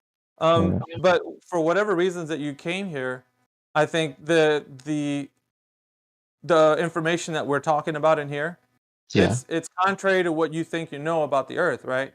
Like so Yeah. far, Yeah. is it opposite to what you know the Earth is? Like, do you Yeah, believe it's the Earth? pretty. I personally believe that the Earth is round, but I really want to hear others' opinions about what the Earth truly is. You know. Right. And you heard what I was talking about before, right? That you know the reason why I would want to know more about what you know and why it's important. Yeah. Do you know why that is important? Yeah, I do know. It's important because the information that you think the Earth is round has to be able to be consistent with reality. So if you tell me, well, I've been taught that the Earth was a globe, I learned it in school or whatever, then the person that taught you should have given you well-equipped information so that you can sufficiently answer the question, does it have curvature or not? Is the Earth really moving? Does it spin on its axis? Is space a real, or is it a reality in which we live? So these things have to be able to be verified by you in some way. You should be able to tell us, hey, we know that it has curvature because you can do this, this, and this, right? So if you think that it's a globe, is it just because of belief, or is it because you actually know that it is? All right. I'm gonna be honest with you. It's just gonna be a belief, because Sure. yeah. That's where we're at here in this conversation, Dex, Yeah, is yeah. that we want people to be honest when they come in here, because that gives us an established foundation so that we can talk to people about, okay, if that's your belief. And now what Flat Earth Solar said was all these things that he gave you that little elevator pitch, that right there, that information you could look into. You can actually know this information. It's not something we're telling you, like, it's not a belief. So the thing that you came off of right now, because of your honesty, was just a belief. And that's great. Now we have established belief, right? We know that the globe is something you just believe in because that information has been given to you. But what Flat Earth Solar was just finished saying on those points is something you can actually look into and verify. These are not things that we wouldn't, it's not just going to be something where we're just going to talk to you about and say, hey man, just believe that the earth is flat because yeah, that's what we know. No, you can go out and check this out for yourself. There's been things like laser tests that have been done. We know that when water is, large bodies of water lie flat and level, when there's no air movement, that they're pretty flat on the surface. So it's like, these things you can know for certain. There isn't a doubt that you can say, hey, no, water is not flat when there is no wind. Like, that. You can verify that. There's no curvature to water. It's not like over large bodies of water, you're gonna find like a bulk of water, like it's rounded in the center between point A and point B. That's never gonna be the case. So, and so we are of the mind that the earth isn't what we have been taught, because there is no information sufficient to satisfy the questions that, is there curvature? Does the earth spin on its axis? Is space a reality? Like, you actually know that there's a vacuum, a sky vacuum up there, where the pressure air that we are breathing right now is a reality. It's like, how is that possible? If we know that in every instance of air pressure, there needs to be a container, a solid container, a barrier, something to contain the pressure. So think about it. If they say that Earth is an open system, how is it possible that we have pressure here? Now, the immediate answer, it's a bit rhetorical. The immediate answer would be gravity. That's what everybody usually says. Well, gravity's keeping everything to this ball. Well, when has gravity ever been a container? In any instance ever? There's not one piece of evidence you can give to provide that gravity is a container. It's never contained. There's no such thing as something that's a force that's pushing everything down into the earth and holding it there. That's not logically consistent. So we can't verify that information because it has never been proven. There's no such animal ever, anywhere. So what we're working with here is the understanding of what in reality we can know for sure. We know for sure you have to use a container to have pressure. In any instance, you need a container.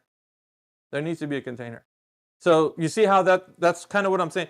So if there is a solid container that holds the pressure, but they say Earth doesn't have a solid container, the space is, you can just go from ground level all the way up into the vacuum of space, and there is nothing to contain, it's just gravity holding everything, then how is that logically consistent? That's not, right? You start to think like, well, it's true. You need a container for the pressure to build anywhere. High pressure, low pressure, that sort of thing. Now, what I've said, does that make any sense to you, Dex K? Yeah, it does make sense. Right. Can I just add something? I just wanted to add something to what you were saying there about the gravity. Is that the easiest demonstration is a helium balloon, and you can take a helium balloon and you can tie 1 kilogram to the helium balloon, and you can watch that 1 kilogram sail up into the sky. And then people say, "Oh, but that's anti-gravity." But just for the new guy listening, when we're saying gravity is not a container and gravity is not pulling mass to the center, it's as easy to demonstrate as with 1 helium balloon. Does that make sense, XK? Or do you have a... Well, in gravity, like that being the case, it's been taught to you, me and everyone else, right? We've been taught this idea. And it sounds like it makes sense because you drop something, it falls, right? And there it is, gravity, huh? Proven. No, wrong. That's not proven. So all they're doing right now is giving you an idea about something that they're kind of getting you to realize that is, in their own mathematical constructs, that they're trying to show you something is happening when it's not really happening. Flat Earth Solar just gave you like something contrary to what gravity is. So gravity stops working when something goes in the opposite direction? How's that possible? And not to mention gases, like think about gases. Because if gravity's pulling everything to the center, right, that means everything's falling down in the sense of like relativeness. Like we're standing on the earth on this ball, everything's going to the center. It doesn't matter what it is, it's going to go to the center, right? Doesn't matter what it is because gravity's bringing everything to the center. But that stops working when we talk about gases. What happens to water vapor? What happens to helium? What happens to all these things that rise and go opposite direction of what they say? You see how that is in contrary to what they, and there's no way around this. And they try to make the little escape arguments and talk about other things. But when we provide evidence how gases, like if you have air in a balloon, right? And you let go of the nozzle where you're pinching close the air balloon, you let it go, air rushes out of the balloon. And what direction does that air go? That air goes into any and all directions. Doesn't go into one specific direction down. Goes in every direction. So it's way in contrary to what they say. So it goes down, up, sideways, it goes everywhere. Doesn't matter. So it goes in every direction. Yeah, and another demonstration would be someone smoking a cigarette. If he was holding the cigarette at arm's length, if gravity was pulling gases down, we would see a waterfall off the tip of the cigarette. You would see the smoke being pulled down towards the earth and creating a nice thick layer of smoke at his feet where he's standing, because the gravity, which is said to pull these gases down, would be pulling this demonstration of burnt particles being carried in a gaseous state. You would see it like a waterfall coming off the end of the cigarette down towards the earth and creating a nice thick band of smoke. But yet we see the opposite. The smoke rises and then very quickly dissipates into all directions. And there's no downward movement of that smoke. Now, some will argue that smoke is not exactly the same as a gas. They're right. There are particles in the smoke, which is why we can see it, because gas is typically transparent. But it's that simple. They make a claim, and then you go and look in real life, what happens? Oh, the opposite occurs. So it's not logically consistent what they talk about when they mention things like gravity. So we also have the rotation of the earth, right? That's another topic, a big one, right? Because they say that the earth is moving, but we don't feel it. How ridiculous is that claim? The earth is moving, but you can't feel it. Well, who measured this earth to be rotating? And who's the one telling us that it is? And they give you all kinds of ways that you can see that the earth is moving. And they talk about the sun and the moon. But when you do things like what they use, how can you know what's moving if you're looking at the sun move across the sky from east to west? You're literally standing on the ground, seeing the sun rise in the morning from east and off into the west, and it goes to the west. So what are you really witnessing here? You're just watching the sun move across the sky. You're not seeing the earth rotate, which is what they want you to believe. But there's no way that you're going to be able to tell me that watching the sun move across the sky is watching the earth rotate. That's not. Or the moon move across the sky. They're both moving, the stars as well. Everything's moving across the sky. There's nothing that's not. And how are you going to then tell me by looking up at the sky that the earth is actually doing something? There's no way. That doesn't logically follow at all. Yeah, that's an amazing thing as well. Someone said it the other day where the first time that they said to themselves, all right, stop thinking that the ground is moving, causing the sky to move. And for the first time, just look at it as though the ground is stationary and that the sky is the thing that's moving, because it's all relative. We don't know which one is actually moving. But the first time that you say out loud while looking at, say, a time lapse of the sky or anything of the sky movement, the first time you say to yourself, see it like it's the ground that's stationary and that the sky's moving, it's like you can't unsee it then.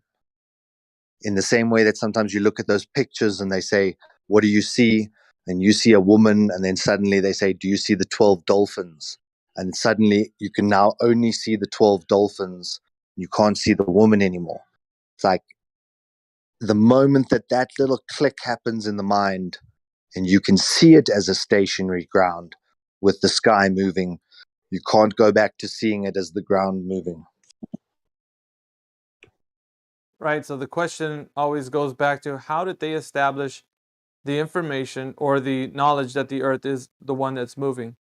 Who said it was at the very beginning, and why? How did they figure it out?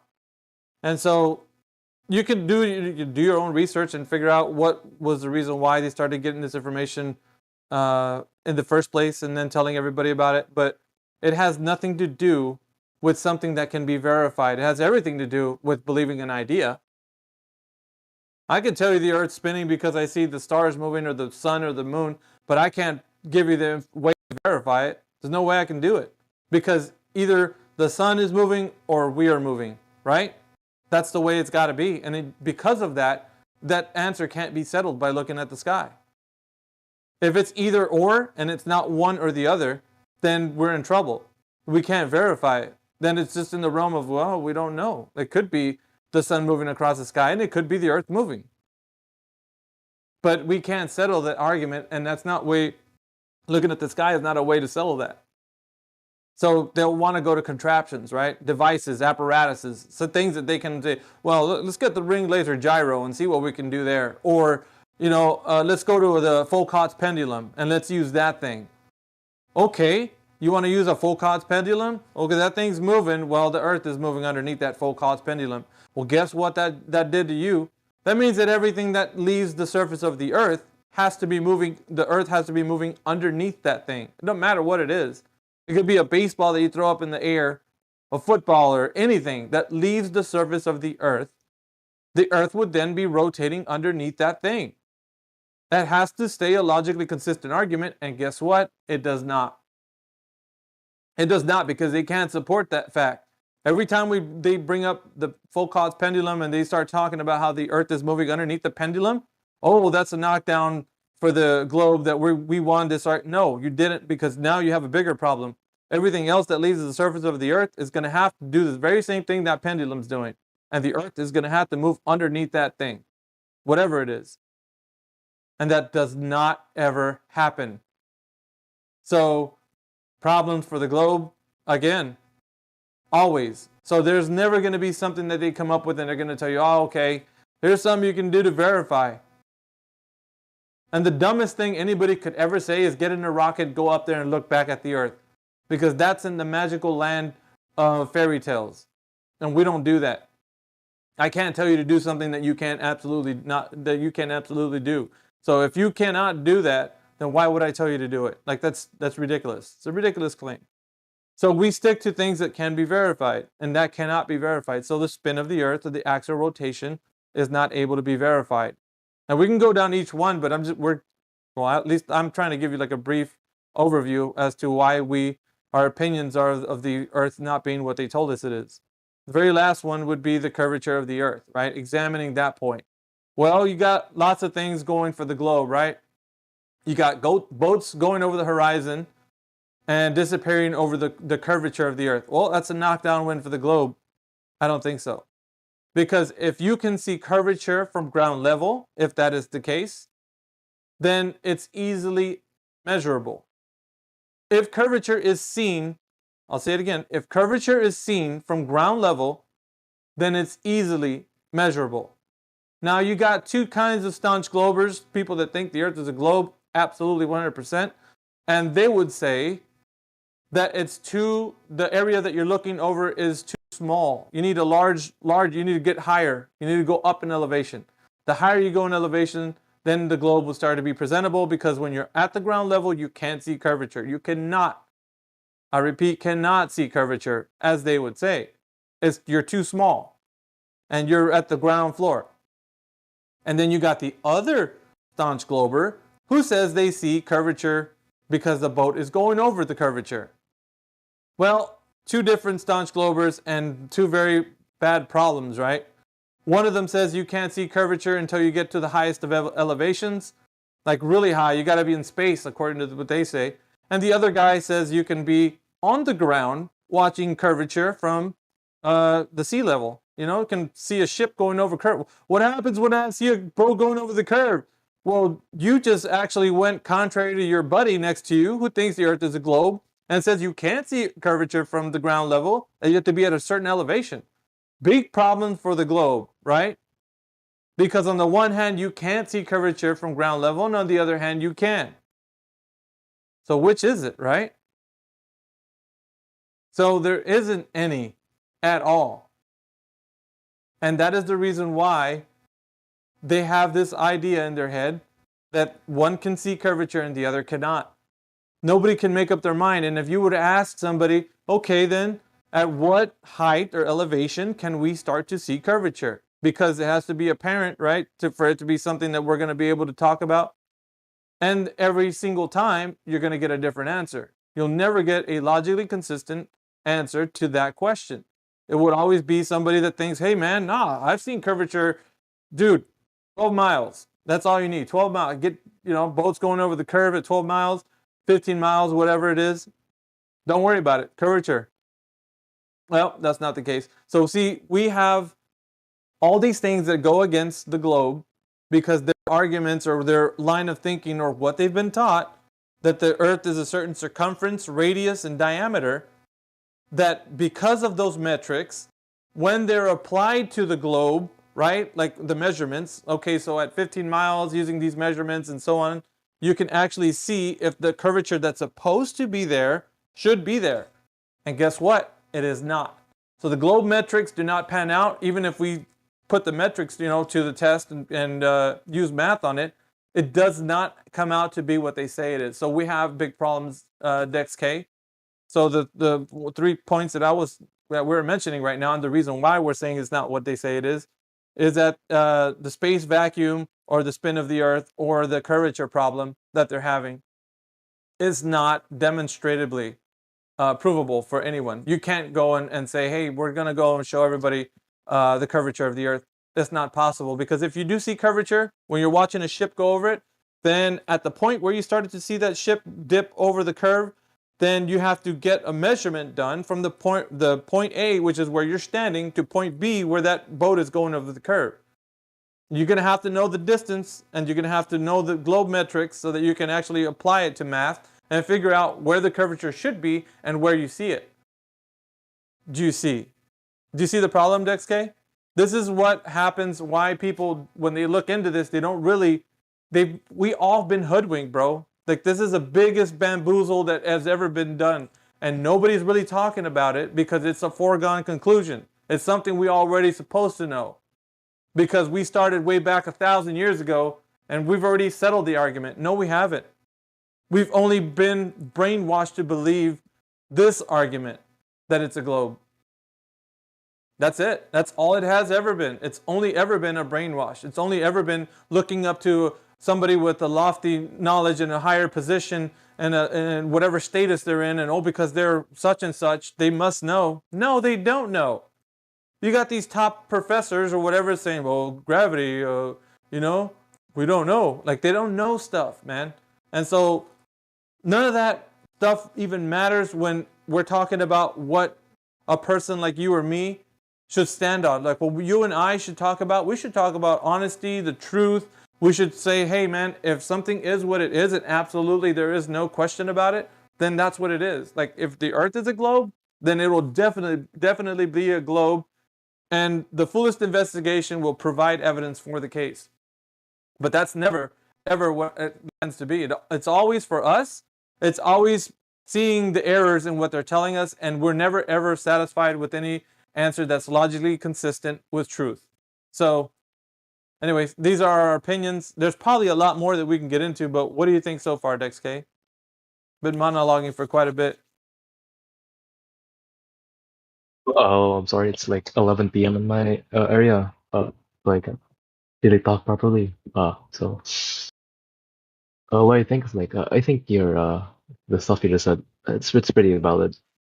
It could like convert a couple people to like getting into this like belief that they or like getting to believe like the flat that the Earth is flat. It's like sorry, I'm really tired. Oh, you're good, man. No, and the main thing that we want to do here, Dex K, Yeah. is to challenge your idea of what you think is true. Because right now, it doesn't. To me, it really doesn't matter if you continue to believe the Earth is a globe. All that I care about is that you're looking into the topic with an open mind. That you're able to say, "Hey, look, let me see what this is all about," and just to challenge you. That's it, man. Like I don't. Whether you become someone who actually knows the Earth isn't a globe, that's irrelevant to me. I don't want to strong arm you in any conversation. I just want you to hear our side of it. Like you asked for our opinions. This is what we know. And so from that point forward, it's all up to you, Dex K. Whether you look into it or you don't. You know? Yeah. It's all up to you, bro.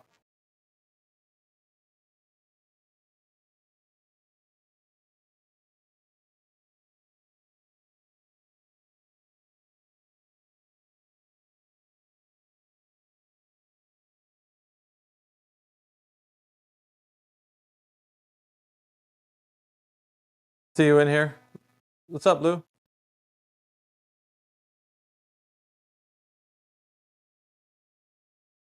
That mic keeps cutting out. Hey, good morning, Miggy. What's up, everybody? Elijah, good morning, man.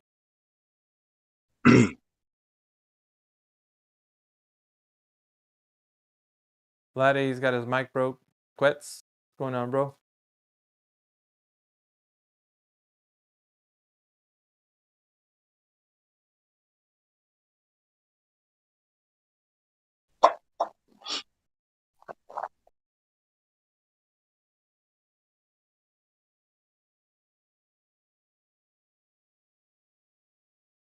So that guy's still listening. I think maybe the next step would be to, you know, get into the how much we should expect the curve or how much curvature we should expect to see over distance if we did indeed live on a ball of 3959 radius. Was he still there listening, or is it too late because it's 11 o'clock? That's what it sounded like. It's getting late for him, but I don't know. Dex K, are you there? I left a message in the lobby. I'm a dip now. See ya. See ya, man. Dipskis. That's okay.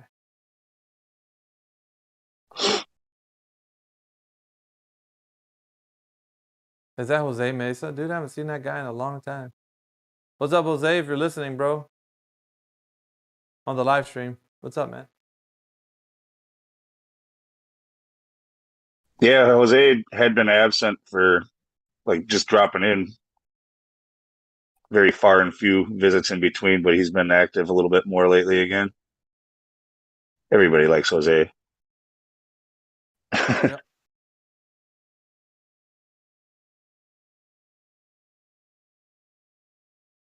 I haven't seen Wolfgang in a while. Wolfgang Hope. Oh, don't call him out. Nobody likes Wolfgang. Nobody likes Wolfgang? What happened? I'm just kidding. I'm just kidding. He's the least. He's the least person the wrong way, dude. He's like the nicest guy ever. It's between him and Drace, dude. Like those two there.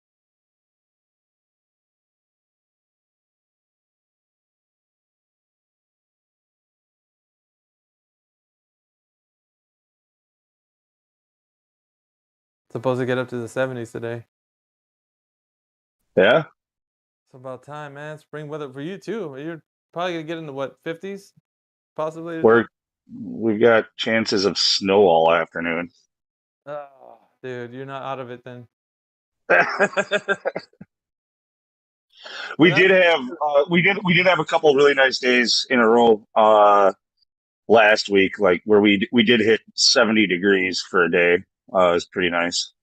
But no, I mean this time of year we could still get a 10-inch snow overnight. You never know. Though, man, how do barbecue pits work on a flat Earth? Um, the same way they've always worked, Miggy. Man, you gotta fire that thing up, man. So, you guys up there, man, you guys barbecue in snowy weather, it don't matter, huh? Yeah, I mean, some people obviously are more about grilling than others, but yeah, I mean, a lot of people just keep a grill right there by the door so they can just run in, run out. Obviously, it's for something like that. It's convenient to just do like a gas grill or whatever. But yeah, a lot of people fire up the charcoal too, let it go. For sure, man.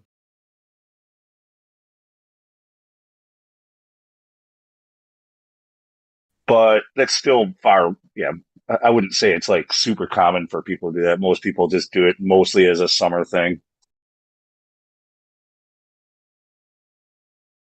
I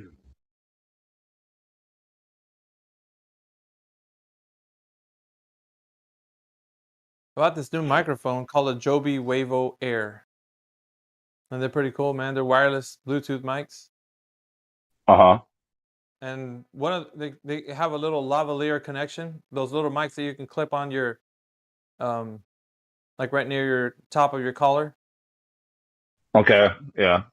It's got like a little cord that you connects to the device, and then it's like you can put the device in your pocket and walk around the room and stuff. And the transmitter's connected to the PC right now, so I think it's really cool. The voice clarity, because I checked the voice clarity on them, they're okay. They're not too bad. Yeah, right now I'm just on my Galaxy Buds, which they're nice. They're pretty comfortable and discreet to sit right there in your ear.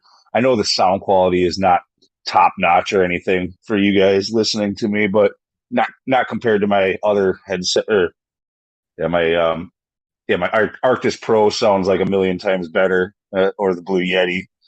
Sometimes it'll almost freak people out when I switch out because all of a sudden switch to the computer and my voice will completely change. They're like, "Whoa!"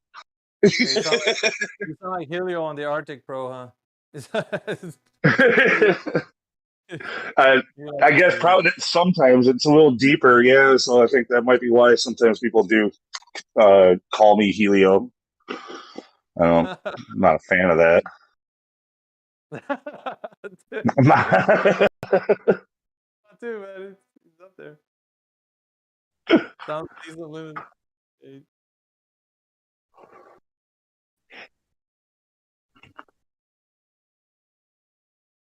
Oh my goodness.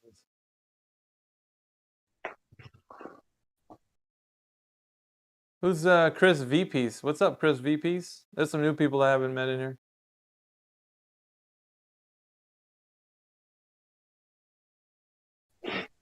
Did you change your name, or do I know you? Like, I don't know. So it's been a while since I've been active. So some people I know, and some people I don't know.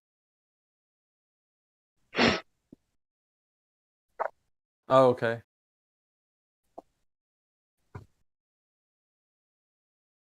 Julius J.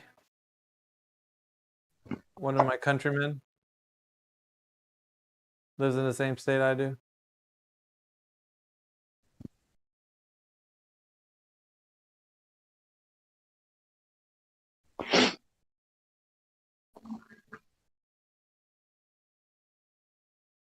Good old Joe Biden, man. What the heck? You know, I got hairy legs. I turn on the normie news, man. I'm always amazed. The normie news is like, you're going off the hook right now, man. They're just crazy. Dude, yeah, I usually. You guys have lost your damn mind over here. I don't even want to look at TV anymore. I usually turn it on just in the morning to mainly I want to catch the weather report, while I'm getting ready for work or whatever. But yeah, you catch all the headlines and everything, and it's just every day. It's like just shaking my head so much. like you said, it's just nuts what people believe any of this shit. Dude. I got opinions about that stuff that can't be spoken of in here, but yeah, there's. Jeez, man.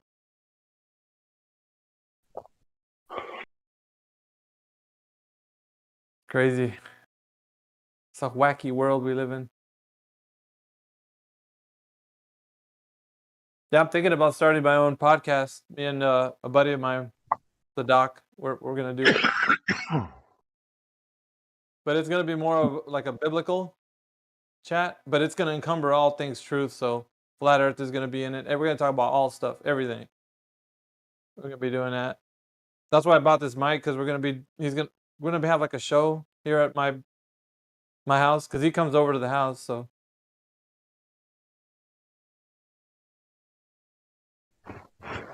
we'll get some people talking about scripture, and there's a lot of things to talk about when it comes to biblical text. So get into that a bit. Yeah, if you want to get biblical, people will just talk about that forever. They'll talk about that till the rapture comes. Yeah, you remember the topic that we talked about, man? That's a very controversial one. I don't know if you remember. Well, I think I have an idea what you're talking about. Yeah, one that. Yeah, I think I know what you're getting. I think I know what you're alluding to. If I mention it, man, everybody's gonna be like, "Whoa, that's provocative, man." So you can't say that. But it's the truth, man. Like, I don't know. I guess the truth is, if you can demonstrate something, then it has merit. So, and I can. So, I just don't like to bring it up into context here, because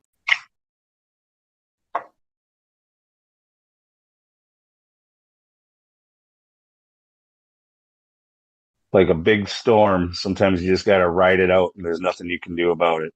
nothing, dude. Absolutely nothing. Yeah. I know there was a guy back in the day that actually did that, and the whole earth got consumed.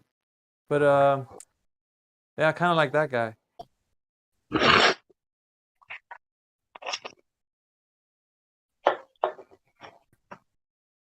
Dude, we were getting into like mud. I think this is a topic for this room. Mud floods. I don't know. Maybe not. We're even talking about that kind of stuff. A bunch of different topics. Yeah.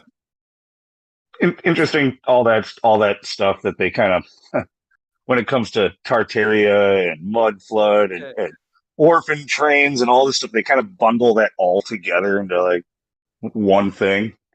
It's kind of funny. It's not really bundled like that, but yeah, the orphan trains, dude. That's wild, son. But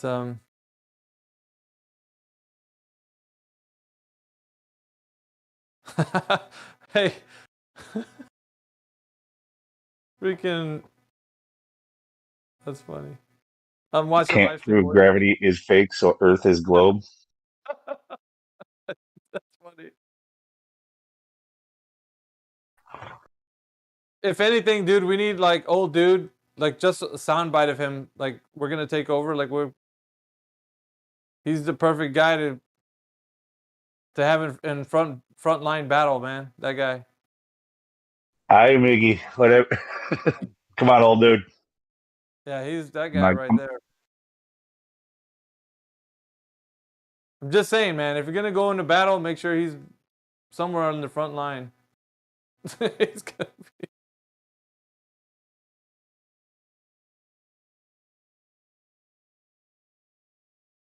Jeez.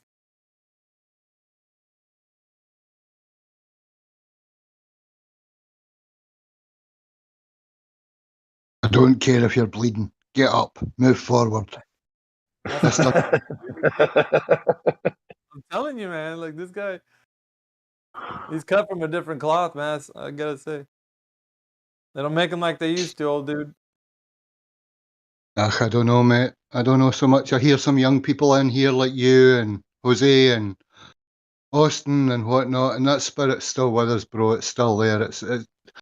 It's not me that's talking when you hear me. It's the generations that have gone before and fought and died in battle so that we could be free, bro. That's who I talk for. So yeah, I hear that spirit coming through in you, and I know it's there in the young ones like Blue's little girl and Mike's daughter and all the younger generation that are coming through. It's this like we don't care what you throw at us anymore. We're just going to keep on going, and I love seeing that. It's great. Oh, dude, I want to hear you say, "They can take our lives, but they can never take our freedom." You know, that Braveheart I'd have to movie. download it. I'd have to download it, mate. I'm one of the ones that doesn't know it off by heart. Have you watched that movie, Braveheart? Yeah, Yeah. yeah. They can take our lives, but they can never take our freedom. I could work on my Australian accent. I could work on my Australian accent and say it for you. How about that? Australian? What the fuck? He was supposed to be representing Scotland, man. What are you talking about? Well, Gibson's an Aussie, mate. I know. G'day, boys. Get the tinnies out. I ain't taking our freedom. Take it off.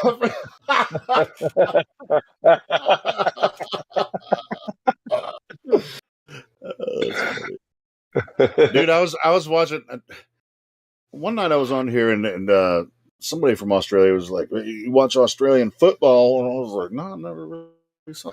Dude, that's a rough sport, bro. Have you guys ever watched Australian football? Holy shit! Dude, I watched some Australian football last week. It popped up as a suggestion on YouTube. Have you seen the Australian lingerie league football? Well, I'm I telling did you, see man. after I watched some of that. Yeah, that Telling popped you. up. Do they kick the shit out of each other like they do on the men's league? No, like, okay, so I see this headline. I'm like, or the thumbnail. I'm like, brilliant. I'm gonna have to check this out, right? But it didn't take long. Like, it's a little awkward actually. Like, these girls. It'd be one thing if they were just out there having fun, not knowing what they're doing. But no, they like practice and they get all hardcore and they're kind of pretty aggressive, sort of manly.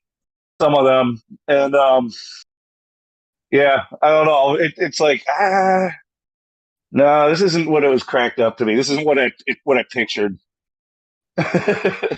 Yeah, I It's mean, worth a few after I minutes. watched It's it, worth a few minutes. I Though. watched it a few months. Yeah, I watched it a few months ago, and then I watched it again today. Sent it to my brother. I was like, "You ever seen Australian football? It's freaking crazy." And after I watched that video, that lingerie thing, I didn't watch it yet. I'll check it out. Yeah, but I seriously doubt it's as aggressive as the other. Dude, no, they're playing hard. They're like literally, Really? they're just playing. They're playing a game. They're not trying to like be out there and model their lingerie and stuff. They're No. I get that. Wait, you've seen the lingerie bowls like with arena football lingerie bowl, right, or shit like that. Anyway, Are you talking Yeah, about the FLF, Female the Lingerie AFL. Football League? Well, I'm not sure what the letters are, but yeah, the lingerie football league. Yeah, I just saw Yeah. some of that for the first time about a week ago. Yeah, in They're Australia, awesome. their football is way different than football and any other football. Anyway, to be honest, they just freaking that ball. If it hits the ground, it's still active. It's still live. So I mean, you just pick it up. You just freaking. They fight, man, and they don't have any pads on it. It's like soccer, but it's just like, but it's shaped like an American football, Well, and they just like kick that that's shit rugby. around. And, That's rugby, basically. That you're talking about. no, I'm talking about Australian football. Australian football. It's like a yellow ball, and it's a little bit bigger. It's like college football size, and dude, they just freaking kick it around everywhere and like fight for it, man. And freaking knee that's each other in the back rugby. and shit. It's not rugby, man. Yeah, No, it's that perfectly describes rugby. Okay, well, maybe it's similar to rugby. I mean, that's all I'm saying. But I'm talking about Australia Football League. So you haven't watched the Australian Football League stuff? No, I told you I watched the lingerie Oh, football no, league. you got to watch the men's stuff, man. and that's done like American football with the lingerie football, even though it's Australian. No, you gotta watch the men's stuff, man. This is freaking crazy as hell. I am not watching the men in lingerie play football. Sure, you fucking. Oh, man. Yeah, tell that to the people that watch pro wrestling. Sorry, it's the LFL, Ladies Football League. That's what it is. Yeah. See, Sasha's with me. Australian football is rugby. Do you know what rugby is, Helio? I haven't ever watched a rugby game, but do they like they have different goals down the field, and they have to kick it through the goal? Most of the people on those teams are missing teeth, bro. Like this, it's a real Dude, deal. this Australian football is fucking hardcore, bro. I'm telling you. It's okay if you call it rugby, Helio. You're not in Australia. It's not fucking rugby, man. Just telling Yes, you. it is. Yes, it is. Just telling you.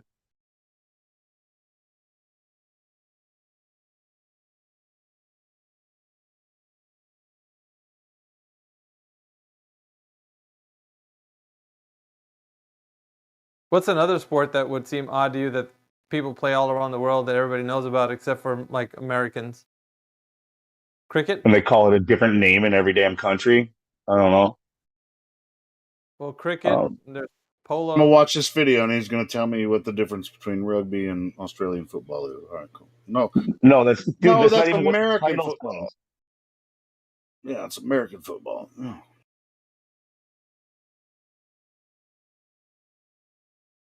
Well, anyway, these Australians are freaking hardcore, bro. They freaking knee each other in the face and shit. It's crazy.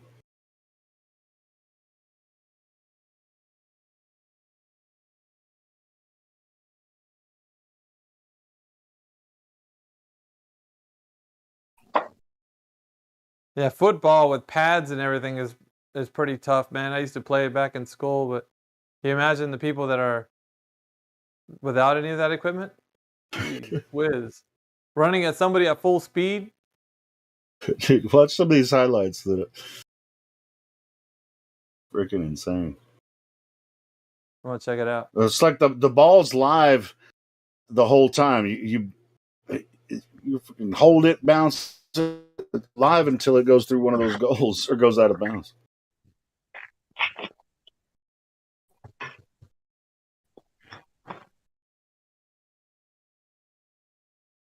Fucking run full speed and just smack into each other and shit, and they're just wearing shorts and a freaking jersey.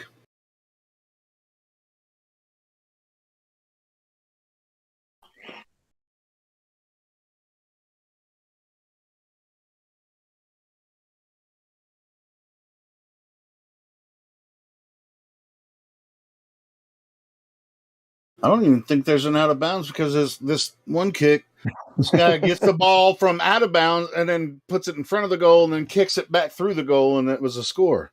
That's fucking crazy.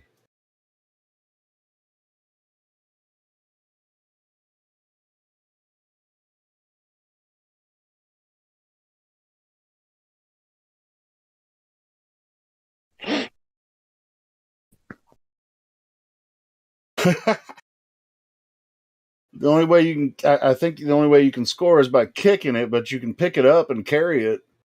You can bounce it while you're, I don't know if it's similar to, it's like basketball and football all, at the same time. Yeah, it's been a while since but yeah, it is sort of like a combination of a couple different sports. Yeah. Yeah. So you're full of shit. It's not rugby. No, that's what rugby is, dipshit. Really? They bounce rugby. a rugby ball down the field? Dude, yes. All the stuff you're describing is rugby. It's rugby that you're watching. Okay, Yeah, it looks like rugby, I guess I'm gonna. All right, well, I guess I'll check that out. I didn't know it was the same sport necessarily. Maybe I'm sure there's probably different rules, but yeah, I'll check it out. I've never really watched some rugby games. They have touchdown. They have the same goal. They are running. They are almost similar. Do they have like a goal line in rugby? No, they have the same like in American football. Yeah, but they, this doesn't. The Australian football doesn't have a goal line. That they just kick it through posts. yeah, like in American football. Yeah, but American football, you have a 10-yard goal line, and then the post that you kick it through for field goals and extra points. Yeah, Whereas, that is in rugby the same. okay, well, in Australian football, they don't have a goal line. You can only kick it through the posts to make That is points. soccer. That is soccer. No, soccer has a net. Yeah, but fuck, Helio. Telling We you. have in England, Wales, Scotland, Australia, New Zealand. They're playing championships in rugby, you know, and they have the same goal like American football. I don't know, maybe height is not the same, but the same shape. Dude, at Well, like Adam Insulted, if he's correct here, there might be slight differences with the Aussie football, which is basically rugby, except for like he's saying that in the Australian rules, that's where they bounce the ball as they're going along, and in rugby, they don't do that. But I thought even in rugby, like yeah, you're allowed to take a certain number of steps, and then you have to bounce it once, and then you can take, or you have to bounce it or kick it to sure, somebody else, and but then there's No, no so goal. rugby. There's no goal line. It's just like they have 4 posts there. If you kick them between the center two, you get more points. If you get it one of the outer between the outer two, then you get less points. Correct. And then you do a conversion to add the extra 2 points. And then in rugby, it's a bit different. You have to put the ball down on the ground within the square. You can't just take it into the zone like in American football. And rugby, you have to pass the ball backwards. You can take as many steps as you like, but you always have to pass the ball backwards to the next guy. And then he runs forward and passes it backwards to the next guy. So there's a slight nuance with rugby that's different to all the other ones. Aussie rules, you can hammer the ball with your hand forward, or you can kick the ball forward to pass it to another player. But in Aussie rules, you also only get so many touchdowns or so many chances with the ball before you have to pass the ball to your opponent. In rugby, there is no, you only get so many, and then you have to pass the possession over. The opponent has to take possession from you. Yeah, the ref will keep track of that and blow the whistle or whatever. Right. We got somebody in here named Existentialist. Is he a new guy or what? that sounds familiar. I don't know. I know, that's what I was saying. It's got VC verified. Existentialist, are you there?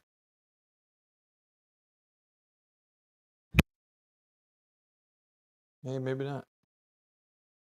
South Africa are the current reigning world champions for rugby. That's like our national sport.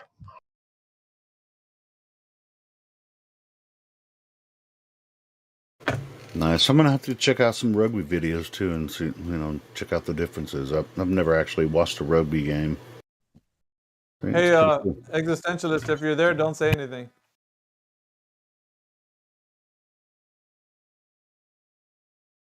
All right. At least we know he's here.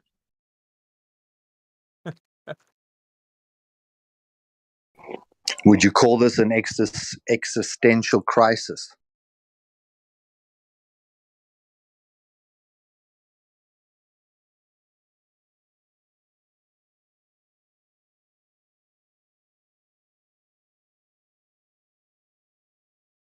Got Helio Indio in the room. What's up, Indio?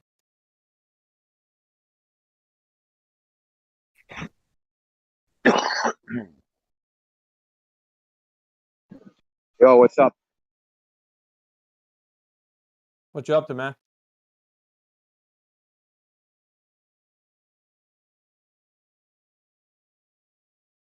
Sorry, I'm getting rained on right now.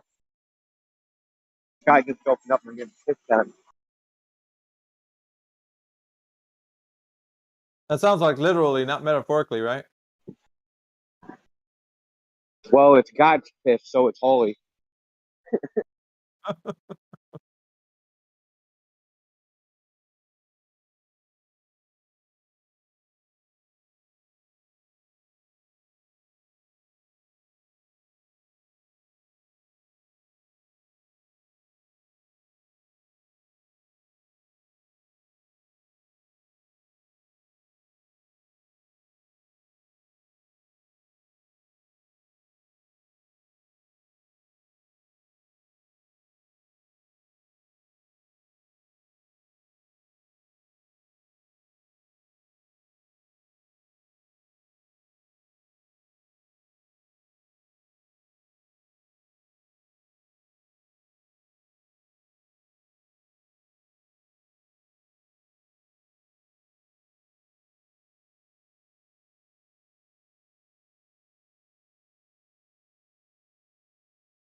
You know, there's something I'm starting to notice about people involved in this topic, and that's the difference between a flat earther and a globe earther is the willingness to go test the globe themselves.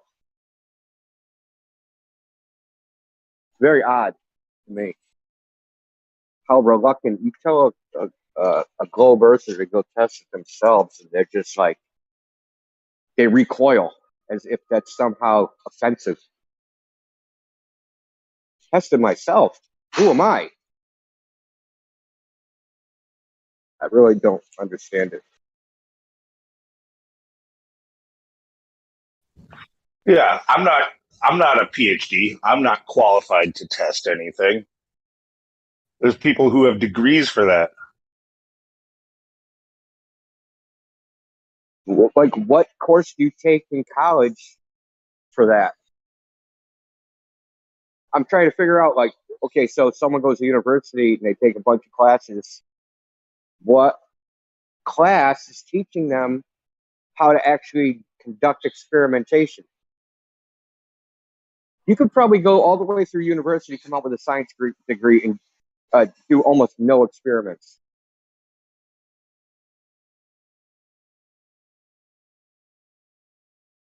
I don't know. From the sound of things, I think they don't let you get out of there without trying the Cavendish at least once.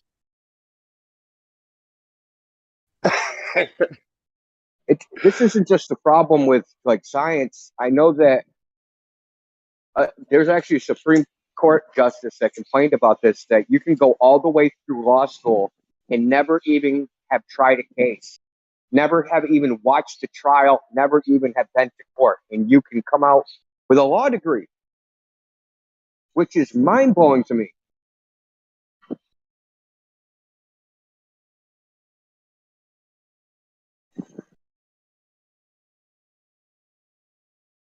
Some things can't be learned from a book.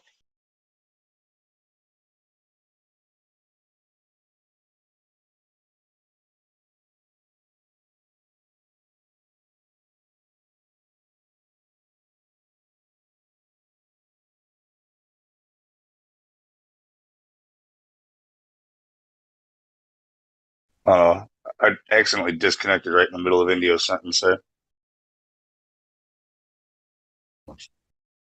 Which sentence? That some things can't be learned from a book? Before that. Just you said you can go all the way through law school without even like watching a case being tried or whatever. So, Yeah, what yeah, you can essentially go all the you get way all the through way through law school. law school, and all you really know about the courtroom is what you've seen on TV from Judge Judy or those nighttime dramas. No, all you know is like reading cases, right? So you read case law or read statutes, and that's it. But that's like an appellate court decision is just like a tiny little piece, right? That's the thing that went wrong in the trial. But the rest of the trial that actually happened, like all the testimony and all the transcripts and all the evidence, all that stuff, you never even see that stuff. Like you have no idea, like the actual mechanics of a trial, experience. You like it's almost like you're looking at the wreckage of the trial, but never the actual trial. It's like trying to figure out the internal combustion engine by like going to the junkyard and looking at the broken down cars and then trying to figure out how cars work.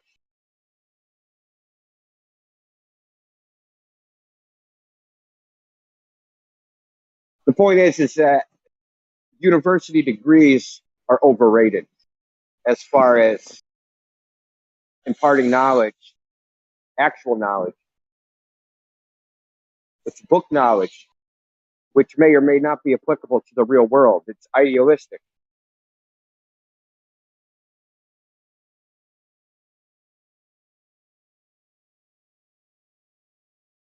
And as we know from lived life, is that, ideals rarely manifest themselves in reality.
Another thing I've been thinking about is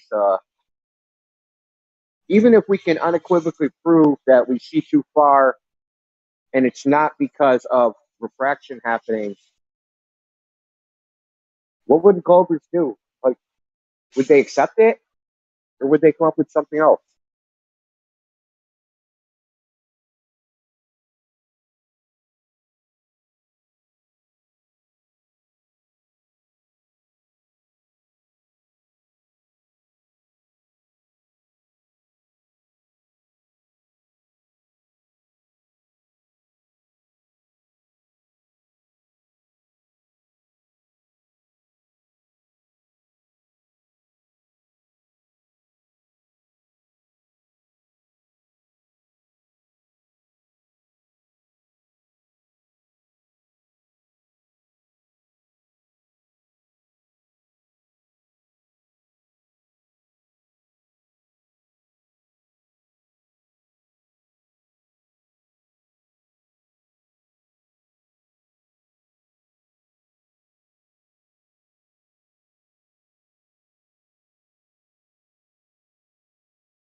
You know, refraction claim, we all know that is just obviously dishonest, right? Because we're like, oh, we see too far. They're like, refraction. We say, how do you know it's refraction? They're like, oh, because we see too far. Like, what? That's circular reasoning.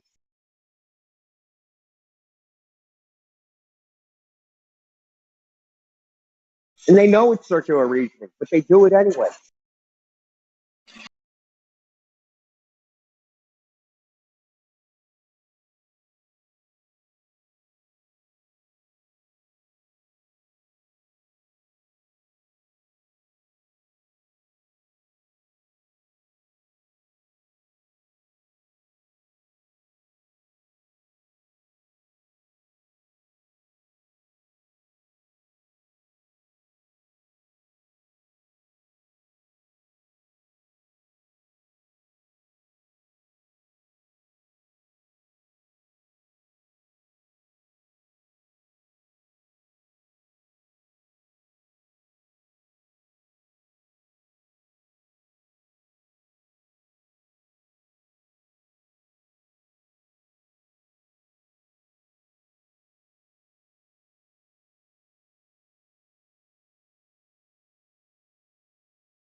Hey, what's up, Drace? What's going on, Sonny?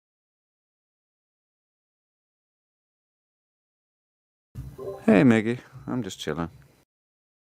Just chilling out, huh?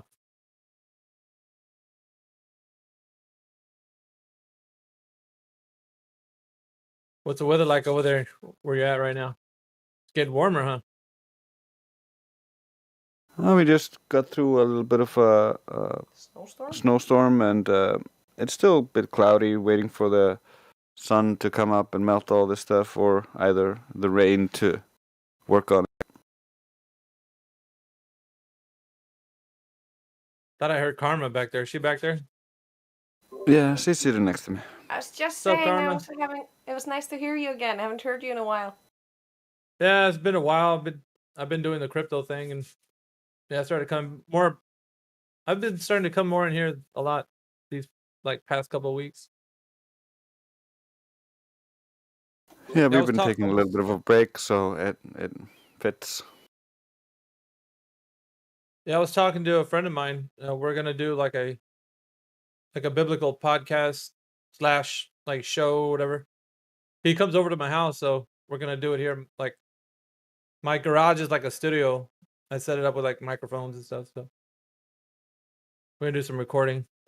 All things truth, not just biblical truth, but like flat Earth and whatever. We're gonna have like a range of topics, kind of like what we do in the chill chat here. The range of topics we can talk about. That's cool, kind of like a podcast. Something like that, yeah. But we want to root it more into the biblical side of things. So I feel like now is a really good time to do something like that. I had a show before, and then another one that was gonna take off, but it never really did. So, I wasn't ready at that time. Now I'm not working, so I got a lot of time on my hands because I've ever since I got into crypto, I was able to quit my job. So now I got like a lot of time on my hands, so I'm able to do more. You gonna stream that on the same channel, Miggy? No, the other one got taken down, so I had to do a whole. Let's start over. Yeah. All right, Basically. cool. We'll help you promote it. No big deal. No biggie. Yeah, that'd be cool. I got a lot that I want to talk about, like in concerns to like biblical truth, but me and him, we always get into really good conversations about everything. So it's provocative, man, because a lot of times there's like people have ideas about things, but you know how we live by the truth. So everything that we talk about has to be something that truth can actually stand by, not just opinions. You know, so there needs to be evidence of what we speak of. And so that's kind of how I want people to actually look into the topics that we talk about, or, you know, there shouldn't be any reason why we're getting into them if we can't talk about truth in that way.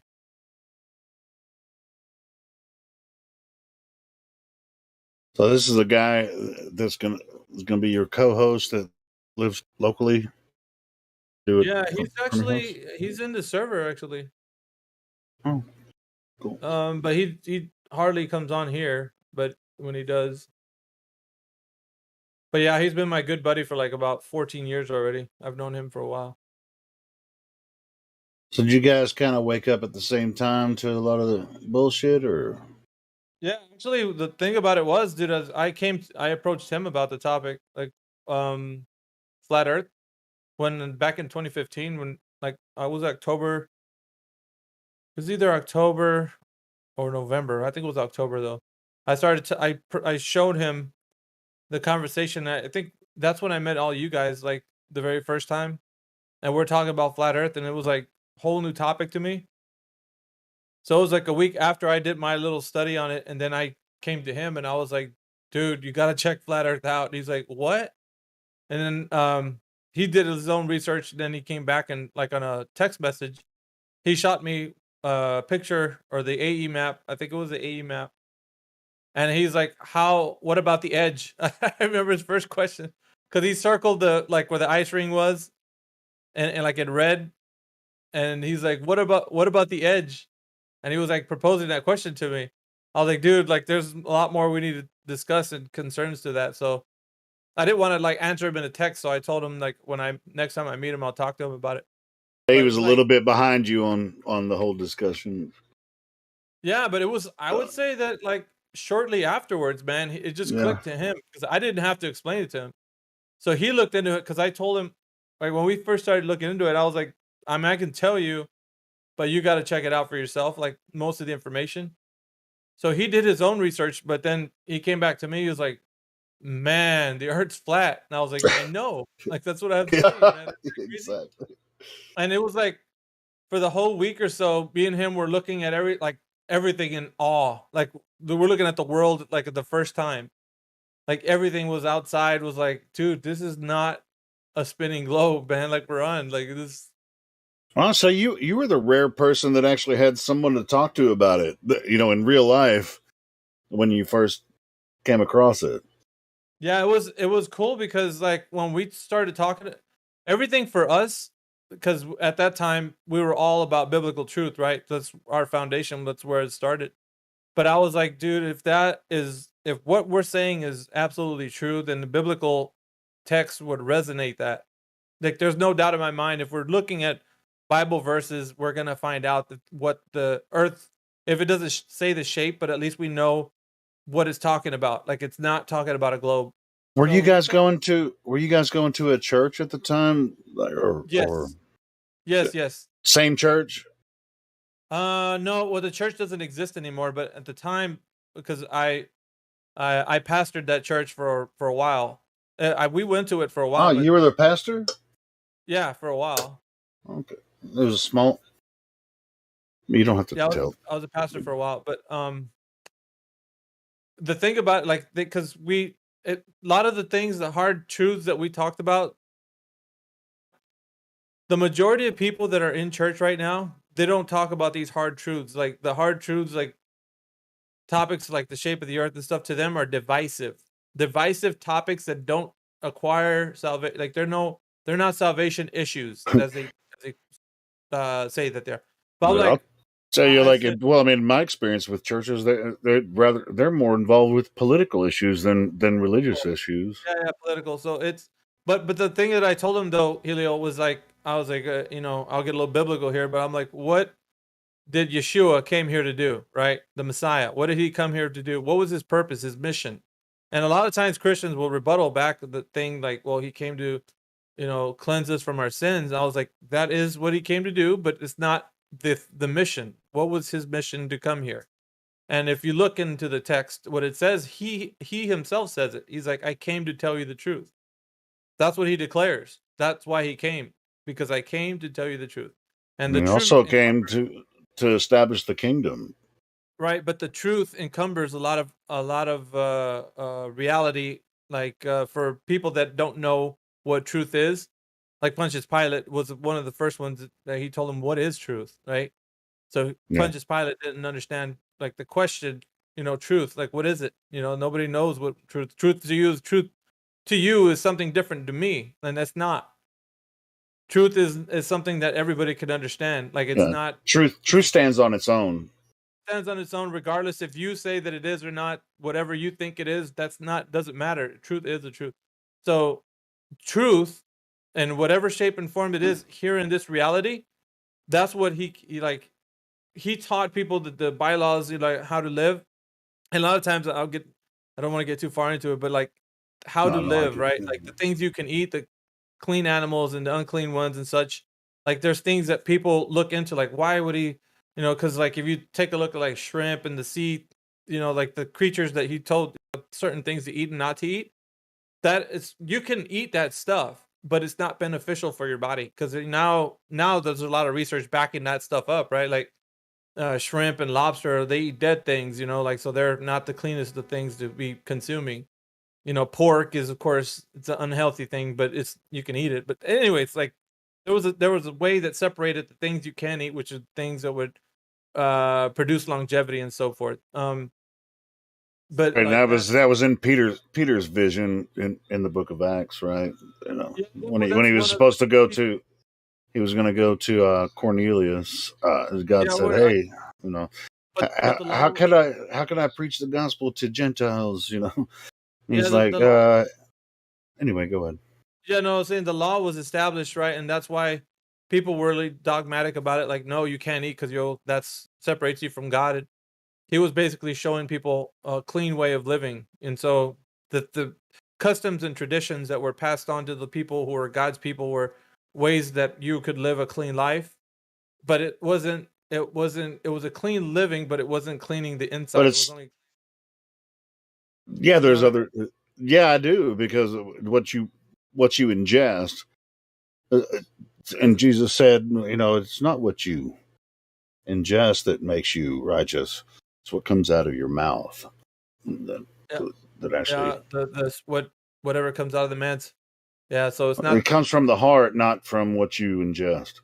So that the ingesting part was things that were to keep the body that you're in. The spirit occupies the body, which is a living Yeah, and you soul. can't disconnect the two either, especially while you're living as a man or a woman here on earth.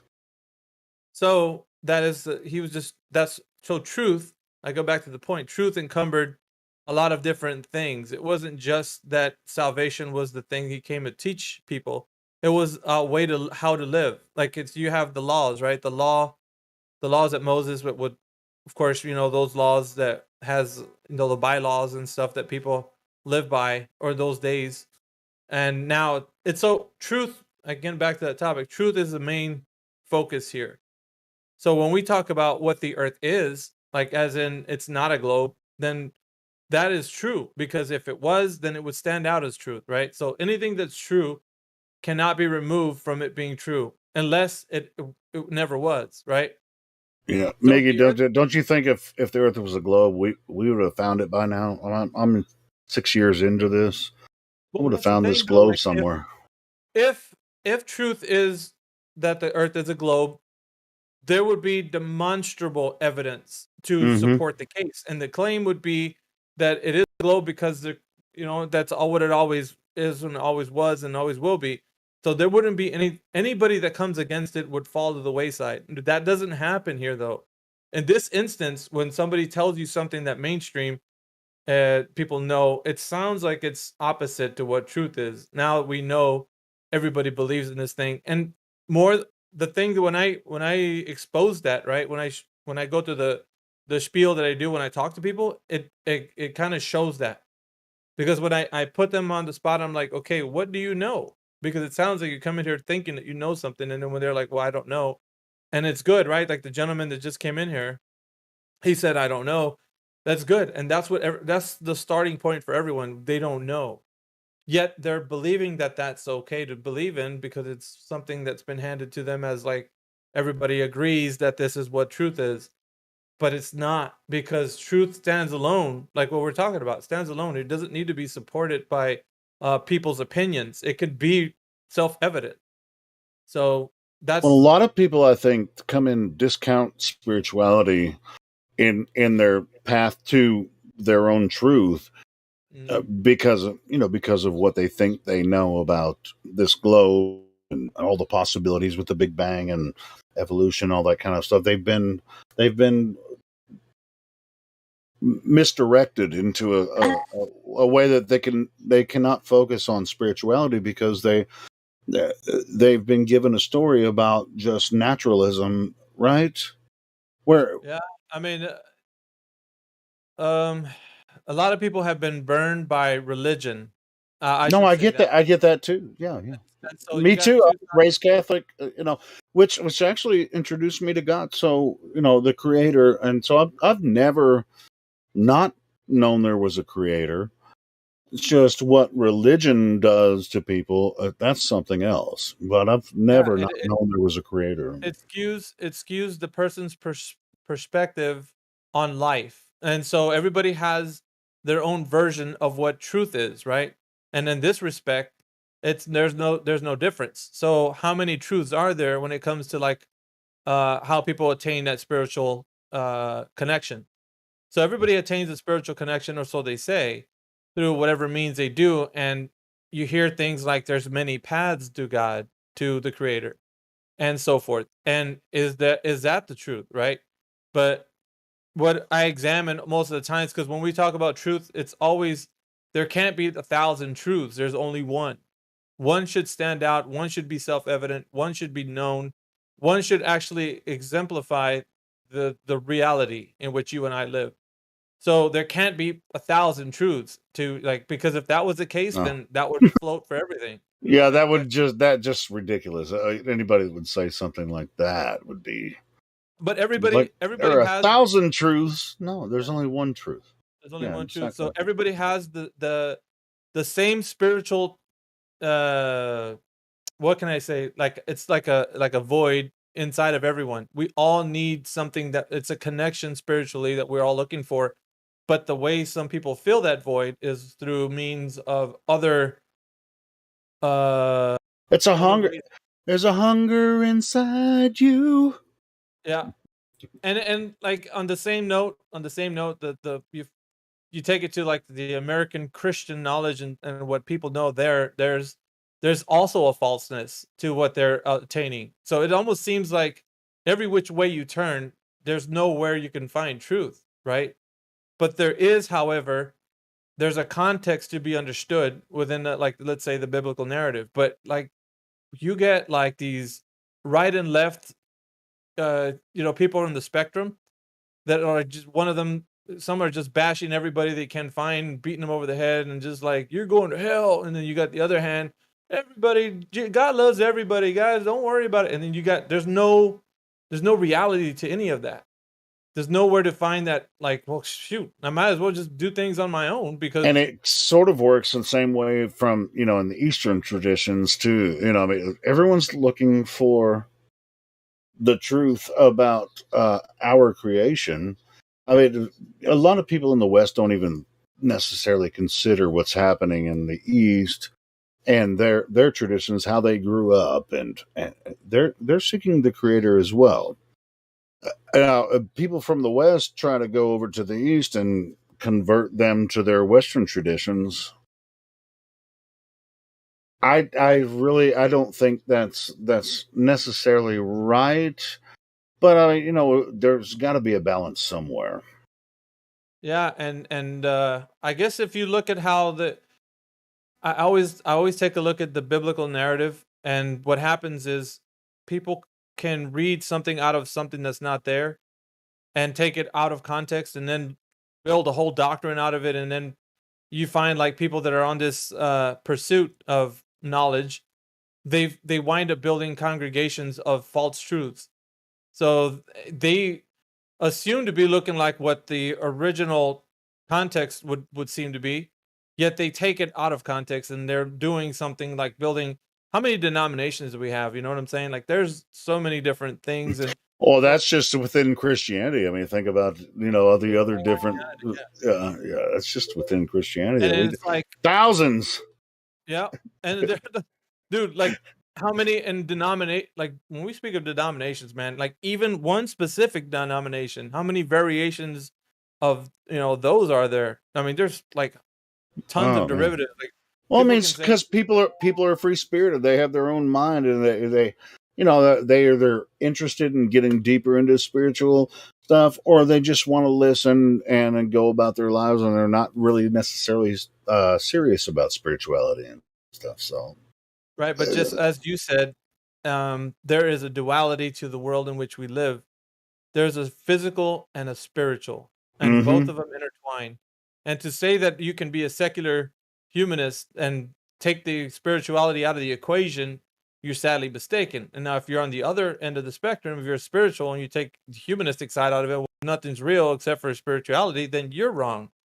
Because we were created with both. We have a spirit and we have a physical body. And so it's connected to the creation and the creator. So yeah, you can't separate yourself from them. You can't separate it, and only he can. So we are in existence right now trying to figure this puzzle out, but it has already been done for us. Truth is, I always go back to this, truth is self-evident. And we understand that, but what makes it askew is our perspective. So I can tell you that black is white and white is black because those are constructs that we created. Like we made those up. I said the colors, whatever. But the thing that we know to be true is something what we can all experience. So we know that we experience a sun that moves across from east to west. There's things that we know we can all commonly agree on. You know, it's funny you said black and white. Those aren't colors. But there's all kinds of spectrums in between, right? Yeah. So yeah. I don't know. And it kind of represents our connection with the creator. I don't know where I'm going with that, but it's just funny. I thought you said, you were saying black and white, but Yeah, they're not colors. It's just like dark and light, and there are all kinds of spectrums in between. But light only creates those spectrums. Right. And what I'm saying is I tie it all back to the knowledge of truth. So that's like getting back to what I wanted the show to be, is that it's going to be talking about truth and why people Cool. have taken it out of proportion when it comes to like what we talk about. So it doesn't matter what topic it is. We can talk about flat earth, but how many variations of people within flat earth have taken flat earth out of context and made up their own ideas? And then that's why I get into like, there can't be all these variations. There's only one self-evident way of looking at this reality. Either you know or you don't know. And that is self-evident. That's Because why a lot of times, Miggy, I mean, you've heard me say it before. I say Earth is Earth, always has been, always will be. Now, the extent of the spiritual and physical part of it, we have yet to discover. And to be honest, it's everyone's individual path that they go on. Yeah, I know, but that's a doorway to nowhere, though. That because if I mean, I would. Well, I say mean, this, if someone's like, "Let's go find the edge," and like people say, "Well, Admiral Byrd discovered another land," or well, we can't necessarily confirm that, and nobody can actually do it these days. That's the physical part. It's like, hey, let's go across Antarctica and see if we can find the other land he was talking about. yeah, I would always, because we can, amongst flat earthers speculating, we could talk about a very number of different things, and I think that's where a lot of people come up with these ideas they sound pretty crazy. Not to say that something can't be found to be consistent, but like things like looking at the moon and thinking that it's the entire world map, something like this, right? Like, how do people come up with these conclusions that they look at something and they are, some guy's mapping something out and look at how the content it should be, stuff like that. That right there is taking the truth that they know way out of context. And now they're off in their own tangent, thinking that just because it sounds like something that makes sense, they're going to make it an idea that everybody can follow. Now, what you have there is a bunch of people doing their own thing, kind of like what you just mentioned. Like, and that's another religion. It's another religious idea. So truth is self-evident. It doesn't need anybody's help. It's just going to prove to you that the Earth is what it is, and you don't need to make maps of the moon thinking that it's the Earth land masses like all splayed out on the moon's face. Like that's ridiculous, because you can't verify that, and there's no way that you're going to be able to. Anyway, that right there, that whole idea can get somebody really staunch in a position, and we don't want that. We want people to be able to freely think, like, you know what, I don't know what it is, but here's what I think. But if you lead somebody down the path of like, you know what, that's what it is, it has to be, because look, how can it not be? And then you start making a doctrine, and then here you go thinking that Earth is something that you can't verify. But you know what we can verify? That Earth is a stationary plane that is not moving, and you can't have gas pressure without a container. We can know that much about it, and you can travel to different parts of Earth on an airplane which travels across a stationary plane. The same thing we all observe. You can believe it's a globe if you want to, but you can't prove it at all. There's no physical proof that the Earth is a globe. Yeah, the self-evident ways of looking at life and the perspective that we should have should be something that we can all agree on. And it's not something that, well, that's what you believe, Helio, that's your truth. And then if I was to tell you that, you were like, that's not my truth, that's just how it is. You can say that it's my truth, but then when you go out and do the same thing that I told you, the end result will be the same. You're not going to if you go on a plane from here to New York to Chicago or whatever, you're gonna find the same truth that it's not gonna change. But we get into the other parts where, okay, you believe what you want. The Earth's a globe and it's got curvature. That's your truth. That's how you live life, and but then you can say, well, truth is self-evident. It's never going to change. It's always going to be what it is. So if it's a globe, it will be a globe. If it's not a globe, then you'll find out that it is not a globe. There will be no and for the most part, don't people think that the horizon is the curvature of the Earth? If you go from the beach to an airplane or whatever, you're looking out the window, the horizon is the curvature of the Earth. Once they understand that that is not the curvature of the Earth, I mean, we can easily prove that to them. That's why they have to go through the 3 questions first and establish that they just believe that the horizon is the curvature of the Earth. That's why you can't see that far. A lot of the things that people have right now are beliefs, and I think that but some beliefs can keep you from understanding the perspective that everybody experienced. So we all experience the same Earth. Nobody experiences a different one. We're all on the same plane of existence. Amen, Miggy. Yeah, I like that statement. I like that. We are. I mean, it's like, I'm not going to say doesn't matter what you believe. We all experience the same thing. I live here with you. We all are in the same. Who is it that country singer? We're all fishing in the same boat. I think look at it like, dude, we're all here. There's no difference to what you and I are not going to experience a different Earth. It's the same thing. So the only thing is that you have in your mind is something different. That's not self-evident. You can't say that you live on a spinning globe Earth and that's self-evident. That's not the truth. The truth is we don't experience that in this world. We never will. But amongst ourselves, we can talk about these things. Somebody here in the room might have a different opinion about that. Pazza is an Australian glober. You want to talk to him? If you can open your mic, Pazza, you can talk. Like Jazza? Like Jazza? No. Well, he's Australian. Jazza's from New Zealand, but Pazza, do you want to talk? Want to have an opinion about what me and Miggy were talking about?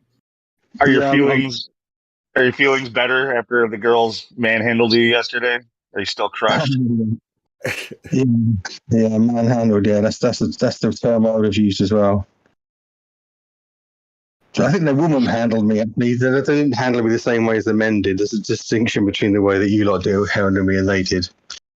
They just didn't want me to talk. Paul's just coming in. You're coming in real muffled, bro. Like I hear you. Muffled. Yeah, I think you might be a little too close to your mic, Pazza. Can you just back off a little bit? Is that any better? Yeah, that's better. Yeah, a little bit. Cool. Yeah. No, I think there's a distinction yesterday. They woman handle me. They didn't manhandle me. In so much as the way they handle me is different to the way you guys handle me. Okay, I'll agree with that. No, it's just the way you handled yourself afterward was not very becoming, I would say. Are you better? Pardon? Sorry? Am I better? No. Yeah, are you better? Whatever, go ahead. New day. Start again. Miggy's got questions for you. Yeah, I mean, I'm just curious what Pazza thinks about what Miggy and I were just saying. I only caught a bit of it. But basically, yeah, you're right. We all live on the same Earth. We all live in this. We all have the same perception of the Earth, I suppose, to some degree. Yeah. We can really presume that, can't we? We never prove anything to the contrary. So what? Just because somebody gives you information, and whatever information that is, it could be that the Earth is a globe, or that it's spinning, or whatever. Yeah.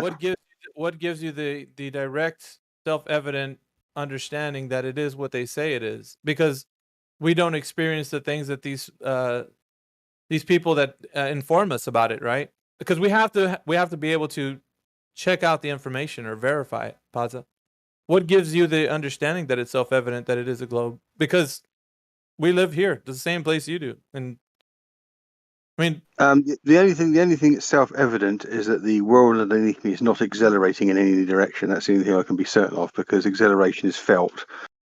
Constant velocity motion isn't. Okay. So, But so the only thing I can absolutely be certain of, if I'm relying on my own senses as the decree marker, is that I'm not accelerating in any direction as far as I can tell. Well, the world around me isn't accelerating in any direction. all right, but what's the contrary to that? If you're saying that something's in constant motion, we wouldn't be able to feel it. So if we don't feel something, could it also be said that we're not moving? Yeah, it could be. Yeah. There is absolutely from the perspective I just spoke about in terms of inertia and your sensation of inertia. Any constant velocity also contains the subset zero velocity by definition, because it's not. It's over. The dv over dt is the same at zero. Okay. So you could be stationary or you could be moving at a constant velocity. Right. So if we have these contradictory notions, how then can we surmise that the Earth is indeed moving? Because here's the kicker. One of these assertions have been given to us as knowledge, Paza, and they say no. We are absolutely moving, absolutely, because we are a oblate spheroid hurling through the cosmos. Now, I mean, if you can think about it, because we both live here, right? And just by what you said, we can surmise that we are either moving or we're stationary. So, what it gives us the absolute knowledge that we are moving. Well, I've got two. I mean, you're right in so much as I personally, within the physical framework of my own life, my lifestyle, for example, and the equipment I have at hand, I'm not able to tell you whether we're moving or categorically state whether we're moving at constant speed or the world is or it's stationary. The most intuitive answer would be it's stationary. That's the one you would, if you're going to draw a conclusion out of just personal, credulity, you'd say it was stationary. But that in itself is not a proof. That's just a first pass evaluation of the situation. Right. So it's an axiom, right? We can build off of that by saying a true statement is that we don't feel as if we're moving.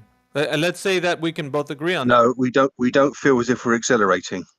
We wouldn't, if the whole world was moving at a fixed velocity in one single direction, you wouldn't feel it in the same way you wouldn't feel if it was stationary. That's the point I'm making. Something, if you're in a framework, in an inertial framework, and you're moving at a exactly precise fixed velocity in a straight line, but you've got no external perception reference of that, i.e., you're in an enclosed, visually, sensorily enclosed system, then you have got no way of determining whether you and the world around you is moving at a fixed velocity in a direction or if it's completely stationary. There's a problem with that, sir. Right now, currently, they say everything is in vibratory motion, which is essentially thought of as a constant back forth motion that is inherently accelerational. So even by that poor definition, we should theoretically be able to feel that vibration, that movement anyway at all times. So saying that we only feel acceleration is a meaningless, mute statement if everything is in a state of vibration or whatever the hell they're saying currently in the current theory. So I think we need to junk that axiom because it's really not taking us anywhere. It just appears to be tautological, definitional, and meaningless. When would we feel this movement? When would we start to feel acceleration exactly? It's just meaningless. Well, this vibration, this vibration you're talking about, what is its magnitude and what is its frequency?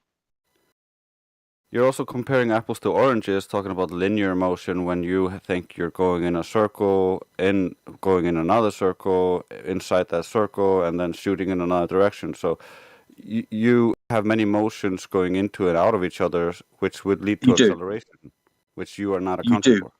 And the acceleration that you'd feel with respect to the spin of the Earth is negligible. You wouldn't be able to detect it with your own senses. Okay, so what you just said right there, negligible, as it is, as is indeed doing what you say that you agree with Drace, and that it is happening that way, and so Metal Arctic also explained it. But I'm going back to the point where you said constant, and it's not constant, right? Because you said you would feel movement of acceleration. Now, There is Go a ahead. there is a marginal acceleration vector away from the ground, if you believe the model they're talking about, which is tiny. You wouldn't feel it's not a sideways it's not a sideways sensation. It would be a vertical sensation. No, you're not accounting for what I'm talking about. Think The about magic happens when you start to believe that that one thing that we're talking about is now becoming something else that you don't feel. You know what I'm saying? It's morphed. It went from constant motion is not felt Yep. to even acceleration is not felt. See how it more. So now what you're doing is you're creeping over to the thing you said wasn't movement. Now it is that you don't feel it, even if it is accelerating. So we're going off into this realm of like fantasy because No, it we're has not. a glow. You think we are, but we're not. We're not. You don't understand the no, motion vectors in obviously we are question here. because You you're think not you do, but you addressing my don't. argument. Don't interrupt. Don't interrupt Piggy again. Pause.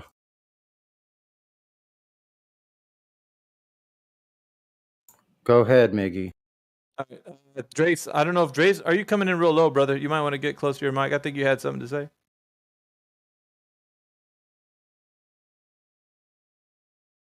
Did he drop out? Did I lose him? I don't think so. I still see him there, I self-muted. fixed it. Can you hear me now? Yeah. Yeah, go ahead, man. What Yeah, were you he's saying? not addressing my argument. My argument is not that there is something throwing you off the globe outwards and you should be able to feel that acceleration. My argument is that the globe is supposed to be orbiting at 66,600 miles per hour in one direction. That should have effects on the Earth, like for instance, the Doppler effect or the pressure differences due to displacement. As the Earth is moving in one direction, the gas would be pressed against in that direction, and in the other direction there would be less pressure. And so the motion as well is relative because on one side of the imagined globe you're rotating into the orbital speed, so that's faster than 66,000 miles per hour. So, and on the other side of the globe, you're actually rotating away from the orbital motion. So that's less than 66,000 miles per hour. So you're not addressing that difference in speed, that change, that acceleration change. And it should be measurable with instruments. It's not. How would you measure that? How would you measure that speed differential one side to the other using instruments on the Earth itself? An accelerometer.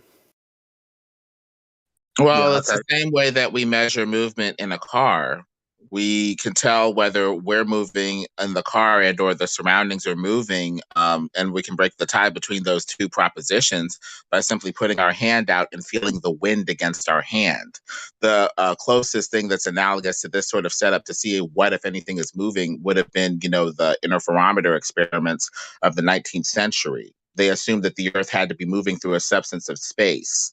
This substance back then was known as the ether. Nowadays, it's known under some other moniker, space-time, quantum fluid, quantum foam, or whatever. But that's the only way that you can prove movement is if we're moving through a substance. The only thing is when they tried to clock the movement through the substance, they didn't get speeds that were fast enough to go with heliocentrism. We would need 30 kilometers per second of speed through this medium to prove heliocentrism, and we're not really getting that. So either the Earth is moving much more slowly, or it's probably not moving at all. And at best, the substance of space is gently swirling over the Earth. Well, the notion, the post-Victorian notion of ether being the substance that was in the heavens or outside of the what we measured the atmosphere then, was proposed as a concept for some materialism out there, and when it was rejected, it was replaced with the vacuum. So, which effectively is nothing. So you can't measure your transit through a vacuum with reference to the vacuum itself, because by definition there's nothing there. So it takes away your framework and your ability to prove the proposition. You say, okay, we're moving. How do you have a framework that's provable that allows us to prove this proposition? You would need to have a substance to move through that gives you an appreciable wind, just like moving in your car, you feel the wind against your hand. And by that, you can tell whether you're moving in the car or not, or if the surroundings are just moving over you. So now we don't have a framework really to prove we're moving at all, which makes us, saying that we're moving by heliocentrism a meaningless, unprovable axiom, just a faith-based statement with no real framework for evidence or proof. Well, the stellar cartography and observation of everything in the night sky is the premise by which they give you the orbital speeds and all the speeds of all the bodies moving around. So if you don't believe they've got that right, then you don't believe anything they've told you. So that's it's a moot point for you to argue in the first place. Because if you don't believe in space, then you don't believe that astronomers are looking at space or they're not looking at it correctly, and you don't believe that they're millennia of stellar cartography and they're of course they're looking at something. Good The red question is, the proper interpretation of what they're looking at. What's the proper interpretation? Are we really moving, or is everything moving over and around us? Yeah, well, that's where they started. That's where they started. That's a straw man, Pazza. You know it is. I know you think the space is a straw man. No, I don't think. No, I think what you're saying about it is a straw man. Well, I'm telling you categorically what astronomers have been doing for 2,000 years in the That's where terms. you're wrong. That's where you're wrong because you're categorically doing it. Yes, you're right. You're wrong. Absolutely. So that's been established already that you do have this bias towards the Earth being a globe. But I know my thing is a bit more. Well, I believe the Earth is a globe. I wouldn't say you've got a bias towards the Earth being flat, would I? No, but see, here's the thing that you can't do, right? And which is what we're saying here is there has to be when there's a claim, it doesn't matter what claim you have, Pazza. It has to be able to be supported by verifiable, demonstrable, evidence. And I don't think that's the case with the globe. We're always in between. It could and it could not be. That's not a place where you can come off and say, okay, guys, this is where we live, and make a whole doctrine about it. And that's what they've done. So ever since you've been around and I've been around, there's been this idea that the Earth is indeed a globe. And this information is perpetuated for 1,000 years. Now, why can we not agree that the information that's given to us doesn't give us a definite answer? I don't understand. Do you see what information has been given to you that doesn't give you a definite answer? Okay, we just went over one of them. Is the Earth moving or not? By way of observation, by way of, however you think you can ascertain the information, there's nothing that you can do right now that's going to convince anyone that the Earth is in movement. You can't do that. No one can. If you try to bring up Foucault's pendulum, if you try to bring up, the ring laser gyro, I don't care what instrument you use, there's never going to be a definite, clear answer if the Earth is indeed moving, because you're on the Earth, right? Well, so we are going to get into this. We're going to get into this, what I call the weeds, and talk about things that don't matter. Now, I'm asking you the question because we can't ascertain the information by just the knowledge that we got, and there's no way that you can tell me that. And I'm getting into the question you're asking, right? This is important. How and what is keeping you to the faith that the Earth is what they're telling you it is? Because this is really strong within you, Pazza. You have this deep rooted foundation of the Earth being a globe. Now that is detrimental to the true knowledge in which you should be investigating, which is not only just do you experience it, can it by some way of demonstrating, testing it, finding out if it is moving or not. And that can't be done. We find all these faults with whatever information has been given to us. Like I just mentioned, Foucault's pendulum, ring laser gyro. There's so many other different ways that, the other gizmos and gadgets that people talk about. It doesn't matter. We can't ever agree. And so this is it's a serious issue. And so when you fall back to the point where you got the bias so that you still think the Earth is a globe, and then it becomes a bit difficult for you to see past that. And so we're not then talking about true knowledge or something that's self-evident. We're talking about a belief system. Do you understand that this is why there's a degree of faith in my position. I've got faith in the entire scientific community. Okay, and you know what? Like I don't see anything wrong that you do that. But if you can't find truth within that, or if it's just some kind of obscure belief, because it's what it is, an obscure belief that you have that the Earth is what it, because it can come up tomorrow and say, hey, guess what? You know, the I've got Earth is. I've got an obscure belief in chemotherapy as well. That all the sciences behind medicine, but I've got an obscure belief in those in so much as I leave it up to other people to work out what's going on over history, and I rely on what they assert is their qualified opinions is the truth. That's what I do. That's the way I live And my we life. have faith as well. And we have faith in science as well, as long as it's consistent. But when science, Sure. so-called, with heliocentrism, assuming you believe that heliocentrism has been scientifically, proven, that's another thing. But I digress. You have to have faith in something that's consistent. And the moment they give you an inconsistent narrative, like saying that we know we're moving, but we don't really have a framework to prove that it's so, that's when you're like, I'm going to have to question this narrative, and I'm going to have to make a consistent narrative myself now, because as an authority, you're not being consistent enough for me to really trust you. That's where I'm coming from, and I guess that's what I'm really wanting. It's really to challenge. It's really what part of the scientific community isn't sure that the Earth is moving? The scientific community as a who you What referring part? to here? What discipline? What department what special interest group, or what NASA.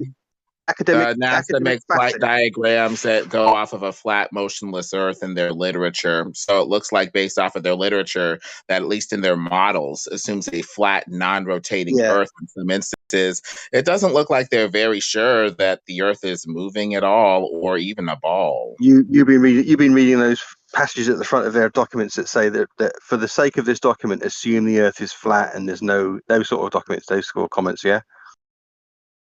The ones at the beginning of their documents, the preface where they put the presumptions. Yeah, I know which ones you're talking about, but like even if that was the case, that shouldn't even be mentioned, because we don't live on a flat Earth according to them. They should be using things like, we need to absolutely be treating this like we live on a globular Earth with curvature in mind.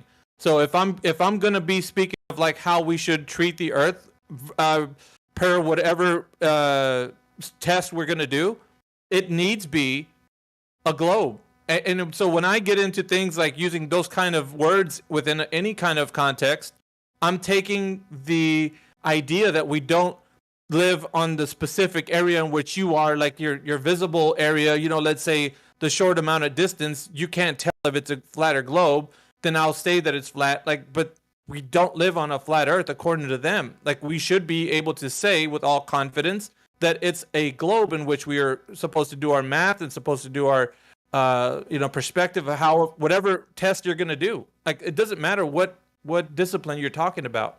Every single one should treat it, and there should be no wording in anywhere so much as we know that it's a flat, level, stationary plane. Like, that shouldn't. Do you see? That's the contradiction. Did he dip? Yeah, he dipped. Yep. When it gets too, that's what happens. Yeah. Gets too real. He's got to go at that point. See ya, Paza. Come See back ya, again. Paza. Yeah. Yeah, I really liked Sonny's comment or rephrase of his question. Mm-hmm.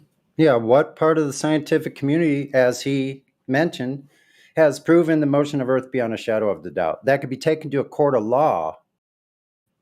That it could be shown by certain means that it is a fact. That is absolutely a fact beyond question. That's all we need, Paza.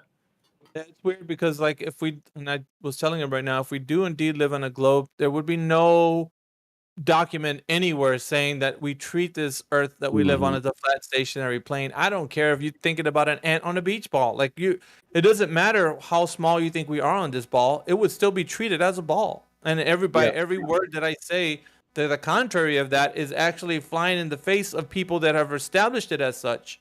So that whole conversation is probably what really got him uncomfortable, and he wanted to get out of it as soon as possible. Because when he said, "Oh, what do you mean that document that said that they're treating Earth like a flat?" Yeah, that one right there. Why would they say that?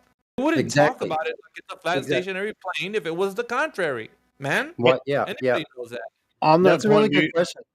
Do you guys remember? Go ahead, Haley. No, I was going to say, do you remember Zen Garcia was taken to court by a Globie because he made a challenge, And the guy said, "Hey, I accept your challenge. I'm going to prove the Earth is a globe." And they went to court, and guess who won? Yeah, The Garcia. flat earther. State of Georgia, something. It's, I mean, it's really The judge said, "No, you didn't prove the Earth is a globe, so you didn't get the money." yeah. Yeah. We've So go ahead, Maggie. no, I was gonna say what we did establish with Paza for a long time now is that he is staunch in his position, so we understand where he's coming from. So it's really when we engage him, it's more of like getting for him to realize that if anything was said anywhere about the Earth being a flat and stationary plane, like in those documents, then there had to have been some reasoning behind that wording. Why would they even put it that way? Have you Right. thought about that? I mean, this is deep, man. It gets to the point where it makes you think, why would they even say that? There shouldn't be no reason why somebody in a any discipline would mention that, right? That's important. That is extremely important when you're Right. actually navigating across the face of the earth, and then you treating it as a flat and stationary plane. Like, why would you do that? You shouldn't Yeah. have to just word it all like it's a globe, everything, because that's how you have to treat it. Yeah, you know this. Yeah, So that's why I there like there this will be Army Research Laboratory one, because it says propagation of electromagnetic fields over flat Earth. That makes no sense on the globe. It's like saying, like, we're testing for propagation of electromagnetic fields over Narnia. right. If they were correct. So they would like. Why would they say this for any reason? That's the question I want to ask these Globers. Like, so why? So where's the disconnect? Where's the excuse that these people that are? And here's the clincher, is that the people that are doing this are doing things physical, except for the electromagnetic fields. We know how those travel, but we're talking about physical actions over a physical surface. And they have to assume a flat station Earth. Now, Globers, why would they need to do this for any reason under any circumstances? I'd love the answer for that.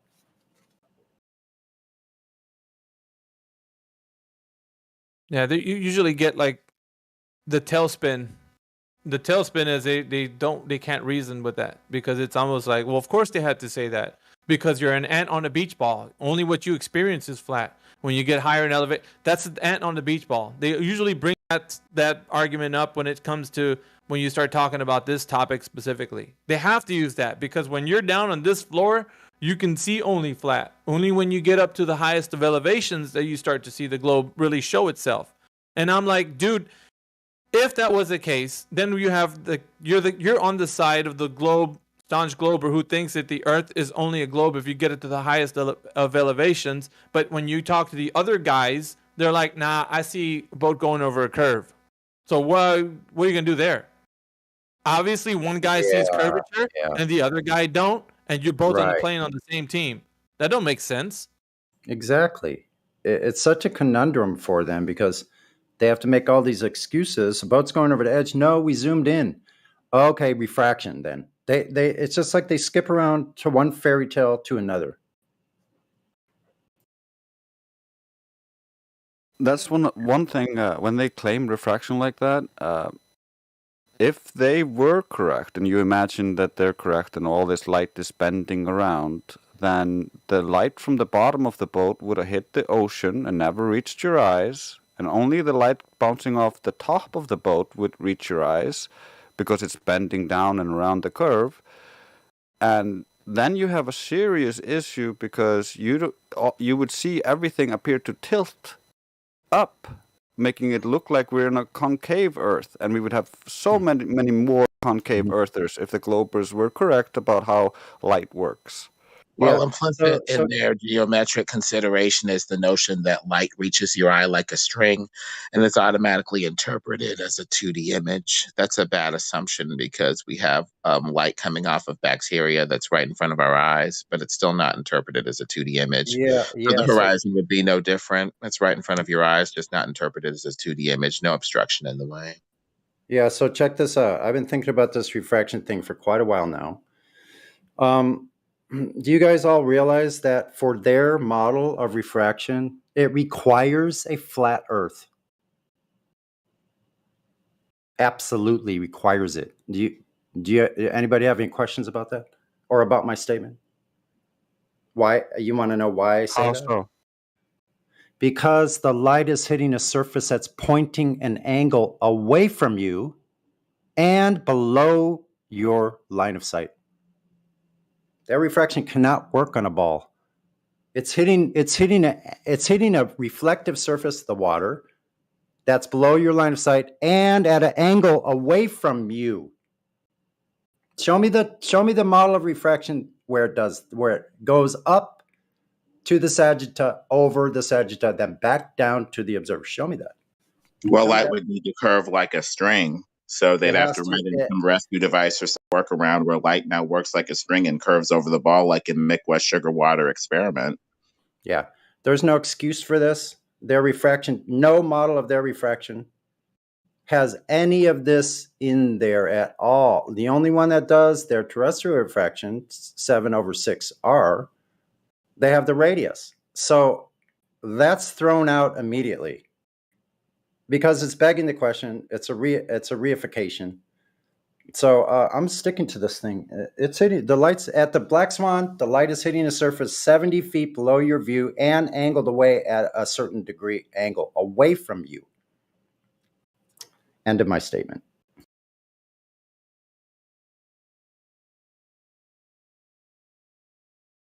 What you think about them apples?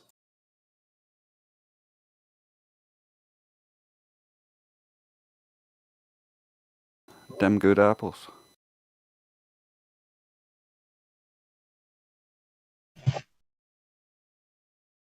Sonny, the globe heretic.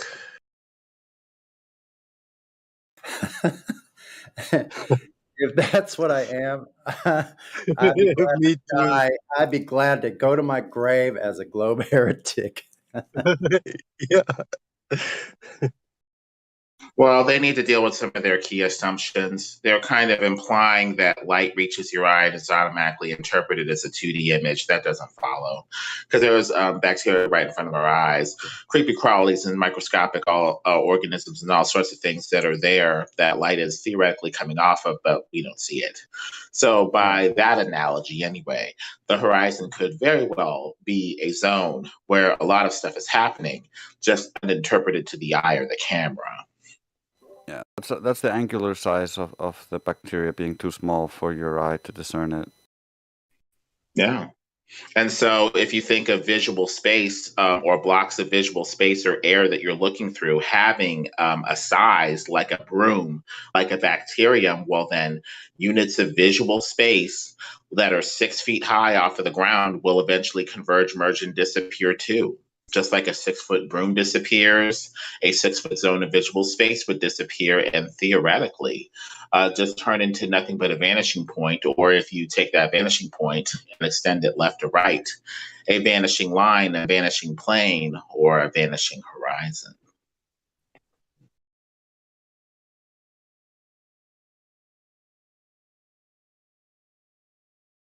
So based off of your height above the limiting surface, eventually a horizon would tend to form. Yeah.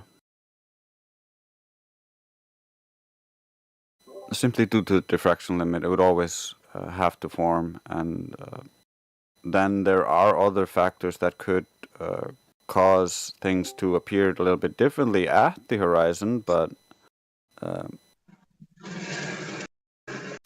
I was on Jose's show, and somebody was saying, I have these water levels in the foreground, 2 water levels, A and B, yet stuff in the distance that's physically higher appears to be lower than these water levels in the foreground, therefore Earth curve or whatever.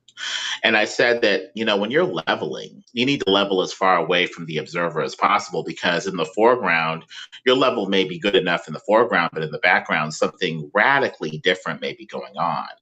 You can see it when you take a ruler. If you take a flat ruler, assuming it's flat anyway, and line it up with the horizon in the distance, it looks nice and level and everything looks fine. But the moment you rotate that ruler, the moment you rotate it, it will appear to ramp up or down from the pivot point wherever you rotated the ruler without even necessarily needing to raise or lower the ruler. That shows that your level line, your ruler, has the potential to visually ramp up or down above stuff in the background, even though it's level with it. Perspective. Metal, are you overthinking it, or are you making it more complicated than it should be? Because These are the level sorts is of technical things that people quote unquote have questions listen. about. There's a definition for level that has it's related to the surface of Earth. It does. You can't ramp up a ruler and make something level. But visually, it appears to ramp. So it shows that your visual cues of what level are I know unreliable. that, but that's just what I'm saying. You're making it more complicated than it actually is, because Yeah. when you say level, you're talking about level to the surface of Earth. It's also what they're actually doing is they're just performing a shitty Alberuni. That's all they're doing. They're assuming they're looking at a geometric horizon and claiming there's a drop. Yeah, they may not even realize they're doing it, Dres. Of course not. They saw some idiot YouTuber do this and claim it's Earth curve proof. Yeah. I mean, this is slight criticism, Metalorc, man. I hear you say some of this. No, and I got a sometimes, slight criticism on yours too, though, Helio. You said all right, what? Level is level with the Earth, but the Earth is not necessarily level. Level is 90 degrees from plumb. Sure. What's the difference? Well, plumb doesn't really change, whereas neither does horizontal. It doesn't change either. So yeah, what's the difference? Well, leveling by plumb in the foreground may give you a totally different level in the background. That's all I was saying. No, your it visual won't. cues of what level it's are always may 90 be degrees. unreliable without a laser or something to check your visual. If you change the angle from level, then you could be plumb to perpendicularly plumb to a horizontal in 3D, I guess, but we're talking about Earth. We're not talking about virtual planes. Well, people need to see that level may not always appear level because they're going to be looking through theodolites and stuff like that, trying to test level and say, "Oh, it looks like the horizon drop below the crosshair." That's not what theodolites. There's a lot of stuff that's happening visually that's unreliable without a laser to double check it. Basically, the theodolites were designed to measure planes. They were not designed to measure anything about curvature at all. Never, ever. So the main thing to explain to these globers is why does it appear that something quote unquote drops below the crosshair, the level line or whatever, and makes them feel justified in declaring drop and curvature or whatever based off of a faulty interpretation. Well, they're trying to use a tool that was designed to measure level and saying curvature is in there when that's not what the tool was designed for. I just trying to actually measure it instead of just looking at shit. The main thing is to level properly based off of rotating a level ruler and the ruler itself appearing to ramp up or down below the horizon that it was level with before simply by rotating it. You keep saying it this appears that ramp there is a word. need to level as far as possible away from the observer with a level line that extends as far from the observer as possible. Where are you getting this ramp word from? Ramp up? Where are you getting this from? Looking down a hallway, the stuff above the level of the eyes appears to ramp or slope downward. Oh, the appearance. So it's an illusion. It's an illusion. It appears to do something that it's actually not doing. Yeah. Yeah, and that's an element of perspective. Doesn't ramp up. I just don't like that word. Angular resolution. Yeah, it's angular resolution. It doesn't ramp up. That's a ramp physical thing. A ramp. I mean, you ride when you jump off of a ramp. It appears to. I know. I'm just clarifying this for Metalorc. I'm just because he keeps ramp up. No, it does. It just appears to ramp up because there is no ramp. It's just an effect of perspective. Right. Okay, cool. As long as we're on the same page. I mean, So the main some of the thing, I'm saying, Metal Arc. Sometimes you say something that I don't argue with the Globies a lot because I don't want to get caught in their freaking stupid shit. But if you say something about ramping, they're just gonna go with that and oh yeah, ramp, well, yeah. Oh, we're people ramping over the generally know globe, what and you then mean we based have off the of visual curvature just perspective. hiding shit, you know. Well, people know what you mean based off of visual perspective cues anyway in the hallway. It appears to ramp up, but isn't actually physically doing so. So there's a lot of deceptive visual cues going on in the foreground and the background that need to, frankly, be addressed when they're looking for Well, the operator or whatever. that purely depends on how you're looking at it. Like in that hallway, you're talking about the floor appears to ramp up, but the ceiling appears to ramp down. Okay, and we know they're both level and perpendicular or in parallel to each other. Yeah, you call that convergence. So if you're looking upward at it or downward at it, that's where it's going to give you this illusion of it ramping up or down. But that's all it is. It's not. I'm with Helio on this. You're talking. It's not really a point to be made. I mean, I think that's where a lot of the confusion comes from because when you're standing on the shore of an ocean and you see so far, in a lot of people's minds, there is the curve there. You're going to sail out, which is really weird to me now, as a flat earther.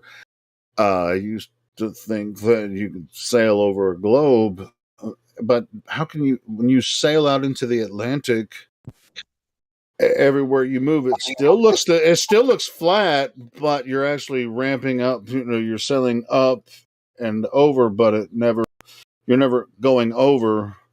It's just the weirdest thing. Well, the Globers use this to quote unquote establish their premise. They say, we've established this level line. If we see anything that's higher below this level line, however we established it, aka we have a ball. So the question then is, okay, what is in your level line? What optical information is in your level line? What is being crammed into your level line? Was your level line extended far enough? Was your level line properly established? Why or why not? Was there some sort of perspective thing that made you establish the level line poorly or improperly? Or That's obfuscation, though. What is above or below anything? No, that's obfuscation, though, because they actually, when you make an argument like this, they actually understand what you're saying, but they're just making shit up at that point. So we need to see what, if anything, goes into how a level line is established. Is there something that we're missing into what, if anything, goes into this level? No, it's perspective argument. No. Level line, it's already established. It's perpendicular or horizontal. It's already established. There's nothing to talk about, when it comes to that. Yeah, when you say about properly establishing the level line or the horizontal, it's like you're invoking two identical snowflakes. Yeah. Yeah, I mean, see, you let them get you off in the weeds, Metal Art, bro. Yeah.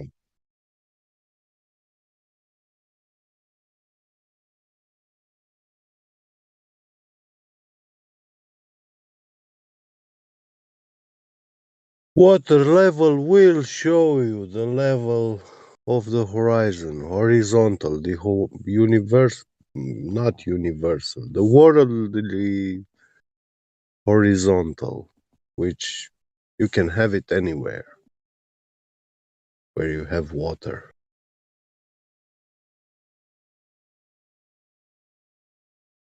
Put the water in a container and you will see.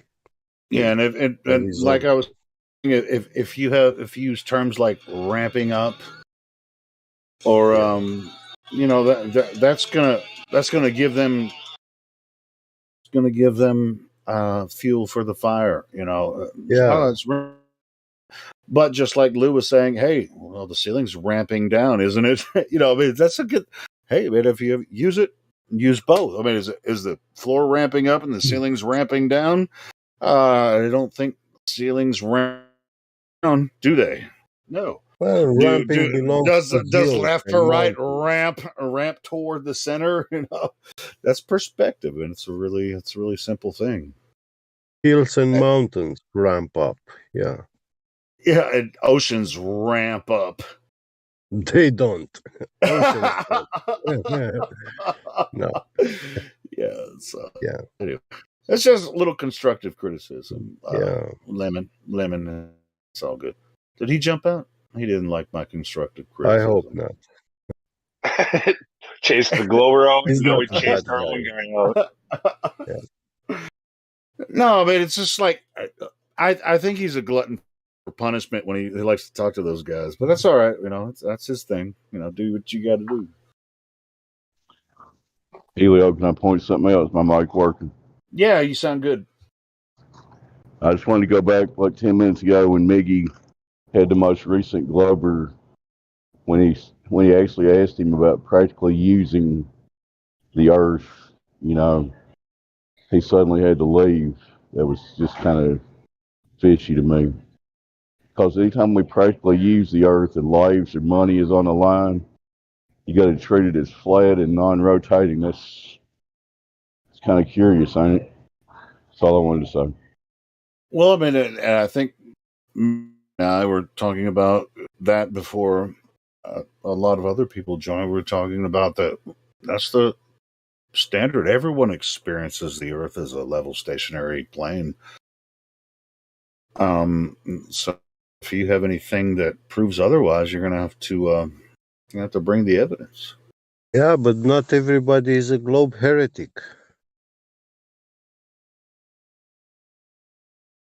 Well, for the most part, the general public are just believers. They believe the Earth is spinning and it's a globe, and they've never really considered, what we're talking about. So, Wholehearted body and soul and mind. They believe. Yeah, Paza has considered it. He just doesn't want it to be one. Yeah, he doesn't. He's not the only one. Look at how many people that really. But that's why we don't necessarily entertain a lot of these globers that come in here unless they're respectful. They can hang around and give their perspective and try to defend it, and that's for the teaching of the masses, and they'll handle our arguments and their arguments or whatever, and they can, someone like Matthew learns or whatever. Send But them for to the ladies' night. yeah, and for the new people that, just send them to ladies' night. They love that shit over there. yeah. And for the new people that come in that are kind of ignorant about like the arguments, we treat them with gentle gloves. It's just like, oh well. So I always ask them first: Have you ever talked to anyone about this before? And so I can kind of establish what where they're at. You know what I mean? I know what you mean, man. Yeah, you have to kind of get an idea of how much do they even know about their own model that they're defending. Because some people, they just can't even go into those conversations. They're not ready. They go into an immediate offense mechanisms, because they're defensive mechanisms, because they feel like we're attacking them or we're coming at them. And it's really because they feel stupid because they're like, oh, I don't even know. I don't know. You don't want to. You don't want I don't know how far the sun is. Yeah, that's why you treat them with kid gloves when they come in, and that's why you ask them, "Hey, welcome to 24/7 Flat Earth Discord. Have you ever talked to anyone about this topic before?"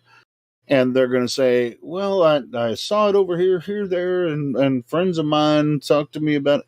And then say, well, "What do you think about it?" You want them to talk more than you do.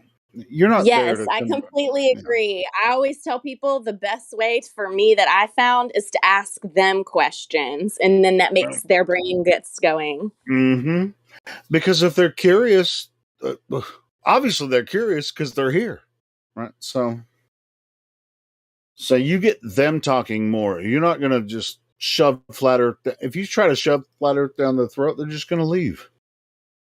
Yeah, I think if we can start becoming more relatable, like we still all are going through the same crap, basically. Like we're all having to deal with the system. We're all having to deal with, gas prices. We're all having to deal with the same things. We're all fishing in the same boat. Yeah, Yeah. exactly. And we came over on different ships, but we're all in the same boat now.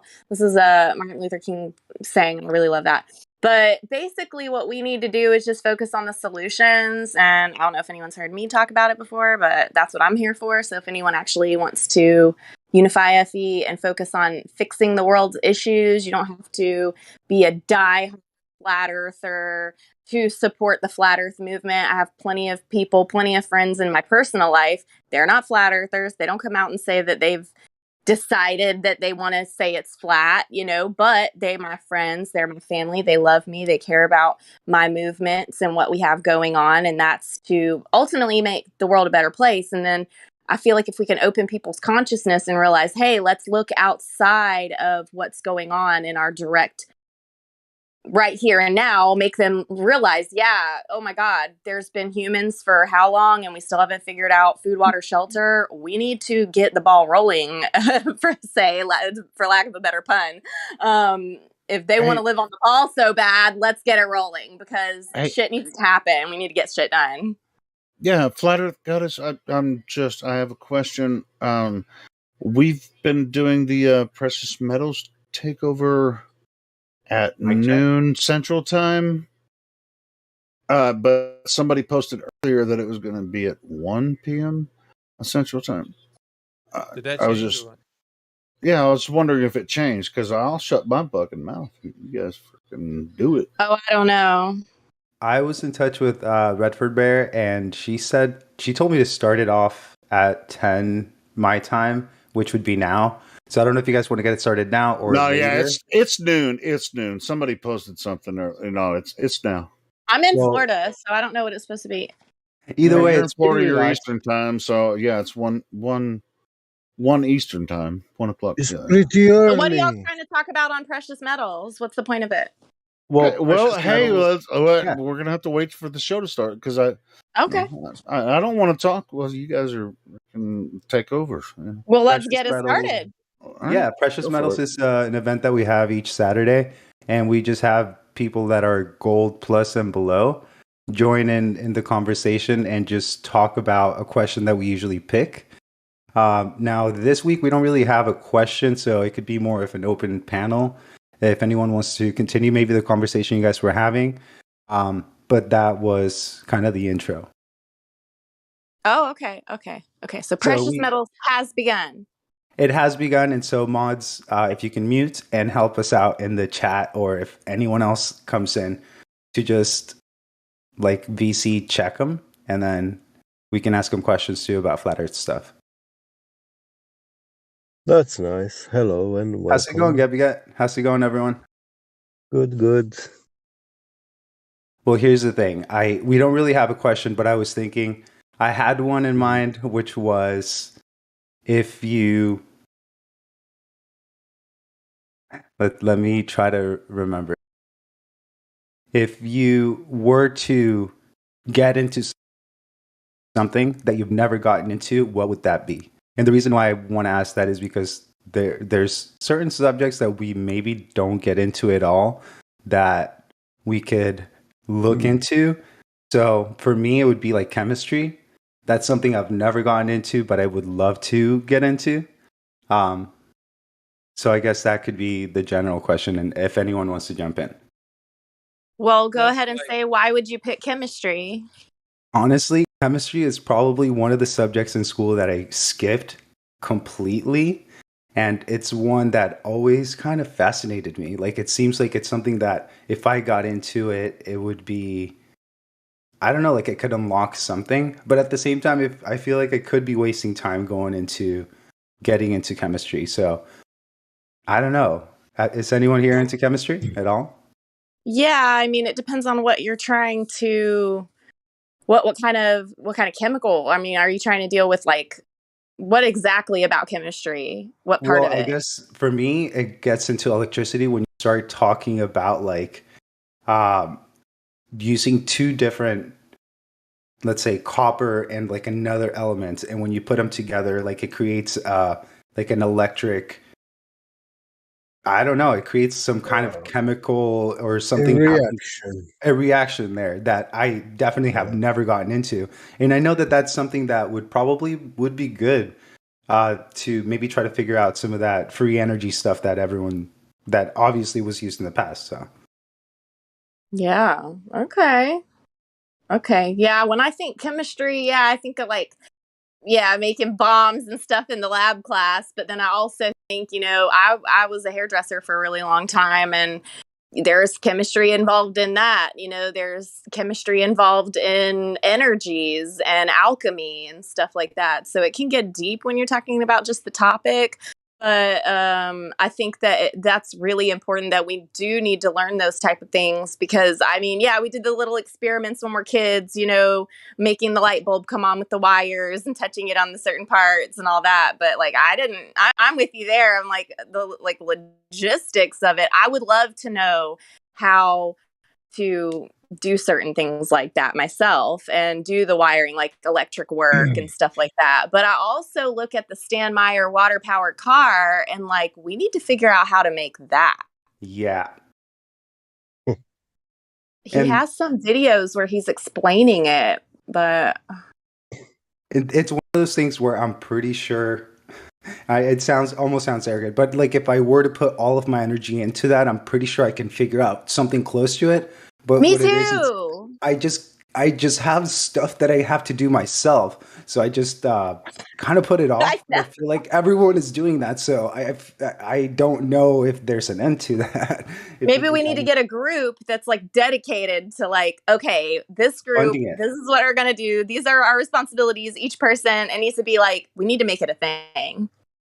Exactly. And here's one thing that I think about when I think of chemistry is this is the analogy is when I learned to play guitar, there's different ways that you can play music. You can either kind of play it by ear, learn a few chords and kind of figure it out on your own by experiencing it and feeling it.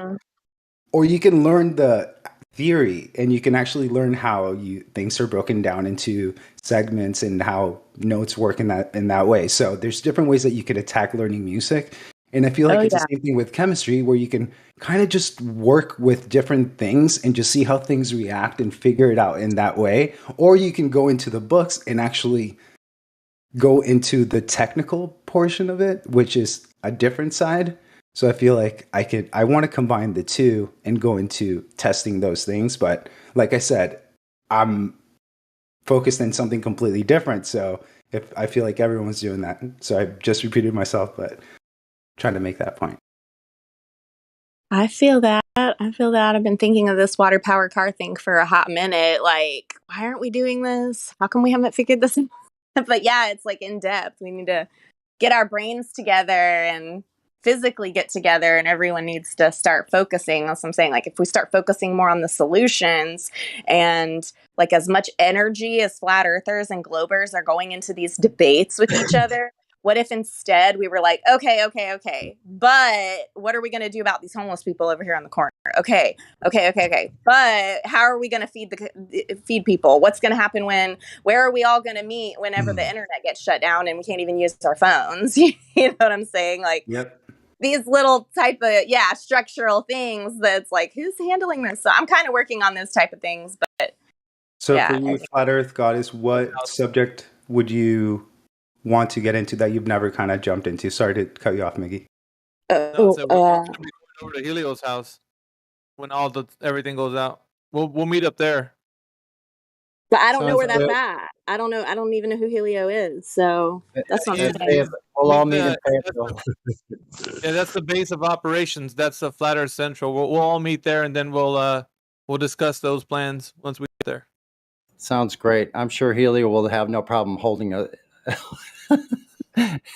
us all up there. Are you actually serious? Because you're saying something that I'm taking seriously. I'm like, I don't know where this person's house is. So you're saying if everything shuts Helio's house. We're kind of joking, actually. Oh, okay. Yeah, I take this stuff really seriously. Like finding solutions to the world's problems is like one of my main purposes in life. Yeah, So, I I mean, make light of for it. real, legitimately, I am. Like right now, I am literally renovating living spaces on a 33-acre farm in Ruskin, Florida, so that we can do this. I'm hosting a music festival. It's not really only music, it's just like a Unify FE Fest. I'm hosting an event for this particular reason, so that we can start unifying people, so that like, yeah, if shit gets shut down, people are like in Florida, like, okay, we have a Florida base. Okay, people come to the farm. You know, we have a base in where's Flat Earth Subgenius doing the Earth ships. You know what I'm saying? Like, we need to get more in real life. We have to start. And I know that there is Flat Earth meetups, and I know that people are doing this more, and this is great. But how do we find out about them? It's like, I already pissed off half the flat earthers. So, because they don't like me challenging them. So I get blocked out from the pages. I tried to do the Meet Flat Earthers website. I got kicked off there. So, you know, I'm trying here. I'm trying to put all the opportunities out. I have an app. I have all this stuff. I'm trying to make all these things free for people to be able to unify. But everyone's so worried about arguing and debating that it's making it very difficult. Well, you're doing the right thing. I mean, you're kind of leading by example by doing what you're doing. So, you know, keep at it. That's awesome. Thanks. Working on it. But I get a lot of flack too, you know. Yep, that's how it is. Most of the times it's people, and I mean, Flat Earth Goddess, I don't only know you for a minute about what you're talking about, but people have been beat down by all the stuff that's happening in life, and the reason I make light sometimes is because we're always being oppressed, so it's good to have something to feel good about. And coming together in this forum and having a place to do that and meet up is great. But what you're doing is commendable too. At the same time, I would say that a lot of people wouldn't want to feel like drastically doing something to rechange what they know of in their lives and stuff. And so a lot of times that's why they probably shut you down, is because they don't want to hear it, kind of thing. And it's a lot of pressure for somebody to get motivated to do that. So usually it has to come from one's own mind to do that. They have to be motivated in their own mind to do it. So I mean, it's good that you're doing it and you're putting it out there for everybody to join. But if they're not feeling it, you're going to be it's going to fall on deaf ears. And usually what happens is people start getting irritated and not want to talk about it. So it's not that you're not doing something right. It's in the proposal, because you know, I can say anything I want. It's in how I say it. So that's kind of the thing, the vibe that people get when somebody's being too pushy or overwhelming them with like, no, you need to do this now. What's wrong with you? And that's okay.